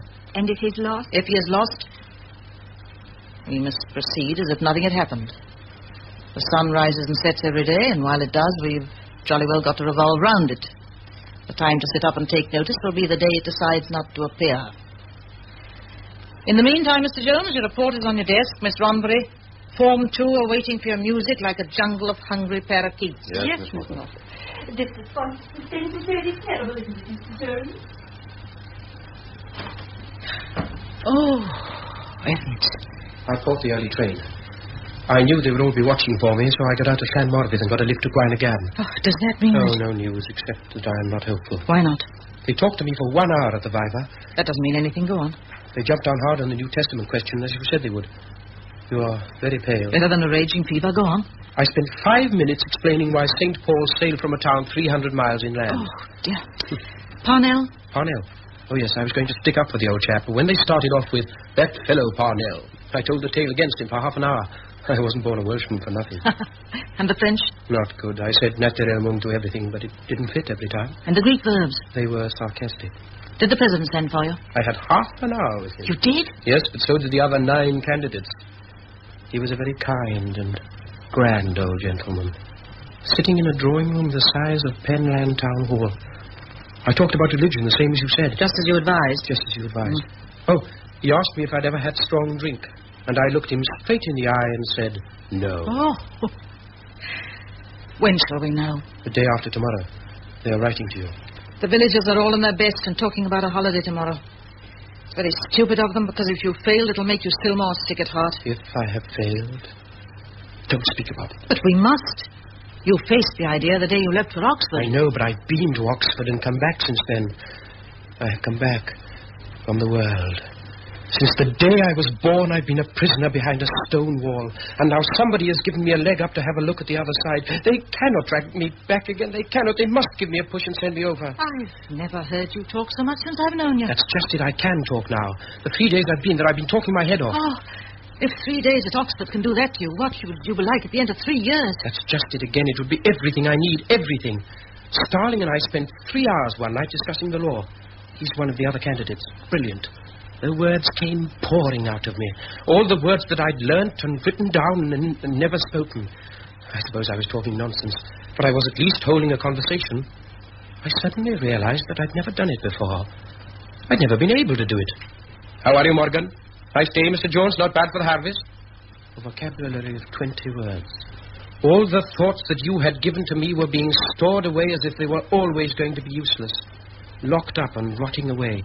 A lot of questions with nobody to answer them. A lot of statements with nobody to contradict them. And there I was with Starling, 19 to the dozen. It's all together. Everybody seemed to be walking very fast with their gowns on in the moonlight.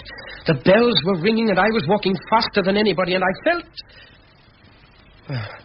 same as on the rum in the old days. Go on. All of a sudden, with one big rush, against that moon and against that high street, I saw this room. You and me sitting here studying, and all those books. And everything I've ever learnt from those books and from you was lighted up like a magic lantern. Ancient Rome, Greece, Shakespeare, Carlyle, Milton, everything had a meaning because I was in a new world. My world. And so it came to me why you worked like a slave to make me ready for this scholarship. I finished. I didn't want you to stop. I have not been drinking. I know. I can talk to you, too, now. Yes. I'm glad. No sign of the fellow below, dang it. Evans, there you are. Well? Good day, sir. They're sending the result through the post. The devil they are. You know I'm finding this waiting a definite strain. Somebody said they've seen Morgan. Day after tomorrow. Oh. Examiner's all right, my boy? Rather sticky, sir. A lot of old fogies, I expect. Miss Moffat, I told you ought to have made inquiries at the other place, however. Somebody said they'd seen... The day after tomorrow. Oh, how are you, Morgan, dear? The suspense is terrible. I know. Even the little children out here are worrying about... Oh. Morgan, my boy, are you not exhausted after your journey? Wouldn't you like something to eat? Oh, I am rather hungry, yes. Oh, how stupid of me. What, he'll boil you an egg. Come along. Thank you. Excuse me. Did they spot the driving howler? No. You seem very anxious to get him out of the room, Jones. What's the matter? Hello? How do you do? I'm very well indeed, thanks. And how are you, Bloomy? Yes, thanks. What is this? I really couldn't say. Good gracious, it's Bessie. Right first time. Hello, Miss Romney. How's geography? The world still going round in circles? Hello, Mr. Jones. Flirty as ever. And to what do we owe this honour? Well, it's like Miss this. Thornbury, will you please return to your class? They're quite safe. I left Mary Davis in charge. No, you don't, Mr. Jones. We've had too many secrets as it is. 3 days ago she sent money to you. Did you not receive the letter? Yes, I did. And all the others, till I was sick of them. What is all this? Last week I was glancing through the Midway's Gazette. And I'm here to congratulate a certain young gent in case he has won that scholarship. Oh. But what has that got to do with you? You see, Miss, it's like this. Don't say it. Don't say it. 4 weeks yesterday I had a baby. Oh, you had a what? A baby. 7 pounds, 13 ounces. Good God, how ghastly. It's a disgusting subject. It isn't disgusting at all. If I had a wedding ring, you'd think it was sweet. Morgan Evans' luggage. Excuse me, sir. Any news? Well, yes. Bessie! My, you do look a doll in my... excuse me, sir. Say anything you like. Where'd you get them bracelets? Present? Oh, that's all right.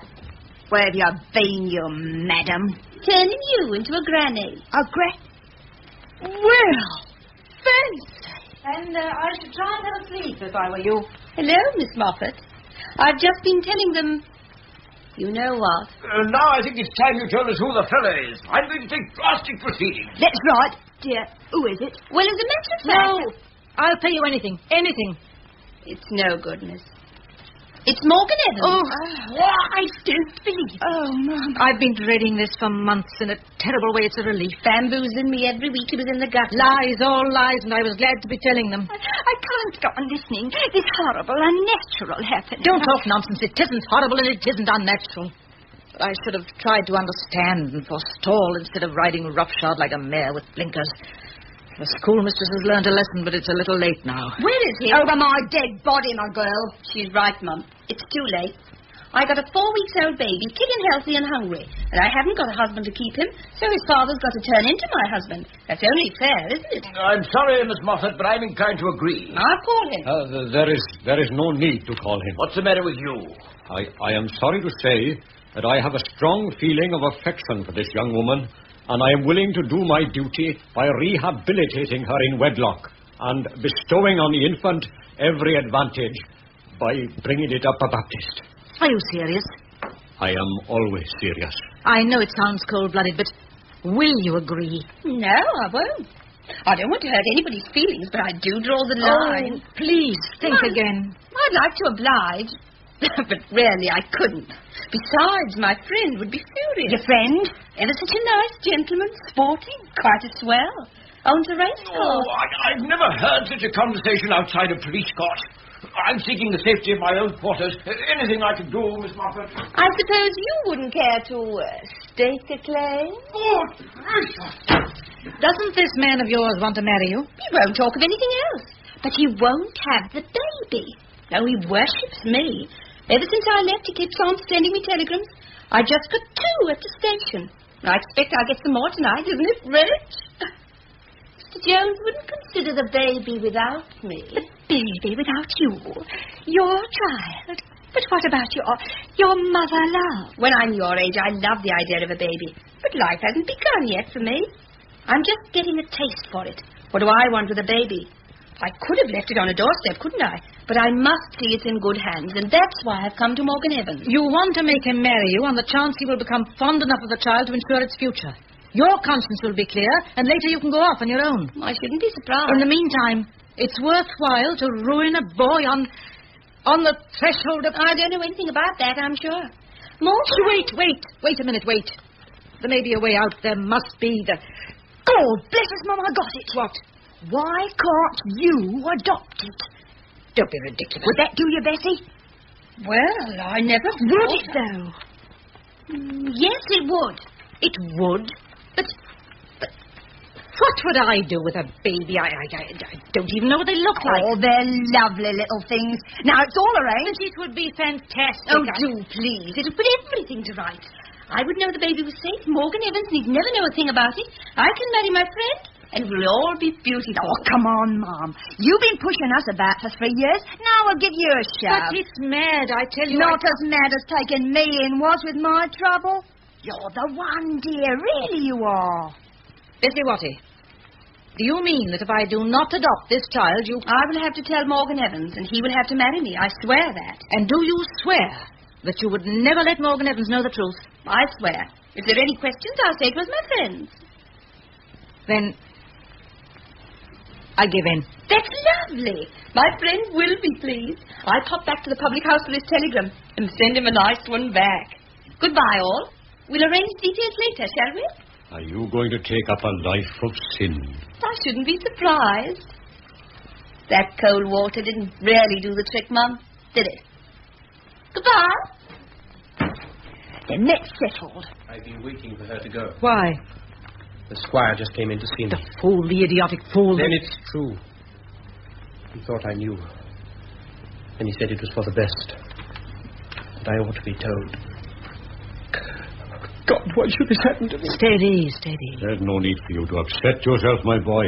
Miss Moffat is going to take care of... What? I'm going to adopt it. What in hell do you take me for? Morgan, swearing? I will swear some more, too, if people talk to me like that. I'm going to marry her. I knew this would happen. I knew it. Oh, Dios. No hay por aquí. La, mejor. A telegram.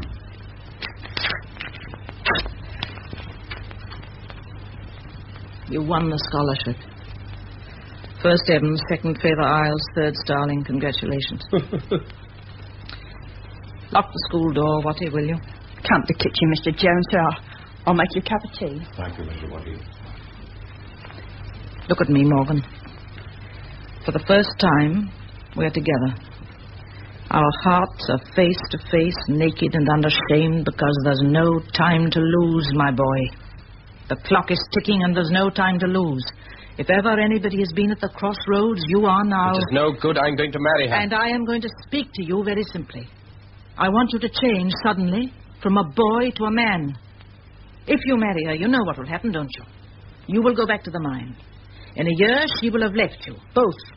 You will be drinking again, and this time you will not stop. And you will enjoy being this besotted and uncouth village genius who once showed such promise.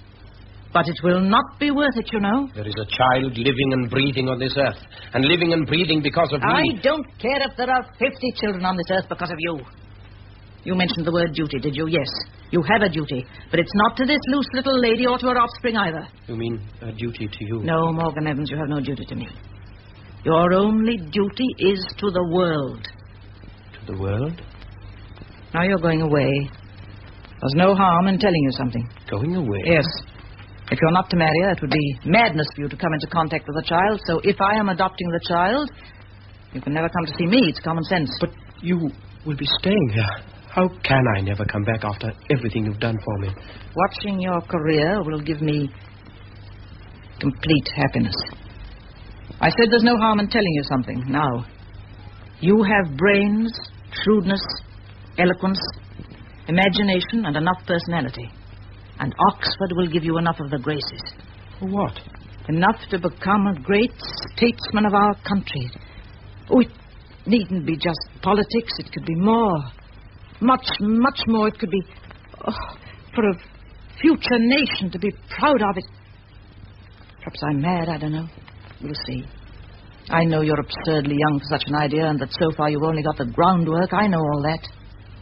But I've got the measure of your intellect better than you have yourself. It's up to you. And now doesn't Bessie Watty and her baby seem a little unimportant? Yes. Is it all right to ring the bell to say holiday tomorrow? Yes. Fine, fine. Champion. I'll go and ring it. I think that's all. But I don't know what to say. Don't say it. I've been so much time in this room. And the lessons are over. I shall always remember. Will you? Well, I'm glad you think you will. Please, Miss Moffat, all the village is out, and they say Morgan would come down to the Penland Town Hall for Wales to see a real tough. No, them diolch. Tid, man, tid. They never forgive you. And please, Miss Moffat, Mr. Jones say, is he to say, school day after tomorrow, 9 o'clock, same as usual. 9 o'clock. Same as usual. Yes, Miss Moffat. Come on, it will. Goodbye, Morgan. I had my heart set on coming up to London and having tea on the terrace. Gracia, Morgan, Gracia!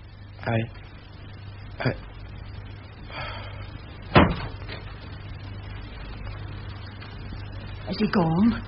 Yes. It's all over. Oh, no, it isn't all over, Mum. Because you're wanted in the kitchen. Bessie sent a gentleman over to see you from the public eye. Tell him I can't see anybody. You wouldn't understand, Mum. You see, he's only 4 weeks old. I had forgotten all about that. Poor little fella. Nobody wants him. I only hope nobody will put 2 and 2 together, Mum. He's the spit of his father. Oh, this is his birth certificate she sent over. I got everything else in there, and I'll see to the bottle. Come on, Mum. You've got to start sometime. Just coming. That's right, Mum.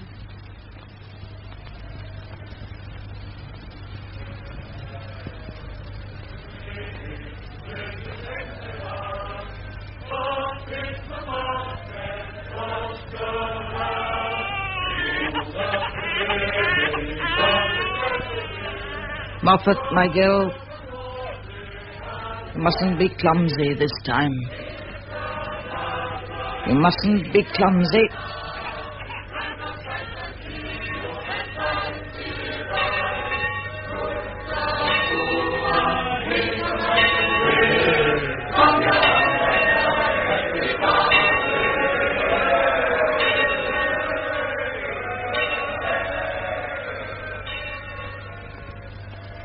The Corn is Green by Emlyn Williams was adapted for radio by T. Rowland Hughes. Miss Moffat was played by Gladys Young and Morgan Evans by Richard Burton, with Jessie Evans, Philip Phillips, Arthur Phillips, Maisie Amos, Vera Maisie, Llewellyn Edwards, David John Morgan, John Evan Jones, Yorwith Williams and David Richard Owens. The folk songs were sung by the boys of the Aberdare County School under the direction of G.P. Ambrose. It was directed by P.H. Burton back in 1945.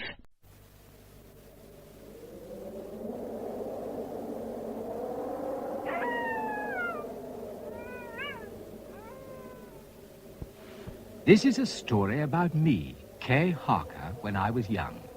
When we all were, however old we are now. A curious thing that happened to me at Christmas time just over 30 years ago. The Box of Delights, or When the Wolves Were Running, a fantasy by John Masefield, freely dramatized for radio by John Keir Cross. The Box of Delights, an entertainment for Christmas. My name, as I said, is Kay Harker. And on that old, far day, I was on my way from school for the holidays, back to my home at Seeking's house. My guardian, Miss Caroline Louisa, was meeting me with the car at Condicut. But I had to change, I remember, at Musborough Junction. Musborough Junction! Musborough Junction! All for Yockwoodine and Newminster go to number 5 platform by the subway. All for... now, stand back there, Master. We're going to shift the train. Please, I've lost my ticket. I think I must have dropped it in the carriage. 1 minute, then. We'll see. Thank you. Which seat were you sitting at, Master? Just there, but there's no sign of it. Not under the seat, anyhow? I've looked, and not even in the crank there down at the back. I don't seem to see it neither. So you better explain at the subway. We've got to shunt this train out now. Will they be angry with me? Oh, they might well. All this trouble with chaps with no tickets, like last week. What happened last week? Well, they got him, so they did. He was under one of the seats, dressing up as a duchess.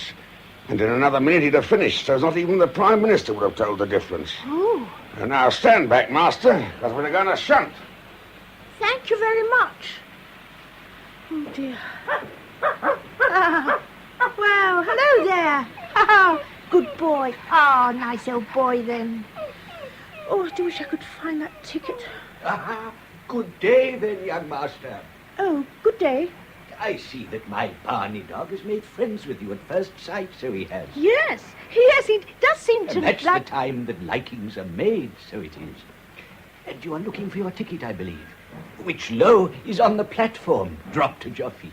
Why, so it is. Oh, thank you ever so much. You must have slipped it out as you rampaged. Or didn't you? I just don't know, but I suppose so. And so we must be moving along, young master, or else they'll be wondering where we've got to. Especially when the wolves are running. The wolves? The wolves. But never mind, they cannot harm you. So let us be on our way, shall we? Could I give you a hand, please, to help you carry that big case of yours? No, I thank you, master, but if you would be so kind as to steady her when I swing her, then I could get her to my back, which is where she rides a triumph. Yes. Only I do date from pagan times, and age makes joints to creak. Or doesn't it? I should think it does. Now, I'm going to swing. Yes. And keep it, you young master, from rolling me over, if you would be so gracious. There, then. There. Thank you, thank you. For I've only a frail little old withered body, like the ghost of ninepence, young master. Down, my Barney dog. Good boy. Good boy.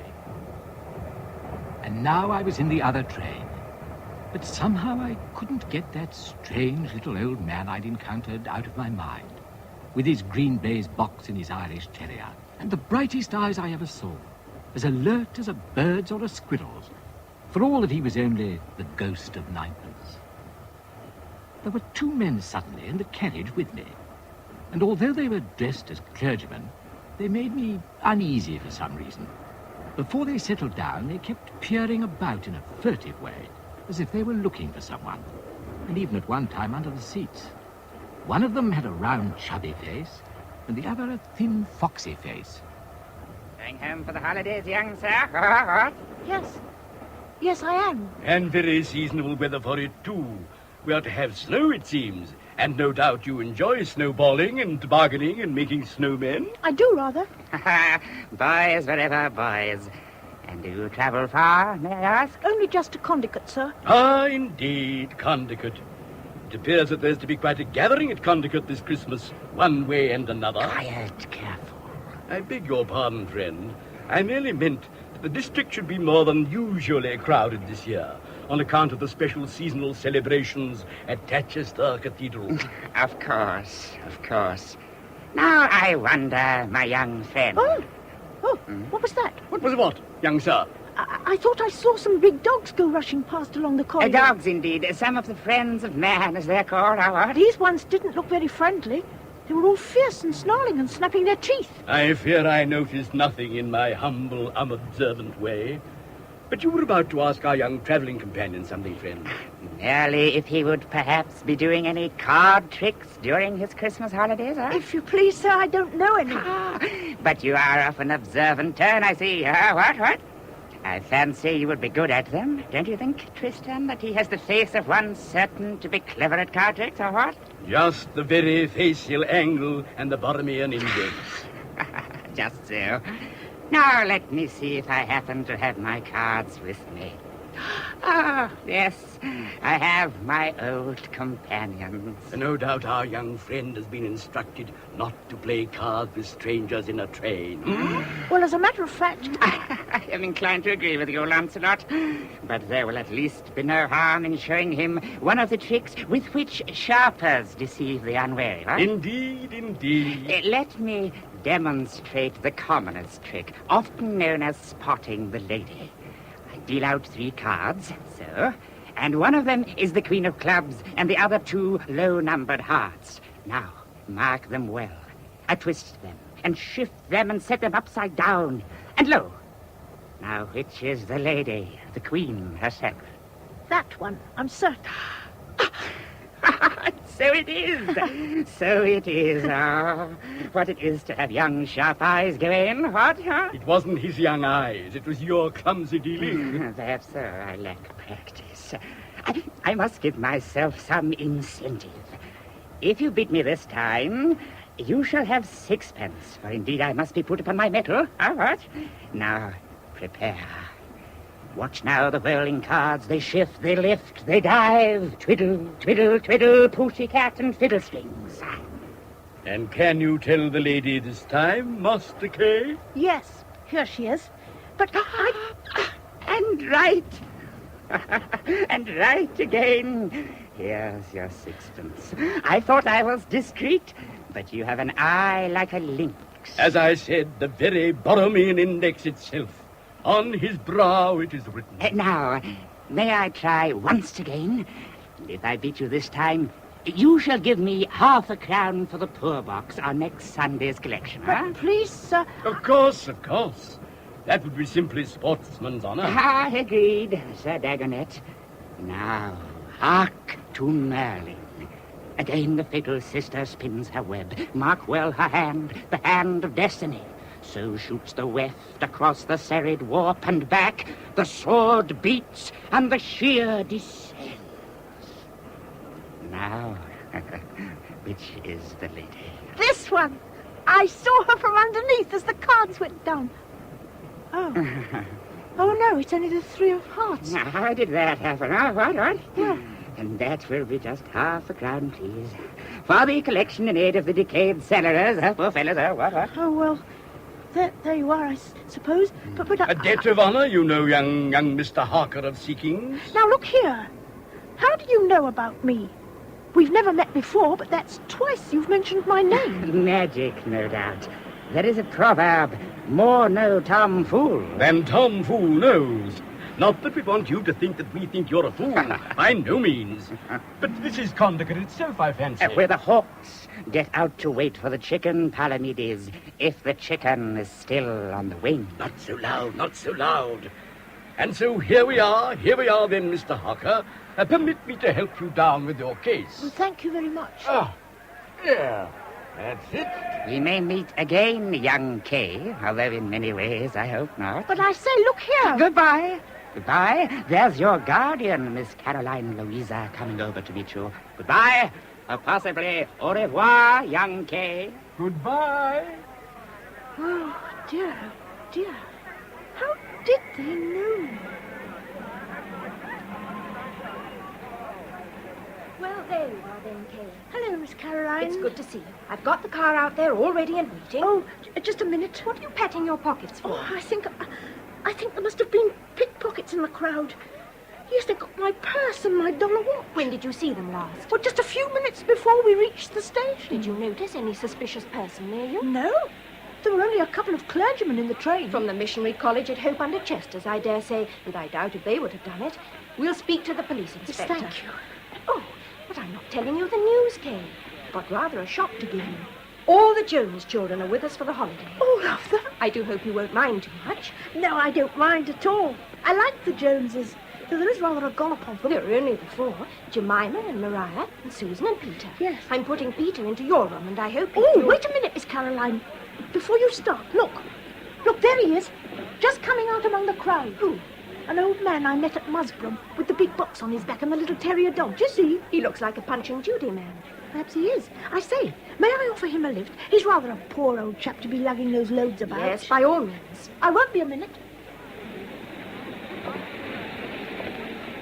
I say there, sir. Well, and good day again to you, young master. I say, sir, would you please tell me if you are a Punch and Judy man? I am, so to speak, a showman, and my Barney dog, as it were, is my Toby dog, when chance has called. I was to ask you, would you like a lift down into the town, as it's rather a step and it's so cold? No, I thank you, my young master.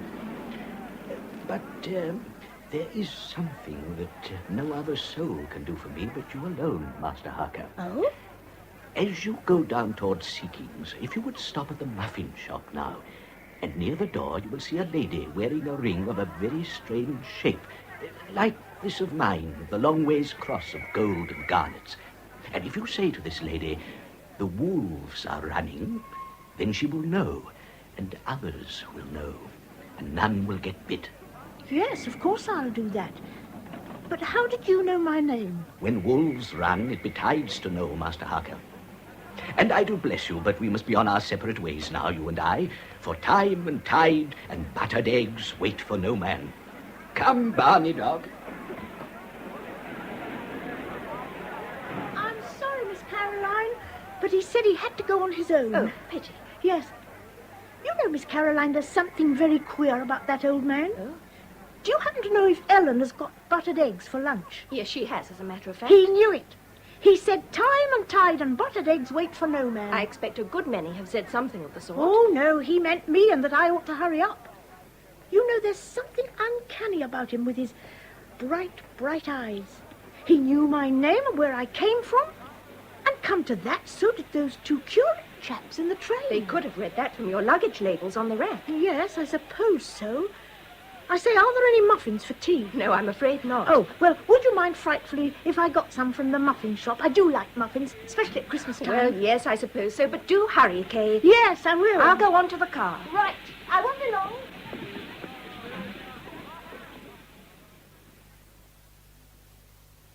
Excuse me, ma'am.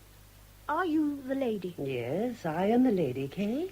Do you not see my ring? Yes. Yes, I do, and I was to tell you, ma'am.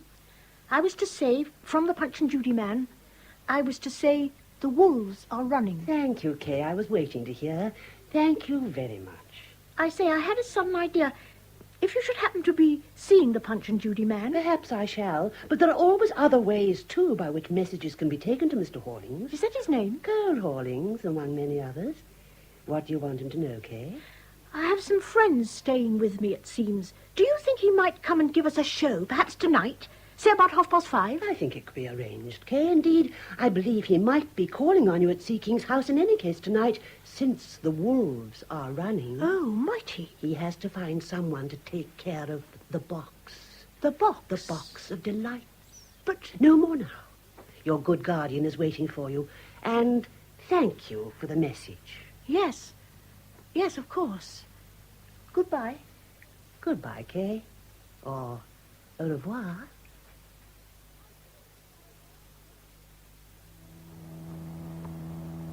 I say, Miss Caroline. Yes, Kate. I happened to run into a friend of that old Punch and Judy man. And I asked if he might come up to the house this evening and give a show to me and the Joneses. Oh, I think it's a very good idea. Only when he arrives, you must ask him what his charge is. Oh, yes, I'll do that. And I'll tell you another thing, Miss Caroline. What's that? When we were coming out of the station just now, I looked back. And there seemed to be some big, shadowy dogs all weaving in and out of the crowd and snapping at the old man's heels. Huge, sharp teeth they had. Oh, I expect they were Alsatians. But I wonder who has Alsatians in these parts. Oh, a good many people, I suppose. In fact, I've even heard that those friends of yours from the missionary college keep a pack. Oh, do they? Oh, they might. Tastes differ, of course, but I never did like such dogs myself. They're rather, well, too like wolves. Wolves?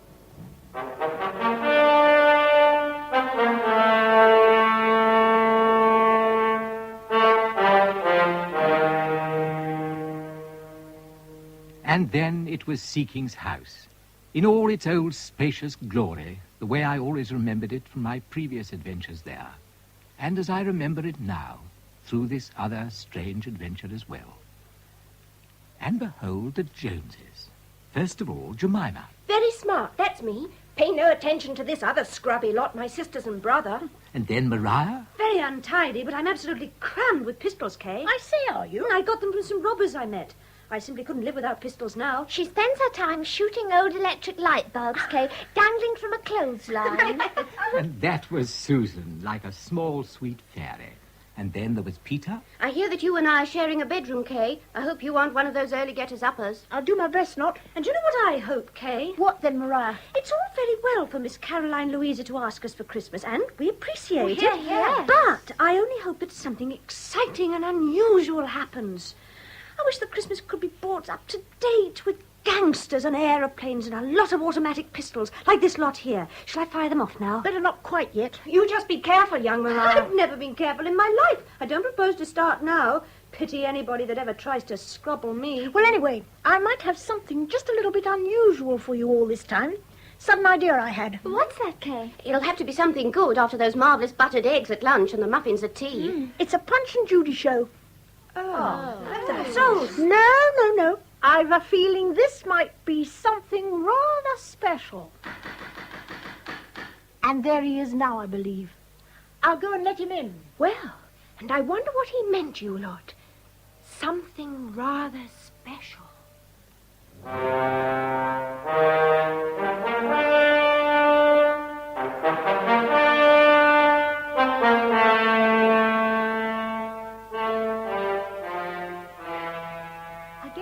To the lady, sir, and it was she who told me your name. It serves, Master K. It serves as well as any. Can I steady you with your box again, Mr. Hawlings? Ah, now I thank you. It nestles safely this time, now that the wolves don't run, at least for a little space. Please, I was to ask you from my guardian how much we were to pay you for your performance. As to that, Master K, suppose you were to dig down here at Seekings and found the way into what was. What would you pay for going in? I don't know. And suppose you were to dig through at Seekings and found the way into what is. What would you pay for going in? Afraid I don't know again. And I don't know that what you will give me for my show will be a fair pay for all the wonders seen. For in my box here I have another and a smaller box with other delights besides my show, as you shall see. Oh, thank you. So, as to payment, shall we say a biscuit for my Barney dog won't break you, and a dish of eggs and bacon afterwards for me, if there should be time. But surely, and it's very good of you, Mr. Hawlings. Because before all is done, young master, it is more like that I shall be beholden to you, not you to me. I don't think I know what you mean again. But come in now and meet my friends, the Joneses. Ah, yes, of course, of course. Good evening, sir. Welcome. Thank you. Miss Jemima. Sir? And Miss Maria. Sir? Miss Susan. Yes? And Master Peter. I say, do you know our names, then? But indeed, Miss Jemima, for it behoves a travelling man to know many things. Unless Kay told you as you came in from the door. I swear I didn't, Susan, and it was the same the first time he met me. And besides, he looked at us each in turn as he spoke, as if he knew which was which. Mr. Hawlings, are you a magician? Perhaps I may be, Miss Maria, in a way. And you have suddenly known his name, Maria, and I didn't say a word about that. Why, so I did. Somehow. And his little dog is called Barney, isn't he? That is so. Maybe this is going to be a bit unusual after all. Do you know what baffles me? You coming through all that blizzard out there, Mr. Hawlings, and not a mark of it on you. The blizzard is now dying a little, Master Peter. Very soon it will have gone, and no more than a mantle of good snow around you for Christmas. Yes, but all the same. I have my secrets, Master Peter, for I've been a long time on the road, so I have, first and last. How long, sir? And I get a little out of my reckoning, Master K, but first there were pagan times, then there were in-between times, and then there were Christian times, then there was another in-between time, then there was Oliver's time, and then there was pudding time. But there have been a lot since then, and more coming. And the time I liked best was just before the in-between time. What you might call Henry's time. You know, I like you very much indeed, Mr. Hawlings. You make it all so simple somehow. Thank you, Miss Susan. But now, Master Harker and friends, now that we are met, I think I should play more for you than just my Punch and Judy. For a travelling man collects as he goes. Or doesn't he? I reckon he does, myself. Ah, so he does, the bright Miss Maria says. He collects, and what he collects he shows. And so look here, within my box. It's a little box, and it's very strange somehow. All polished and shiny and covered with a kind of leather where it hasn't worn away to show the wood. It's known as shagreen leather, Miss Susan, and that is the skin of sharks. Oh. And do you see the wood itself? All black and shiny, too. And it looks so hard. Is it what they call lignum vitae wood? It's the wood the phoenix builds in. Is it really? I've always wanted to see a phoenix. And perhaps you shall someday, with the aid of the box. It looks so old. Centuries and centuries. I dare say perhaps it may be, Master Peter. But now, lo, I open it. And behold... Oh, it's like a little book inside. Pictures. Hosts and hosts of pictures. And all glowing so brightly. So let us see if we can perhaps make one of these little pictures come to life, shall we? Yes. Oh, yes. I seem to remember that Miss Susan is fond of butterflies. Oh, I love them. Then let us see if I can't call a few from the box, and in spite of the cold. Are you ready? Yes. Then watch. Watch.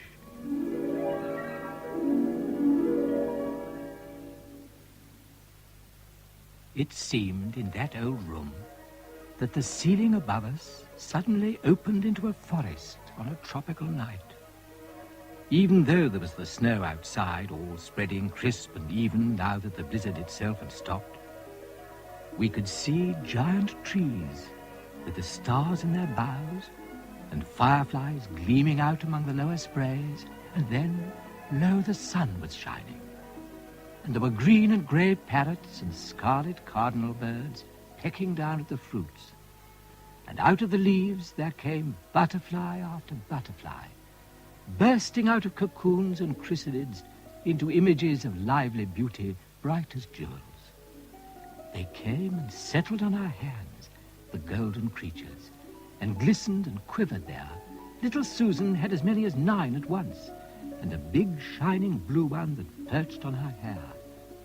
And then, at last, they all went spiring up into the bright tropic day again, and flickered away among the trees and out of sight far up, and the forest disappeared. And it was the Seeking's ceiling again. Oh, thank you. Thank you, Mr. Hawlings. It was a fine pleasure, little mistress. And now I might show you another little play, which many an ancient queen has watched in her palace by the bank of the Nile. Have you ever heard of Herne the Hunter, Master Kay? Oh, yes, of course I have. I've always loved Herne. Then we might go hunting with him, perhaps. And he is an old friend. Through the forest, and he and his great antlers. Or, on the other hand, you mentioned the phoenix just now, and perhaps... But hark! The carol singers. Kay, my dear. Oh, it's the carol singers. They've just arrived this moment, Miss Caroline, at the French windows. Shall we open to them? Yes, certainly. Susan? All right, I'll go. Kay, I've got to tell you something. I'm afraid it's bad news. Oh, dear. I'm afraid my brother's ill in London. I've just had a message. Oh, I am sorry. I'll have to go to him tonight, I'm afraid. Tonight? Will you be back for Christmas itself? Oh, I hope so. And Ellen and Jane will look after you all in the interval. Let's go over to the singing, shall we? Surely.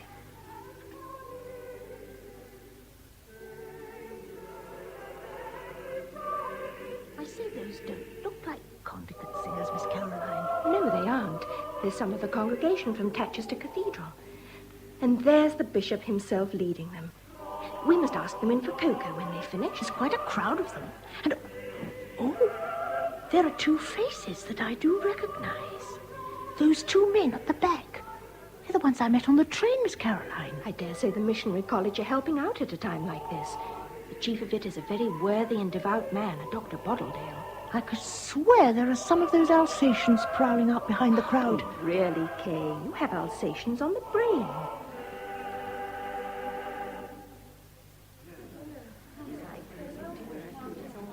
Good evening, one and all. Well, good evening, my Lord Bishop. That was delightful. A small seasonal gesture from us Tatchester folk to all at Seeking's House. Thank you, Bishop. Won't you all come in and let me make you some cocoa against the cold? No, thank you. We must be on our way. We were held up earlier by the blizzard, and we have much ground to cover. But I wanted to remind you all, too, to come on Christmas Eve to the great cathedral celebration.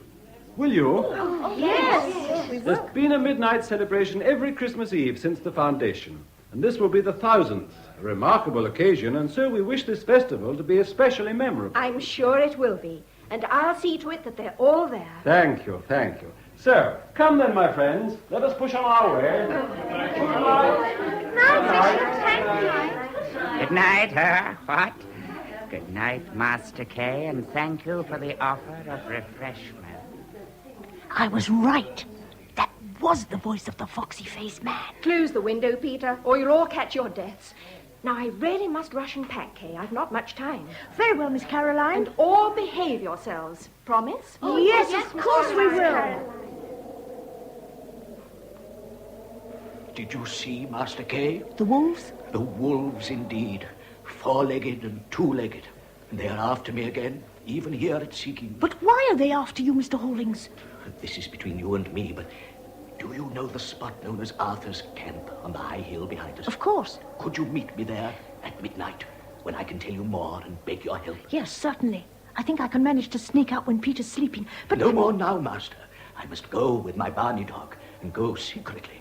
Don't forget, Master Kay. I won't. I'll be there. And a happy Christmas to you. And to you. Goodbye. Goodbye.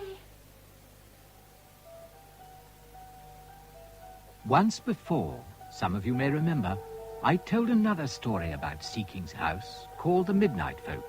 It was about a famous treasure that was almost stolen by a great wizard named Abner Brown, and a governess of mine before I went to school who turned out to be a witch, Miss Sylvia Daisy Pouncer, now Mrs. Abner Brown. And this night, of 30 years ago, as I stole away from sleeping Peter, my way led me through a short cut to Arthur's Camp called Haunted Lane, past an old ruined monastery known as Monk's Peace. As I went, very stealthily, I heard voices coming from it, and I cowered down behind a fragment of old wall. And so then, all my efforts gone for nothing. Those fools let him trick them at Musborough Junction, and again this evening at Seekings, where dwells my ancient foe, the boy Kay Harker. Ah, that's what, Abner, that's what, so it is. My thundering skies! Cole Haulings, the great Cole Haulings, slip beyond my grasp again. Ah, my thundering sky! Yes, Abner Brown himself again. I recognized him at once, even if he was dressed up and disguised as none other than the Reverend Bottledale of the Missionary College. So I was up against magic as well as crime. And it was confirmed when I saw who his companion was in the guttering light of a candle end they'd lit among the ruins. Another old enemy of mine from the cellars of Seekings, a large and disreputable rat. There's to be dark doings, Abner, that's what. I don't like them, so I don't. And is this my old friend Rat speaking? My trusted spy along the secret ways? Maybe I was and maybe I weren't. Maybe so it is me, but what's the good of being me? Up in the attic and down in the cellar all hours for one who'd sell his mother if he had one, for what she'd fetch his old bones. Oh, talk. It's all you ever do. What do I get by it, hey? Bacon fat, you might say, or the green of that cheese the dog won't eat, or the haggy that made the hen swoon. But I don't, my Christian friend. I get rheumatics, and the dog's sick to me, that's what. As a matter of fact, I've got some green-looking cheese for you now. Give me here. Though you wouldn't if you could sell it to a tourist's rest. You're right, I wouldn't. But come, waste no more time. Give me your report. What you want of you is a getting rid of his dog. That's nothing. A lady friend will take the dog, and there's many a dog as I've loved more than that Barney one now lies in a watery tomb with a stone round his neck. But some who claim to be friends never take a nint, that's what. To the point, wretched rat that you are. Dark doings, that's what. Of course you scared 'em, Abner, and I beheld their scare. Good. Now, where have you been and what have you heard? I've gone many a dark stravage, first and last. I followed them that you wot of through passages near all under and round this town, and peered and spied on 'em. Well... You haven't a morsel of bacon rind on you, Abner. Now I've finished my cheese. You shall have bacon rind tomorrow, if your news be worthy of it. That's the bacon rind to bring the plump on a man. Bacon rind tomorrow. That and marrowbone the day after proper makes your first shine. Silence! Tell me what you heard, or I shall box your miserable ears. You be proper lost without these same here miserable ears, that's what. Then tell me what they did here and where. They'd a meeting at an inn called the Drops of Dew, upper room. that there lady with the ring and such. And one that you what of is a-trying to get out of your trap at dawn this very morning at a place I what of. Ah. And will he have the goods on him? I heard what I heard, that's what. Oh, come on, Red. I've been a cellar man, I haven't. I've been a poor man living in the dark, though others live in the light and grudge a poor man so much as they owe fishbone. Yes, they do. You says to me, find out what they decide. Them was your words to me. Find out, you says, what they decide. To the point. And what your words was to me, that I done, although in danger of dog in them dark dwellings. Yes, yes. Now you says Willie and the goods on him.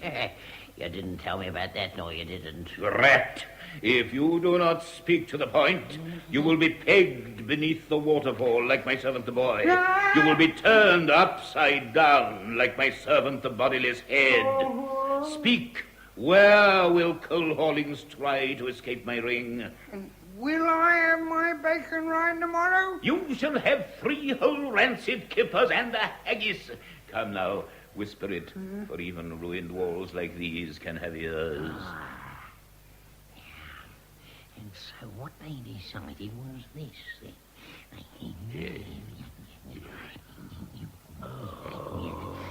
That's what, so it is. That's what. Aha! And so I have him at last. You shall have your kippers, Rat, for you have done well after all. You have done superbly, my brave Rat. That's what. So, is there any other little dark job you want done in Marston Avenue? Or shall I go now? You may go. Right then. Now berries red hang overhead, and pale berries of mist all. It's my delight to go by night to shoot them with my pistol.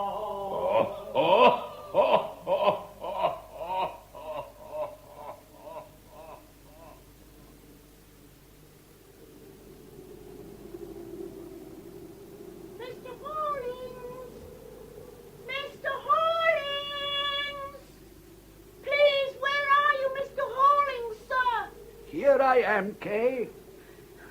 You're a little late, young master. I'm sorry, I couldn't help it. I happened to be overhearing something and it seemed important to us. All things are important when the wolves are running. I thought I saw some of them as I came up to the camp here. Red eyes in the darkness. Oh, they cannot harm you, not when you have the box. The box? My box of delights and a great treasure, Kay. That is why I wanted you to meet me here, so that I could give it to you for safekeeping. To me? Master Kay, once before you defeated the great wizard, Abner Brown, and I feel you can do so again. You know that it's Abner against us, then? Oh, yes. It's just what I've overheard myself. And I also heard that he was going to try and stop you escaping from his ring. That gang of his dressed up as curates. Only I didn't hear where. He will be hard put to it. But just for safety, I want you to take the box and guard it well.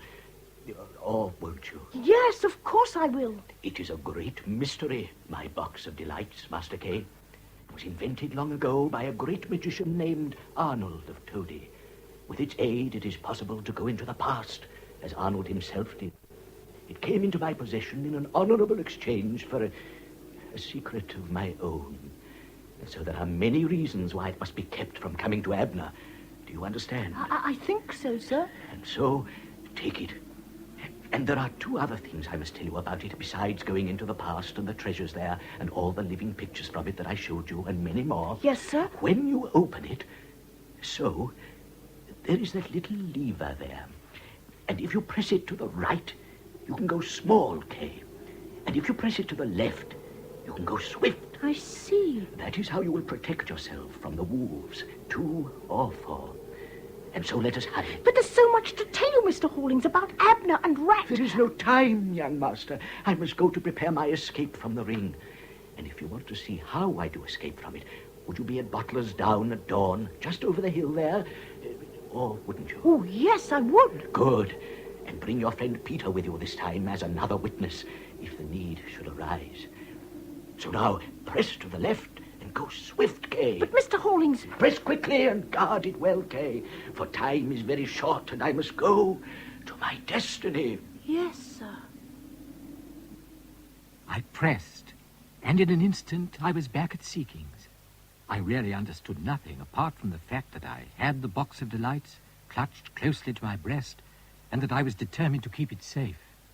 And then it was dawn, and I woke grumbling Peter and forced him to go with me to Butler's Down to see Cole's escape. But alas, there was no escape for him after all, as you shall hear. And so, later in the morning, Peter and I hurried to see my old friend, the Condicott police inspector. Well, then, Master Kay, Master Peter, so what's all this, eh? Please, you must help us, Mr. Inspector. He's been scrobbled. Now, calm yourself, my boy. Who's been scrobbled? The old Punch and Judy man, up at the spinney at the top of Butler's Down. We saw it with our own eyes early this morning. He was walking along beside the spinney, and suddenly 4 men ran up, and one of them threw a sack over his head, and they bundled him away and into an aeroplane. Oh, an aeroplane, eh? It looked like a kind of cross between an aeroplane and a motor car, as if it could serve us both, only this time it was in its flying mood, and it soared away with him and was lost to view. And did you shout and raise an alarm when you saw all this? I'm afraid we didn't. We were just spellbound, and it all happened in an instant. Well, now, if it happened at all, it sounds like the aerodrome to me, over Yoquadine way. Those young fellows, Master Kay, serving their country, and away from the civilizing influence of their mothers. Just full of high spirits, and the spirit of what I was myself when young. It was a Christmas gamble and a bit of what you call ragging. But it didn't seem like a rag at all. We're positive it wasn't. And what's more, we're positive that it was Dr. Bottledale of the Missionary College that's behind it. Now, Master Kay, there you do go too far. The Reverend Dr. Bottledale is a pillar of the church and respectability. I have sung in the glee club with him time and time again. A very sweet tenor. We'd show you the tracks where the old man was scrobbled, only there's been more snow since, and they're all covered. And I'll tell you another thing. My guardian, Miss Caroline, Yes? she went to her brother in London last night, but when we telephoned this morning, she'd left there, but she'd never arrived here. So she's another one who's disappeared. And my sister Mariah. What? Oh, I meant to tell you, Kay, when we were at the house just now before we hurried here. Jemima and Susan both say she just vanished into air. There's not a sign of her anywhere. Oh, come now, gentlemen. It strikes me that you're only worn out with learning, just back from school, and what you fancy all these scrobblings turn out to be no more than frolic. Frolic? They certainly don't seem like frolic to us.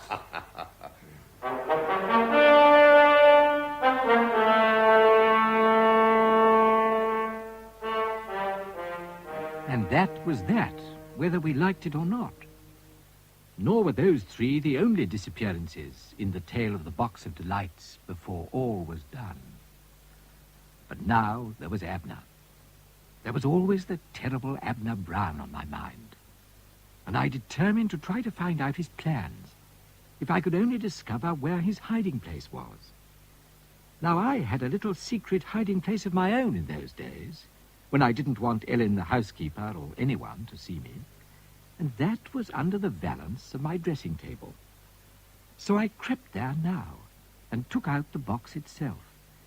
It seemed very strange in its shiny, nearly black colouring, in that little familiar place, with the mouse hole between 2 of the floorboards, where I'd once dropped a 6pence. I knew what it was like to go swift with the box's help. Now I wanted to go small. So I pushed the little lever to the right. Instantly I was small, and I'd slipped down into the mouse hole itself. I was so tiny. And there was my 6pence beside me, as huge as a millstone. And there was the little mouse himself, no bigger than I was. Well, hello then, Kay. Hello. How are you, Mouse? I'm very well, thank you. How are you? Oh, very well, thanks. Except I'm a bit puzzled. And I wonder if you could help me, perhaps. I'd like to very much, if it's something good. I think it is. It's against Abner Brown, at least. Then it is good, although I'm frightened to death of him. Do you know where he hides? An old inn in the town called the Prince Rupert's Arms, down in a big underground place. And can we get there by underground ways ourselves? Yes, we can, but it's a long way. I think we can solve that, if you hold my hand while we're about it. We'd better take swords. I've got some huge ones here that I made out of darning needles that have fallen down from time to time. We've got to pass the walls of the gulf in their headquarters. Along this way. Come along. Right.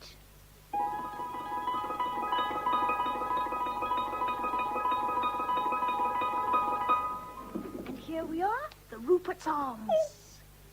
Okay. And there's Abner. Abner himself. See him through the other little mouse hole there? And Sylvia Pouncer, and Rat too, and another little rat with him. Listen. Listen, Mouse. And so then, Rat, what have you to report now after your blunder?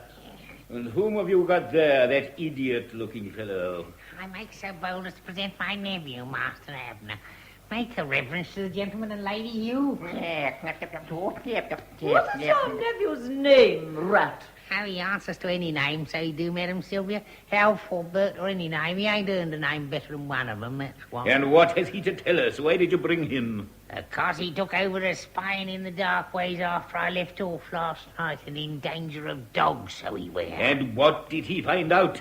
Since your report was negative, and the box wasn't on coal after all when we scrabbled him. He has plainly hidden it somewhere, my Abbey. I know that, my Sylvia, my brightness, but he won't talk, even if we do have him prisoner in the terrible deeps by the sluice. He could be made to talk. Not coal.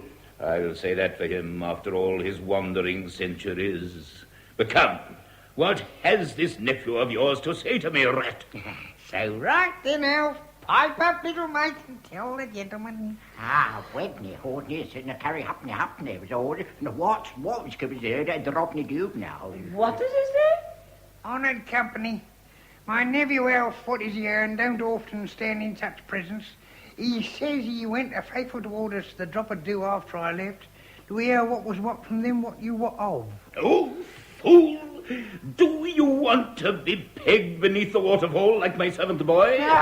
Do you want me to strike you on the head with a timetable like the boy, so that your legs telescope into your body and through your shoulders? What was what? Where did Cole Hollings put the box? Oh, we call it his sitting there, putting hide there, with some of the seeking. He says someone in Seeking's house, that's what. I knew that. I suspected that he had little time for anything else, but where? Oh, it's a corner there, a secret toys, Miss Row. Holy care, there's hope no order, Governor, them if you don't know. He says he don't know. Get out.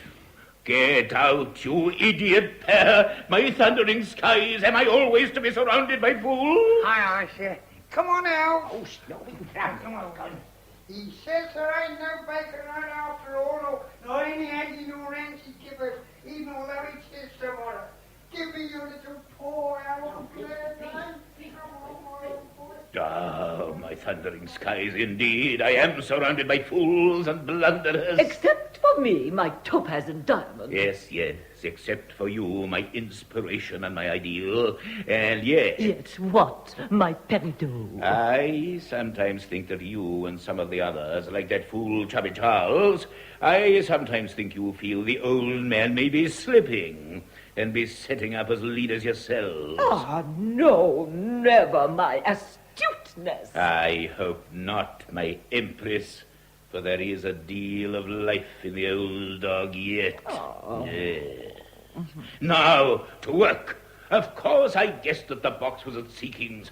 That is why we scrabbled with Caroline in London. My hated successor over that little mildew of a boy, Harker. But she knows nothing, lying now in the dungeons of the deep sluice by Condicott Weir herself. Perhaps the bishop, my emerald. Could Cole have slipped into him at Seeking's when he called? They're, after all, old allies, one way or another. Perhaps indeed, my ruby, and I shall act upon it. And there is the other avenue to be pried into, too. The promising child, Maria. She might well be a worthy ally. I almost like her in her passion for guns and gangsters. She may know or find out for us. Do you have her safe? Foxy Joe called on her first thing with the motor plane and got her out of the house on a pretext. She is ready and waiting for us at, you know where. Good. And in due course we shall milk her of her secret knowledge. But first there is much else to do to rectify these eternal blunderings from such as a rat. I am yours to command, my priceless pearl. I tell you this, my blue and yellow sapphire, I will have that box before all's done, with its pleasant toys of living pictures, with its gifts of going swift and going small, but above all, with its elixir of eternal life, and its gift of travel to the past and all the mighty treasure to be found there, to be filched by Abner, and brought under his eternal downy wing. The gold of Alexander, the trophies of the Trojan Wars, the wealth of conquering Caesar, the jewels of the Armada. Such as Cole would use the box only for good purposes. I, for mine own, my towers at last, as the poet says. So come, my Sycorax. I come, my idol, my Roland, sweetest child, to the darkest tower of all.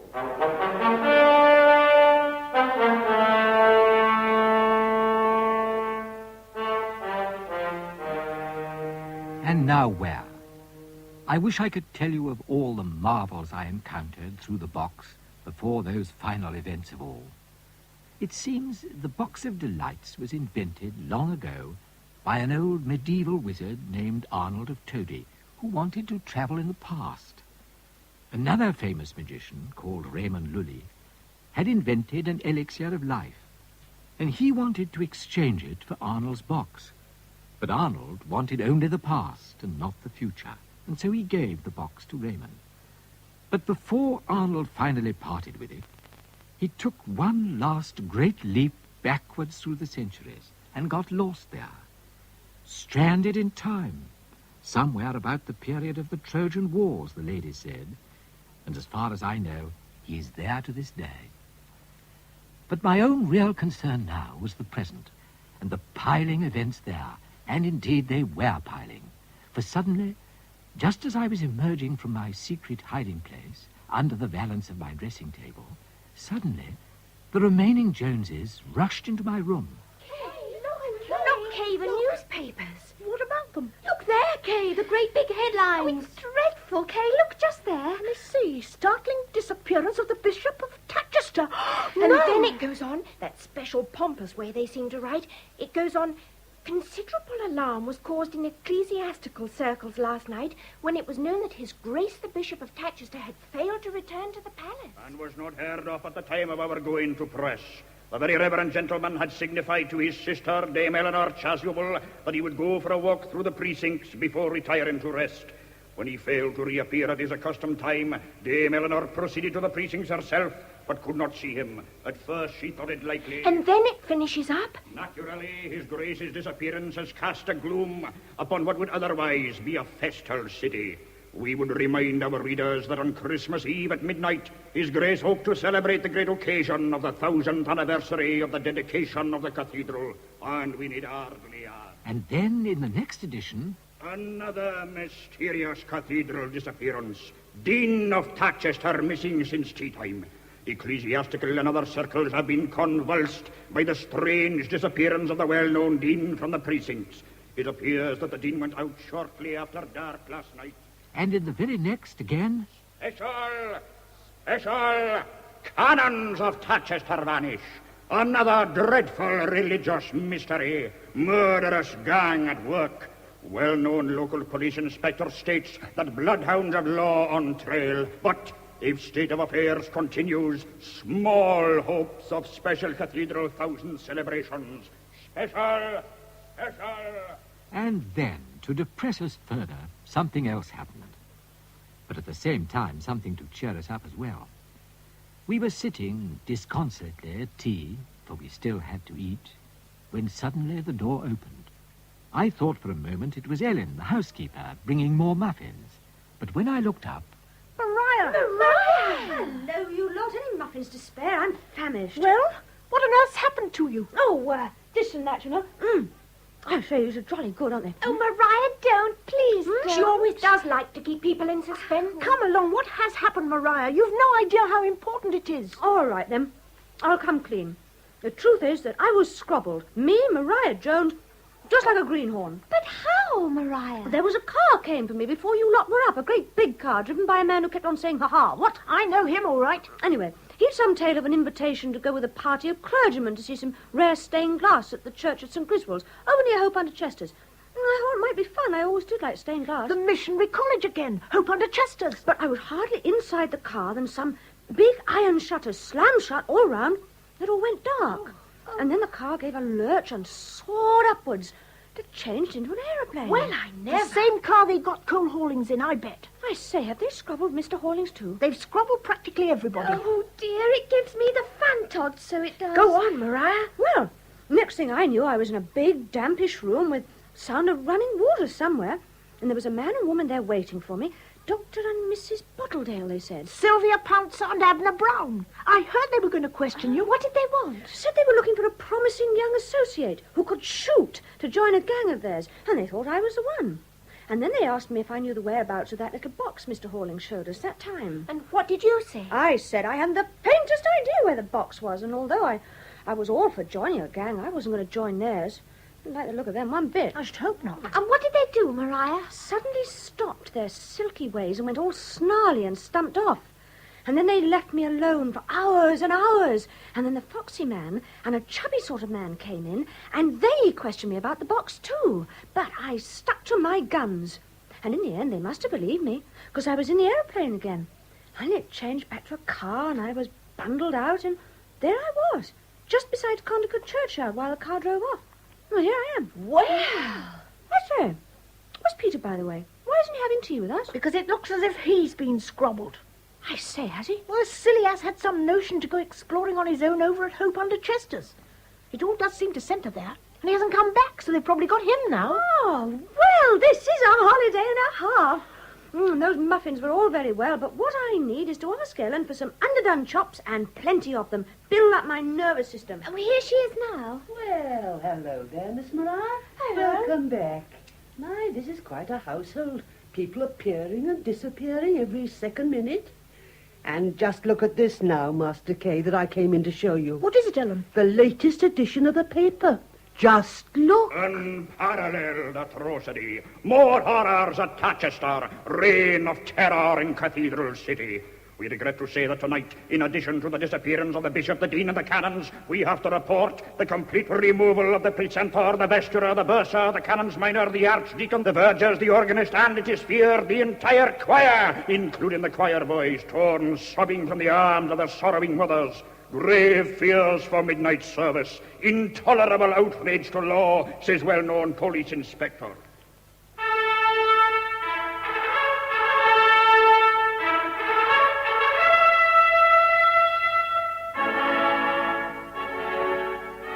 And so it built towards the final climax, whatever it might be. Victory for Abner and the powers of darkness, or victory for Cole and the powers of light.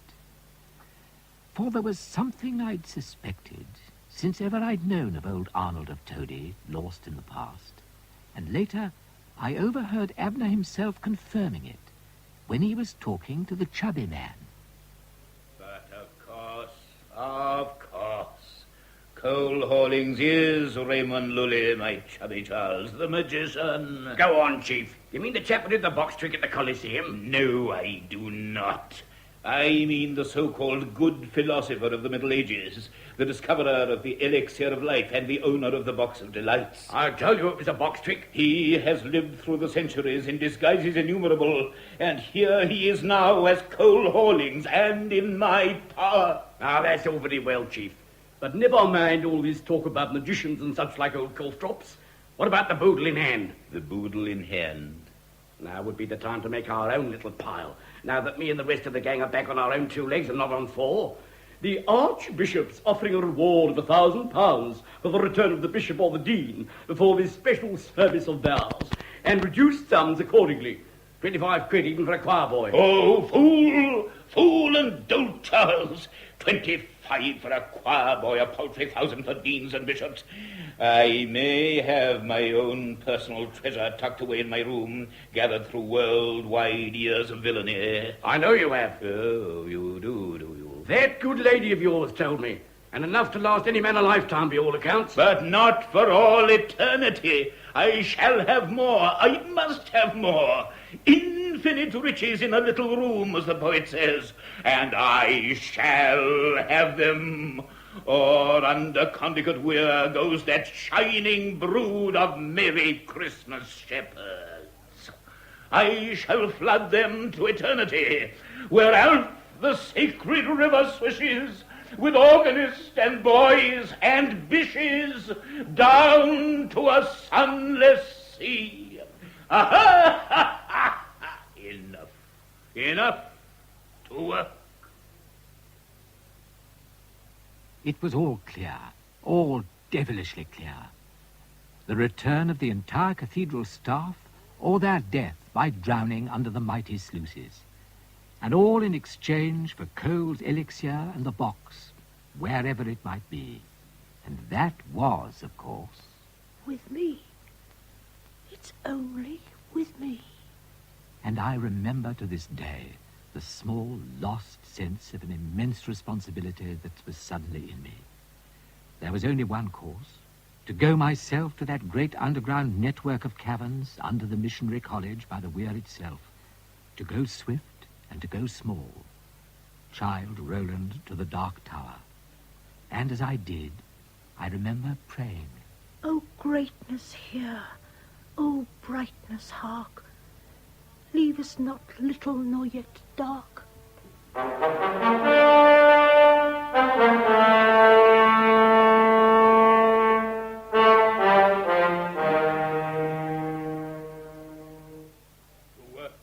To work indeed, my shining Sylvia, thus to the final act of all, and Abner's shining curtain to it. I await your merest word, my amethyst. Will you consult the boy? I will consult the boy, and I will consult the great bronze head. Do you hear, rat? Aye, that's what. Maybe they'll have a mouthful of mildewed haggy for a jet. Be silent, rat. I shall consult all my terrible familiars, and then we shall see what really is what. Even the crone. Yes, even the crone herself. For I am told that the Archbishop is talking of trying to hold the 1000th service after all, with a skeleton staff of volunteers from other dioceses. And that must be prevented at all costs. Let us go, my friends. Let us go to mighty Abner's triumph. All right then. Anything for a morsel of green bacon rind someday. Come on, elf lad, and give us a word to cheer us. George.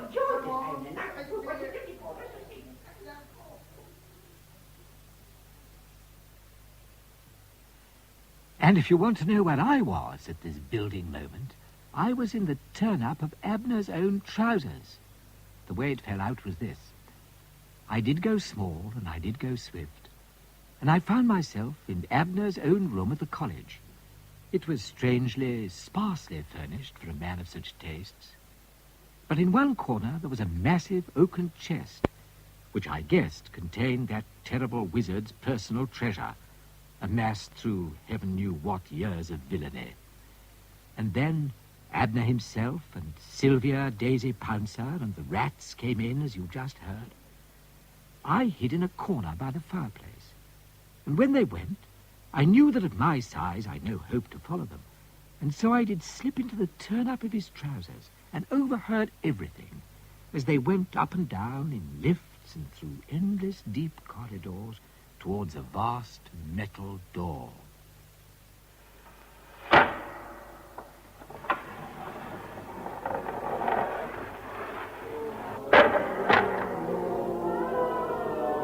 And so, behold it, my friends. Behold the very dungeons themselves.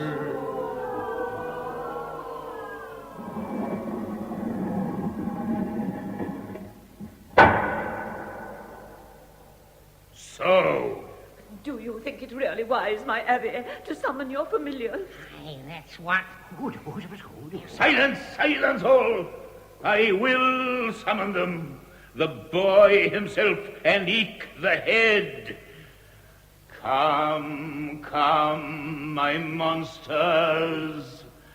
Come.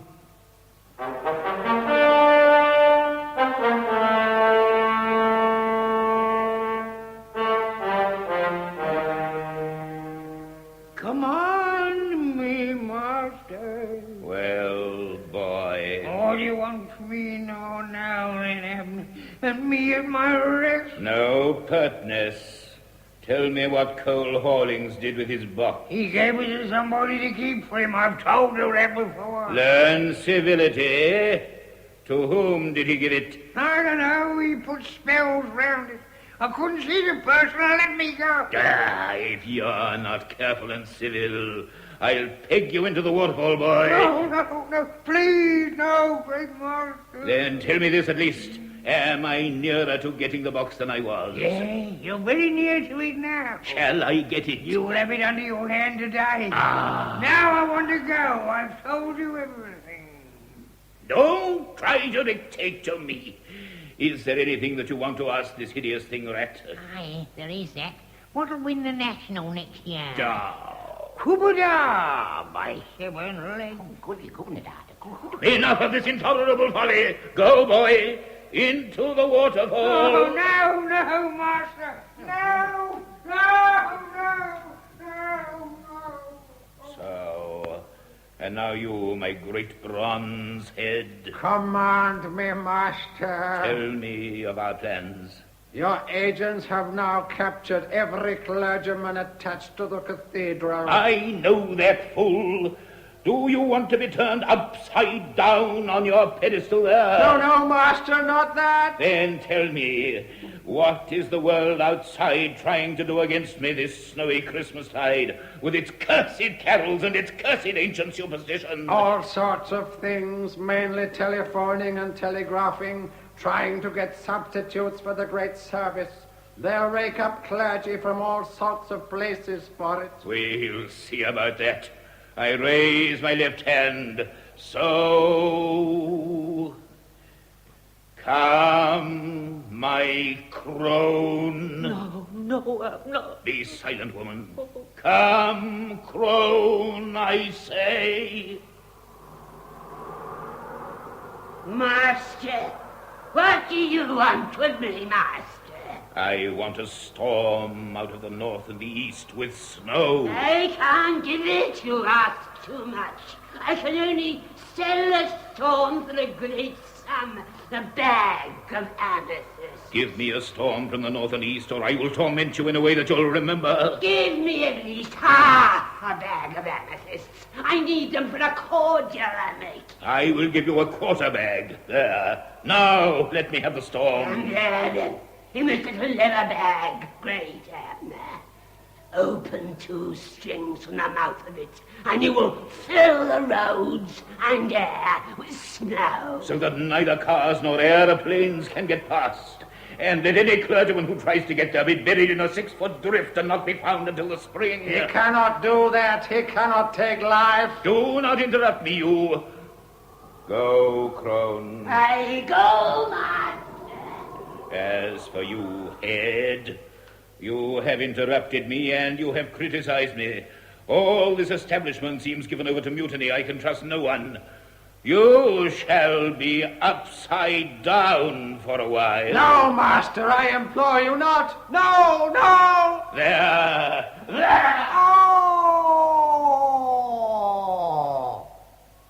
Oh, master. Let that teach you to mend your manners. And now, I go to see Cole Hawlings.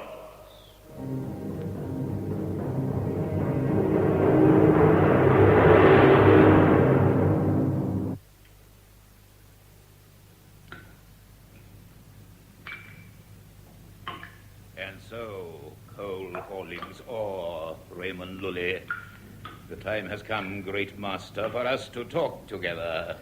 I have nothing to say to you, Edna Brown. You are so beset by my power that you can never escape from here without my leave. I have it on good authority that the box will be under my hand this very night. It will be mine for a plaything. Your evil plaything. Once long ago, you walked from Spain to Italy to buy the box with your elixir of life. When I have used it for a space, I shall sell the box back to you for that same elixir. Will you deal?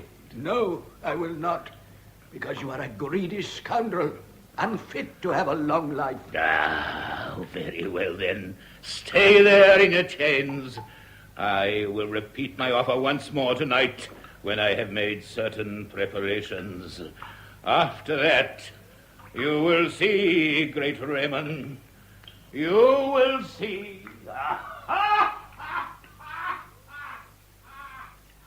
And now he moved at speed, as if he determined on a course of swift action, and I moved with him. I was desperate. At that diminutive size, there seemed nothing I could do. To have disclosed myself to Cole in front of Abner would have been fatal. I could only hope that in some way I might be able to return and set him and all the others free. But how? How? And now we were in Abner's room again, with his great personal treasure chest. And it was here that there befell the most terrible moment of all for me. It happened like this. He stooped to throw the chest open, and I seized the chance to slip out from his turn-up, lest it should see me as he bent down. I hid in a corner by the fireplace, and I saw him start to transfer the bags of treasure to a smaller and more portable deed box, and all the time gloating evilly to himself. So, my life work, or the work of my first great life of villainy, with more yet to come. Ah, my diamonds here, and my host of pearls, in with them. Fashionable things, pearls. Liver disease in the oyster, I understand, but ladies don't know that. Ah, and the Countess's sapphires here, that there was such a fuss about. Blue and yellow, my favorite stone. When the box comes, I can sail with these in my submarine to my quiet island. Raymond Lully will see wisdom. He will grant me the elixir, too, before I go, forsaking all others. This day next week, instead of a foot of snow from my blizzard outside, there will be the tropical island. Instead of my hated Sylvia Pouncer and those dotes Joe and Charles, there will be peace and the past to enter and plunder at will. Oh, happy Abner. And this romantic pile of my so-called missionary college. With what splendor shall I pass from here? No more than a gurgling flood.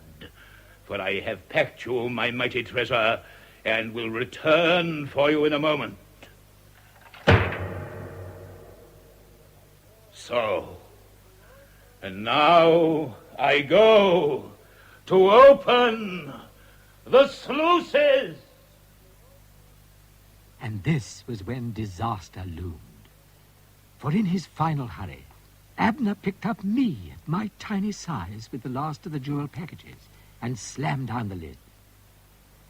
And I made a terrible discovery as I groped and struggled among those millions to go swift and escape. The box of delights. I've lost it. It must have slipped from my pocket. I shall never be myself again. O greatness here, O brightness, hark. How long I lay there, smothered and horrified, I know not. I couldn't think, I couldn't hope. But then I heard stealthy footsteps, and there came the first hint of a flaw in Abner's plans. For the lid of the deed box was thrown open, and I found myself staring up into the faces of the chubby man and the foxy man and Sylvia Daisy Pouncer. Well! You see my Pouncer, what? I told you he's been aiming to put a double cross on us. So you did, Joe. And I thought so too for some time. And here's the boodle, all packed up and ready for a private getaway. False-hearted, treacherous Abner. Quick, into our suitcase with it all, package after package. And it's we'll make the private getaway with it all and desert him. All his mad magic schemes. Always knew we'd go too far one day. Hurry, Joe and Charles. My amethyst and my emerald. Almost finished, sweet Sylvia, and then out to the motor plane. Ah, what? But not before we foiled him in other ways too. Come. Wait a moment. We've left something. That's nothing at all, my dear Sylvia. Only a little bit of rag, a scrap of jeweller's chamois. I'll throw it in the fire. Come, hurry now before Abner comes back for his loot. Quickly, Charles. Fill the deed box up with coal so that the monster will never suspect. My Sylvia, what an inspiration. Never was your equal born. Now what? And that little fragment of rag, that jeweller's chamois, was none other than 2-inch high K. Harker.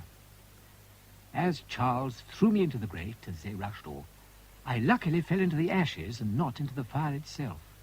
And then, a moment later, Abner did come back himself, and I scrambled blindly into his turn-up again as he snatched up the deed box and hurried back to his last scene of all with coal haulings.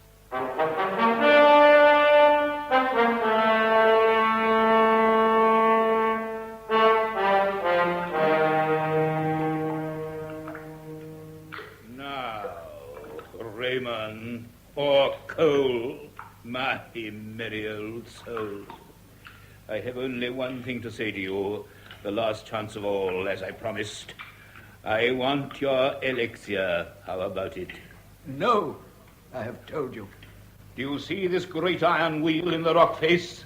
It works the sluices by which I can flood these cellars at will, and another sluice by the lake above completes the process. I think that even the elixir would hardly preserve you from 20 feet of water, chained as you are. Whether it will preserve me or not will be known later. But my secret shall not preserve you from anything through any weakness of mine. You have nothing with which to bargain. I have the box, or I shall have the box. You are not ignorant of magic, Great Lully. As I raise my left hand, so, you shall see my helper, my familiar, and you will hear from his own lips that the box of delights will be mine before this Christmas Eve midnight. That may convince you. Come, boy. What now? What now, master? Ah! I see you are all dripping wet. The waterfall has taken some of the insolence from you, it would seem. No, not again, master. Please, not again. We shall see. I may have even worse in store for you. Come, tell this gentleman, this box that I search for, shall I not have it by midnight? No! What? You told me. I didn't. I said you'd have it under your hand, and you have had it under your hand. It has been on your very person through the agency of K. Harker. K. Harker? That little mildew of a boy who cheated me once before of a great treasure. That's right. Where is he? Tell me instantly. I won't tell you another thing more. You can peg me under the waterfall or melt me in the fire or blow me through the wind.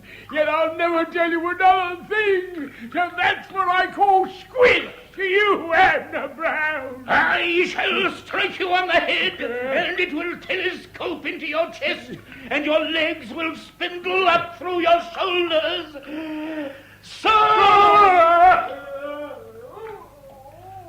So there, boy. I don't care. I've finished with you, Abner Brown. You have failed, and so your power over me has ended. I shall regain my proper shape. There will be no more waterfalls. You have failed, so a jolly good squid to you. Squid, Abner! Squid! You see, Abner Brown, you have deceived yourself. The box will not be yours, nor shall my secret be yours. Oh, very well. I still have other helpers beyond any part of yours. I am not to have your elixir, it seems, and I am not to have your box, but I shall still have something, and that is my revenge on you. Behold, I turn the wheel.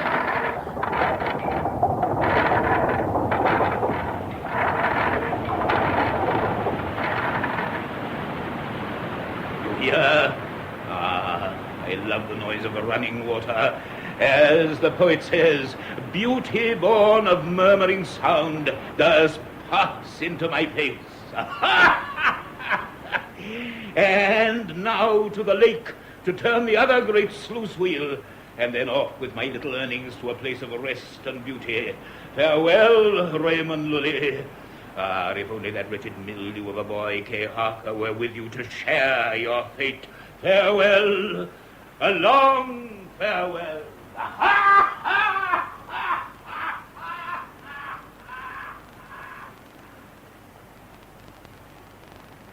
Mr. Hawlings, Mr. Hawlings. Ah, is that you after all, Master Harker? I was in the turn-up of Abner's trousers. I've just slipped out to see if I can help you in some way. You're very kind, Kay.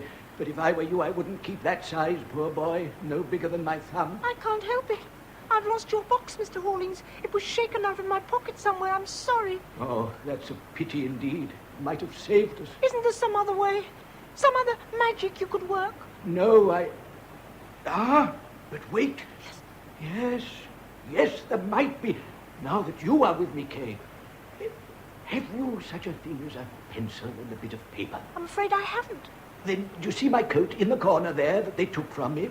If you can rummage in the pocket, you'll find paper and pencil, I dare say. I'll try. That's the style. Well climbed, sir. Have you got them? Yes, I have. But I can hardly drag them out. The pencil's like a telegraph pole. Try harder, good boy. There. Oh, I just managed it. Phew. Now, can you draw, Kay? I'm not very good, except sometimes at horses going from right to left. Then let us attempt 2 horses, coming to stamp and gnash and bite these chains of mine in 2. I'll do my best, although the pencil's terribly heavy. There. Will that do? Splendid. Now, stand the paper up on its edge and watch.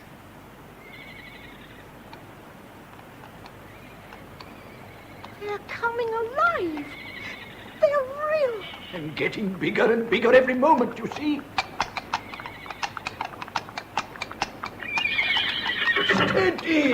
Steady, my lads. Come, bite my chains with your strong white teeth. And while they're at it, will you draw a man in a big rowing boat, Kay, and with a bunch of keys in his hand to set the others free along there? I'll try. Good, my splendid boys. And lo, the last ring gone. So off with you.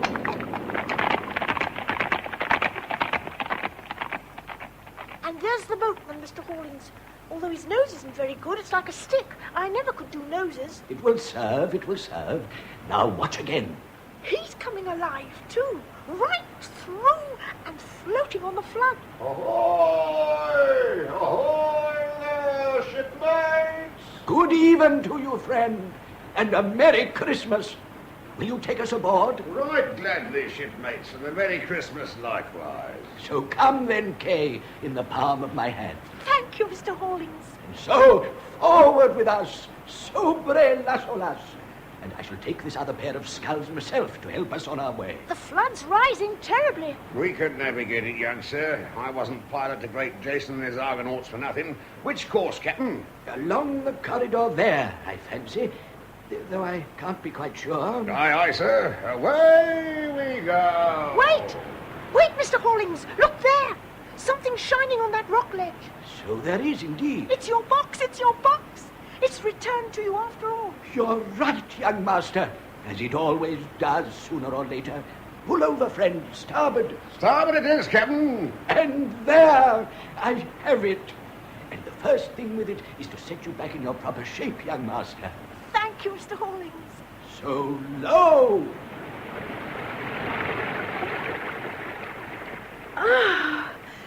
Oh, thank you. Now, quickly again. Now, forward. And keep your keys handy for the cells, Mr. Boatman. I believe we shall manage it yet, so we will. Aye, sir. Ahoy there! Ship ahoy!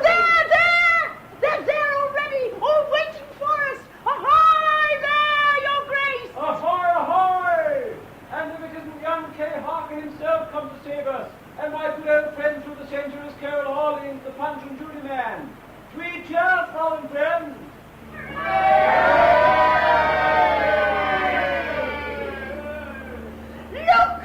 Look up above there! The motor plane!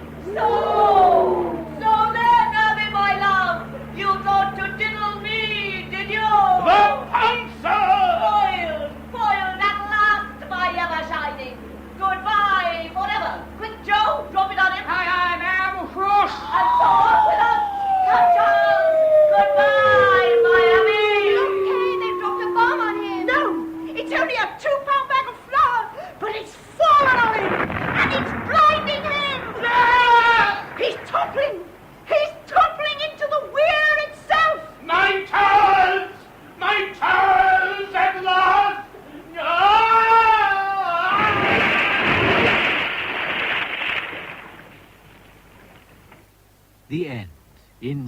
sad indignity, after all, of great Abner, my ancient enemy. For all his sins, requiescat.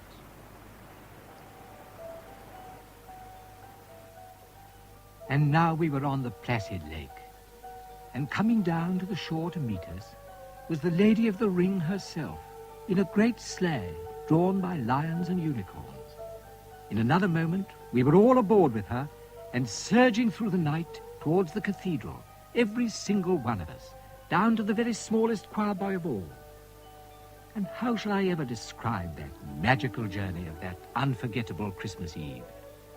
We soared into the very heavens, the little unicorn hooves striking sparkles out of the air. The shining snowy country spread out far below us, starred by the lights of the villages, and the river gleamed where it caught the moonlight. And as we went, we all fell silent. And now we were down from the heavens, and skimming over the feathery snow itself, piled high in the narrow lanes after the great storm. All the church bells of all the parishes were ringing. The tremblings of their music went thronging by in the swift air.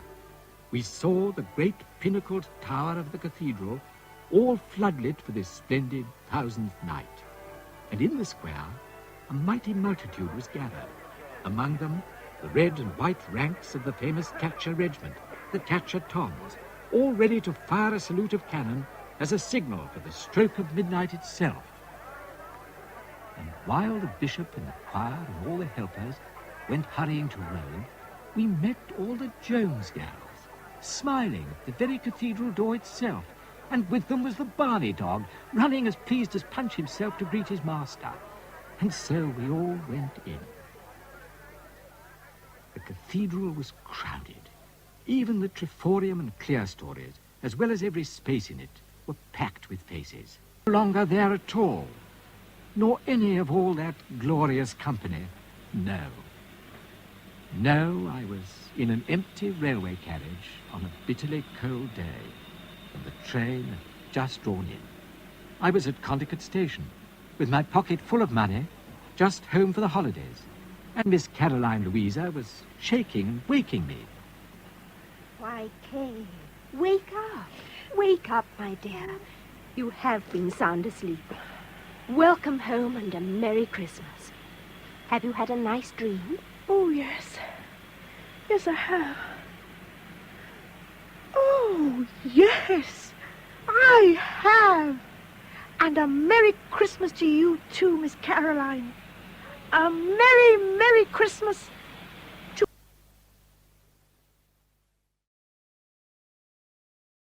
At Theatre, we present Jessie Matthews in Robert's Wife by St. John Irvine, adapted for broadcasting by Archie Campbell. Robert's Wife.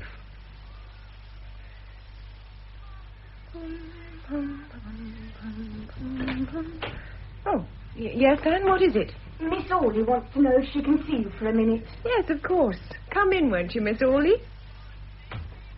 I hope I'm not interrupting you, June. Not a bit. I'm dining here tonight because of the confirmation, so I'm filling in time with odds and ends that don't matter much. Is the vicar out? He's in church, taking a last look round to see everything's all right. I thought I might be able to lend a hand if one were needed. Is Mrs. Carson coming to the confirmation? Oh, surely. We're having quite a doodah here tonight. Dinner party to meet the bishop. That old Mrs. Armitage is coming, and the church wardens. Do you know Mrs. Armitage? Yes. Not well, but I know her. She's frightfully rich, isn't she? Enormously. Her husband made $1 million out of substitutes. Whenever he saw anything real, he put something artificial in its place. Oh, he did very well out of artificial eggs. But most of his money was made in artificial milk. Oh, it must be lovely to be rich. You're rich, aren't you? Not what Mrs. Armitage would call rich. I'm comfortably off, as they say. Lucky you. Though Bob wouldn't approve of you. He's awfully against the rich. Nice boy, Bob. Yes. Of course, he's a bit of a Bolshevik, but... All schoolboys are. He isn't a schoolboy. He's at Oxford. That's what I said. Mrs. Carson's very fond of him. Yes, very. More like a mother than a stepmother. Do you think she's a Christian? Mrs. Carson? Yes. I mean, she's not much of a churchwoman, is she? She doesn't do any of the things you'd expect a clergyman's wife to do. Oh, why should she? She's a doctor. She has her own work to do. There are plenty of women like me who can help the vicar. But there aren't many women who can help in the clinic. You'd have made a good parson's wife, Miss Orley. Would I? Yes. Isn't it funny how people never seem to do the things they're best fitted for? Certainly. Goodbye. Oh, well, I suppose I've been tactless again. She's batty about him. Oh, dear, this list of communicants is in a muddle. That boy Dick Jones is at the back door. Wants to know if he can speak to the vicar. Oh, no, he can't. Tell him the vicar's out. I told him that, miss, but he didn't seem to mind. He asked for Mrs. Carson, but I said she was out too. I said you were the only one in, and he said he'd wait. Did he? Well, he can't. Robert, are you in? There's Mrs. Carson now. Tell that boy he'll have to come back another day or something. Hello, June. Anne, dear, would you bring the sherry? Yes, madam. My goodness, June, I'm tired. You look tired. And I'm happy. Oh, what are you happy about? I've just been made medical head of the clinic. Oh, I am glad. I do congratulate you. I'm glad, too. Now I can do something. Where's Robert? In church, taking a last look round before the confirmation. Oh, yes, the confirmation. I'd forgotten that. You hadn't forgotten the bishop's coming. You know I had. How lucky I came back in time. Is Bob in? No, he's been out all day. I can't think where he gets to. Thank you, Anne. Feeling flustered about tonight? Oh, yes, madam. You see, I've never been done before. Of course you haven't. You're only supposed to be done once. You ought to have been confirmed long ago. You'll have some sherry, June? Well, just a little. Give that to Miss Hanby. Yes, madam. Thank you. Thank heavens for intoxicating liquor. Happy days, June. Happy days, Mrs. Carson, and good luck to the clinic. Good luck to the clinic. Good luck. Oh, that boy Dick Jones is still waiting. What does he want? To speak to you or the vicar. Oh, I hope his mother isn't being tiresome again. I should say she certainly is. He can't see the vicar now. It's much too late. I'll see him. Show him in, Anne. Yes, madam. I don't altogether blame his mother. That girl's a nasty little shrew, if you ask me. Dick seems to like her, and she is going to have a baby. I've no patience with girls who get into messes. Wait till you get into one yourself. Me? We all get into messes of some sort. What's her name? Hilda Corbett. Well, it takes two to get into trouble, and I dare say Hilda did her share. We hear too much about boys who get innocent girls into trouble, but not nearly enough about girls who lead innocent boys astray. Oh, what sort of a man is it who lets himself be led astray? Almost every man. Jones, madam. Oh, come in, Dick. What is it? Can I help? Oh, it's my mother, Mrs. Carson. She won't give her consent. She says she'd rather see me stretching my coffin than married to Hilda. Well, that's emphatic enough. I don't know what to do. Hilda's off her head. I know. Sit down, Dick. Oh, thank you. Hilda isn't very tactful with your mother. Girls who are going to have babies when they aren't married are seldom models of deportment, June. Why does your mother dislike her so much, Dick? Oh, she says she ain't suitable for me. Mrs. Carson, I want to do right by Hilda. I've got her into trouble and it's up to me to look after her. Can't you and the vicar do something to help us? Are you quite sure you're in love with Hilda? Oh, yes, Mrs. Carson, of course I'm in love with her. But even if I wasn't, I'd marry her after this. It'd only be decent to marry her. Yes, but you mustn't go marrying girls just because it's decent. Anyhow, here's the vicar now. You'd better ask him. Oh, Robert, you're just in time. Dick's mother is still obstinate. I'm sorry about that, Dick. When's the baby due? September, sir. Oh, yes, I remember. Well, there's plenty of time for your mother to change her mind. Oh, but we want to put a good face on things, sir. Hilda doesn't like the idea of the baby coming soon after we're married. Well, she should have thought of that before, shouldn't she? Good gracious me, look at the time. I'm afraid you'll have to go now, Dick, but you'd better come and see me tomorrow night. Oh, very good, sir. I'll have another talk with your mother, but if she still refuses her consent, we'll have to apply to the magistrates. I hate having to do that. Makes for bad feeling, but come along. Now, 6:30 tomorrow night sharp, understand? Yes, miss. Cheer up, Dick. You mustn't go about with a face as long as a fiddle. No, Mama. But I do want to do right by Hilda. When people want to do right, they generally do it. Good night. Good night. You better tell your mother when you get home that we'll apply to the magistrates if she won't consent. Aren't doting mothers detestable? No, Mrs. Jones isn't a bad sort. Personally, I don't like Hilda. Horrid, snivelling little creature. I wonder if it's any use trying to do good. That's what I wonder when I'm tired. What's the good, I say to myself. No sooner have you helped one lot of silly fools than up comes another lot. The human race is a washout. It won't stay up. The minute your back's turned, it damn well falls down again. Why not let it fall and have your fun while you've health and strength? That's how I think when I'm feeling tired and discouraged. But when I'm fresh and happy, I don't care how stupid people are, so long as I'm allowed to do things for them. Whoop, you great lump of fat-headedness, I say, and I give them a shove up. And if they fall down on me, I say, up again, you big stiff. Oh, they make me cross when they start slithering about. But you wouldn't like to live with people who never muffed things. Yes, I should. I hate fools. Supposing you had to live with a bench of bishops. They're muffing all the time. Not all the time, June. Even a bishop has lucid intervals. Though people seem to call them awful names, whatever they do. Oh, Robert, why is it that everybody, however stupid he may be, thinks he knows better than any bishop? Oh, that's easily answered. No bishop can ever in any circumstances be right about anything. I thought every errand boy knew that.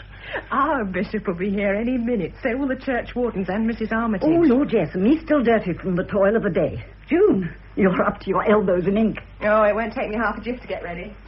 I say, have you seen Bob? No, darling, I've only just come in myself. Oh? Had a busy day? Yes, very. I've been made medical head at the clinic. Oh, my darling, I'm glad.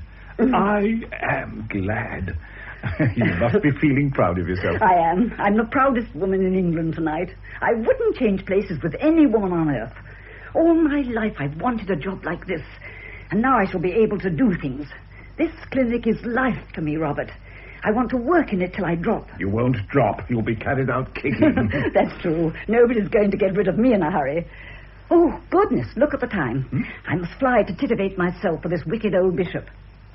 Robert, I want you to be very nice to Mrs. Armitage tonight. That old packet? I'm always nice to her. I know, darling, but I want you to be especially nice to her tonight.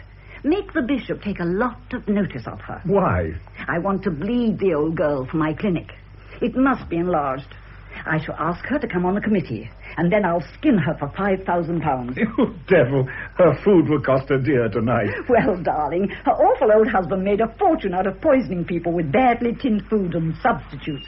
So the least she can do is to pay for a clinic to cure some of his customers. Oh, madam, the bishop's come. Crikey, look at me, dirty and dishevelled. All right, Anne. I'll go to the door. There you are, Bishop. Robert, how splendid to see you. How are you, my dear Philip? I'm afraid I'm early. Come inside. The Sanchez waiting for you. My dear Mrs. Carson. I know I'm much too early. You're never too early, Bishop. You're welcome whenever you come. That's very kind of you. You see, I want to have a little talk with Robert. Shall I leave you? No, please. It concerns you, too. By the way, Sir Henry Gordon met me just now and told me you'd been appointed head of the clinic. Isn't that splendid? Congratulations, my dear. Thank you, Bishop. You'll be the right woman in the right place. Though I must warn you that everybody doesn't approve of you. Don't I know that? Jefferson of St. Ethelbertus is very worried about your sociological opinions. He doesn't like what he's heard of your views on birth control. Blessed is the man that hath his quiver full. Well, his quiver's empty. He's a celibate, darling. That makes it worse. A man has no right to run about telling other people to fill their quivers when he has sworn never to put anything in his. We're an illogical lot. That's what keeps us sane. Well, to business. I suppose you've heard, Robert, that Warburton is retiring at last from the deanery? No, I hadn't heard. He told the chapter this afternoon that he intends to retire at Christmas. I needn't tell you, Robert, that I don't know who will be appointed in his place, but I'd give a good deal to see you there. Thank you, Bishop. Your husband has every qualification for the position, Mrs. Carson. He's a good preacher, a good organizer, and a good man. He preaches his best sermon to me. I don't know how much influence I have, not much, I'm afraid, but the Prime Minister and I are very old friends, and I'm going to take the liberty of telling him that you are the right man for this deanery, Robert. And it will be a very great happiness to me, as your bishop, to see you appointed. You'd take it, wouldn't you, Robert, if it were offered to you? Yes. Of course he would. What about you? Me? Yes. You're rather important, you know. You'll be Mrs. Dean. Robert's career in the church doesn't depend on me, thank goodness, but on his own ability and character. Well, naturally, but supposing your career as a doctor does not run quite in the same direction as his career. They don't clash in the least, do they, Robert? They haven't so far. I don't see why they ever should.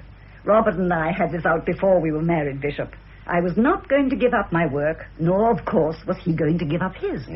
I'm a very good doctor, though I say that I shouldn't. Well, I'll say it for you. And Robert's a very good clergyman. Ah, there I can speak with greater authority. He is far and away the best parish priest in his diocese. Well, then, We don't see why two perfectly good careers should be upset because their owners marry. There isn't any reason, but there may be a lot of stupidity.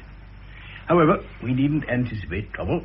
All I want to know now is that Robert will accept the deanery if it is offered to him. My dear fellow, you know how deeply I regard you. You've always been very kind to me. No kinder than you deserve. But my regard for you isn't only due to your ability, it's also a feeling of personal affection. I'm very fond of you, Robert. And you too, Sancho. I may call you Sancho, may I not? Please, Bishop.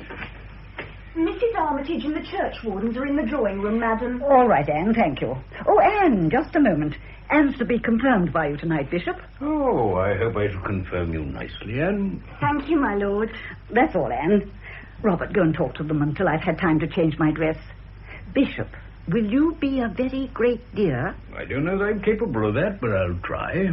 Be very nice to Mrs. Armitage. The rich woman? Yes. I want to bleed her for my clinic. And if you'll tell her how useful it is. All right. The money's as good as yours. I shan't be long, Robert. Your wife's a nice woman, Robert. She's a darling.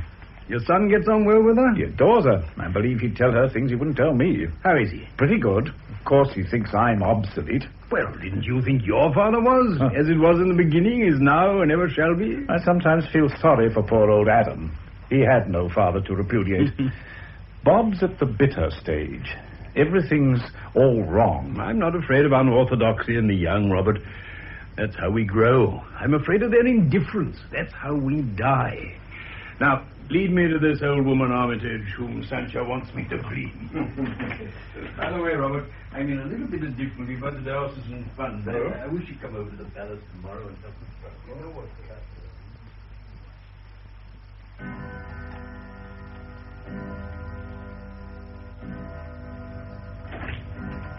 Come in here, Miss Orley. It's cozier here. But won't I be in the way of the bishop and the vicar?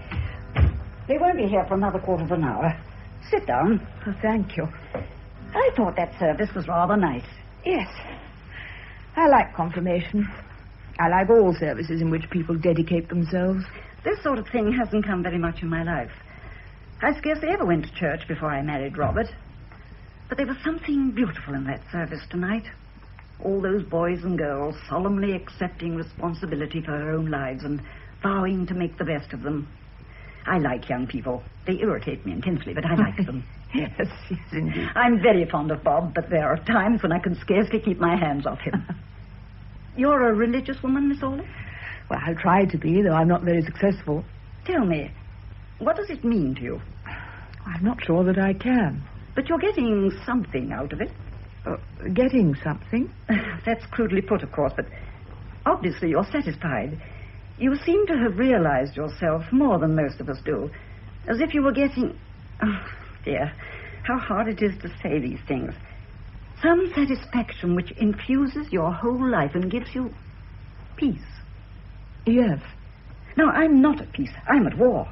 And I feel that it is right for me to be at war. Yet I envy you your peace. Why do I envy what seems to be wrong? Wrong? Yes. This isn't a world in which to feel at peace. I want to fight. Just for the sake of fighting? No, but because there's so much that is worth fighting for. I'm a soldier because of the intolerable wrongness of life. And I want to live and die in the front line. But only, I suppose, because you hope that the intolerable wrongness of life can be ended. Or lessened. You wouldn't want to live and die in the front line if you thought that the intolerable wrongness would last forever. I don't know. That's part of my puzzle. My father and mother were agnostics, but they were good people. Why were they? I can understand you and Robert doing good because you believe in the benevolent intention of the universe. But my mother and father weren't convinced there was any intention. Good or evil. And yet they did good. Yes. Isn't it queer? Mrs. Jones has come. Mrs. Jones? Dick's mother. The vicar and the bishop are still powwowing with the wardens. Oh, I'd better clear out. You can talk to June in the drawing room while I see Mrs. Jones here. The bishop's coming in for an hour as soon as he and Robert have finished in church, and I'd like you to meet him. Oh, thank you. Send Mrs. Jones in, June. I don't think she's in a good temper. Never mind. Send her in. Very well. You coming, Miss Orley? Yes. Oh, will you go into the study, Mrs. Jones? Thank you. Good evening. Come in, Mrs. Jones. Sit down. Oh, thank you. My husband is still in church, and I'm afraid he won't be able to see you tonight, but if I can do anything... It's about my boy. Yes? I don't want no interference between me and my boy. But, Mrs. Jones... He's my boy, not yours. I know, but there's Hilda to be considered. Mrs. Carson, that girl's no good. She's going to have a baby. Oh, her sort breeds like rabbits. I tell her she ain't a proper girl to marry a man. Not a man like my Dick. What's wrong with her? Everything. She's a snippety piece. All show, no backbone, and has no more notion of how to run a house than she has of flying. Hilda's a factory girl, doing little bits all day, and when she's done 'em, she goes to pictures. That's her life, little bits and pictures. A girl like that ain't fit to be a man's wife. Well, there are thousands of them, Mrs. Jones. More's the pity. She's nothing but a slut with a pennyworth of paint on her silly face. Set her down to cook a dinner for a man, and what'll happen? Huh! I know where her dinners will come from. Out of tins and fried fish shops. Are you suggesting seriously that Dick should leave Hilda in the lurch? Yes, I am. I wouldn't have him marry her for all the world. Mrs. Jones, why don't you be reasonable about this? They're going to marry, and it would be better for everybody, yourself included, if you were friendly to them. If you won't consent to the marriage, they'll apply to the magistrates for permission. Now, that's what I've come about. You and Vicar mustn't do it, Mrs. Carson. There's a child coming, Mrs. Jones. I know, and I'm willing to pay Hilda whatever the magistrates say, but I don't want her married to my boy. Why are you so hard on them? You'd be hard if you had a boy who's going to make a fool of himself. Young folks are very stubborn, Mrs. Carson, and I've seen a proper few of them make great unhappiness for themselves, going against their parents' advice and having their own way. Well, they have to find their own feet. I don't hold with that sort of talk. A child has to be taught its way about. Why, half your time in your clinic you're telling mothers that. Let their child walk the way it wants to and it'll grow up bandy legs. Now, I've heard you say things like that yourself. Yes, that's true. But Dick isn't a child, and Hilda's going to have one. A chap Dick's age has no more sense than a hen. Oh, I'm sorry, Sancha. I didn't know. It's all right. Mrs. Jones has come to see both of us. Good evening, Mrs. Jones. Oh, good evening, sir. No, please don't go, Bishop. I think you may be able to help us. This is the Bishop, Mrs. Jones. How do you do, Mrs. Jones? I'm quite well, thank you, sir. Do you mind if we tell the Bishop about Dick and Hilda? No, not at all. Mrs. Jones has one son, a boy called Dick, and a very good lad he is. That he is, a proper lad, though he has got a girl into trouble. Yes. And as you've heard Mrs. Jones say, Bishop, he's got a girl into trouble. Her name's Hilda Corbett, and they're both underage. Yes. Now, Dick wants to marry the girl, but his mother, he hasn't a father, won't give her consent, and he won't be 21 until after the baby is born. I see. She ain't a proper girl for him, sir. Not the sort of man ought to have for his wife. Oh, it's hard for me to say just what I mean, sir, but it's this way. A girl to knock about with is one thing, but a wife's another. Yes, I think I see your point, Mrs. Jones. Oh, I'm glad of that, sir. You see, people like Vicar and Mrs. Carson, and you too, sir, if you'll pardon the liberty, don't see things the way we do. All you thinks about is getting the girl married, respectable like. But I'm thinking of my boy's whole life. He's got to live with Hilda. I don't see no happiness for him nor her, come to that, if they marry. And what's the good of marriage if it don't make you happy? Yes, I sympathize with your point of view. I'm not so keen on respectability that I'm willing to see a young man and girl who are unsuited to each other tied together for life because they've slipped into trouble. But there's the third party, the child. Yes, I know, but which hasn't been asked for its consent to be born, but will have to bear all the consequences. Mrs. Jones, you won't have to bear them. The child will. And it is a very great responsibility to cast a slur on another person's life, especially a child's. Well, I don't want to do a child no harm. Well, then give your grandchild a chance. Look here. If you'll behave nicely to him, I'll come here myself and marry your son to Hilda, I think you said her name was? That's her name, sir. My lord, I mean. And I'll baptize the baby. From what I can see of it, sir, one visit will do for both. Well, what about it? It is the baby that matters, isn't it, Mrs. Jones? Well, I don't make no promises. But you'll think about it. Yes. I'll think about it. Oh, splendid, Mrs. Jones. It's that girl. I know. One of my sons wanted to marry a girl I didn't approve of, and he did. And you know, Mrs. Jones, she turned out to be a very nice girl. You was lucky, sir. Well, thank you for your advice. I'm sorry I barged in on you all like this, but I'm not sorry I come. Good night, Mrs. Jones. Good night, my lord. I'll come to the door with you. Thank you. Good night, Vicar. Good night. God forgive me if I've done wrong. You don't doubt you've done right, do you? You know, there's something in what that poor woman said. We are more eager for the marriage ceremony than we are for the happiness of the married. We've forced our will on Mrs. Jones, who knows the nature of her son and that girl better than we do, and if their marriage turns out a failure, we shall be to blame. I wish we could think of some means of solving this sort of problem. I don't want to see Dick tied to a worthless girl, but at the same time I don't want to see their child stigmatized. Oh, what's a poor parson to do? Protect the weakest. But who is the weakest? The girl, the baby, or Dick? The moment Dick and Hilda are married, we'll wash our hands of them. Yes. Aren't we washing our hands of too many things? I hate this safety-first religion. We neither lead nor follow. We simply stand about hoping we shan't be noticed. It's a great pity someone doesn't set fire to a bishop. I hope they won't begin on me. I know I sound absurd. And I think we're far too reasonable. And I know nothing so uninspiring as reasonable behavior. It's the wild men of the world who keep it fresh and wholesome. When you're dean... Yes, when I'm dean. Do you think I ever shall be? Oh, certainly. You have enthusiasm and brains, a combination of qualities that is rare and is becoming rarer. All the enthusiasts of my acquaintance have no brains, and all the brainy people have no enthusiasm. We're dying of hot heads and cold feet. Here's Bob, with a bomb in every pocket. Hello, Bob. Hello, Father. You know my stepson, Bob, don't you, Bishop? Yes. How are you, Bob? Pretty fit, thanks, my lord. Good. Well, what have you been doing tonight? Starting a new universe or only letting off steam? I've been talking to some soldiers at Barnbury Camp. What were you talking about? War. Well, I'm going there to preach on Sunday. Oh, you're not going to praise war, are you? Bob. Oh, please, my lord, I'm not being cheeky, but so many bishops praise war. I shan't praise it, Bob. I had 3 sons when the last one began. I hadn't any when it was over. I don't think I shall praise war. But I won't refuse my blessing to men who are willing to die for what they think is a good cause. Yeah, it's always a good cause. In that event, the soldier is spared the shame of thinking he has died in a bad one. If your generation can stop war, God bless it.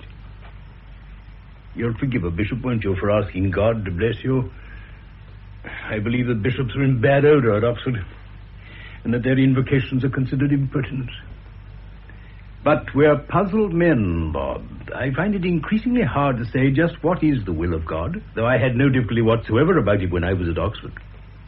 So perhaps, my dear lad, you will be able to do better than we've done.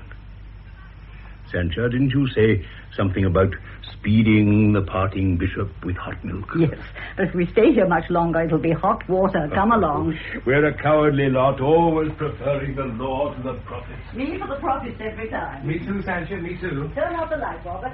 Yet we must have law. Isn't it martyrs we need? Yes, but who's going to clear up the mess?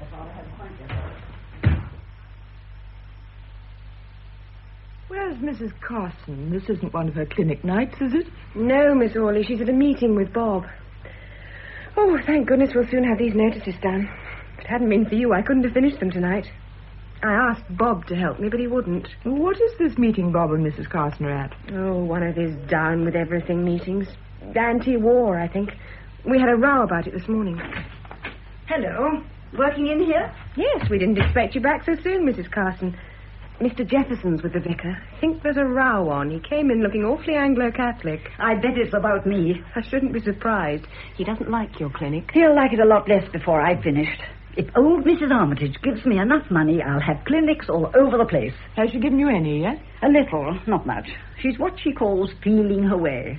Oh, why have all the wrong people got the money? Probably because they're the wrong people.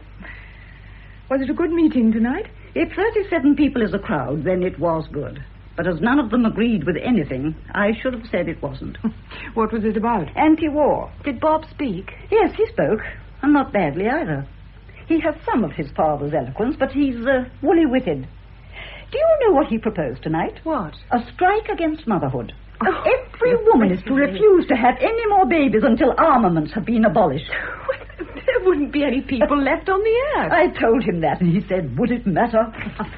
Oh, Bob, dear, we were just talking about you. Come on in. Good evening, Bob. Good evening, Miss Orley. Evening, June. I'm not speaking to you. Oh, why? He was rude to me this morning. He called me bourgeois. You'll have guessed by this time, Miss Orley, that these two are secretly engaged. Well, I had sort of surmised that. What sort of home they'll have with two orators in it, I cannot imagine. You can take turn about it, speechifying. That's right, make fun. Bob. That's all people in this country ever do, make fun. Anybody who's serious about anything in this country is called a prig. He hasn't any sense of humour. There's a hell of a lot of humour in being hungry. Oh, it's a great joke to be poor and born in a slum. Every day I wake up to find the world in a worse mess than it was before. That doesn't say very much for you, does it? The whole system's wrong. You might as well say that the whole human race is wrong. Sancho, people aren't doing anything. Nobody doing anything? Anything that matters. Oh, everybody's against war, yet everybody's wondering when the next war will begin. If they were serious, it would never begin. I went to Hangover this morning. That hospital where the chaps who were cropped for good in the last war are waiting to die. I'd like to take everybody to Hangover and say that's what your blasted war did to them. I'm one of the chaps who'll be expected to go and get killed in the next war. I'm nearly 20, so I'm just ripe for slaughter. What? I won't fight. I tell you, I won't fight. I can't bear the thought of killing people. I can't bear it. Bob, dear. I'm sorry, Sancho. I'm most frightfully sorry. I must go after No, him. don't. Your common sense is a little overpowering at times, June. I'll go.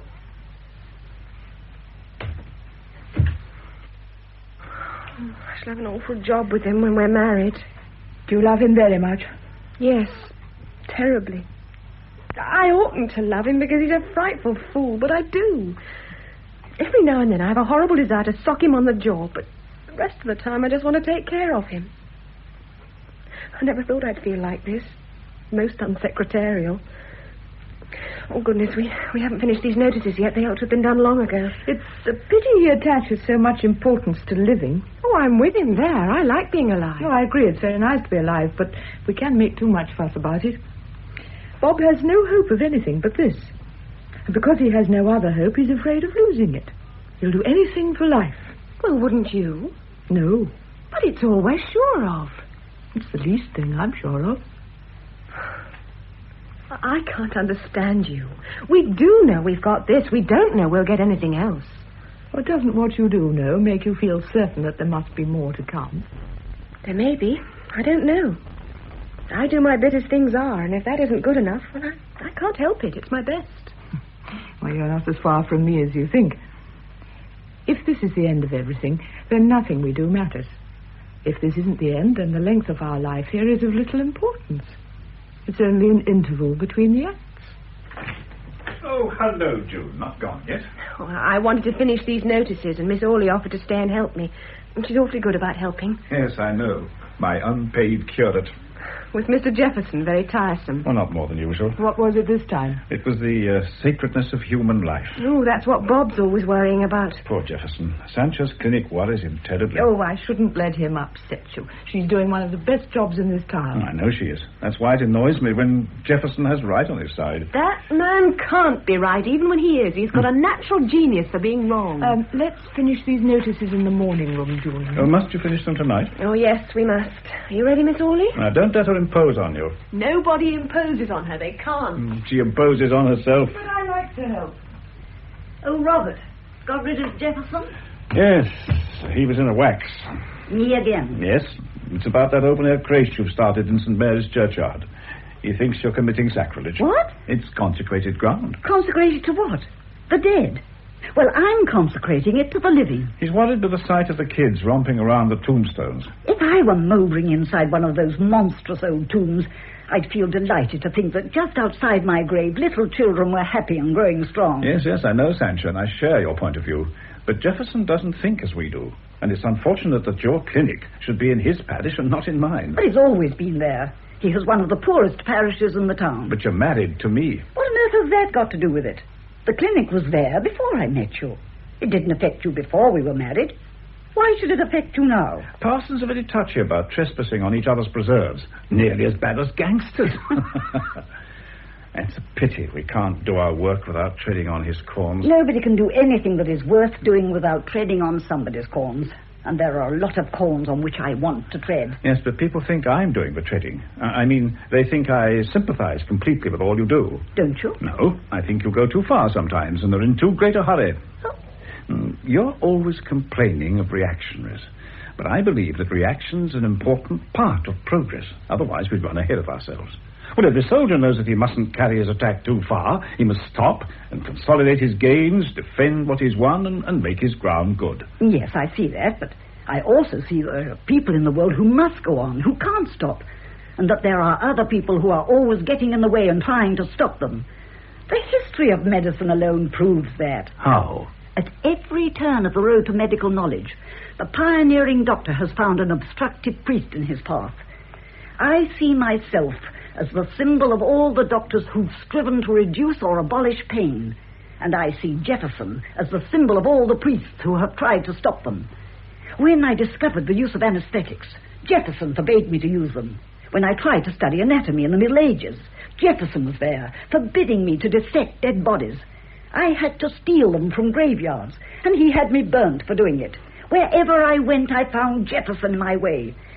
You'd have thought he was wrong then, wouldn't you? Certainly. Well, I think he is wrong now. He was always wrong, right back to the beginning. And you were always right, darling. Yes, always.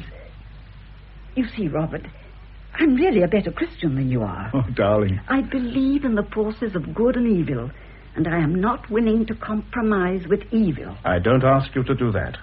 All I'm suggesting is that you should pull in a bit and not go out of your way to antagonize people. I haven't gone out of my way to antagonize anybody. Why didn't you ask him to pull in? I did. Is he going to? No, he made exactly the same replies that you're making. He, too, is convinced that he is right.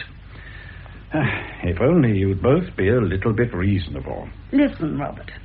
There isn't anything Jefferson stands for that you approve. I've heard you time after time denouncing him as narrow-minded, reactionary, medieval, obscurantist? Yes, that's it. Obscurantist. Yet here you are taking his part against me. Only trying to satisfy you both. You can't do Robert. If you satisfy him, you dissatisfy me. I never expected to have to tell you that you can't serve God and Mammon. You're not suggesting that Jefferson is Mammon, are you? Well, he isn't God. Are you? No. But when I'm doing a good job of work, I have God in me, and I should be committing a sin if I stop doing it. When I am drawn away from myself and my own comfort and made to do things that are not for my own good, but for the good of other people, then I cease to be myself and become part of God. That's an extremely dangerous doctrine, Sancha. There isn't a dictator in Europe who can't justify himself on that argument. Perhaps, but by their fruits ye shall know them. Jefferson has no fruits. Some poor women have far too many. I'm trying to see that they have only enough, and that they're good. And Father Jefferson can put that in his pipe and smoke it. Have it your own way, but I still think my way is the best. Robert, why have you become so very reasonable all of a sudden? You're not losing your courage, are you? I don't think so. Or are you becoming careful? It isn't that deanery. Oh, Sancha, that's very unjust. I'm not so sure. What will become of my clinic if you get it? That's a problem, isn't it? It's a very worrying problem. No, we can't live here. No, we shall have to live in Winterbury, 40 miles away. Yes. So, of course, like a good wife, I shall be expected to give up my work and follow my husband's career. I shouldn't put it quite like that. But that's the situation, isn't it? Well, darling, you're not proposing that we should separate. No, of course not. But I resent this assumption that when a husband and wife are both doing a good job, the wife's work must always be regarded as subordinate to the husband's, and that when he gets promotion, she must chuck her job and follow him. Why shouldn't he chuck his? Do you want me to? No, darling, you know I don't.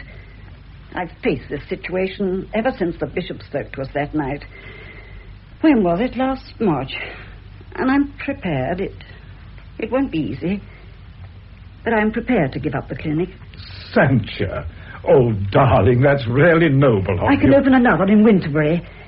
Yes, of course. Of course. Is there anything against that? Oh, well, a dean's wife has to watch her step a bit more than a vicar's. My God, has she? The whole of this town has been watching my step ever since I married you. If it's like this for a vicar's wife, what must it be like for an archbishop's? Officially, my dear, an archbishop has no wife. He lives in a domestic atmosphere. Yes, Anne? Please, sir, there are two gentlemen to see you. At this hour of the evening? Yes, sir. They asked if Mr. Bob was in and said it was important. Bob? Have you told him? No, madam.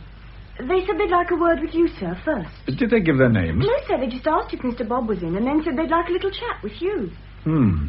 Show them in. Yes, sir. How very mysterious. Yes, very. The gentleman, sir. Hello, Lindsay. I didn't expect a call from you. Good evening, Vicar. This is my colleague, Inspector Footboy. How do you do, Inspector? Good evening, sir. Oh, I don't think you've met my wife. This is Inspector Lindsay, my dear, an old friend. No, I haven't had that pleasure, sir. How do you do, Inspector? How do you do? You haven't come to arrest me for anything awful, have you? Nobody's died on me, have they? No, ma'am. But I'm afraid, though, I've not come on a pleasant job. The fact is, I have a warrant for your son's arrest. For his arrest? I'm not acting as strictly as I ought, but you're an old friend, Vicar, and I have the greatest regard for you and your work, and for yours, too, ma'am. And I thought I'd just have a little talk with you first. I want to make things as easy as possible for everybody. Thank you, Lindsay. I'm obliged to you. But what's he done? Well, Mrs. Carson, it's a charge of sedition. Sedition? Your young man has been distributing handbills to soldiers, urging them to lay down their arms and refuse to fight in the next war. But he's only a boy. Your son's in the house, sir, isn't he? Yes. Will you send for him? I'll go and fetch him. Are you going to take him away tonight? I'm afraid so. Oh, he'll probably be let out on bail tomorrow. Is it a very serious crime to try to stop war? Yes, ma'am. Very serious. When it's only one side you're stopping. I don't like war any more than you do. But there's a lot of things I don't like that I have to do. This is one of them. Here's my son. Do you want me? Are you Robert Carson? Yes. We are police officers, and I am Chief Detective Inspector Lindsay. I have here a warrant for your arrest on a charge of sedition. I shall read it to you. You needn't say anything in reply, but if you do, it'll be taken down in writing and may be used in evidence. Information on oath has this day been laid by John Lindsay that Robert Carson of the Vicarage Combermere in the county of South, hereinafter called the defendant, on this 12th day of September in the said district endeavoured maliciously and advisedly by writing and conversation to seduce one Henry Cobb, there and then a soldier in Her Majesty's forces, to wit the Southwest Fusiliers, from his allegiance to Her Majesty. May I see the warrant? Certainly. I've only one thing to say. Bob, for God's sake, don't say anything. I'm not going to deny what I've done, and I refuse to have any lawyers messing about with my case. I'm guilty. I want everybody to know I'm guilty. I think it is my duty to do everything in my power to stop war, and I will do my utmost for the rest of my life to make every soldier lay down his arms. If that is guilt, then I am guilty. Well, I'm afraid we shall have to search his room. Perhaps you'll show Inspector Footboy where it is, Vicar. There's nothing there, except a few pamphlets and books. You'll find them all in my desk. If you'll come this way, Inspector. Thanks, sir. I'm afraid I must make sure that you're not carrying firearms. But he's a pacifist. I know. But you've no idea how bloodthirsty some pacifists are. What's happening? What is it, Bob? He's just been arrested, June. What for? Sedition. Do you mean to tell me you've arrested him for that? Yes, miss, I have. Well, you ought to be ashamed of yourself. He's an undergraduate. Don't you realize that? Don't make little of me because I'm young. You silly idiot. You got yourself into a nice mess. Why can't you get on with your lessons instead of interfering in things you don't understand? I'd feel ashamed of myself if I did nothing to try to stop this filthy fighting. Will they send him to prison? Oh, that depends on the evidence and the judge.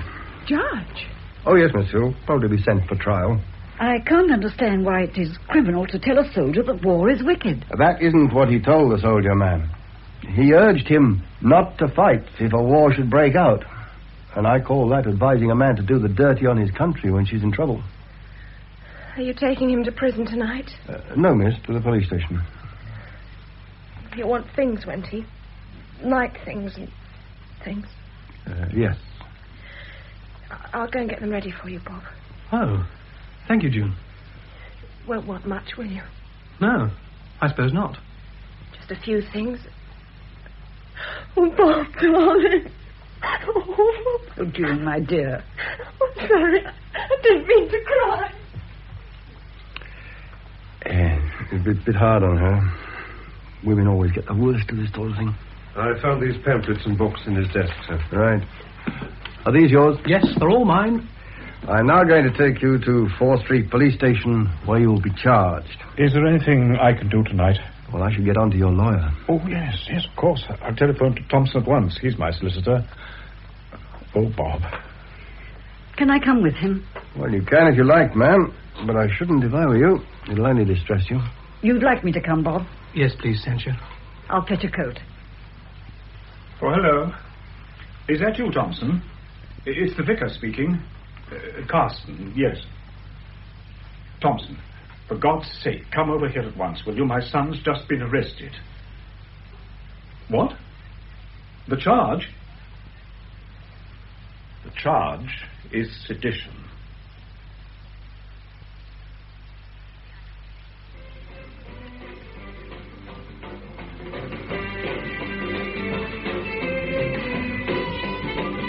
Turn that thing off, Bob, can't you?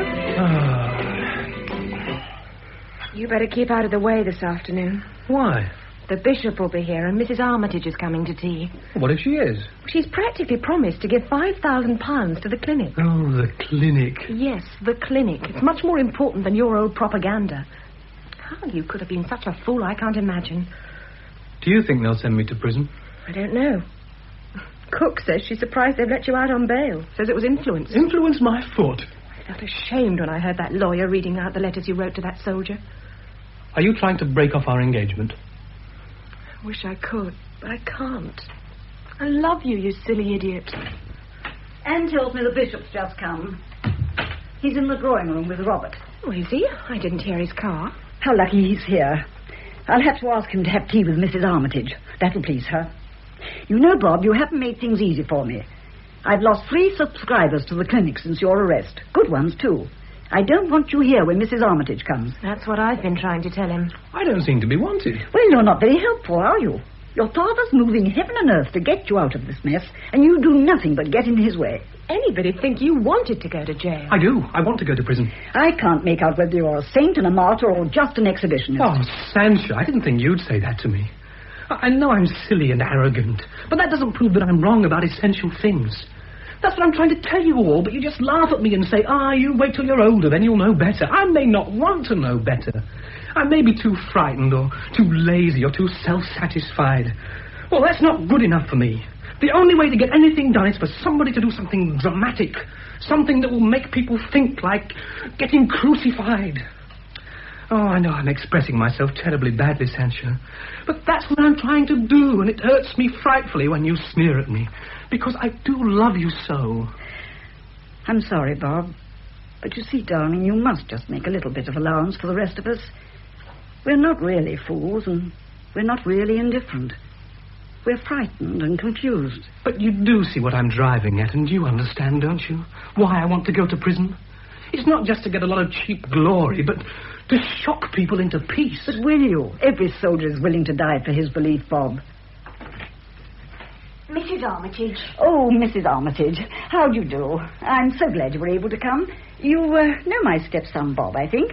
Oh, yes, I've been reading about him. How do you do, Mrs. Armitage? And my husband's secretary, Miss June Hanby. How do you do? Bob and she are engaged to be married. Engaged? Well, it'll be a long engagement, I suppose, what with one thing and another. Well, yes, I suppose it will. But they're both young and can wait.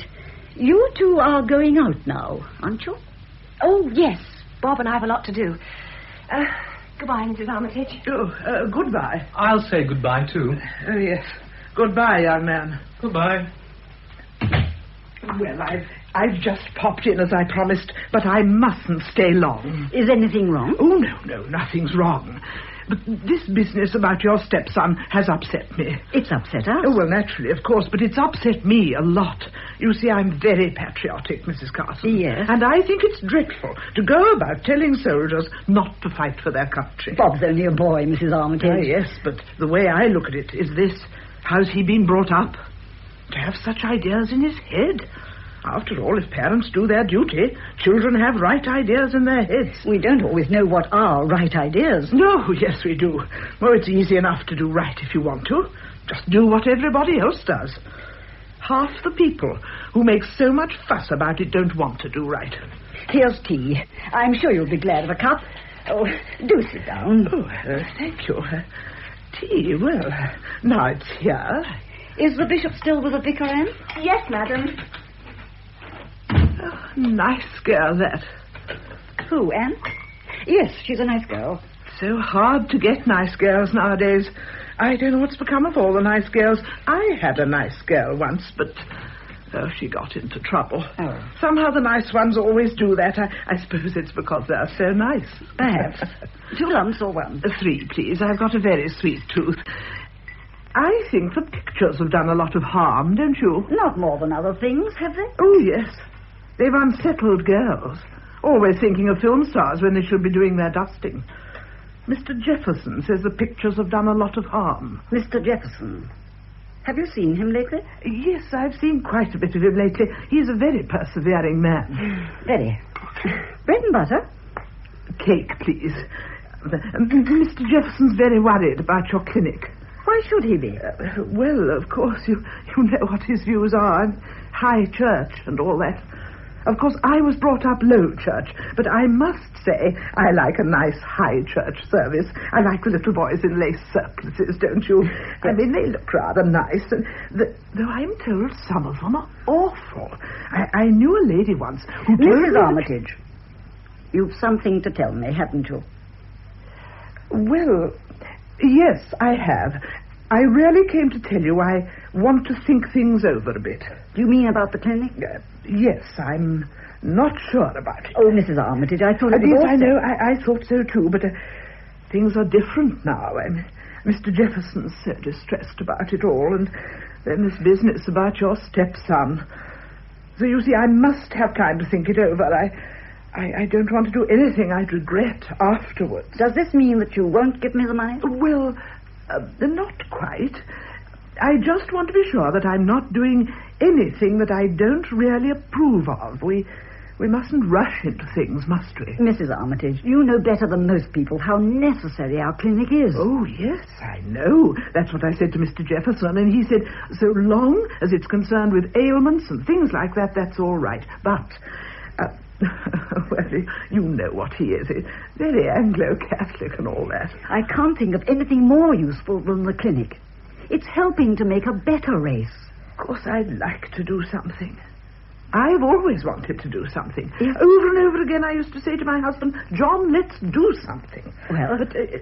But he was too busy, poor dear, and then, of course, he died and never did anything. The clinic could be his memorial. It could, of course. We could have a statue of him in the vestibule and patting little children on the head and with an inscription underneath. That would be nice. Yes, John would like that. Still, I'd like to think it over. I'm going to the south of France in November when the weather begins to get bad. If you were to settle about it now, we could build it while you're away, and it might be ready for you to open on your return. That would be nice, of course. But Dr. Jordan thinks I ought to stay the whole winter. Oh. And when I told Mr. Jefferson that, he thought it would be wise. He's a very thoughtful man, don't you think? Very. And now... Oh, well, I really must go. I meant only to pop in for a minute to tell you I wanted to think things over. Oh, I've stayed hours. Well, goodbye and thank you. And we've had such a nice talk, haven't we? Discussed everything. The bishop wants to know why you won't give him tea in here. Of course I'll give him tea in here. Won't you stay and meet him, Mrs. Armitage? I'd like to, of course, but really I think I'd better be going. Goodbye, Miss Hamley. Goodbye. I'll come to the door with you. No, thank you. That will be nice. Any tea going? Presently.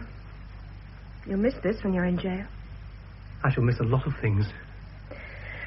Do hope you're not going to make a habit of going to jail. It won't be much fun being married to a man who spends his weekends at home and the rest of the time in prison. Have you two had tea? No. Then we'll all have it here. Will you ring the bell, Bob? Yes. June, have you any idea what the bishop wants?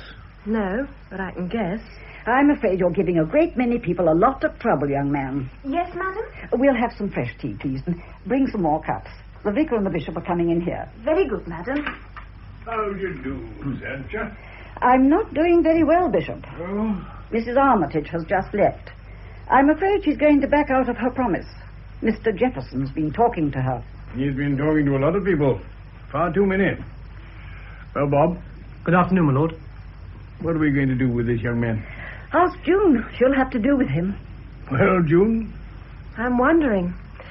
The trouble with men seems to be that their bodies grow up so much more quickly than their brains. It takes a woman a long time to realize that what looks like an adult is really a child. Your experience must have been very unfortunate. She's had 2 generations of Carsons to cope with, Bob and me. Tea, madam. Thank you, madam. I think you like your tea weak, don't you, Bishop? Please. Bread and butter, sir. Thank you. The Bishop has been talking to me about this affair of Bob's. It's serious, much more serious than I thought. I took it for granted that Bob would probably be let off with a grave reprimand. But the Bishop thinks, and Thompson thinks too, that we must be prepared for imprisonment. But that's what Bob wants. I don't want influence used to get me off. Bob thinks that the world badly needs the example of individual self-sacrifice. Yes. As I grow older, I get more skeptical about the value of these demonstrations. I've attended many meetings in my life, and I've noticed that emotional orators get all the cheers, but the work is generally done by some chap who can't talk for toffee. Oh, I'm not denying the value of eloquence, but my instinct is to be on my guard against eloquent people. And I've always found that acts of self-sacrifice which have no relation to the immediate possibilities of mankind leave things rather worse than they were before. But, well, surely, if there were no pioneers, there would be no progress. Progress? Uh-huh. That's a word I've been hearing all my life. I wonder what it means. I'm like the Bishop. I'm not sure of all this progress we're making.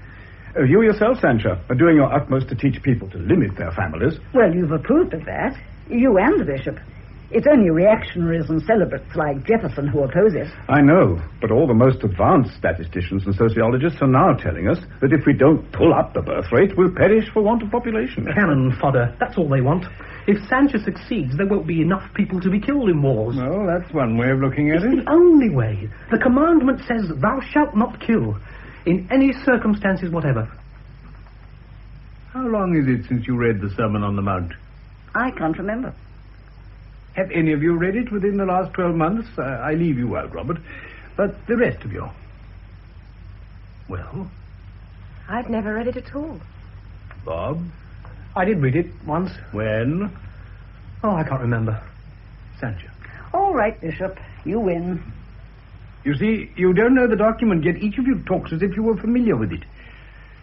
The words used by our Lord were, Ye have heard that it was said by them of old time, Thou shalt not kill, and whosoever shall kill shall be in danger of judgment. Yes. But I say unto you that whosoever is angry with his brother without a cause shall be in danger of the judgment. Without a cause, Bob. It doesn't matter to me what any book says. I won't kill. In any circumstances whatever? In no circumstances. I'm willing to die for my belief, but I'm not willing to kill for it. Well, you may be the savior of your world, Bob. Yes, but how are we to know that his world will be worth saving? Isn't any world worth saving? No. There are worlds that ought to perish, that must perish if mankind is to live. I want peace. But I think we'll have to fight a good many wars before we get it. And I see very little hope of abolishing war in a world where only dictators survive. Nevertheless, the Bobs of this world have their uses. They offer us examples that we may admire, even if we refuse to be guided by them. Robert, I shouldn't try to keep him out of prison. There may not be any prison strong enough to hold him. Thank you, my dear, for my nice tea. Pleasure. Please, madam, Mrs. Jones has come. Mrs. Jones? Does she want me or the vicar? She doesn't mind, madam, who she sees. Oh, Mrs. Jones? Oh, do you mean that nice woman whose son I married to the girl who was going to have a baby? That's the one. The baby was born about a fortnight ago. Oh, well, give Mrs. Jones my kind I'll regards. have her in here, and you can give them to her yourself. You promised to baptize the baby. Yes. And perhaps you can make arrangements for it now. Show Mrs. Jones in here, Anne. Yes, madam. June and Bob, you two had better clear out. I don't suppose she wants to see you. Oh, Bob can help me finish some lists I'm copying. Come on, Bob. Good night, Bishop. Good night, Bob. And, thank you. Thank you. Good evening, Mrs. Jones. Good evening. Mrs. Jones, madam. Good evening. You remember the bishop, don't you? Oh, yes, sir. Good evening, Mrs. Jones. I was just going when I heard you were here, and I thought I'd stay and say how'd you do. Your son's well, I hope? Yes, sir. And your daughter-in-law? She's well, too, sir. Excellent. I hear their baby was born the other day. Yes, sir. Your grandchild? Yes, sir. It died this morning, sir. Died? Oh, poor Mrs. Jones.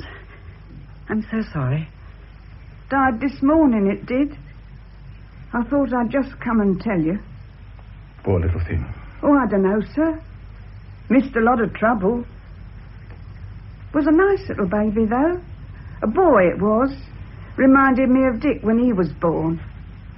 Smiled nice. Is there anything we can do, Mrs. Jones? No, sir, nothing. Nothing. I don't know why I've come, really. Except that I just thought I would. Seems so funny somehow, us all making that fuss about getting Dick and Hilda married, and now the baby's dead. And my boy's tied to that girl for life. Silly, ain't it? You know, my lord, she's no good. She's a foolish girl. I suppose I oughtn't to blame her, really. She can't help being a fool. Nobody wants to be one. But I do wish she'd married some other chap than my boy. It was a mistake, sir. We didn't ought to mess about with other people's lives. Why can't we leave each other alone? Eh? Poor woman. I'd better see what I can do. I don't know what the answer to that is, Robert. No, nor I. If we were sensible, we would now put those two asunder. On September the 21st at the Church of St. Michael and All Angels, Dick and Hilda Jones were separated by the Bishop of Winterbury, who expressed regret at having united them. Robert, you will talk to Sancho about this business of the deanery. Yes, but I'm in a quandary, Bishop. It isn't easy for a man to go to his wife and say, "Look here, my dear, I can't get on in my profession unless you give up your job." Why should she stultify herself for my good? Well, it's a question of degree. Whose work is the more important? Sancho's a good doctor, but she isn't the only good doctor in the world. She isn't even the only good doctor in this town. I'm told that her assistant at the clinic is very good. Yes, she's excellent. So that if she went, the clinic wouldn't seriously suffer. Would the church suffer if I didn't go to the deanery? I think it would. Oh, come. I'm serious, Robert. A great wave of materialism is passing over the world, and unless a tremendous effort is made, the whole spiritual life of mankind may founder. You seem to me to be a man with a peculiar gift for inspiring people to make the most of what's good in them. And I wish to see you in a place where your gift can be used to the greatest advantage. If I have to choose between you and Sancho, I will unflinchingly choose you. And now, I must go back. I have a lot of work to do before I go to bed. Good night, Robert. Well, let me see you out. You had an overcoat, I think. Yes, I did. Yes. Thank you. Well, good night, my dear person. Good night, Bishop. And thank you for coming. Well, Sancho, how's Mrs. Jones? Poor woman, how she hates her daughter-in-law. I don't wonder, though. Hilda's the best excuse for birth control I've ever met. Has the bishop gone? Yes, I was just seeing him off. What did Mrs. Armitage have to say? She's turned tiresome. Jefferson's been at her, and she's trying to back out of her promise. Oh, that's a bad blow. I dare say we'll get over it. Did the bishop talk about anything else than Bob's case? Yes, he met the Prime Minister in London yesterday, and they talked about me. Oh? PM was very nice, but he made a rather odd remark, which is worrying the bishop. Oh, what? Well, he said something about my having a difficult family. I suppose he meant Bob. Yes, but not only Bob. Do you mean me? Uh-huh. Well, I'm not difficult. Well, darling, it depends, doesn't it, on the point of view. You're not difficult to me, but you are to Jefferson. Well, what does the bishop suggest? Well, bluntly, he thinks you should go very slow on your clinic. Robert, the clinic needs me now more than it ever did.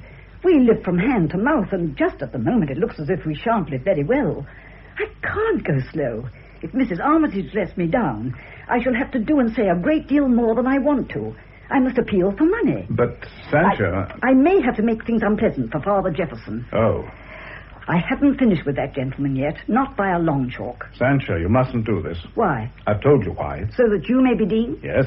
Oh, Robert. Why should you expect me to put your work before mine when you won't put mine before yours? I think my work's important. As important as yours, and in most respects more important. I shouldn't be a priest if I didn't think a man's soul of greater value than his body. Can a dean save souls more than a vicar? Well, that's not the point. It's the whole point. If you think I'm going to spend the rest of my life pouring out tea for old girls who take a refined interest in religion, you make a great mistake. I'm a doctor, and I shall go on being a doctor until I drop.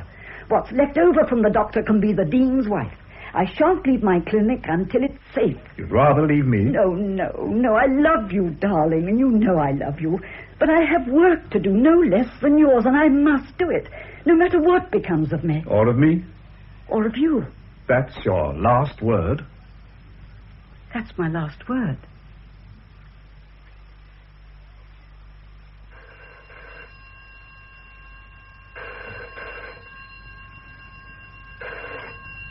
St. Michael's Vicarage speaking. Oh, yes, Mrs. Martin. No, they're not back yet. Oh, I don't know, Mum, but they may be here any minute. Oh, it is dreadful. Poor Mr. Bob. Of course, he didn't ought to have done it, but he's young. Yes, Mum. I'll be sure to tell them. Yes, I will. Yes. It is awful for them. It'd be awful for anybody, of course. Thank you. Who was it, Anne? Oh, Mrs. Martin, sir. Told me to tell you she was ever so sorry about Mr. Bob. Thank you. And, sir, we're sorry too, sir. Thank you.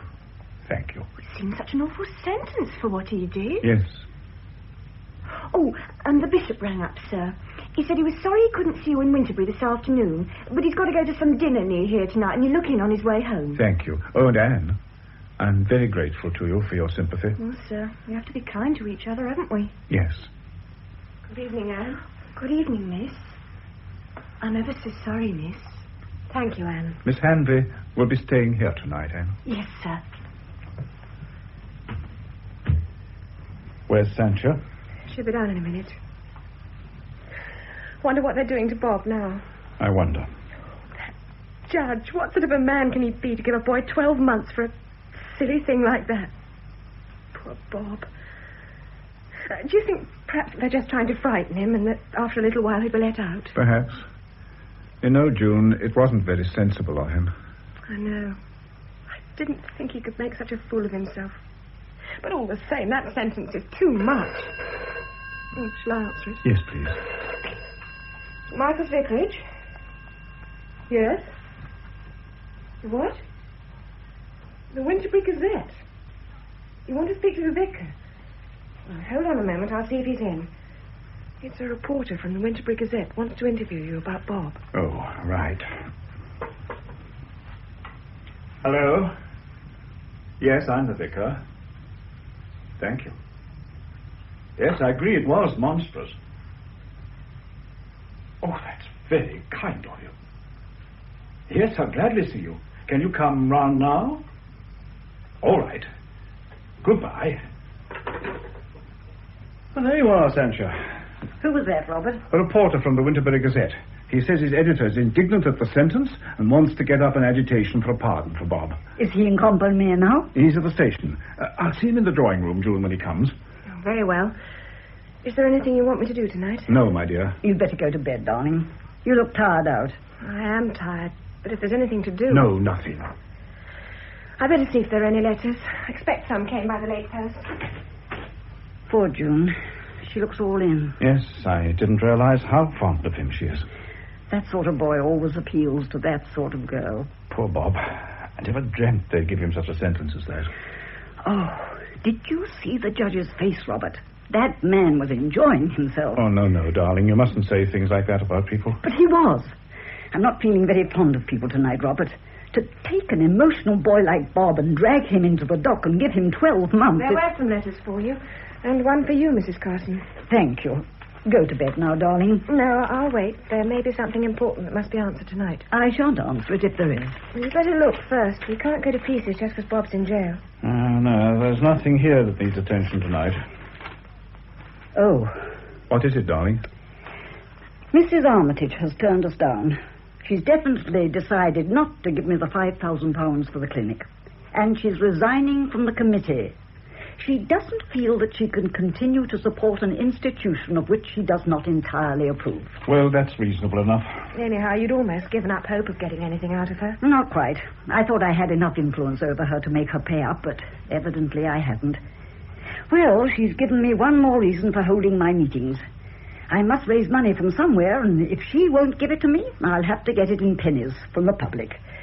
We've a strenuous winter in front of us. Bob's imprisonment won't help much. It hasn't so far, but it may do us good in the end. What do you think, Robert? Perhaps. But you're taking on a big job, Sancha. All this propaganda work, in addition to your ordinary medical work, will take a lot out of you. I think I can stand it. Good night, Mrs. Carson. I think I'll go out now. Good night, my dear. Bob has a lot to make up to you. Oh. What is it? It's all right. She's overwrought. I'll take her to bed. Come along, June. I'm terribly sorry. Poor child. Poor child. There's a gentleman wants to see you, sir. A newspaper gentleman. Oh, thank you, Anne. Oh, when your mistress comes down, tell her I'm in the drawing room. Yes, sir. St. Michael's Vicarage speaking. Yes, sir. Yes, they're both at home, sir. The vicar's engaged, but I don't suppose he'll be long. Very good, sir. I'll tell him. What is it, Anne? Well, someone's just rung up to say the bishop's on his way. Or shall I bring something in when he comes, madam? Oh, yes. Please, Anne. He's very fond of hot milk. Yes, madam.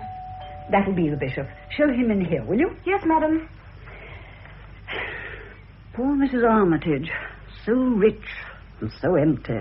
This way, please, sir. Father Jefferson. Father who? Good evening, Mrs. Carson. Oh, Father Jefferson. My husband's engaged, but he won't be long. Sit down, won't you? Thank you. I've really come to see you. Me? Yes. First, let me say how sorry I am at the savage sentence that your son received this morning. Yes, it was savage, wasn't it? But he won't be any the worse for that. A man who suffers for his conscience' sake is not injured by persecution. It's very kind of you to give us your sympathy. Thank you. If you're organizing any petition or meeting of protest, I will do all I can to help you. That's more than kind. I'm deeply grateful, and I'm sure my husband will be grateful too. But that isn't the only thing I've come about. No, I gathered that. Mrs. Carson, you must believe me when I tell you that it is a great grief to me to have to oppose you. I know you are a sincere and able woman, and that you are doing good work, and that you regard all your work as good. Unfortunately, I don't. Some of it seems to me sinful. I know, but your opinion of what is sinful is only your opinion. There we differ. I hold my opinions because I believe them to be the Almighty's. You advocate certain causes and ways of living which, to me, forgive me, are devilish. You haven't come here just to discuss our sociological differences, Mr. Jefferson. No, though I should not call them sociological differences, but spiritual. I'm told that you're about to make public appeals for money to extend your clinic and to build others elsewhere in the town. It is only fair to tell you that I shall feel it my duty to oppose you by every means in my power. I shall go on with my plans, no matter who opposes them. Wherever you hold a meeting, I shall hold one. Either immediately before it or immediately after it. If you will not promise to abstain from advocating these obnoxious doctrines, I shall not only do my utmost to prevent you from extending your clinic, but will also try to have it closed. Closed? Yes. Many of the people who subscribe to it are my personal friends. I shall do my utmost to persuade them to withdraw their subscriptions. Some of them have done so already. More, I hope, will. Nevertheless, Mr. Jefferson, I will go on with my work. You paid me the compliment just now of saying you believe me to be sincere. What would you say if I were in a position to ruin your work and I came to you and threatened to ruin it unless you did exactly what I told you? I should take no notice of it. Neither do I take any notice of you. How little my sincerity would amount to if at the first hint of opposition I gave up my work. Why can't you confine yourself to ordinary medical work that rouses no dispute? You've been asking me that question for ages and ages, and every time I've had to make Luther's reply. God helping me, I can do no other. I'm sorry for mentioning Luther to you. You probably don't like him. Then it's useless to make any further appeal to you? Quite useless. I'm intensely sorry. You will remember, I hope, that this makes no difference to my promise to do what I can about your son. That is really very kind of you, Mr. Jefferson, and I shall not forget it. Good night. Good night. My dear Jefferson, what brings you here? Mr. Jefferson very kindly came to sympathize with us about Bob and to offer to do anything he can to help us. My dear fellow, that's very generous of you. Anything I can. But that isn't the only reason why I'm here. There's an even more important reason, which Mrs. Carson has not mentioned. Oh, what's that? Mr. Jefferson and I have declared war on each other. War? Yes. He will oppose every effort I make to raise money for the clinic, unless I give up instructions on birth control. Well, we know that that's his attitude already. But it's going to be much more definite in future. I've told Mrs. Carson that I shall feel it my duty to hold meetings in opposition to hers. I see. Mr. Jefferson's been very frank. If I will not promise to restrict myself at the clinic to his requirements, he will not only oppose any attempt to enlarge it, but will try to have it closed. Closed? Do you mean, Jefferson, that you'll try to have the clinic shut up altogether? Yes. It had better be shut than continue to spread evil. But, my dear fellow, this is preposterous. This clinic does invaluable work among poor people. Saves the lives of hundreds of little children. Teaches ignorant mothers how to take care of their children. Well, you're not proposing to stop that, are you? The work of rescue can still go on, will go on, even if this clinic comes to an end. Well, there's no other clinic in the town. Others will come. I've noticed in my life that evil cannot put good down forever. I'm glad to hear you say that, Mr. Jefferson. It gives me great comfort. I do not think there's any more to be said. We understand each other. Good night again, Mrs. Carson. Good night. One moment. There is something more to be said. So far, I've taken no public part in this controversy. It is Sancho's affair, and I have my own work to do. But from tonight on, I'm taking a prominent part in it. Since you asked for a fight, Jefferson, you shall have one. Sancho, I shall speak at all your meetings. Oh, Robert. And listen, Jefferson, hasn't been easy to keep the peace with you, but I've kept it. From now on, however, I shall fight you as hard as I know how. You must do what you think best. I shall. When's your next meeting, Sancho? On Friday. Where? I'm afraid it's in Mr. Jefferson's parish. Good. I suppose you wouldn't like to take the chair, Jefferson. The bishop's come, sir. I told him you were engaged and showed him into the drawing room. Will you stay and meet him, Jefferson? He's come in for a few moments to hear about my son. No, thank you. The bishop and I don't see things from the same point of view, and we find it better to meet as seldom as possible. Anne, show Mr. Jefferson out. Yes, sir. Good night. I'm sorry we can't be friends, but we needn't be foes. Good night. Thank you again for your kindness about my son. Robert, are you really going to help me like that? Of course. Oh, my darling. My darling. Darling. Oh.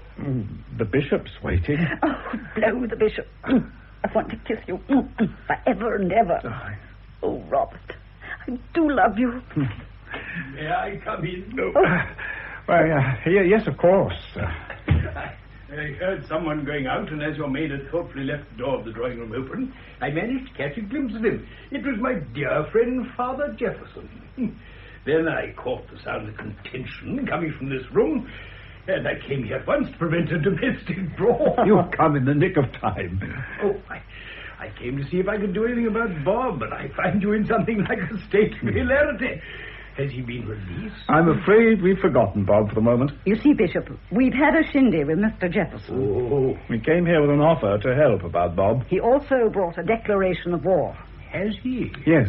Unless Sancha abandons her birth control instruction and restricts herself to ordinary medical practice, he'll not only oppose her efforts to extend the clinic, but do his best to have it closed down. Did he threaten that? He did. So, of course, when I heard that, I said I'd join the fight on Sancha's side. Do you mean there's to be public scrapping? Yes, Sancho's going to hold a series of meetings to try to raise funds for the clinic.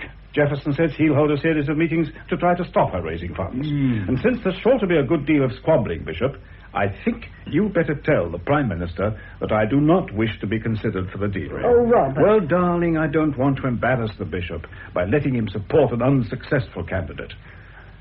After all, Sancha was quite right when she said I can do good work here. It isn't as big an opportunity as Winterbury, but it'll do. I've had great happiness in Combermere.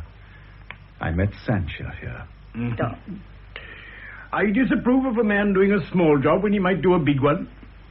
It is not true modesty to hide your light under a bushel. It is sometimes laziness, sometimes cowardice, sometimes sentimentality, and sometimes a false sense of what is right. I don't know under which of these headings you ought to be put, Robert, but I tell you flatly that I shall not cease from trying to get you made Dean of Winterbury until it is useless to strive any more. Then the Prime Minister must take me as he finds me, and he'll find me fighting on Sancha's side. What are you going to do about Bob? Well, I've just had a reporter here from the Winterbury Gazette. His editor wants to get up an agitation for Bob's release. Yes, I don't like the press very much, but I suppose newspapers have their uses. My cook says they're excellent kindling. Well, if I can do anything, tell me. I must go home now and take off these glad rags. Was it a nice dinner? It was a public dinner. Oh. I've been sucking soda mints all night. Oh, dear. I hope Bob will soon be free. Good night. Good night, Bishop. No, my dear Bishop. Hope you'll understand. Of course. Good night. Good night. When we came home from Winterbury, my heart was in my boots. I felt utterly despondent.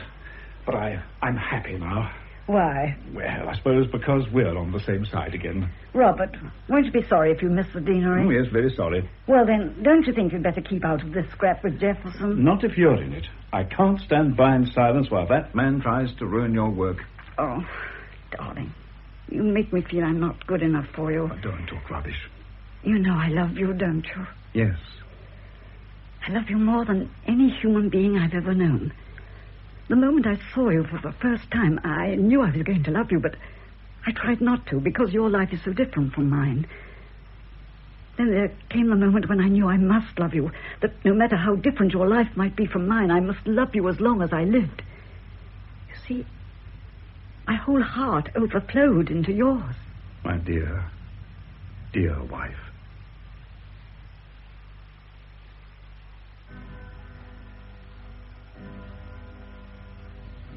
Sancha. Coming, Robert. Oh, hello, June. Hello. I thought you and Miss Audley were working in the morning room. So we are. What is it? The morning paper. Look, it's full of last night's row.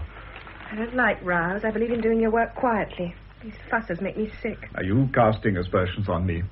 Yes, I am. First it's Bob, and now it's you. You've driven Bob clean off the front page, too. All they say about him now is that he's your son. Listen. It will be remembered that Mr. Carson's son was sent to prison for 12 months for sedition. That's all. It was just over a fortnight since Bob was sentenced, and already he's forgotten. The paper has to remind its readers about him. You're getting bitter, June. Is it enough to make a girl bitter? That sort of thing isn't your line. You're a worker, not a film star. Well, get back to Miss Orley. What's the matter, June? Mr. Carson has something to show you. Yes, Robert? Look at this. I say, this stuff is a bit sensational. Yes, I don't like the way it's put very much. It says here that some man shouted at you, "Your son's a dirty traitor." Yes, someone did shout that. Well, I suppose we must expect abuse. First neglect, then abuse, then persecution, and last of all, triumph. No, that isn't last, darling. After triumph comes the decline, when ideals give place to organization and efficiency, and the profits are followed by the bureaucrats. That's why we have to keep on making rows. No row, no movement. I suppose you want to go on with this one? Certainly. Is the money coming in? Not very fast. It takes a lot of pennies to make up £5,000. Oh, if somebody would only give me the money. Just £5,000. May I come in a moment? Well, yes, of course, Miss Orley. I've done all I can for June tonight, and I'm just going. I'd like to talk to you alone, Mrs. Carson. Oh, that means I'm to clear out? Yes, please, darling. All right. I'm in the garden if I want it. Have you seen the evening paper? Yes, and that's what I wanted to talk to you about. Mrs. Carson, won't you make him stop it? Stop what? All this street corner stuff. It isn't his job, Mrs. Carson. Aren't you taking rather a liberty, Miss Orley? Yes. But you see, I hear more about this business than you do. People keep their thoughts to themselves when you're present, but I hear what they're saying. You're trying to raise money for the clinic, but this campaign hasn't brought much, has it? No, disappointingly little. You'll get less and less. And then people will stop subscribing to his work, and the end will be grief and disaster. What are you suggesting, Miss Orley? Why don't you give up the whole thing? Do you mean give up the clinic? Superficially, yes. Really, no. Is this a riddle? You want £5,000 for your clinic. I do. I'll give it to you on one condition, that you resign. What? Now, please don't misunderstand me. I think you're doing good work, but it is work that other people can do. There's nobody in this district who can do your husband's work. You mean that he's more important to his work than I am to mine? Yes. I know that this agitation is likely to prevent him from becoming Dean of Winterbury, and that means the frustration of a very able man. Now, if you leave the clinic will still go on. Not less effective, because its enemies will no longer be able to make mischief through the fact that you're his wife. You want the clinic to go on, don't you? Of course I do. Well, it will go on. I'll give the money. £5,000 is a lot to give away. Won't you be crippling yourself? Oh, I'll still have enough to live on. When we've extended the clinic, I'll give up my house and live there. I can do any clerical work that's needed, and there's no reason why we shouldn't report to you what we're doing and ask your advice, but you needn't appear in public. What this amounts to, Miss Orley, is that you're bribing me to leave Combermere and go to Winterbury with my husband if he is appointed dean. You could call it that. Why are you willing to do this? I don't like waste. Yet you are willing to waste me. Oh, nothing can waste you. You're in love with Robert. Yes. And you're doing this for him? Yes. I love him, too. I didn't believe that any woman could love any man as much as I love Robert. When he comes into the room, I feel my heart uplifted. When I'm tired and despondent, I fortify myself with his courage. If I were dead and he needed my help, I would come out of the grave to help him. I believe you, because I love him like that, too. Does he know that you love him? Oh, no. Oh, I'm just a parish worker, woman who passes the time by helping June to send out circulars. Apart from that, he doesn't know that I exist. How long have you loved him? Since the moment I first saw him. Would you give up the clinic if you were me? I'd give up everything if I were you. You must give me time. I can't decide this now. You are asking me to make nothing of myself so that Robert may make more of himself. That's not easy. Well, I brought the cheque with me. There it is. I shall go now. Good night. Good night. You won't take too long to make up your mind, will you? No, I won't take too long. £5,000. Miss Orley gone? Yes, dear. A nice woman. Pity she doesn't get married. Yes. You know, it's a funny thing. But although I've known her for years, I don't know what her Christian name is. Christabel. Is it? Pretty name. I say, about that meeting on Tuesday. There won't be any meeting on Tuesday. Oh, why? There won't be any more meetings. I've got the money. You got it? How? Miss Orley gave it to me. Oh, you're joking. Here's the cheque. £5,000.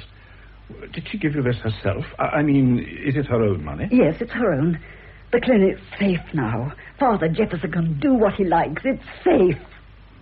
She must be very fond of you. I hadn't thought of that. I suppose she must be very fond of me. This will make a great difference, of course, to both of us. We can let this agitation slide now. Yes. I'm glad the bishop didn't do what I asked. Yes, wasn't it lucky? The bishop's a very wise old man.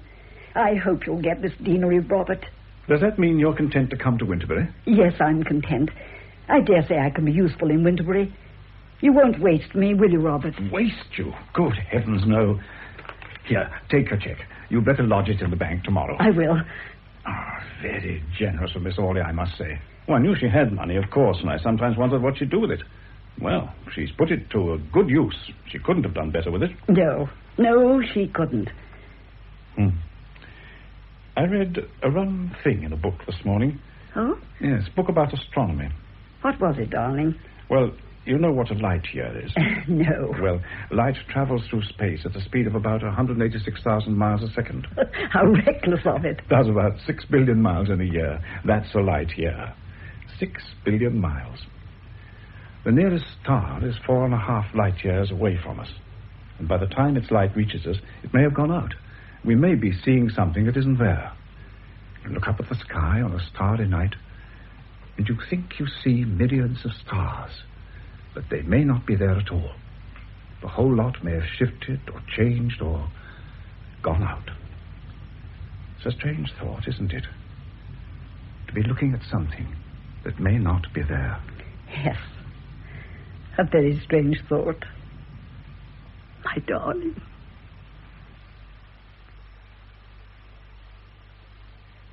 In Robert's Wife by St. John Irvine, adapted for broadcasting by Archie Campbell, the part of Sancha Carson was played by Jesse Matthews. Robert Carson by Godfrey Kenton, the Bishop of Winterbury by Norman Shelley, June Hanvey, Patricia Gallimore, Bob Carson, David Balla, Miss Orley, Anne Cullen, Mrs. Jones, Hilda Fenimore, Mrs. Armitage, Margot Boyd, the Reverend Arthur Jefferson, Peter Pratt, Dick Jones, Alaric Cotter, Anne, the parlour-maid, Francis Jeter, Chief Inspector Lindsay, Gerard Green, and Inspector Footboy, Peter Williams. The play was produced by Norman Wright. It's 8:30. Saturday Night Theatre. Oh, let's stop and have a smoke, shall we? I'm sick of this driving around. Okay. You're doing the driving, Jack. Yeah, that's what I'm sick of. You can take over when we start off again, okay? Yeah, sure. I wish they'd switch that bloody hooter off. Oh, I haven't got that much sense. No, bloody layabouts. Well, they think they have a case. Case? What case? We'll be starving soon if they have their way, unless that food starts moving off of the docks. Yeah, that's true. This rationing's killing me. I like my grub.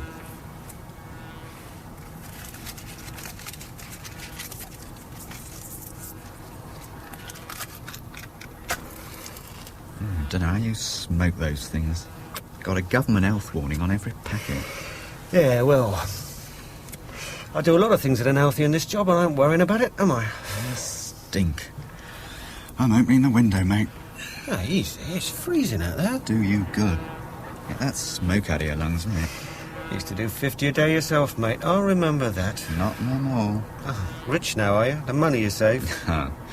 Still skint. Kids see to that. Always will be on this job. Never know. The strikers get workers' control. Might make you chief constable. Might make me sergeant. That would do me. And the police union secretary, and I... Creeper. Hey, I suppose we're okay here. Nobody can see us. Oh, dear. You've been watching us. Those houses over there are condemned.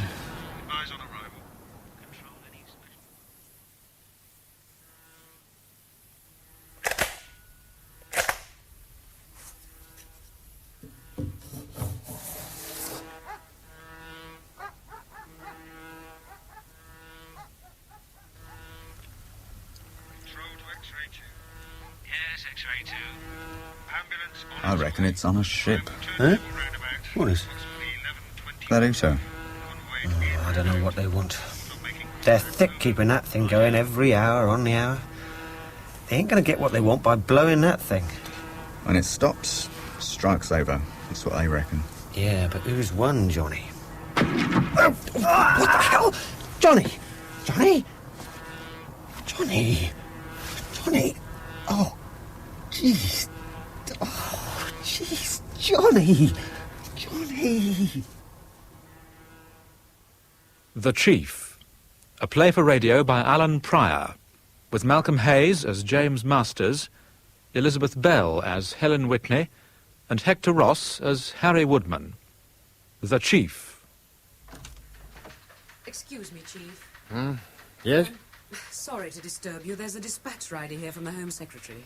All right, Helen. Take his message, whatever it is. He'll only give it to you in person. Oh? All right, send him in. Come in, please, Corporal. Miss, thank you. Mr. Masters, is it, sir? Chief Inspector of Constabulary, sir? That's me. Most urgent, sir. From the Home Secretary. Ah, thank you, Corporal. Sir, if you'll just sign, sir. Oh, I'll do that. No. It's all right, Helen. There you are, Corporal. Have a drink. Oh, well, sir, I'm not supposed to, but, ta. How is it out there in the streets? Oh, it's quiet there now, sir. The old boys did good last night, sir, down the docks, considering they were no armed. Well, we're trying to avoid that, Corporal, as long as we can. Aye, sir. Well, good luck to you. But I wouldn't want to go out in the streets without sidearms. Not after last night, I wouldn't. No, it was bad. You were there yourself, sir? Oh, no, Well, I mostly stay here. I tell people what to do these days, Corporal. Aye, well, sir. I was running around on my bike in the thick of it all, and I can tell you it was no picnic. No, I imagine not. A lot of your fellows were hurt. 18 needed hospital treatment. Oh, that's bad, sir. It is. Well, sir, thank you for the drink. It went down very well, sir. Well, good luck, Corporal. And yourself, sir. You can find your way out. No, I miss. Thank you very much. If one of your men accepted a drink like that, you'd have him suspended forever. Yes, well, he isn't one of my men. And I have to know how the army feels. I mean, the rank and file. Well, he's more likely to tell me than any general at HQ. They're all playing footsie up there, so coy it makes you sick. Well, you can't blame them, Ellen. The army has no record of political involvement. It simply doesn't understand what's happening to the country any more than my men do. Any more than I do myself. You know what's happening, James, and what will have to be done in the end. Well, I wish I was as sure as you are, You Helen. are sure. It's just harder for you to face it, that's all. Now, what does the dear Home Secretary say? Read it for yourself. From Home Secretary to Chief Inspector of Constabulary, most secret. This is just to advise you that I will call upon you at your office at 10 o'clock this morning, in half an hour. Mm-hmm. And why not telephone? Well, does it matter? James, you are not wise in the ways of politicians. No, and I'm glad of it. I can't abide the breed. This is on paper to safeguard the Home Secretary, no matter what happens. I will call upon you at your office at 10 o'clock to impress upon you further the urgent necessity of keeping law and order, and yet at the same time in no way to provoke disorder by any obvious show of force, particularly as regards the docks. The dockers are citizens, and they are entitled to protection as much as any other citizen who does not happen to have joined the so-called general strike. It is what he told me yesterday, Helen. Politicians double talk. He's foisting the responsibility onto you. Can't you see that? It is my responsibility, law and order. They aren't listening, James. They have to listen. I mean, look at the dockers' leader, Harry Woodman.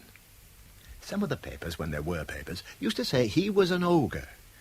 But I was at school with Harry Woodman. Same year, same scholarship. When I went into the police, he nearly joined himself. I don't believe it. Fact. He said he'd infiltrated from within. Oh, that sounds more like the Harry Woodman I know. Oh, Helen, you don't know Harry Woodman. Harry Woodman's father was a drunk. I know, because I put him to bed a few times. Harry Woodman and me, we had the same beginnings. A poor terrace house, back to back, 50-odd years ago. And they were poor then. Those were different days, James. This is the 1980s. He's there and you're here. You control the police, he controls the dockers, which makes him the most important of all the leaders. If the coalition could break the strike at the docks, they could break it all over the country. After last night, he should be in jail. Yes, well, things got out of hand last night. Look, Harry Woodman is a law-abiding citizen, Helen. What you mean is there's nothing proven against him. Well, to a policeman, that makes him a law-abiding citizen. The file on him is full of things. Innuendo. I've just been reading it. Why? Well, because somehow I have a feeling he and I might have to talk one day. You think talk will solve anything? Well, in the end, it has to. Woodman hates this government, this coalition. He thinks anybody who joined it is a political blackleg. Well, I don't know anybody who likes a coalition to you, on any side. Yeah, but you're right. It's there. It's all we have. It's the government. Well, Harry Woodman knows that as well as I do. You sound almost religious when you say that, James. What do you mean, religious? Well, as if this government is something holy, and that's a laugh. Yes, but it is the government. The government is my master, Helen. In that sense, it is holy. I owe it my loyalty. I obey its orders. To the letter at all times. To the letter at all times.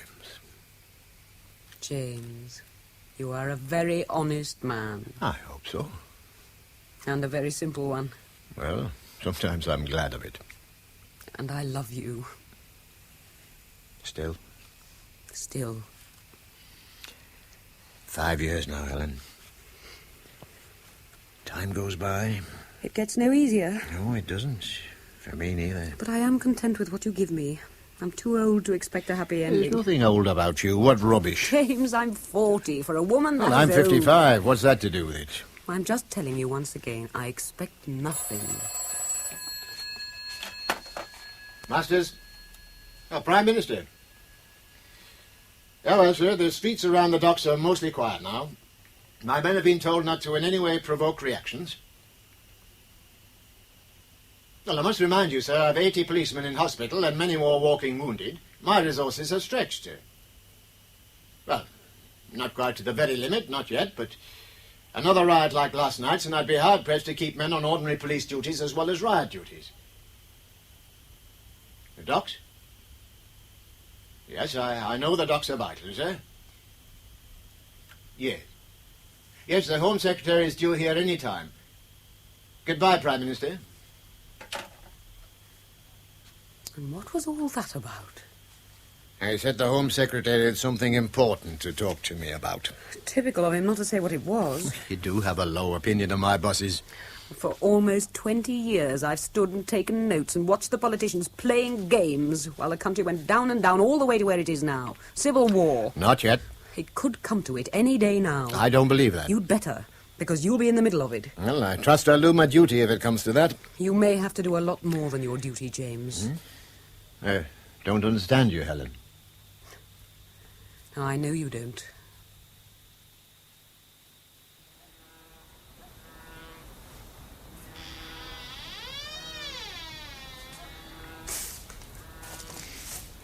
Oh, blimey. What a stink. Tramps use it, probably, sir. As what? Don't tell me. You sure he came from this house? He ran out of it, didn't he? You saw him, right? Well, I saw a duffel coat and a bag of golf clubs over his shoulder. Well, that's what got me. I mean, golf clubs. Yeah, a rifle was in that. What made you think the shot came from these houses? Had to, didn't it? The side he was facing. Johnny got it from that side. So I got out and ran over here. I didn't have no sidearms or anything. Not like you, CID. All tooled up, didn't you? I wasn't thinking straight. I must have been mad. But you didn't see it? The car? Nah, I just heard it. I seen him run down the alley, then he must have got in the car and off he went. I'll open a window, let some air in. Don't touch anything. There might be some prints, you never know. If I can get the scene of crime men down... Well, of course you can get them down. This is a murder. Everything's a bloody shambles this week.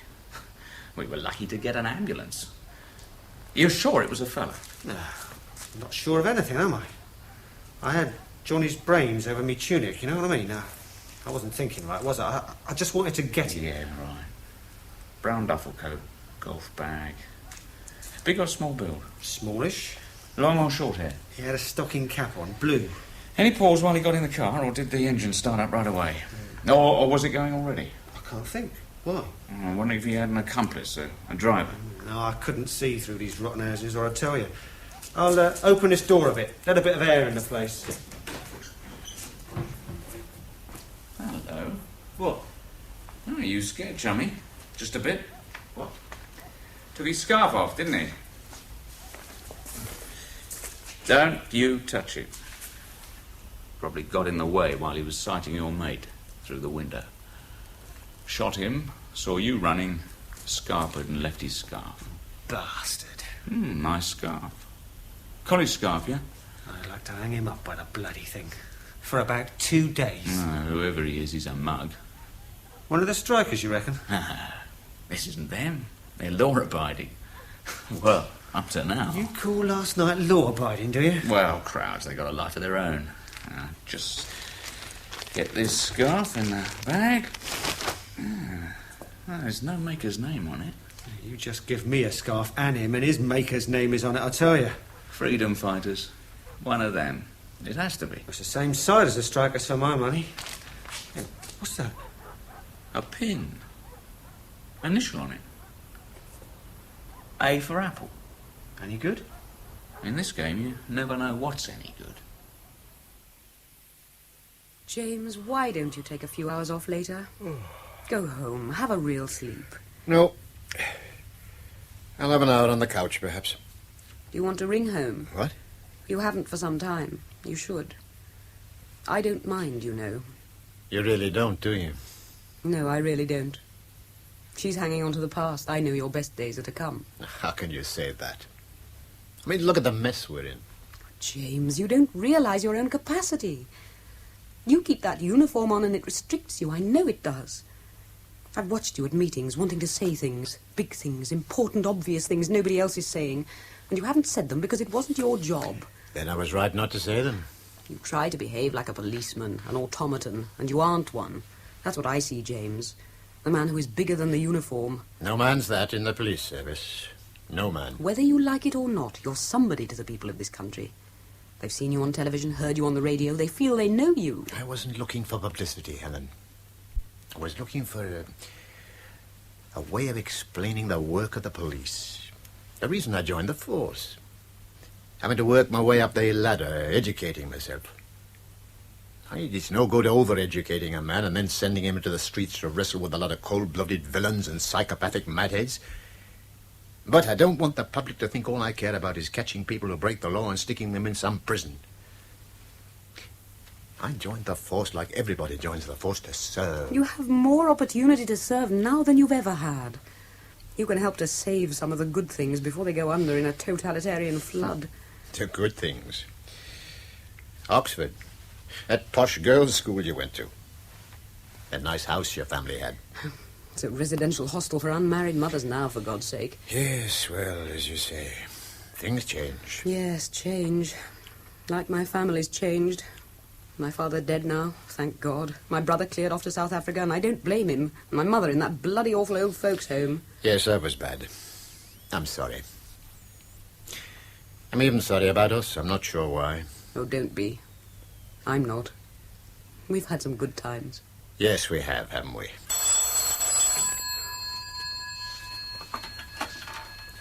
Helen Whitney? Oh, well, I don't know. Hold on a moment. Donna's here. Oh, what the devil does she want at this time? I've no idea what Donna ever wants. All right. The chief will see her. Please bring her up to the office. And not through the operations room. Well, was that necessary?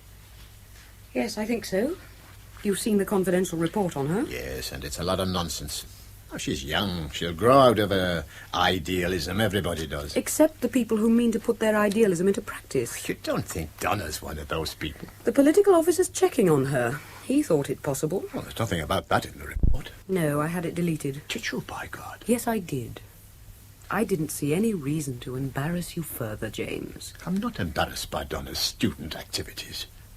This is still a free country. She can do as she likes, talk to whom she likes, write what she likes, so long as she remains inside the law. James, it wouldn't be a free country very long if Donna's friends had their way. You have looked at the list of names. Huh? Helen, what? Here's the file. Now look at the names again. I've looked at them. Hellas, Haggerty, Mackenzie. Nothing proven against these people, I noticed. We're simply nature's firebrands. Chip on the shoulder people. They are, most of them anyway, rumoured to have firm connections with terrorist groups. Rumoured, suspected. That's not evidence in law. James, sometimes the law is most certainly an ass. It may be, but it's all we have between us and total anarchy. Remember that you are the law now. No, I'm merely the instrument of it. Now, there's a very considerable difference, my dear. Hi. Oh, hello there, Donna. Father? You look tired. Well, come in. Don't stand in the doorway. Here, have a seat. Let me get you a sherry. How's your mother? Worried? Oh, is she? Well, of course she is. You haven't been home for a week, after all. And very little for the last 6 months, from what she tells me. Well, this job's very... Don't tell me the reason why. Tell her. There are several telephones on your desk. I'm sure Miss Whitney will get you the number. She ought to know it if she doesn't. It's where you live, after all, isn't it? Helen, sherry. No, thank you. Oh, and Chief, Eh? don't forget the Home Secretary's on his way over. Oh, thank you, Helen. I won't forget. You must excuse me. Goodbye, Miss Masters. Ciao, Miss Whitney. I don't know what you see in her, Father. What? Look, I've known for years. It's so boring. Have you? Hasn't everybody? I don't know. Can't keep that sort of thing quiet. I'd have thought you, being a policeman, would know that better than anybody. No, I don't. People's personal lives are their own affair. Affair? Oh, that's rather good. Sweeter than relationship. Not as direct as bang. Don't try to shock me, Donna. I'm unshockable. You get like that, just being a policeman. You see the bad side of people all the time. You have to try to stop it affecting you too much, so you're fireproof. Still, you were shocked, right? Donna, it's not what you think exactly. Of course it's what I think, exactly. I'm very fond of your mother. She isn't my mother. But yes, I love Helen. I may be ancient in your eyes, but I still feel things more than I used to, perhaps. But you won't believe it. How can I believe it? You're not like you used to be before they gave you this job. You had some time then. We sometimes even used to talk, right? I don't know what's gone wrong between us, Donna. God knows I've tried. I always treated you as my own. Ah, but I'm not. And maybe it showed. Well, if it did, I'm sorry. I never felt that. Never? I mean, we used to get on so well when you were small. All those afternoons in the park, just the two of us. Yes. I used to think you were a god in that uniform. That was a sick joke, all right, wasn't it? I haven't changed. I'm the same man I was then. I still love you. You must know that. You still love Miss Whitney, and for all I know, you still love your wife. But you aren't the same man. Or at least you aren't the same man to me. Maybe you really have changed into a god. Maybe you're just part of that pretty uniform you wear. Or maybe it's just another skin now. Maybe you're just not human any longer. No, I'm the same man. Oh, why do I waste my breath? It's this awful job you do. If you've changed, that's what's changed you. Still, if you didn't like it, you wouldn't be doing it, would you? What's this? What? This file, the one with my name on it. Don't open that. Don't worry. Here you are. Thank you.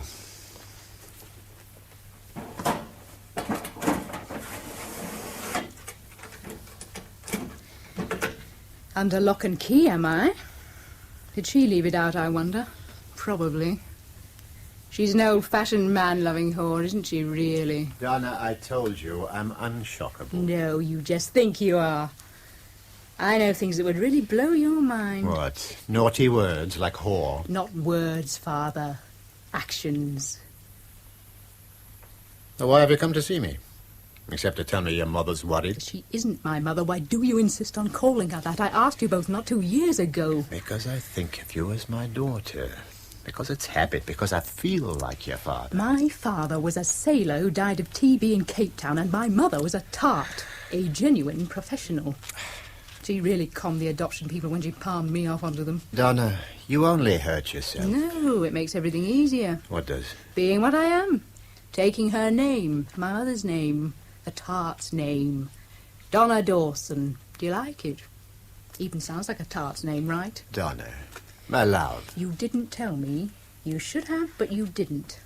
I worried then. I was upset then. I had a breakdown then, but now I'm okay. The shrinks did their job. I can live my life now. And all I can say is I'm sorry. Forget it, please. It's over. I should have told you, I know, but... You already knew about my real mother, correct? Well, since we seem to be speaking frankly, yes. I blame myself. I should have checked earlier. Found out what she was. What made you bother to check at all? The way I behaved? Running away from school with that boy. Like mother, like daughter, huh? Donna, please. Look, you brought me up. You fed me, clothed me, educated me. You made me what I am. I'm grateful. I don't want gratitude. Nor does my wife. No, she wants love. Your love, but she doesn't get it, does she? Oh, Donna, all this... Look, I'm very busy. Nearly got a revolution on your hands, am I right? It hasn't reached that stage yet. It could. Here. Read this.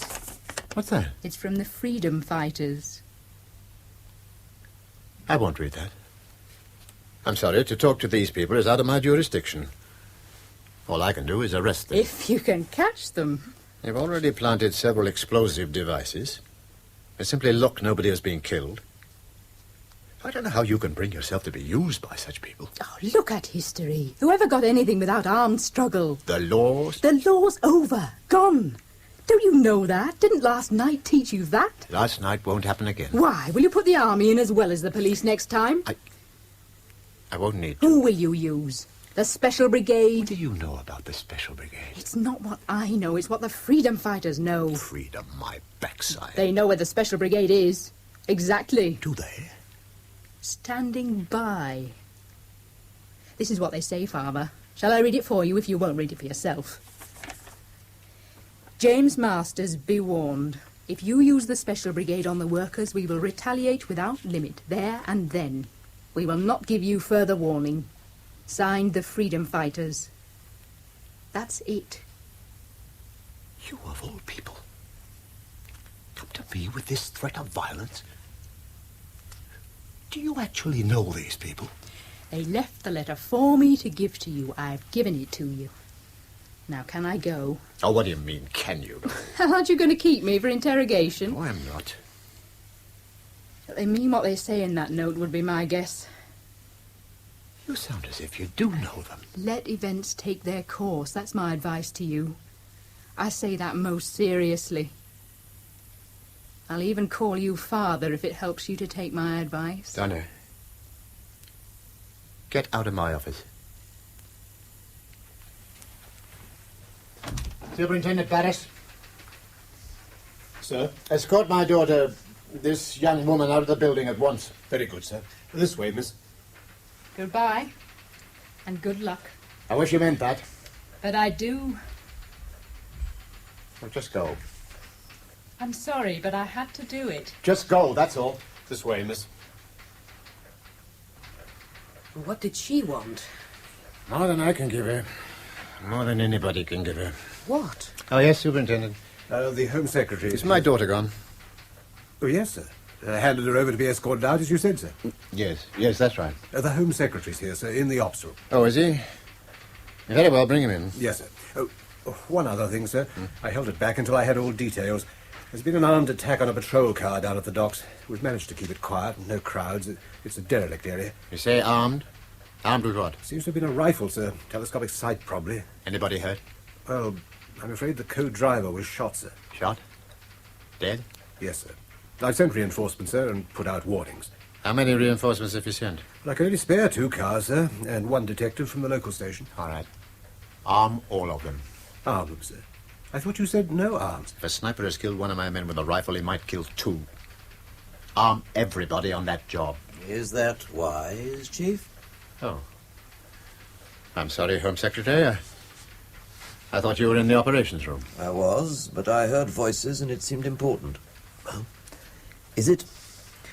Good morning, Miss Whitney. Good morning, Home Secretary. Superintendent Barris, do nothing about that matter for a few minutes. I'll advise you. Very good, sir. I'll be in the ops room, sir. I'd rather like some coffee, Miss Whitney, if that can be arranged. Oh, yes, right. Come back when you've done that, Helen. I may need some notes. Yes, Chief.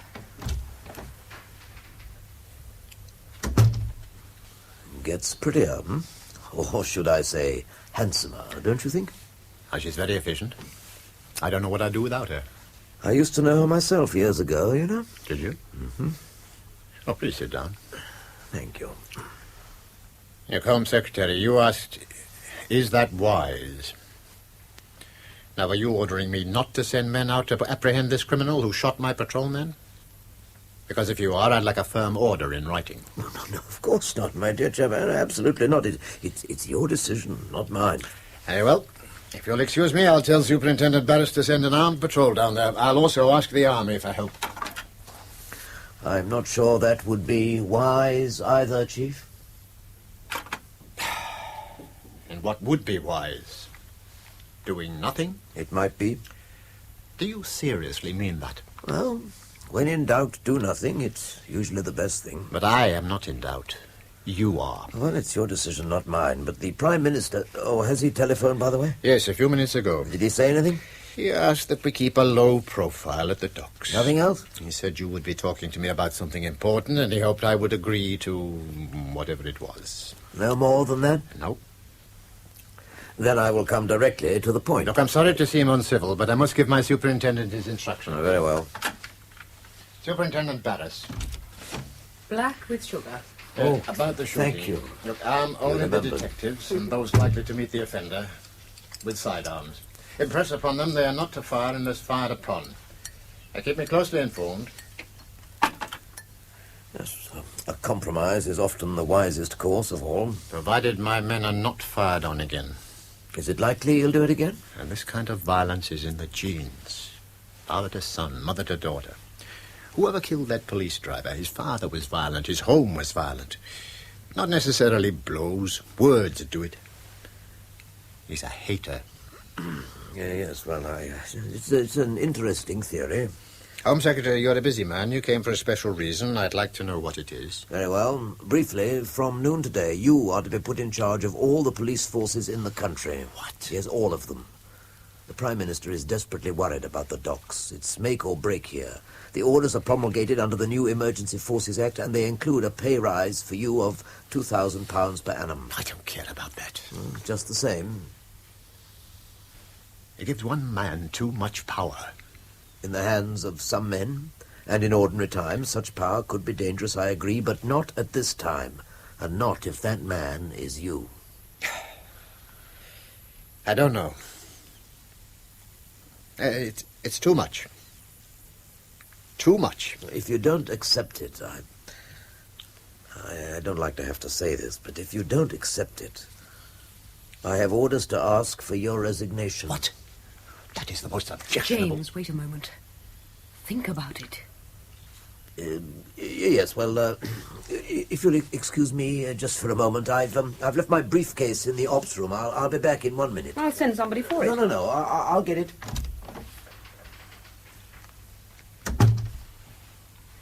James, you have to take it.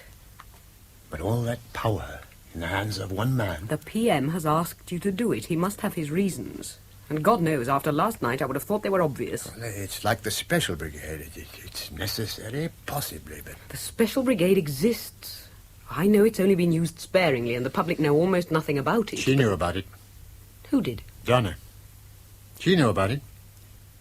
Where it was, even. Did she know? She also said the freedom fighters knew about it. And how did she know they knew? Now, Chief, have you decided? Well, I have very distinct reservations, Home Secretary. Believe me, I understand them, and they do you credit in an ordinary situation, but we are in an extraordinary situation. We must act decisively. The PM's own words. For the good of the country, I urge you to accept. Not unless it is an order. I have no authority to issue such an order. I've put the position to you. I can do no more. For such a thing, I need an instruction. Well, if a letter will do, I could, I suppose, dictate such a letter. To my secretary, please. Now, Home Secretary, if you'll excuse me, I must go out. Out? Where, pray? To the docks. I'm not sure that's wise. One of my men has been killed down there. I can't sit skulking behind this desk forever. Now, Helen, take the Home Secretary's instructions and put a copy in my personal file, signed by him. I'm not sure that I'm empowered to do Signed. that. Oh, very well. Helen Whitney. Who? Just 1 moment. Chief, there's a personal call on this line. Who is it? Harry Woodman. James, be very careful. Harry? Hello, how are you? No, Harry, I'm not the same hoary old reactionary I used to be. I'm the same old law-abiding citizen I used to be. I hope I can still say the same for you. Harry, I have no special powers. Well, I'm the senior policeman in the country. Yes, as you're the senior docker. What are you? My new job? Well, I don't know anything official. Well, look, I'm going down to the docks. Well, yes. Yes. All right, yes. Bye, Harry. What was that all about? Did he know you'd been offered the new job? He seemed to. And what did he want? Well, we are old friends, you know. Though I've only seen him once in the last 5 years. I suppose he thinks I might be amenable. To what? His idea of reason. Harry Woodman's idea of reason is to starve the whole country into submission and then declare a workers' council to run those who have survived. Helen, you're forgetting yourself. You talk like a human being there for a moment and not like a civil servant. Just the same, I should be careful, James. Helen, if anybody wants me, you know how to reach me. I'm in my car. Use the radio if need be. Yes, of course. Take care. Goodbye, sir. Chief. Well, he is a stickler, isn't he? Yes, he is. You left me with him deliberately, didn't you? I didn't talk him round, you know. How are you, Helen? I mean, really. I'm very well, thank you, Tom. Seems a long time. Since when? That weekend at Oxford. It is a long time, 20 years. You were the visiting speaker at the Union. I forget the motion. Something fashionable that promised a lot and delivered nothing, as usual. Ah. Did I sound very pompous in those days? About the same as now. Oh, well, I won't ask if that is a compliment. Don't. A little iron has crept into the sunny character, I see. Not really. You were rather loving, as I remember. Can you remember, Tom? It was a long time ago, and only for one night, after all. Yes, but I do remember that night. I remember it every time I see you, which seems to be about once a year, usually at some dreary ministry party. And I remember ringing you at your flat the next day, and your wife answering the telephone. Your previous wife, not the one you have now. Oh, didn't I tell you about her at the time? No, you didn't. Well, all young and heartless in those days, weren't we? You love him, don't you? What makes you think that? The way you look at him. And besides, there are the rumours. So long as they're only rumours, there's no point in adding to them. But yes, I love him. Why? Because he's quite incorruptible. And he's the only man I've met in the political hurly-burly who places his duty before himself, without being a fanatic or clinically disturbed. The freedom fighters think he's a fascist. The country as a whole thinks he's the greatest policeman since Peel. Well, that's absolutely true, and it's why I'm here. Helen. Yes? If it came to it, how would he jump? I don't know exactly what you mean. Oh, you're no fool. Let me spell it out. Oh, please don't. I'm still a civil servant, remember? Yes, you're also his girl, if you don't mind being called that. And you've got a good brain, and you can influence him. No, I don't think so. I don't think anybody can. Even so, I want your thoughts. If they agree with your thoughts. Well, of course, but otherwise it's no good, is it? Oh, Tom, you're still a terrible rogue and a humbug, aren't you? What do you mean, still? I thought it was something I'd become. No, you were always like that. Then, why did you go to bed with me? Because you had curly hair and blue eyes, and you were the youngest spokesman on the then opposition front bench. And the chief? Why do you go to bed with him? Oh, stop talking to me as if I'm just a woman, Tom, will you? Well, Helen, this is absolutely for your ears only. The strikers are being locked out of the docks at midnight tonight. That'll light the fuse. Oh, well, the ships are full of rotting food. The capital is 10 days from starvation. The PM has to put the troops in to move the stuff, get it distributed. He has no choice. Go on. Well, I think the strikers will react very positively. Of course, if they show moderation, if they do not interfere with the unloading and distribution of food, then everything I'm saying is of no moment. But if they do react positively, I say if they do, things could get out of hand very quickly. When they do, I think we're going to need a strong man. What about the PM? Would you call him a strong man? And what about you? Well, I'm a professional politician. It would be a contradiction in terms. So you mean James? I mean James. I thought it might come to this. Then you're smarter than I am. My colleagues in the cabinet only thought of it today. Go on. James is known and respected in the country in a way no politician or soldier can ever be. The people know him. It would only be for a short time, anyway. Oh, would it? Oh, well, probably the idea will, obviously, to get back to parliamentary rule as soon as possible. I see. He does the dirty work. Yes, I suppose you could put it that way. So, how do you think he'd react if it did come to it, if he was offered extraordinary powers, if he became the man for the hour? How do you think he'd react? I don't know. I really don't know. I doubt if he does yet.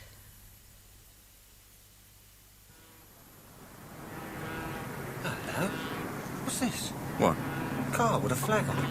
Cool, blimey, it's the governor. Oh. The chief. Is it? Yeah, smarten up, here he is.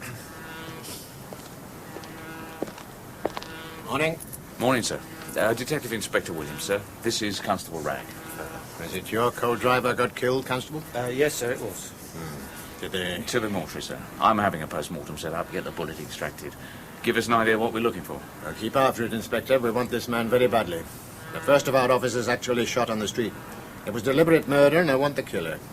Won't bring my mate back, sir. He had 2 kids and all. No, it won't. But it will deter anybody doing it again. What would a court do then, sir?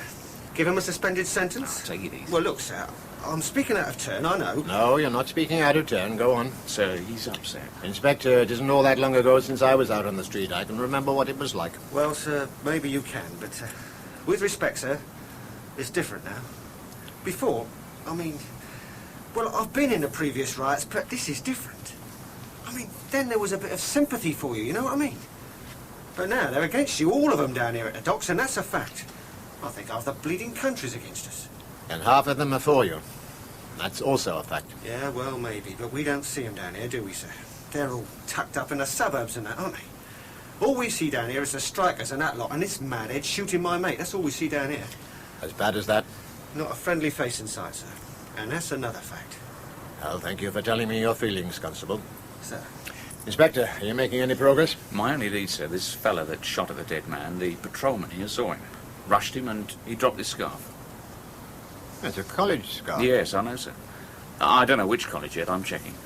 Oh, that's St. Adrian's. Is it? Oh, thank you, sir. Got this pin on it, sir. I haven't seen one like it before.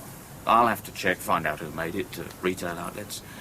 The trouble is, everybody's on strike. It takes forever. Yes, it would. Well, good luck. See, I'm kept posted. Sir. Fancy him knowing that. Oh, now we've got the college. You never know, eh? Yeah, well, when you find the bleeder, leave him with me for an hour or two. That's all I ask. I've got to talk to Johnny's missus sometime, haven't I?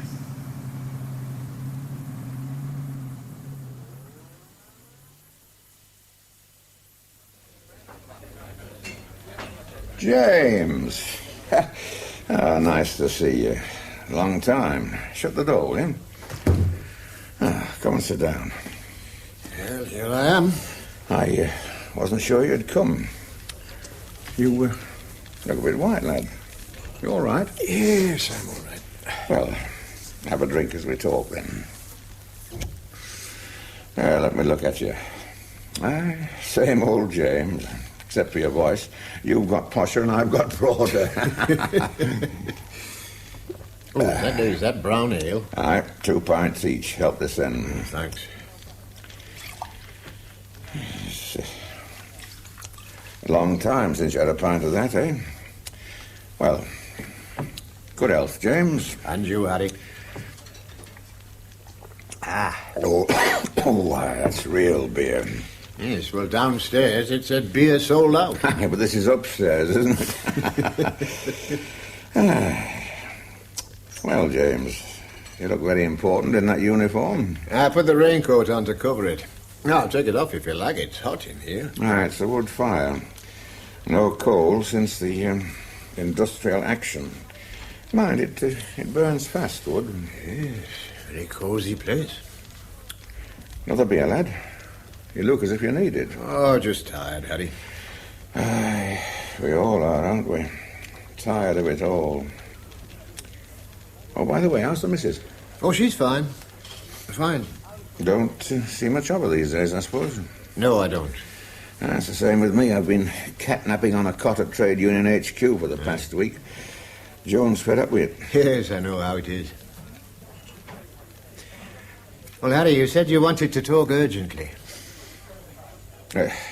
James, I know about the Special Brigade, and I know the Cabinet may decide to put them in, here at the docks. I also know they're going to use the troops as labourers. Do you? Aye. You'd be surprised how much I do know. If you put the Special Brigade in, there'll be riots. Well, they will only go in, Harry, if there are riots. Let me be absolutely frank with you. I can't guarantee to hold my men back if this lockout takes place. James, you know me. I'd rather do some kind of a deal. I'm that sort of an animal, but if those troops go in tonight, and I'm told it is tonight, there'll be bloody murder down here. There's been murder already. I've lost a patrolman today, not 5 streets from here. He had 2 children. Then do something to stop it. Talk to your friends in the Cabinet. Talk to the Home Secretary. Harry, I take orders. That's all I do. No, I don't think so. Not anymore. Yes, I'm a policeman. I keep order. I do as my masters tell me. My new job is simply an extension of those powers. All I will do is my duty. You've been watching the men in power make mugs of themselves for years. Haven't you ever got to thinking you could do it better? You talk about the law. If they fail to get that food away from the docks tonight, we could be the law next month. Yes, you could. It's possible. It's better odds than that. It's even money. Perhaps. And if we are the law, we'll rewrite the statute book. We'll make new laws, hundreds of them. What will you do then, James? Oh, when that happens, I'll do whatever is my duty. And what is that, may I ask? I remember the oath I swore as a constable. I will well and truly serve without favour or affection, malice or ill will, in that I will, to the best of my power, cause the peace to be kept.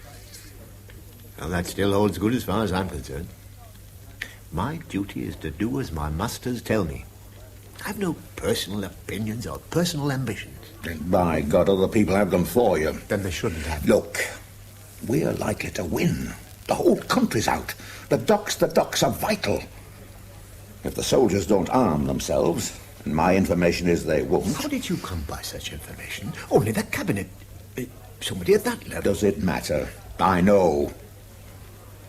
All right, go on. The army, the generals don't want to get involved. I know that, and just between us, I have contacts there as well.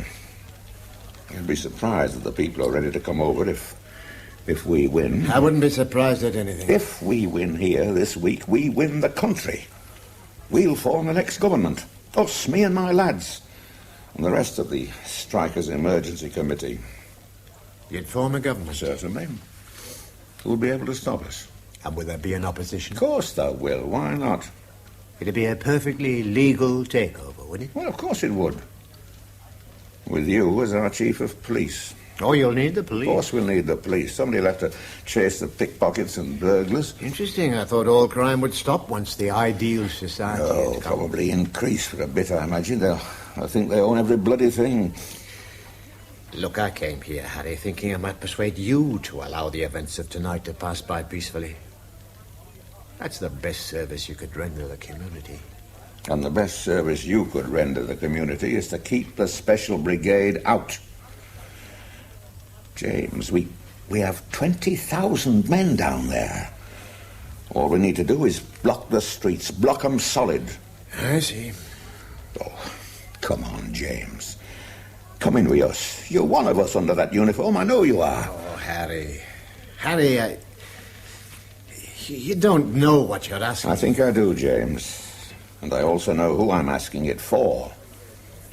Have you forgotten what it's like, James? Look, nobody's starved in this country for years. But what about opportunity? What about that? Do you really think the dockers' sons down there ever become anything else but dockers' sons? Well, they can. There's education, grants. Of course there is, but it's too slow. It all happens too slow. They get to universities, the lucky ones, and then they change. The places change them. They go middle class, or they opt out, or they become activists. Like the freedom fighters. Yes, like the freedom fighters. Sometimes I think there's a lot in what they say. Do you? I said sometimes. when I'm tired of talking, like I've been doing these past 2 weeks. But you, James, you know all this. I don't have to tell you. You came up the hard way, inch by inch, like I did. Yes, that's true, anyway. But I'm a policeman. I have my duty. Yes, I know a lot of what you say is true, but... James, I have to ask you this, and I want you to think hard before you answer me. Do you still consider yourself a man of the people? Oh, I know you say you're doing those TV broadcasts you've been making, and I know people think you are. But are you?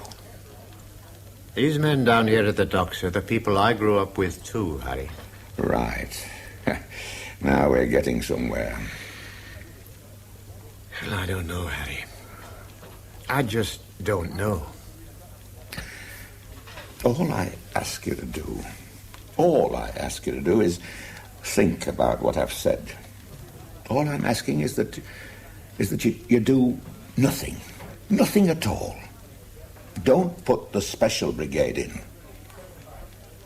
When you think about it, that's all I ask.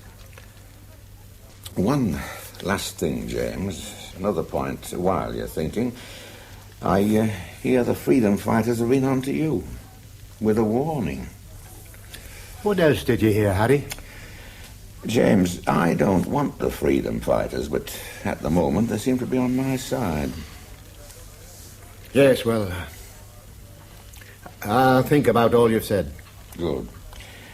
If it came to it, James, and we did win, preferably without trouble, you could write your own ticket. Could I? Aye. Oh, but I know that doesn't matter. No, you're one of us. You haven't changed. You see, I know you, James. Well,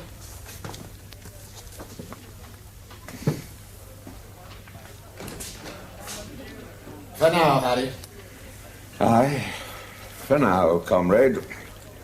For now.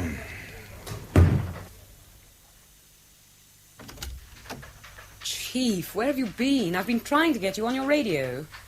I switched it off. What? Oh, James, are you all right? You look awfully tired. You should get some sleep, you know. Did you talk to the detective down at the docks? Yes. That patrolman had 2 children, Helen. I ought to see his wife myself, I suppose. Oh, when? How can you find time? Things are beginning to happen, James. Yes.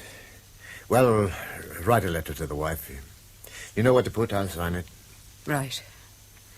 The Home Secretary's instruction is here on the desk. James, are you all right? Yes. Is it? He was very cautious, wasn't he? I'm instructed by the Prime Minister to ask you to take up your duties as Commandant of Police and Paramilitary Services as from noon today. The army must be protected while moving essential supplies from the docks, and this will be your first duty. It's been on the radio already. They move fast, these politicians. Go on. Drink to it. What? Your promotion. Promotion? James, the country trusts you if it trusts anybody. You can calm the situation, reassure people. You can do it. You know, Helen, the police have been wrong before. In other countries. Supported the wrong people a dozen times. James, you must not weaken now. All the time I've gone blindly on doing what I thought was my duty. What you thought was your duty. But what if it wasn't my duty? In a previous life, I'd no doubt, none. Now I don't know. I'm simply not sure any longer. Here, drink this. You look awful.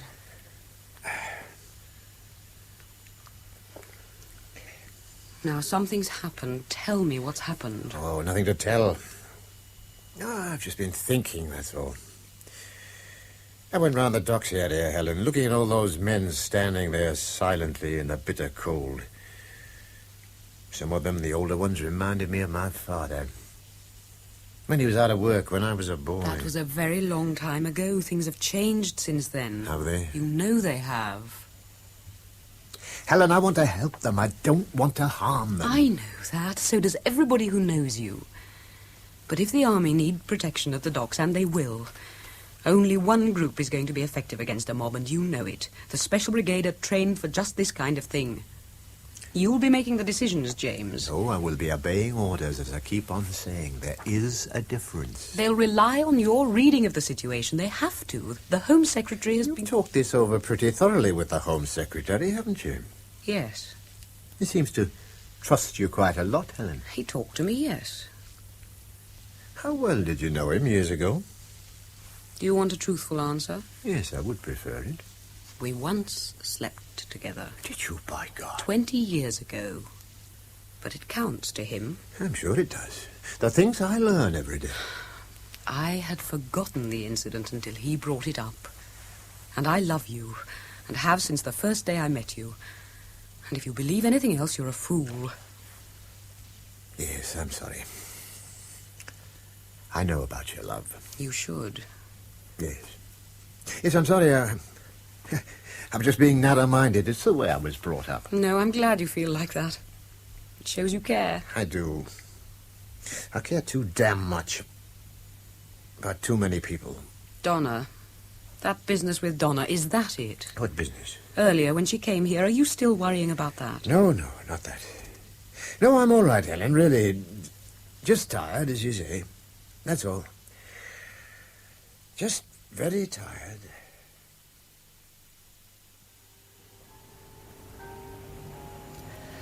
Well then, sir, you hoping to get lucky, are you? I've got the scarf and the pin, that's lucky. Yeah, I suppose so. I wonder if I'm allowed to park here. Oh, it's only a university, don't let it scare you. The people here have too much education and not enough common sense, or they wouldn't be here. Yeah, all these young layabouts, all at the country's expense and all. And all them girl students. Permissive and all that. Oh, they've got it made. I'm in the Dean's office. Anybody calls on the radio, OK? Yeah, sure. OK, sir. Permissive, eh? I'd give some of them permissive, I'll tell you. Yes, that is one of our scarves, Inspector, but the pin doesn't mean anything to me. I suppose it's some kind of initial. Yes, I suppose it is, sir. Would any student with an initial A, a girl student, come to mind, sir? Oh, I very much doubt it. We have several thousand students here. But our register of admission should be able to help you if you're prepared to go through it. My secretary will make arrangements. Where do I find her, sir? Next door. I'll take you in.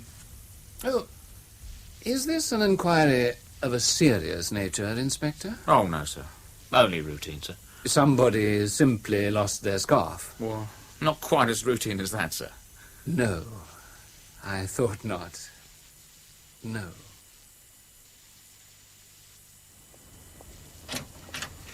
Oh, hello, sir. Nearly given you up. You staying with me? Well, as long as you need me, sir. We have 10 calls to make. Huh? Everybody enrolled in the university with a Christian name A. Well, everybody? Correction. Every girl. Fellas don't have pins, do they? First address, 20 Swinton Street.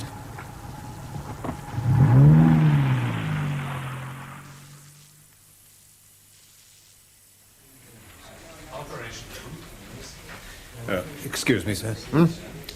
What is it? Sorry to interrupt, sir. Are you all right? Yes. Sorry, sir. It's just the situation of the dock, sir. I know Miss Whitney said don't disturb you, but That's all right. Now, what do we have at the dock, Superintendent? I'll switch the wall map on, sir. Well, the army convoy is here at this moment. In 1 hour, the convoy begins to move. All absolutely top secret, of course. It'll take them to the dock gates at first light. They'll be admitted by the dock security police. I take it none of the army personnel are carrying weapons? No, sir. The army chiefs are against it, as you know, sir. The army chiefs are against almost everything. Amen to that, sir. But the lads are with us, the rank and file. It's the top brass. They're playing for position. They're playing for tomorrow, Superintendent Barris. If there is trouble, are we really expected to guard the army convoys with our own men? I mean, our motorcyclists and footmen. Yes, we are. So you were down there at the docks. You saw how things are for yourself. It wouldn't need much to send it all up. I know what you're saying. And my answer is leave the special brigade where they are until I say move them. You wouldn't like them near us. If it happened quickly, we mightn't get them there in time. That's my point. Sir, I... No, I said no, Superintendent, and I meant no. Very good, sir. Sorry, sir. Just one final point, Chief. Yes, one. The terrorist, the one who shot the car driver. Yes? The inspector on the case phoned in an hour ago. I offered him more help, but he seems confident he has a lead. Oh? I see. What is it? He didn't say, sir. Detectives never do they? Oh, and the men are very pleased, sir. I mean the beat men. About your promotion. They'd follow you anywhere. That's why I'd hate to see them at risk. They're as tired as we are, sir. Yes, I know. Well, thank you, Superintendent. Keep me posted if there's anything new. Yes, sir. Oh, grotty old digs these students live in, sir. They like dirt, most of them. Yeah, scruffy sods. You know, all they do is have it off with each other in places like this at a ratepayer's expense. Keep yourself easy now. Never know what we're going to meet, do we? Eh? Oh, yeah, sure. Well, so long as it's the scarf owner, I'm in like Flynn. This is the last day on our list. So unless we boxed it somewhere, she has to be a possible. Well, how do you know the others aren't? I don't. But I never felt nothing about them. None of them. Yeah, that's all balls. Well, I mean, it is, isn't it? No, it isn't all balls. It's kosher. Sometimes, I know, it's fear. You can smell it. Now, where is the bit? In the laugh. All right. Afternoon, miss. You Miss Adonia Dawson? Donna Dawson, who are you? This is PC Rag, and there's my ID card. Oh, police. You're at St. Adrian's College, I believe? Yes, I am. Why? You own a college scarf, do you, miss? No. Never owned one. I bought one a long time ago. I lost it somewhere. Lost it? That's right. Can we come in and talk just for a few minutes, miss? No, you can't. I'm just going out. Oh, one other thing, miss. I take it you've lost this silver pin. You take it wrong. I've never seen it before. It's your initial. Your name's Adonia. That does not make it mine. My name's Donna. Adonia is on your card at college, right? You live here on your own, do you, miss? That's no business of yours. Oh, who do you live with? None of your business. Oh, but I'll find out. Easier to tell me. No, you find out. Now, if you'll excuse me, I have some shopping to do. Hey, do you see them jeans she's got on? There's nothing under them. No. Lovely, isn't it? Do you fancy her for the scarf? I don't know. Something. Cool cow she is. Never even looked at me. I know what she wants. She wants me. I know, Pat. I know what she wants, mate. Well, what now? Find out who she lives with. What fella you mean? Could be. Living with her? I pay money. With those looks. Yeah. Well, if he's not doing it, he's a fool. And if he is, he's a swine. James, I come with orders from the PM to you directly. Well, he could talk to me himself. He's flown to Canada an hour ago. What? A top meeting with the Americans. He's asking for huge new credits. If he gets them, he might be able to defuse the dock situation, but it will take a couple of days. No, we don't have them, do we? Unfortunately. He's run away. I'm not surprised. I think he'll be back, and with the loan. Some hopes. Helen. Go on, please.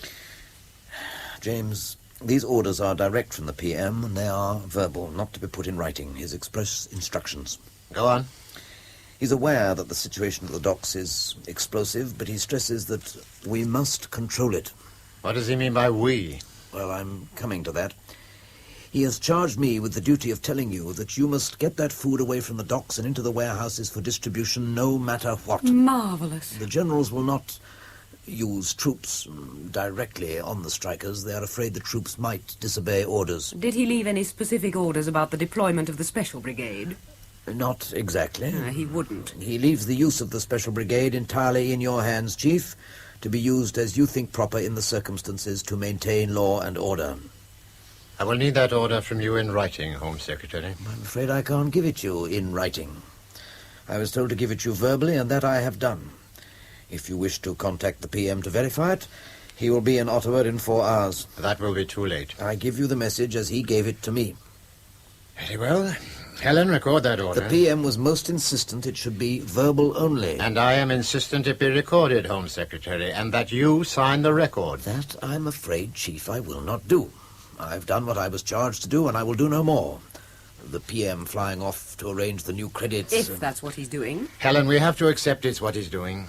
If he gets the credits, then maybe he can come to some agreement with the dockers. Buy them off, you mean, again. It's not being announced on the radio because he doesn't want the public to know he's away. I'll bet he doesn't. James? Yes? The Home Secretary has something else to say to you, haven't you, Tom? Oh? And what is that? Well, if the PM does not return with the credits, I have substantial support inside the cabinet for a provisional government, with yourself as the head of that government. What? Are you mad? James, it could come to that. I know how you feel about being a policeman, but this is something bigger. Think. Helen, I don't have to think. The idea is an insult to the uniform I wear. I'll forget you ever said that. I advise both of you to forget it too. Helen, record that the Home Secretary gave me those instructions. And if you'll excuse me, I'd better see what's happening in the operations room.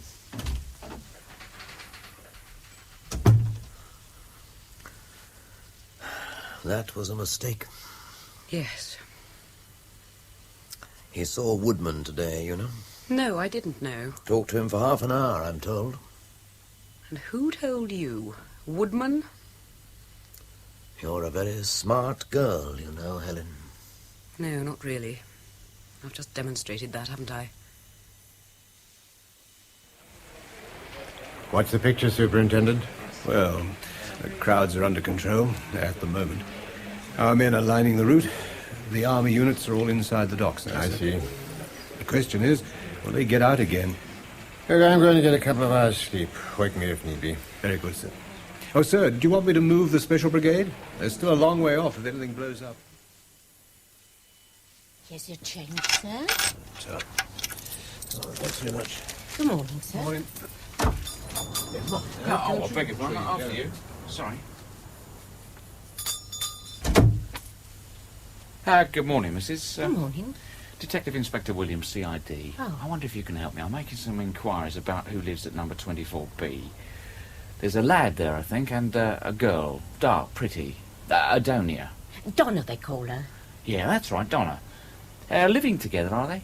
Well, they all do nowadays, don't they? Waiting for marriage is a thing of the past, isn't it? That's right, Mrs. This lad, is he called Terry? Terry, that's right, yes. Dark lad, I think. They call him Terry. Now, is this important, Mrs.? Does he wear a scarf? A college scarf? Scarf? No. No, I don't think so. Hmm. Ah, but she does.